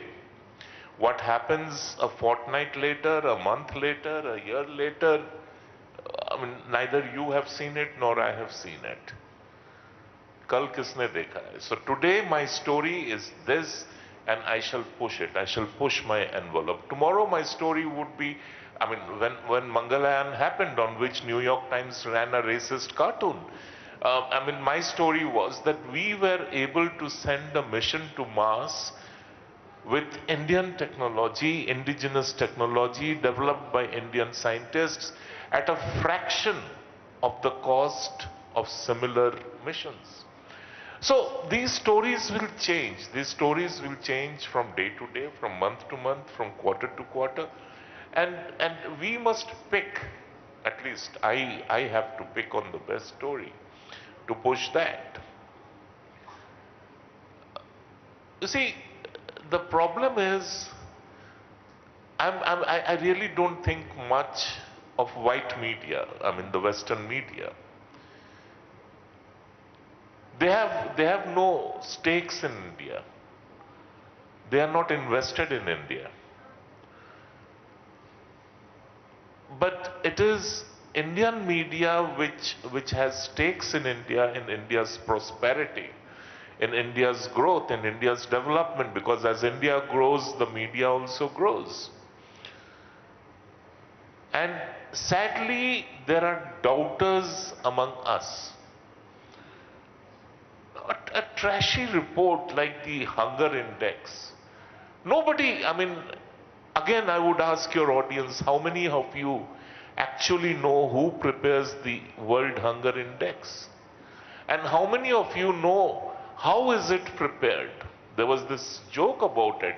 I get a call in the morning, someone asks me, are you hungry? I say yes, because I was hungry, I hadn't had my breakfast. And he says, yeah, I say, yes, I am hungry. And this guy says, oh, thank you, I was doing the survey for World Hunger Index. Now, that is how frivolous is the process. That is how trivial is the process. All these indices. Now, anybody in this room who says that there is no press freedom in this country, every morning just look at your newspapers, at your editorials. Every evening look at your primetime TV. Now, if supporting India is to be conflated with supporting the government, then I guess, yeah, there is a problem. You buy that, Mr. Verma? No, Kanchan is an old friend, and we go back a long time. And both of you smoke pipes. And there's a great deal of mutual respect, but I must disagree with him here. For instance, his statement that today the spotlight is on India's economy. I accept. But then he says something which, having served in some countries abroad which were not democratic, I am very concerned about. He says, but there are doubters. Why shouldn't there be doubters in a democracy who hold a different point of view? There are people who, we are all proud of some of the achievements of our economy and of the government. At the same time, if 800 million people are getting one meal a day still, after so many years of independence, on government dole, and there are 200 million people living below the poverty line as per objective verifiable data, we must say that the successful cannot secede from this country to form their own republic. Jeena yahan, marna yahan, sabko saath hi jeena hai. So there can be different points of view even on the economy. Secondly, see, one thing is to say that anybody who raises a question is a Cassandra, either Cassandra or anti-national. I am not attributing it to you, but I've heard it enough. Which is a way of stifling dissent. What is the image we want to project to the world? We want to project an image of a vibrant democracy which has managed to grow economically while remaining democratic. That is our real achievement. China doesn't have it. Russia doesn't have it. And that is an image which is the core of our soft power. Now I give you an example, and I'm not making this political, and I don't want to make it. Since 2014, Kanchan, 405 sedition cases have been filed. Of these, and my statistics are subject to correction, 149 of these sedition cases have been filed against people accused of making quote-unquote critical or quote-unquote derogatory remarks against the Prime Minister. And 144 have been filed for similar kind of remarks against Chief Minister Yogi Adityanath. Now, I am not saying necessarily that we are undemocratic, but I worry sometimes that in our attempt to build a narrative, are we in some way negating the richest essence of our legacy, which is to allow for counter narratives? Not deracinated Western irrelevant narratives, but our own narrative can have many facets to it. And if we stop allowing them or become hostile to them or treat them as adversarial, I don't believe we are doing our nation in the long run a good service, especially a nation and a civilization like this. Do you want to respond to that, Mr. Gupta? Yeah, you know, I will not wade into statistics over here unless I have seen and verified. On the issue of sedition, I think the government of India has taken a quasi position which has been communicated to the courts, and we have to see how it goes. So let's keep it out. Counter narratives I'm perfectly fine with. Counter views I'm perfectly fine with. But when I bring in a law, a very simple law,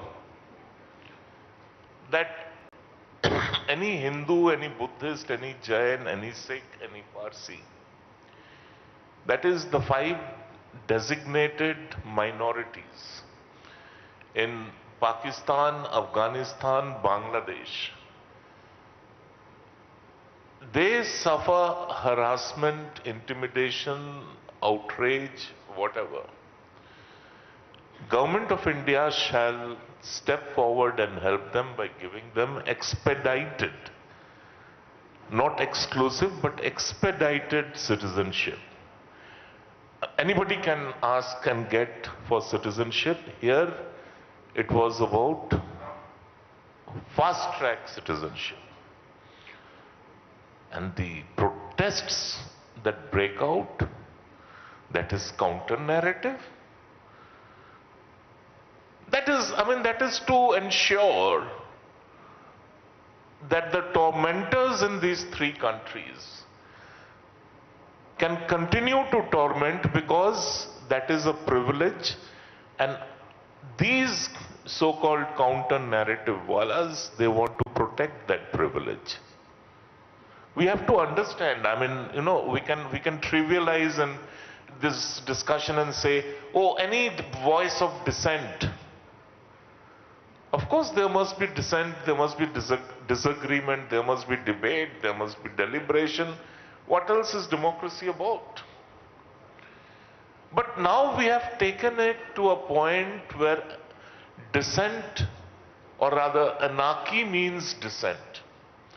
Where if the government says, look, it's a good sunny day, people will say, how dare you, it's a dark night. And that's how it happens. But yes, the government or the state cannot wield a stick all the time. It has to carry, and it must carry everybody along. And this is what we've seen with the CAA protests and the farmer agitation. Farmers' agitation. Yes. And how many of you are aware that the latest story out of Punjab farmers are selling their rice to markets in Haryana because they're getting a better price over there? So what was the agitation about? So that was also a counter narrative. Now, Sandeep, this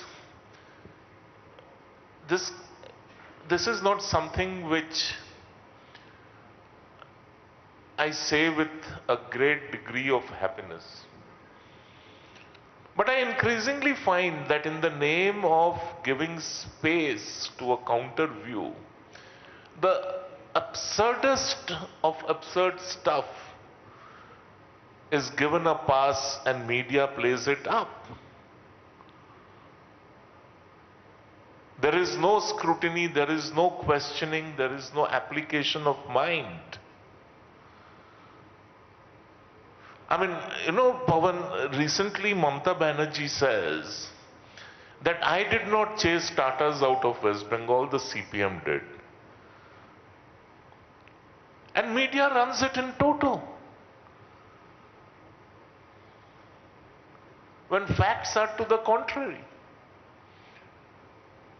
So, fact check is to be reserved for only a few and everybody else gets a pass.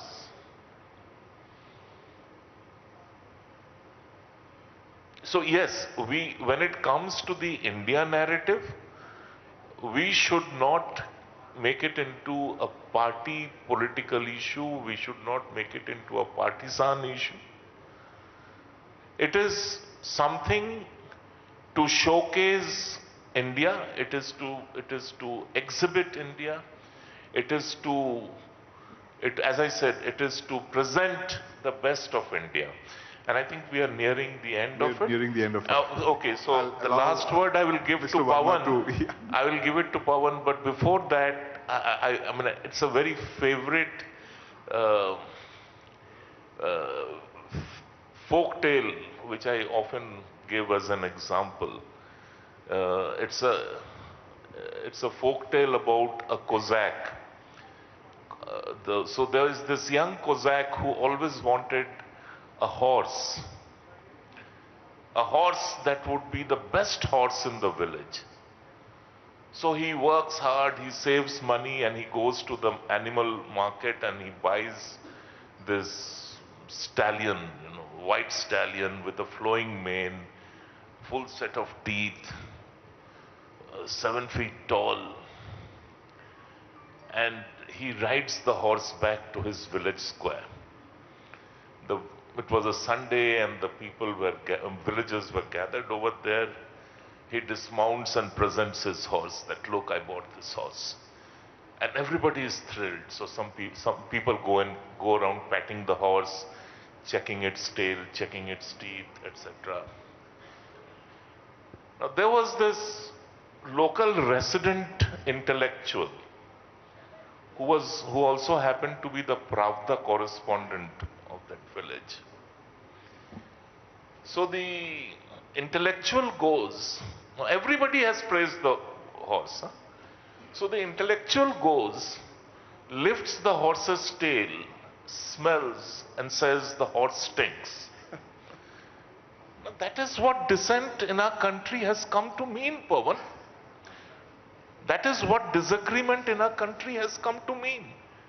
So here is this fine nation doing so well at this point of time.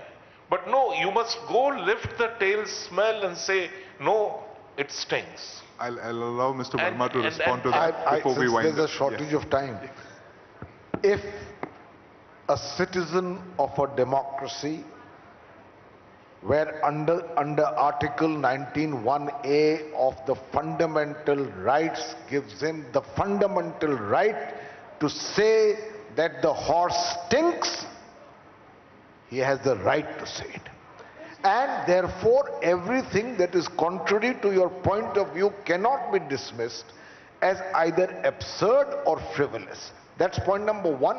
And I know Kanchan will never become that, but I am concerned about a mindset that sees a difference of opinion as being subversive or somehow unacceptable. Here were two giants, Adi Shankaracharya and Mandan Mishra, came from radically opposite schools, the Karamkand mark and the Gyan mark. And each could have said, what you are saying is rubbishing our philosophical, metaphysical and spiritual legacy. But they sat down to discuss it, debated it, and in the absence of social media, all of India followed it by word of mouth. That is the kind of civilization we come from. Let us not be impatient or intolerant of narratives which are not in frozen conformity with what those in power think it should be. Thank you very much, Mr. Verma. So that is the civilization that we come from, and with that we come to the end of this extremely engaging session. Thank you very much, Mr. Verma. Thank you, Mr. Gupta. Thank you, ladies and gentlemen. Ladies and gentlemen, a huge round of applause for Mr. Pavan Verma, Mr. Kanchan Gupta and Mr. Sandeep Unithan of the TV9 network for that fascinating session that just concluded. Another fascinating session on the NBF National Conclave Day. We have a very exciting next session that is coming up. We have a very special guest who's just joined us and who will be taking the stage along with the inimitable Mr. Arnab Goswami in just a few moments. But before that, let's quickly get an understanding of what this session is going to be about. News and nationalism. That's the name of the session, ladies and gentlemen. News is disseminated to ensure citizens benefit and uplift the nation. Using this medium as a vehicle for nationalism would propel a socio-economic change. And to talk all about that, we have a very special guest joining us, and that's none other than Mr. Ravi Shankar Prasad, a nationalist himself, a former union minister and a parliamentarian. But before we get him on stage, let's quickly have the audio visual on him. News is disseminated to ensure citizens benefit. News is delivered to uplift the nation. News is a means to critique. News is a means to propel change. And news is inherently a vehicle for nationalism. A nationalist, a former union minister and a parliamentarian. Joining us now on the NBF National Conclave is Mr. Ravi Shankar Prasad on the future of news and nationalism. So that's it, ladies and gentlemen. Make no more ado. Inviting on stage Mr. Ravi Shankar Prasad, a nationalist, a former union minister and a parliamentarian to speak on news and nationalism, and of course our very own Mr. Arnab Goswami as well. Gentlemen, the floor is all yours. Can't wait to hear you. Sir, the mic is yours. No, you sit, sir, please. Please, unless you want to leave and you're tired of my questions, you can sit here. We can sit here as long as we like. So, ladies and gentlemen, in the 1990s, once I was doing a TV program, that is when I started doing a program occasionally on TV. I got an opportunity to do a debate program. I was very young, and I was told that we have this new speaker who is going to join us on a link from Patna. And we were about 10 minutes late on him. Like, we made him wait 10 minutes. And he said this man has a huge temper. He's getting very angry. He's threatening to walk out of the program. And I said, who is it? Who is it? They said, no, he's the first time we are getting him on television. First time this man is coming on national television. I said, who is this unique personality who is getting an opportunity for the first time on national television and is throwing a gigantic tantrum? That person was Ravi Shankar Prasad. His first television appearance was with me, where he was very angry because I made him wait 10 minutes. And obviously he's mellowed down because I made him wait 15 minutes today, but you've not walked out. What a journey for you, right? Well, friends, Arnab is a very good friend. I take all his barb with a smile. In fact, he has forgotten, he only remembered the Patna chapter. My first formal TV appearance was with him when I became an MP in the year 2000, I suppose, or 2001. He is sitting with some of his very eminent friends who are now on the other side. And that was my first appearance with him. And thereafter, he rose very high in life. I am very happy with his performance. I am proud of him. The way he left his mark on the entire television news ecosystem of the country. And today, when I see him leading this NBF, a vast coalition of news channels from across the country, of all sides. In a lighter vein, you know how difficult it is to run a coalition, you know. And heading a coalition of broadcasters or news channels is not a small job. Therefore, my compliments to him. Let's go straight away on the job. Well, you know, yeah, I know. But as I was telling, you know, my dear friends at NBF, this is a stable coalition. Yes, it is. Unlike you politicians, we run stable coalitions, are we right? We're a stable and functioning coalition with its own governance mechanism inside it. But should we hit the ground running now, Mr. Prasad? One comment in lighter vein. Coalition to run also need to have an effective leader. And on a very lighter note, and with great respect to all, with malice to none, the age of Devegowdas and Inder Gujral are over now. Therefore, if some people are trying to revive the coalition in the same model, sorry Arnab Goswami, it is not going to have any future. You are creating an imaginary opposition where you have effectively reduced, where you have created a situation where there is no opposition in the country. But Mr. Prasad, let's hit the ground running, and let me just, this has been a broad sweep conversation. We began the day with industry giants, people from the world of business. So we had about 6 or 7 sessions on the world of business. Then we had keynote speakers on politics. We've had sessions on politics. Now I just want you to turn the clock back 25 years, Mr. Prasad. Then and now,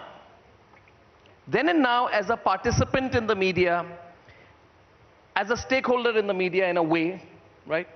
As an observer in the media, in your regulatory function as the Union Minister for Information and Broadcasting, a ministry which you have held in the Vajpayee government and in the Modi government. So I don't know too many people who have held the same ministry after a span of 15 years. I was the IT and communication in Modi government. So, you know, you had this interface with the media. I was law common in both the government. Yeah, law was common, sorry. But you have had this interface with the media for 25 years. Give me a bird's eye view of how you see the media evolve over 25 years in this country. Well, friends, let me give you my own understanding of media. The first was when Congress was all-powerful. And the most glaring example was emergency, because I'm also a product of JP movement. We fought against the emergency. And the best part, some very leading lights were arrested. It is a lesson for those who criticize us today. They need to ponder. Kuldeep Nair was arrested, an eminent editor, and there was not even a whisper. And I remember Advani ji coining a famous expression, Arnab. When they were asked to bend, they were prepared to crawl. And that was the whole scenario. Then came 80s. Then came the Ram Janmabhoomi movement you talked about. I was Advaniji's lawyer also. Was Ram Janmabhoomi movement a great newsworthy event or not? It was. How it was painted, it changed the politics of the country in many ways. Now, you need to project the news as it is. You can give your views also, but the way this movement or my party, the BJP, was portrayed, we all know it. Take the case of Vajpayee government. When Vajpayee ji became the Prime Minister for 13 days, how he was caricatured, how could you become the Prime Minister? BJP was the biggest party, and the rest is history is too well known to you. Then Arnab, again I wish to compliment Arnab, he was on then other channel. I was an important voice of opposition in the parliament, also the deputy leader of my party in the Rajya Sabha. Great gruesome cases of corruption came. I don't know, some of you remember it or not, the 2G, to a spectrum allocation, to a whole lot of other things happened. How did media behave? And I would like to say with great respect, except few exceptions, how did the print media behave? 1, 2 exception newspapers were there, I need to salute them. And thereafter, I remember Arnab Goswami taking a frontal lead therein, and some others also joined in. And ultimately what happened, we all know it. Therefore, when we talk of media today, we have to keep this perspective in mind. I'm sorry to make this comment, ladies and gentlemen, but how much my Prime Minister has been victimized as a Gujarat Chief Minister? He was getting elected and re-elected. Riots anywhere is unfortunate or no. Those who have perpetrated need to be ultimately suffer the process of law. Mr. Modi has to suffer it. Supreme Court set up a SIT. The SIT investigated him for 2 years. A sitting elected chief minister was subjected to 12 hours of investigation by the SIT. And mind you, on Gujarat there was no public protest by BJP as it happened in case of a leader, in the case of the great National Herald scam case. You know it very well.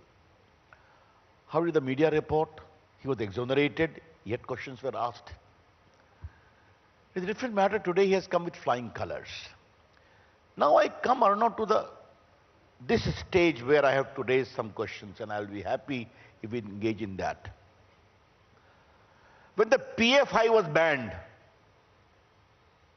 why there was no clear voice of appreciation in some columns? Forget about the political leaders who maintain a conspicuous silence.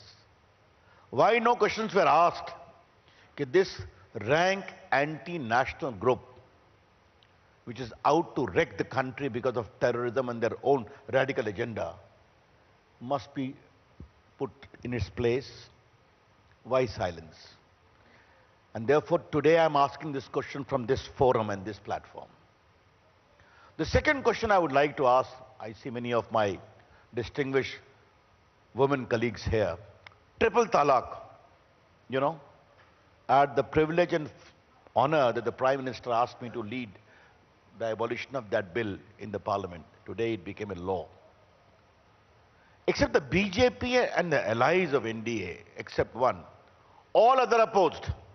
All means all.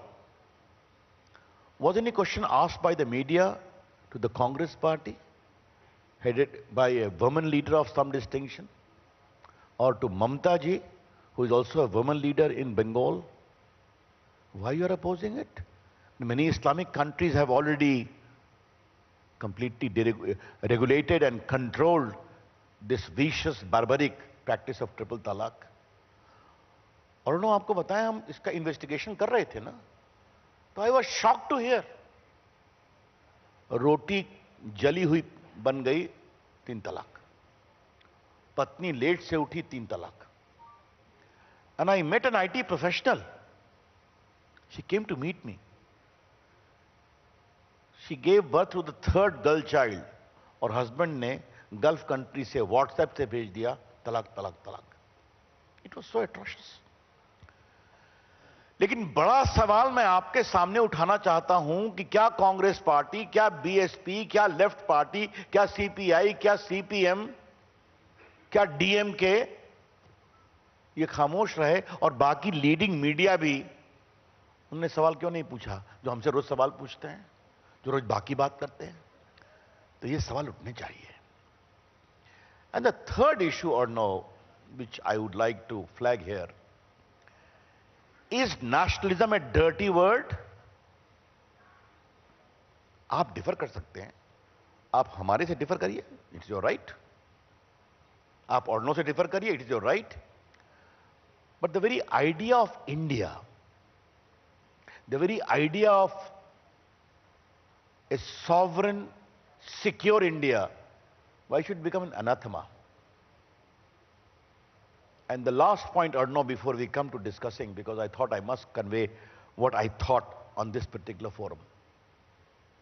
If Modi ji is reviving the beauty of Kashi Vishwanath, if he is reviving the beauty of Ujjain Mahakal, or restoring the glory of Kedarnath and Badrinath, I see people are uncomfortable. Why?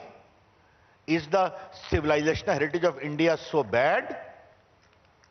It was a pleasure to see him talking about the great glory of the temples of South India, all thousands years old. Why not? Why can't Ayodhya and Mathura and Kashi and other Rameshwaram can become as beautiful, as glorious as other cities of the world having the religious significance? That is very important. If you do that, then India is being taken backward. No. No, this is great, but... That is a narrative. No, this is great, but there's the other narrative, you see.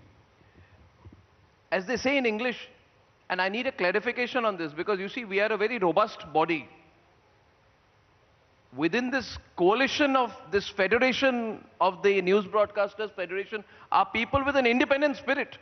If I call you for one of our coffee sessions, you will never be able to find a situation where anyone agrees with each other. I shouldn't be telling a politician how the media has fights within, but anyway.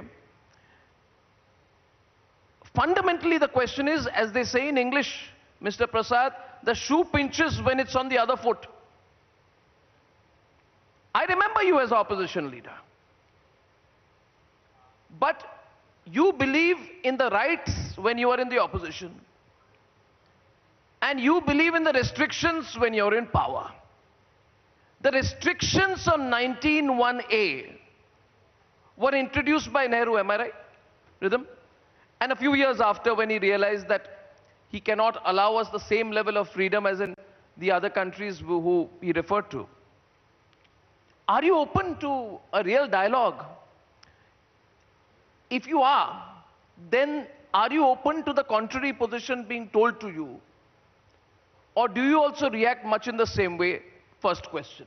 So do you then start using the same clauses brought in by Nehru, the same restrictions brought in by your political opponents, who you have never had any ideological convergence with? Do you shoot off their shoulder? That's question one. Question two, I'm glad you reminded me, you were a minister in the Vajpayee government. Did you not try to set a narrative in your own way?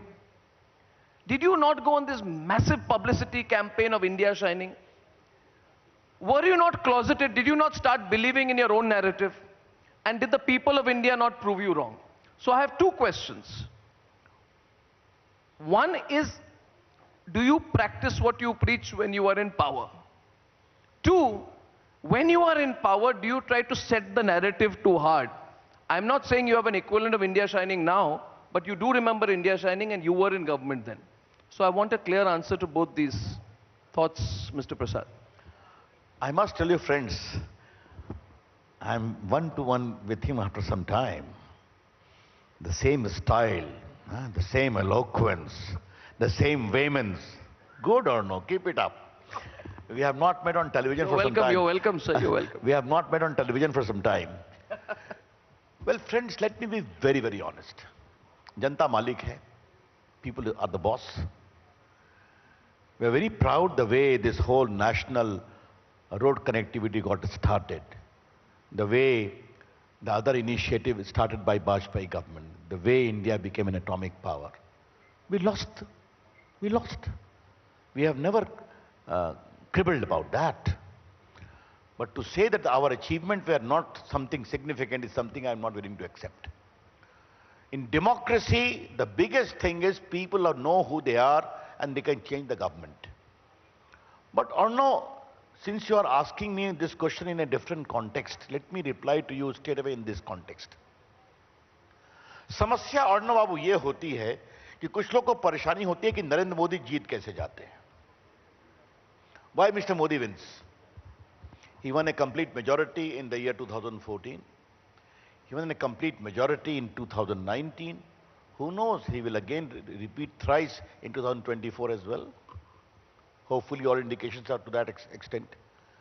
But the way he has led India, led the country, or now see his courage. Today he was in Mana village, Badrinath Yatra. And from there, did he not give some indication to China also? Just to give you one example,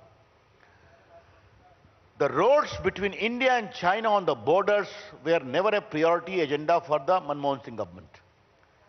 There is a statement by Mr. Anthony, as a defense minister, we don't want to create trouble with China by making our roads very perfect there.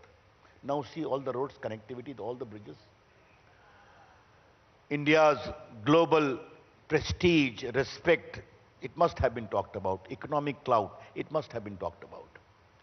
But the point I'm trying to say is, you criticize, but try to see the positive aspect as well. Now on 19, let me give a reply both as a student of India's constitution and also as a political activist. When 19 was introduced as a fundamental right, rhythm, kindly check it up, freedom of speech and expression. At the same time, 19.2 was also introduced. What is Article 19.2? Reasonable restrictions can be imposed in the case of safety, security, integrity and sovereignty of India. And on many other clauses, association, vagara, vagara. Therefore, who introduced this particular clause? Dr. Rajendra Prasad, Sardar Patel, Jawaharlal Nehru, Maulana Azad, Dr. Ambedkar, and a host of other makers of India's constitution. Therefore, reasonable restriction part is a part of that. We have not brought it.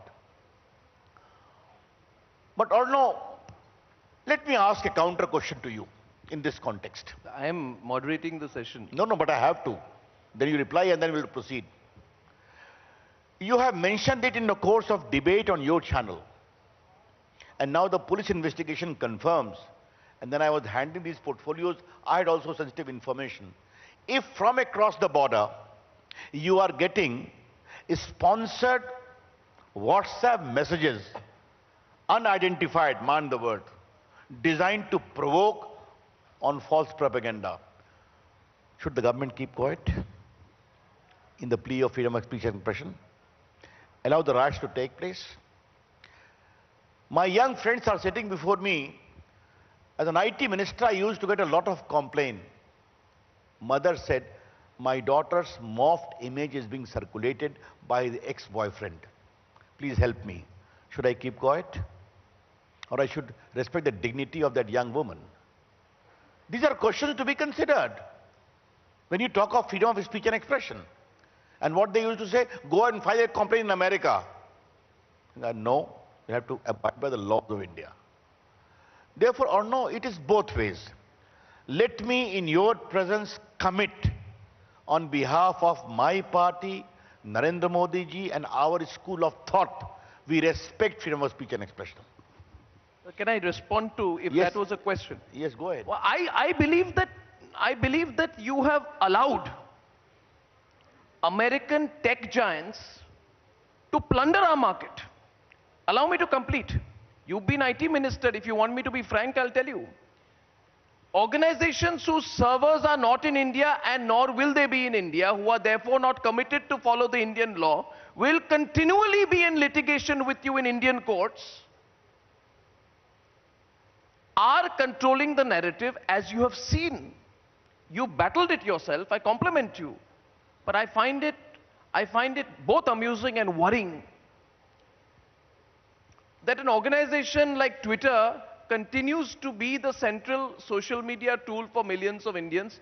Are we incapable of building an alternative, or are we incapable of promoting an alternative, is the thought which we have to ask ourselves. That's one question. My second question to you, sir, that's my response. Sir, why I want to draw you into this narrative building thing? We are all journalists, we run media companies, we edit media companies. Our lives are in the media. You said people are against you, but are you not also making mistakes yourself? Why is it that after you got such a big verdict in 2014, was your government completely put on the edge over the land acquisition bill? Sir, May 16, 2014, you got elected. By January, your government was completely up to the wall. Now, either you had a problem then in communication. Second example, why was your government completely put to the wall over quote-unquote the farmers' agitation, which I don't believe was a farmers' agitation. I believe it was propelled, but many other people believe it was genuine. But why for 1 year was there an up and down on it, sir? It started from around November, November 2021. And, my standing joke is that these controversies last as long as my legal cases. The third point is on Shaheen Bagh, on CA. You spoke about the riots, but why did 56 people have to die in this city, sir? So, are you also making fundamental mistakes of communication? Will you at least concede that? You can't always blame an opposition party or blame the media for it. Is there a problem in your communication or not? Does the House agree with me? Yes, sir. Mr. Prasad, please, your turn, sir. As a democratic government, if we respect, as a democratic government, I'm replying to your point number 2 on the 2 bills. As a democratic government, if we wish to respect some sentiments and seek to revisit the law, it does not mean we are caving in. That is what democracy is about. And land acquisition, we gave the power to the states, and many states are pursuing it. Your opposition, fine, but now many states are pursuing it. Therefore, you should not call it a day. On the agriculture law, I can only tell you this. The Prime Minister had a dialogue with them for so many months. A team under his direction was talking to them. Some people were not willing to understand at all. Then the Prime Minister said, let the democratic view take its course. And what happened in Uttar Pradesh, you saw it very well. Western UP was the fulcrum of their agitation. But the process of reform in the agriculture sector will go on. And that results, you are seeing how modern technology is taking such big giant steps in the field of agriculture. That is a debate, separate chapter. We'll do it later on. On Twitter specific or no, I quite concede your point. But you have seen me taking a firm stand that Twitter banning the account of people who were raising the Capitol Hill in Washington. Right. And Twitter appreciating, eulogizing those who were jumping over the Red Fort with naked sword as freedom of speech and expression is plainly not acceptable. If Capitol Hill is a shining example of American democracy, the Red Fort is a shining example of Indian democracy, where the Prime Minister unfurls the national flag. And ultimately they conceded. I took a tough stand, nothing doing. You are right, they filed cases, ultimately they had to appoint. Now the present minister and the others will respond to it. But have you seen a very interesting thing or no? Sir. It led to a lot of changes in Twitter itself. You have seen that, the way they handled India. Let us not go into that. Yes, you have a point, should we complete, but by the way, coup came or not? I know you promote coup, I promote coup. Republic engagement is also very much through that platform. So Indian initiative is also coming about. India's startup movement, I'm very happy I had a role to play in that. Ladies and gentlemen, I wish to tell you, India's IT ecosystem, remember two facts very clearly. Indian startup movement, the third biggest in the world. Today, 100 Indian startups are unicorn. Unicorns mean you know very well, $1 billion revenue, 7,000 crores. Young people, all the fields, salute to their great innovation and enterprise. The second, one statistics always remember. India population 1.33 billion. India home to about 1.31 billion Aadhaar card, digital identity. About 1.18 billion mobile phones, out of which nearly 80 million are smartphones. This is a unique phenomena happening in the country, and for me, the biggest sense of satisfaction comes about when I go to the rural part of India and young people say, "Sir, hum bhi Googling karte hain, hum bhi search engine chalate hain." That's good, innovation of India. So let us not be very indifferent to this kind of aspiration happening in the country. But you have a point or no? And I am very clear, the government of Narendra Modi is equally clear, while giving them all the space to operate in India, you will need to follow the laws of India. And I am very sure they cannot afford to ignore India, because India is the biggest market for them also. Whether it's the Facebook or the WhatsApp or the others. And Indians are also doing so well in those companies because of the great ability and technological prowess of Indians. This is how we need to see about it. अच्छा अर्णव बाबू एक बात मैं आपसे और कहूंगा। हाँ बोलिए। कृपा करके आप भारत को इतना कमजोर मत समझिए। कोई आ जाएगा इंग्लैंड की तरह और भारत को कैप्चर कर लेगा। अब हम लोग बहुत मजबूत हैं और यहाँ के नौजवान भी बहुत मजबूत हैं और नरेंद्र मोदी भी बहुत मजबूत हैं।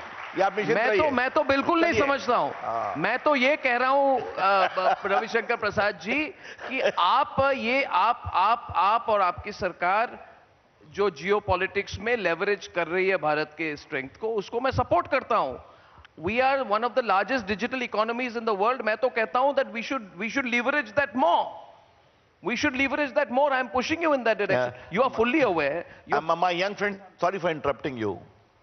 Can you believe 200 crores vaccination was intimated how?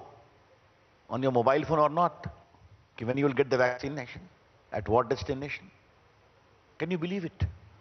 Today, by direct benefit transfer, we have transferred how many billions of rupees, and how much we have saved? 20,000 crores. Duplicate, fake.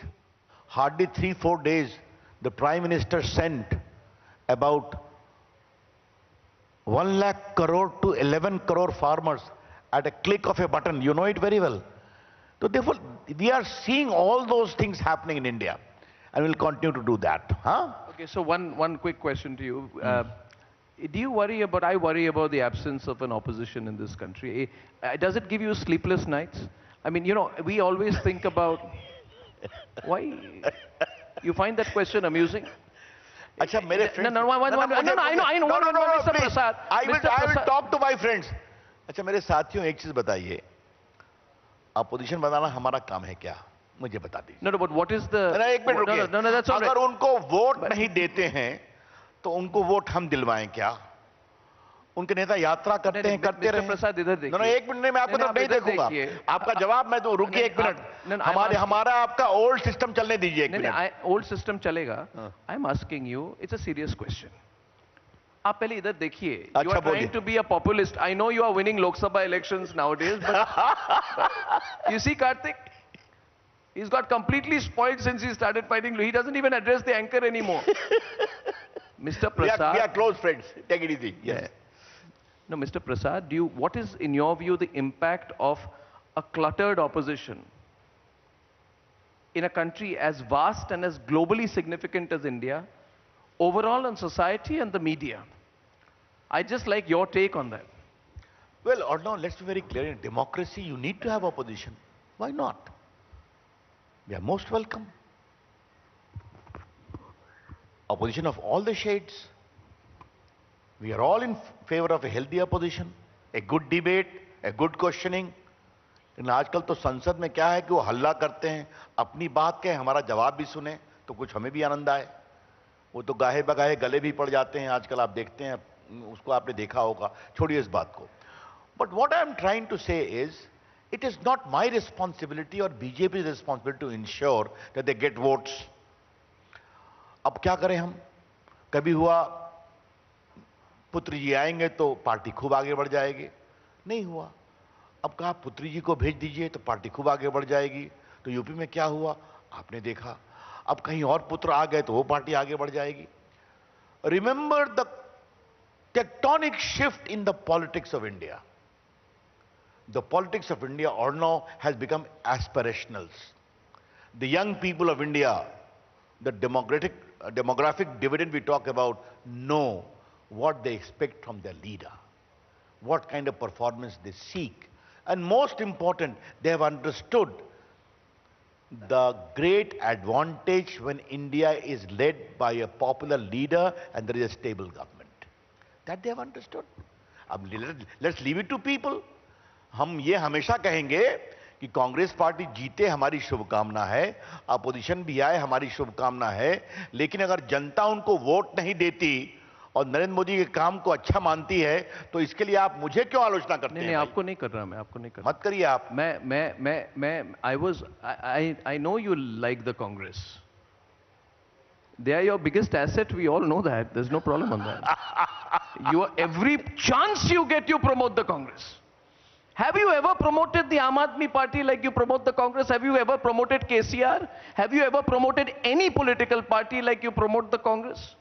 You actively promote the Congress and you ensure that they have a longer existence. No problem with that. It could be a political strategy. My last question to you is, we can afford to have a joke at each other's expense.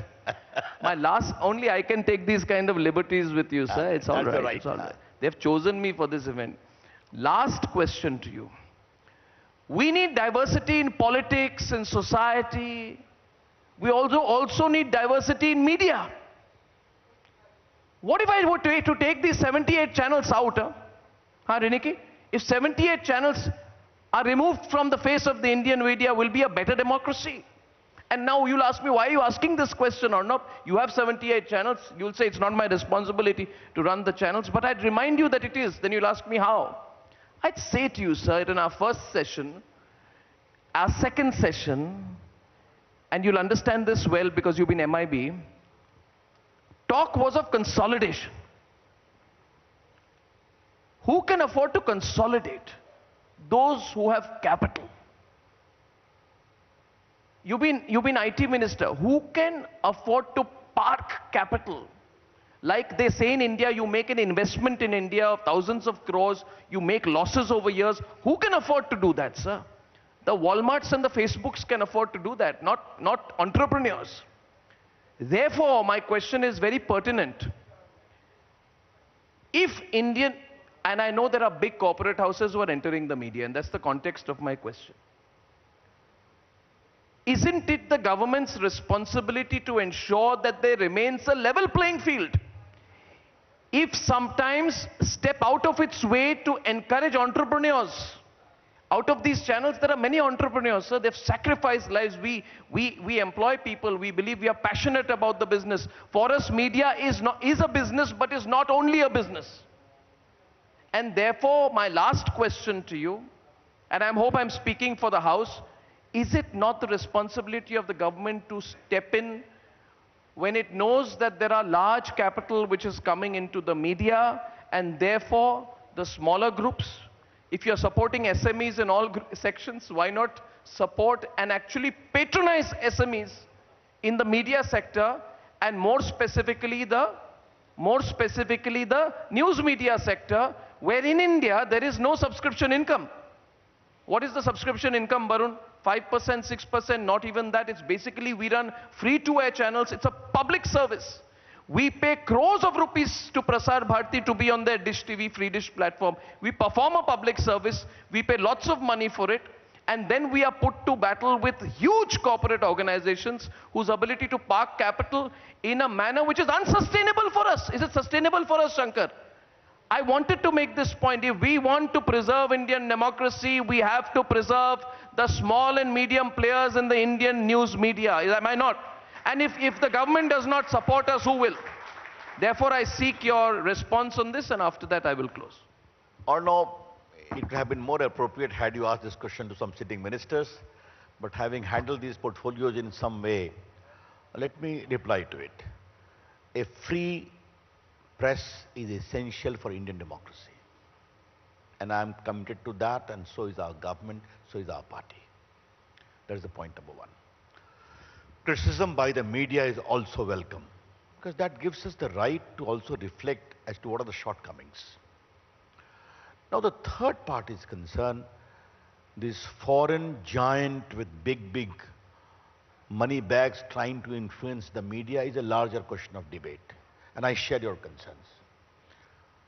I have been very clear about it, that Indian media space should not be allowed to be dominated by foreign institutional investors in a big way. No, I am very clear about it. And I remember when as an INB minister, we allowed FDI, Arnab, tumko yaad hoga. But you also restricted it. I wrote in the files, the foreign investors will have no editorial control whatsoever. And ultimately it holds the field even today. That we have ensured. Now regarding the level playing field is a larger question which requires some consultation, discussions and debate. But speaking for myself as a great supporter of free media, I am not in favor of very undue government regulation part which cages the freedom of media. How it can be done, in what manner it can be done is a question to be considered. Let me see the silver lining. Or no, don't you see how digital media is rising? Including those who are not very big brand names are doing so well. How I foresee, as many entrepreneurs are setting up good universities in India, which are making a big name for itself, I foresee in future good Indian entrepreneurs also setting up digital media, which will become a big player in itself to give a level playing field. This is how you see. But ultimately, what is my final take today, ladies and gentlemen? Trust India and trust Indian entrepreneurship. Bharat के लोगों को news से इतना प्रेम है कि जब तक सुबह उठते अखबार नहीं पढ़ेंगे और अर्णव बाबू का चेहरा नहीं देखेंगे, तब तक चाय पूरी नहीं होती है. और रात में जब तक अर्णव बाबू को सुनेंगे नहीं, डिनर नहीं पूरा होता है. तो let this newsy instinct of Indians remain there. And so long as it is there, the future of media in India is always bright. Huh? Mr. Prasad, I first of all thank you. And you still retain that little bit of that angry young man who wanted to walk out of my show 25 years back. Well, huh? No, should we take two questions? We'll wrap up because he's totally, sir,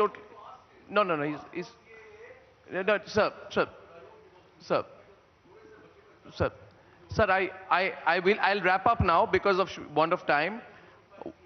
Yeah, I'm sure he will. But let's have a nice round of applause for Mr. Prasad. Thank you. It's a wonderful session with you, sir.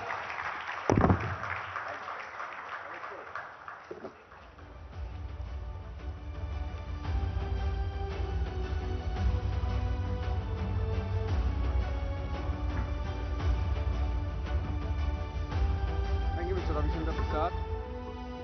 you, Arnab, for that.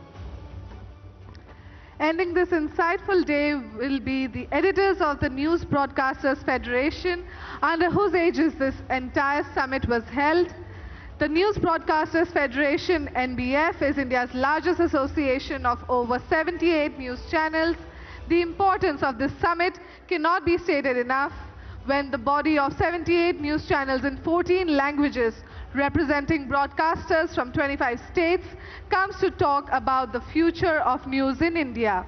While talking about the new age editors, the NBF editors panel talks about the differences which have come to be in the many years during which what constitutes valuable news itself has undergone an immense change. Editorial lines in such a context can play a major role in polarizing or pacifying the society. Well, every country in the course of its evolution as a republic goes through this phase of clashing narratives and the instruments of which are media. And I want to now invite up on stage all the new age editors, the media owners, the leaders of the NBF. Let me start by introducing Mr. Kartikeya Sharma. Can I request Mr. Barun Das, Mr. Arnab Goswami, can I have Mr. Vivek Parak, Mr. Divakar, Mr. Manoj Gairola, Ms. Riniki Bhuyan.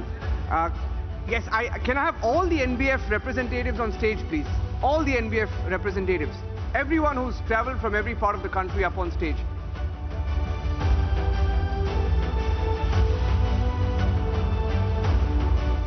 Shankar? Can I have Mr. Kishore from NE24? Just going through the checklist. Ms. Jaggi Panda, if you're in the house. Sanjeev Da is here on stage.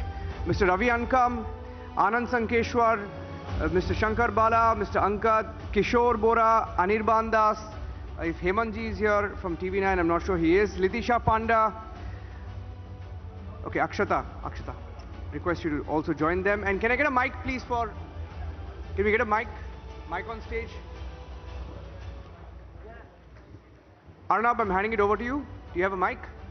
Well, let everyone come in, Ranjan. I think everyone's with you, Arnab, on stage. Our entire coalition government is here. Yes, everyone's up on stage. I'm actually going to invite Aishwarya, but she's going to be taking over from me now. Absolutely. Aishwarya, please join us. Please join us.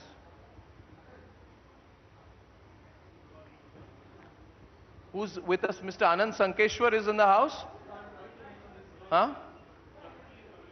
Where's Jaggi Panda? Is Litisha here? Okay.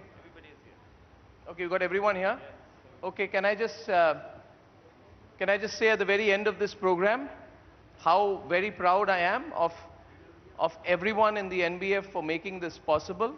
This is a very diverse body and we have this on stage and there are hundreds and thousands of people.